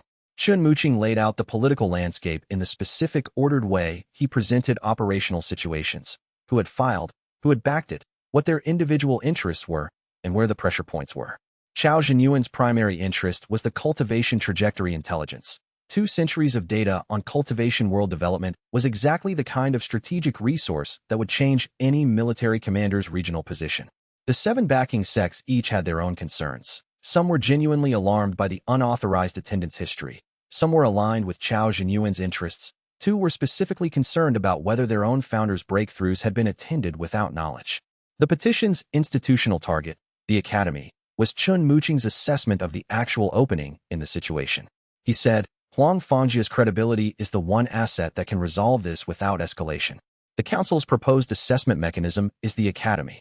Huang accepts the assessment mandate, conducts it on terms that protect Ren Xuanying's operating independence, and provides a recommendation that satisfies institutional concern without transferring control of the knowledge." Wei Jinglan said, "Ren Xuanying will need to cooperate with the assessment." "Yes." Chun Muqing met his gaze. "Can she be persuaded?" "She can be asked." He thought about the 3 days in the sealed sect. Her directness, her long view, her specific quality of someone who had been operating in isolation for too long and had been waiting for someone to provide what she had called genuine dialogue. "She told me the isolation had distortions. I think she will accept a framework that does not require her to disappear again." He sent a message to Ren Xuanying and another to Huang Fangjia and began preparing for the negotiation that would determine the outcome. Chapter 135. The mediation took 8 days. Huang Fangjia, arriving in the sect's administrative capital with the specific institutional authority of the Academy's senior research director, convened the hearing with the competence of someone who had spent 15 years navigating cultivation institutional politics and had learned that the most productive hearings were structured so that every party could claim a satisfactory outcome. Ren Xuanying came. Wei Jinglan had expected her to refuse, or to send a representative, or to require the hearing to travel to the mountain territories. She arrived in person, without ceremony, with the quality of someone who had decided that the framework's establishment was worth the exposure. She testified before Guan Weiming and 2 council representatives for 2 days. She told them about the unauthorized attendance history with the same directness she had shown Wei Jinglan. She did not apologize and she did not justify. She described the operational methodology, the documentation practices, and the specific purpose, tracking the cultivation world's trajectory for 2 centuries. She provided testimony about the general pattern, the convergence, described in terms that were accessible to the hearing without revealing the full scope of its implications, and accepted questioning about the 2-century advancement attendance record. Guan Weiming asked 3 questions. They were the right 3 questions. He had been in the cultivation investigation field long enough to identify what actually needed answering and to not ask what did not. His final question: "Do you continue to attend breakthrough events without consent?" Ren Xuanying said, "I will agree to the same framework the Academy's classification petition established for Wei Jinglan, modified for my specific situation. Consented attendance where consent is obtainable. Documentation of all attendances maintained for institutional review under the Academy's research archive confidentiality provisions. Independent research oversight through the Academy." Guan Weiming looked at the documentation Huang Fangjia had provided, the same documentation Wei Jinglan's classification petition had established as the framework for legitimate monitoring function. He made his formal note. Chao Zhenyuan's council representative asked for access to the cultivation trajectory data. Ren Xuanying said, "Aggregated pattern analysis, reviewed and endorsed by the Academy's research team, available to institutional planning bodies including the military administration. Not raw advancement records, which contain information about individual cultivators that is protected under the same confidentiality provisions as the Academy's research archive." She held the representative's gaze. "The pattern is what is institutionally useful. The individual records are what is institutionally dangerous." The representative consulted quietly with Chao Zhenyuan's written instructions, which had arrived before the hearing. He said, "Acceptable." The mediation concluded with a formal agreement signed by the Academy, the Council, and Ren Xuanying. Institutional oversight through the Academy's research framework, aggregated trajectory data accessible to cultivation governance bodies, individual attendance records under confidentiality provisions. Guan Weiming signed the oversight agreement and handed copies to all parties with the expression he used when a complex matter had reached a conclusion he could stand behind. He said to Wei Jinglan, privately, after the hearing closed, "You are collecting senior cultivation witnesses the way other people collect debts." Wei Jinglan said, "I prefer the term relationships." Guan Weiming said, "I know you do." He paused. "I have seen people who use that word to cover the fact that they do not treat anyone as an actual equal. You are not one of them." He met Wei Jinglan's gaze. "For whatever that assessment is worth from a bureau inspector," Wei Jinglan said, "it is worth something." He walked out of the administrative building into the afternoon light and thought about the 9 months since the bureau hearing where this had started. The summons, the authorization framework, the petition, the dispersal, the mountain territories, and now this. The same mechanism, applied to a different situation, producing a comparable resolution. Not because the mechanism was perfect, but because it was the one that treated the people involved as people rather than problems. He wrote in the second notebook, "The framework holds. Not always easily. Not without cost. But it holds." Chapter 136. He returned from the mediation and went back to work. This was not avoidance. It was the specific quality of having understood something and now needing to decide what to do with the understanding. The question of Ren Xuanying's offer was not resolved by the mediation. It was clarified by it. He could see, from the outside, what her path had produced. 2 centuries of presence at the cultivation world's most significant events. Unprecedented pattern recognition. The kind of knowledge that could not be accumulated any other way. And the cost. The accumulation of 200 names in a record that she had not known how to share until now. The isolation that had lasted 40 years past its necessity. The shape of a life that had been constructed entirely around the long view at the expense of the close one. She had told him, "That is what I chose. It is not the only available choice." He thought about what the other available choice looked like. He had, right now, at 39 years old, a bureau certification that made his profession legitimate under a formal institutional framework. An academy research relationship that documented the medical treatment, the second protocol's progress, and the historical knowledge in the Tian Yufeng archive and Ren Xuanying's documentation. A network of genuine allies who knew what he was and had chosen to continue anyway. The echo technique that addressed the damage accumulation problem at the core rather than managing its symptoms. He also had Xiaolifan, not as an operational resource, as a person who had read the second notebook and come back after 3 days and had been present for the dispersal and had waited at the compound gate and had told him to carry her wish as a real thing. Ren Xuanying's path was available to him. He could see it clearly. He could also see that the path had been built by someone who had not known how to have what he already had and had therefore built something that did not require it. He was not going to repeat 40 unnecessary years. He wrote in the second notebook, "The choice I am making is not the solitary watcher path. It is the one I have been building since the arrangement with Xiaolifan, the framework that makes presence sustainable without requiring isolation. It is slower than Ren Xuanying's approach. It is better informed because it has more anchors. I choose the more anchored version and accept that the long view will be developed within it rather than despite it." He set down the writing brush and went to find Xiaolifan. Chapter 137. She told him the breakthrough was approaching the following week. Not the specific day. She had learned, from 3 years of the arrangement's terms, that specific timing communicated to him created a different kind of attention. She said, "Within the week. I know the signs." She looked at him. "I am asking you to be present." He said, "What realm?" She said, "High 8th realm foundation refinement. Not a ceiling crossing." She held his gaze. "I know you will not advance from it. The realm is below your current level." She paused. "That is not why I am asking." He said, "Why are you asking?" She was quiet for a moment. She said, "Because you were present at my 3 previous advancement events without my knowledge, and I have thought about what that meant a lot, and what I have decided is that I want one where you are present with my knowledge." She met his gaze directly. "I want you there not as a resource and not to advance. I want you there because you are the person I want present when something significant happens." He said, "Yes." The breakthrough happened on the 5th day of the following week, in the outer cultivation fields at the hour before dawn. She had chosen the eastern corner, which had the best resonance ambient. She had been using the same space he used for his meditation practice, which he had told her about, and she had adopted without commenting on the adoption. He arrived before her and waited. When she came, she said nothing. He said nothing. They had had the necessary conversation. She entered her cultivation state, and he stood at the field's boundary with the specific quality of someone who was present without agenda. Not the presence of the compulsion that had a forward lean to it, a reaching quality. This was different. He was present the way someone was present when they were choosing to be exactly where they were. The breakthrough developed over 2 hours. He watched it with the attending quality he had spent 6 years developing, the awareness of what was happening without the urgency to take from it. The resonance function registered the event, as it always did, and found no activation threshold. The realm was below his ceiling. The function settled back to baseline. She crossed the refinement threshold cleanly. When she came out of the cultivation state, she was quiet for a long moment. He waited. She said, "You were present." "Yes. I knew you were there." She looked at him. "It was different." He said, "I know."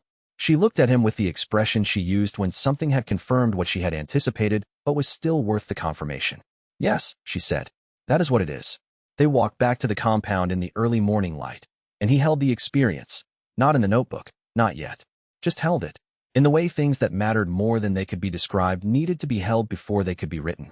Chapter 138. The Bureau's official document arrived by formal courier 3 weeks after the mediation. The document was 6 pages. Wei Jinglan read it 3 times. It established a formal professional category in the Imperial Cultivation Bureau's registry, Cultivation Resonance Monitoring Specialist. The category's definition covered practitioners with documented sensitivity to breakthrough atmospheric conditions, whose monitoring function could be applied to cultivation safety, research, or administrative purposes under defined consent and disclosure conditions. The regulations were extensive. Most of them were reasonable.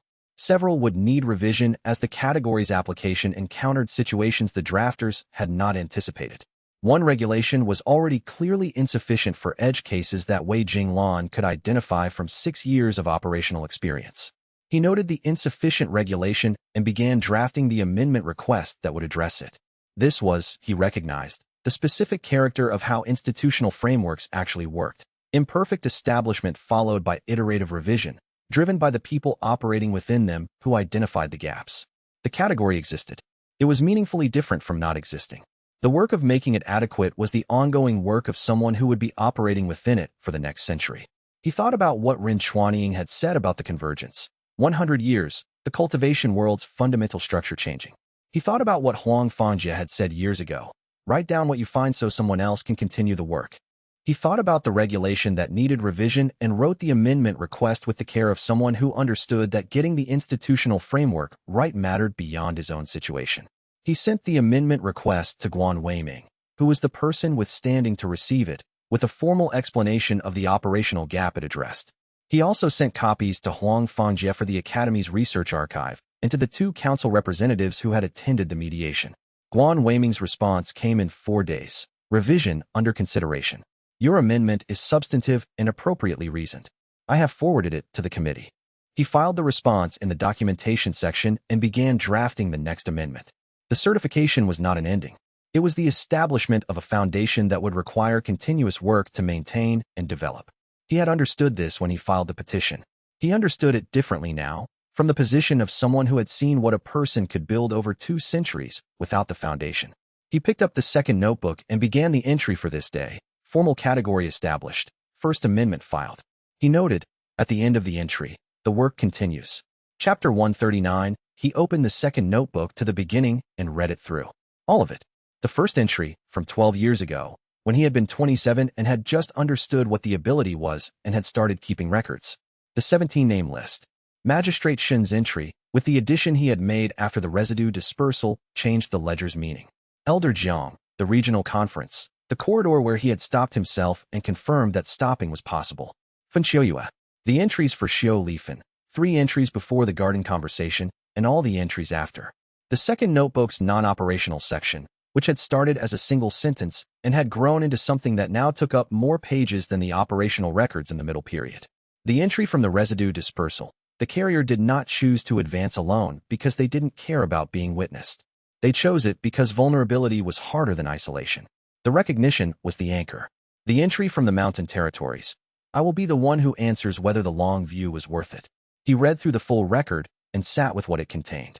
He thought about the names on the non-consented attendance list, the first 12 years, before he had developed the consent framework, before Qian Ryu had made him articulate what he was doing, before the arrangement with Xiao Lifan had changed what responsible operation meant in practice. He thought about Ren Chuanying's 200 names. The ledger contained accurate records of everything that had happened. The names of people who had not been asked. The names of people who had been asked and had consented. Fun Shiyue, whose entry would never balance in the normal sense. She had died, and he had advanced, and the ledger recorded both with equal precision. He picked up his writing brush. He wrote the final entry for the first volume. The ledger does not balance. It is not supposed to balance. It is supposed to be accurate. He looked at what he had written. Below it he added, accuracy is the beginning of accountability, not the end of it. The account of what happened is the first requirement for deciding what to do with it. He closed the notebook. He set it on the desk and looked at it for a moment. Then he pulled out the third notebook, which he had bought 3 months earlier and had not yet opened, and wrote the date on the first page and left it empty for the next entry. Chapter 140. He was 40 years old and had been attending breakthrough events for 19 years. He was 8th Realm, officially documented at 8th Realm following a formal registration update submitted alongside the Bureau certification, because the gap between documented and actual had become more operationally costly than the exposure it was protecting against. The disclosure had been managed carefully, with Huang Fangjia's endorsement framing the true level as a consequence of the Research Studies Advancement Protocol. No one had pushed back on the explanation. The gap was closed. His internal damage was at the managed baseline Qian Ryu had established as the acceptable operating level after the first protocol. The echo technique had been added to the advancement protocol 6 months earlier and had produced the first 2 advancements that did not move the damage accumulation rate in the wrong direction. The second protocol's work on the resonance functions direction shift was producing the results Huang had projected. The network spanned 12 territories, with Chun Muqing managing the security function and Scholarbai's archival research contributing to the documentation base. The Chaozhen Yuan consulting arrangement had produced 2 formal consultations in the past year, both handled through the agreed documentation process, both satisfying the intelligence inquiry without creating new dependency. Ren Xuanying was still in the mountain territories, conducting the Institutional Oversight Framework's first annual review with the Academy's designated research liaison. She had sent him 2 messages in the past year, both about the cultivation trajectory data rather than personal matters, both precise and informative. He had responded to both. Guan Weiming had reviewed and accepted 2 more amendment requests to the monitoring specialist classification regulations. The category was becoming more functional with each revision cycle. Xiao Lifan was in her research room, which was where she was most mornings, working through a meridian configuration study that had been producing results she would present to the Academy's conference in the spring. The arrangement continued in the specific way that arrangements between people who worked the way they both worked continued. Not perfectly, not without the occasional conversation that was difficult, not without the specific cost of being known by someone who did not allow convenient distortions. He would not have chosen differently. He was sitting with the third notebook and the morning correspondence when the network report arrived. Chun Muqing had compiled the breakthrough intelligence for the coming month's schedule, which was the standard monthly document, organized by realm level and probability weighting. He had been receiving this report for 11 years, and the format had changed 3 times in that period. Not because the format was wrong, but because Chun Muqing was the kind of person who refined things that were already working, who believed that accuracy was not a fixed state, but a direction. Wei Jinglan appreciated this quality. It was one of the reasons the network functioned as well as it did. He was reading through it with the specific attention he brought to the monthly review when one entry resolved out of the broader pattern. A major cultivator in the Eastern Territories. The breakthrough probability was high. The network's assessment put it at 90% within 2 weeks. The realm level was above his current ceiling. If he attended and the mirror resonance completed, he would advance. He set the report down carefully on the desk and looked out the window at the courtyard where the early morning light was doing what early morning light did to stone surfaces, finding the texture in things that looked smooth from a distance. He had been in this building for 4 years. He knew the courtyard in all its seasonal variations. He had spent enough mornings sitting at this desk that the progression of light across the stones had become a kind of clock he did not need to check. He looked at the entry for a moment. He thought about the first time he had identified an entry like this, when he had been 27 and had written the 17-name list and had begun planning how to be in the right places at the right times. The compulsion had pulled him toward events with the same forward lean, the reaching quality, the urgency that could override everything else. He had not understood then what the forward lean was costing him, not in the way he understood it now, which was the specific understanding that comes from having paid a cost and had it named for you by someone whose professional training gave her the vocabulary to name it accurately. Qian Ryu had told him, 6 years ago, that the pull was not going away, that the question was not whether to attend breakthroughs, but how to attend them, with what preparation, what support structure, what documentation of the internal state before and after, What protocols for the days following an advancement that prevented the window where the damage accumulation rate accelerated? He had taken this framing seriously because it was accurate, and because the alternative, treating the compulsion as something to be eliminated, had produced results worse than the compulsion itself. The urgency was present. It always was. The treatment had modulated its force but had not eliminated it, and he did not expect it to be eliminated, because it was part of the function rather than a malfunction of it. The Eastern Territories cultivator's name in the report was Mei Songwei. The intelligence note indicated she was Ninth Realm Boundary Edge, which was one of the transitions that the advancement research literature, the parts of it that Huang Fangjia had written and the parts that Scholar Bai had compiled from historical records, described as significant not only for the individual but for the region. A Ninth Realm cultivator advancing through Boundary Edge changed the local Qi landscape in ways that persisted for years. The ceremonies for these events were attended by other senior cultivators because the ambient Qi at the moment of shattering carried information that experienced cultivators could use for their own refinement. He would be one more person attending. He had, over 19 years, developed the ability to be present at ceremonies in ways that drew very little attention. He was a monitoring specialist. He was research staff. He was someone whose presence at significant cultivation events had a legitimate professional explanation that did not require the explanation to be complete. He noted the travel logistics. 2 weeks was sufficient preparation time. The Eastern Territories were 12 days travel by the standard route and 8 by the courier's route, which was available to Bureau-affiliated researchers for documented academic purposes. He had used it twice in the past 5 years. He thought about what he would need. The medical documentation from Qian Riyu's last assessment, updated to reflect the current baseline. The portable monitoring equipment that tracked his internal damage accumulation in real time during and after advancements. The third notebook, which he would need to transcribe into the field journal format that was easier to work with during travel. The correspondence with Huang Fangjia confirming the research study parameters that justified his presence at this specific event. None of this was difficult to arrange. 19 years of practice had made the logistics of attending breakthroughs something he could execute the way skilled people executed anything they had done many times, with competence that did not require conscious effort, which freed the conscious effort for the aspects of the situation that actually required it. What required it now was the question of whether this advancement would produce what the network's probability assessment suggested. 90% was not certain. He had attended events with 85% probability assessments that had not produced advancements, for reasons that the network's intelligence gathering could not always capture in advance. A cultivator who was almost ready but needed one more refinement session. A ceremony disrupted by unexpected visitors requiring formal acknowledgement. A personal situation that affected the cultivator's focus at the critical moment. The mirror resonance function required specific conditions, and those conditions included the cultivating individual actually completing the breakthrough rather than stabilizing at the threshold. He made a note to ask Chen Muqing for the secondary intelligence on Mei Songwei's recent training schedule and the administrative calendar of her sect, information that might update the 90% in either direction. He also thought about the realm level. He had been to 8th realm advancements. He had not attended a breakthrough at the level above. He had, in the third notebook, a section on the advancement literature's description of what the Qi environment was like at that transition, what other cultivators who had been present reported, which was the closest proxy available to his own experience of attending it. The descriptions were consistent in their suggestion that the event was qualitatively different from 8th realm, not only in scale, but in kind. Something about the nature of the shattering changed at that transition in ways that the cultivation theory literature had not fully resolved. He did not know what the mirror resonance function would copy from that transition. He had a hypothesis, built from 19 years of observational data and the formal research framework that Huang Fangjia's study had given it, but a hypothesis was not knowledge. He would not know until he attended. This was the part he had never learned to be neutral about. The not knowing before an attendance had the same quality it had always had. The forward lean, the specific attention that made other things slightly less real, the sense that the next event was the one that would finally complete the picture.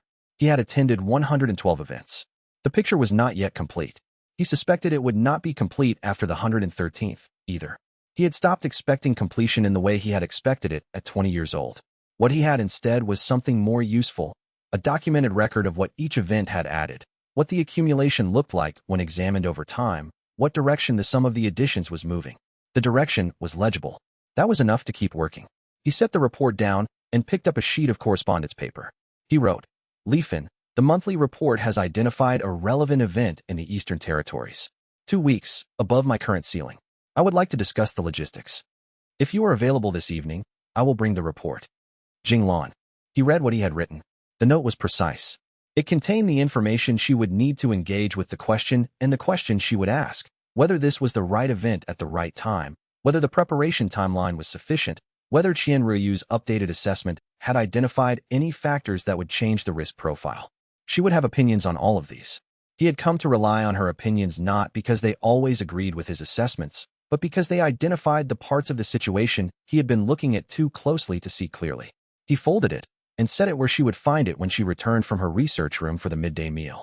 Then he sat down with the cultivation trajectory documentation that Ren Xuanying had provided and continued the work of understanding what the cultivation world was moving toward and what it would need when it arrived, and what one person who knew how to be present at other people's most significant moments could do about any of it.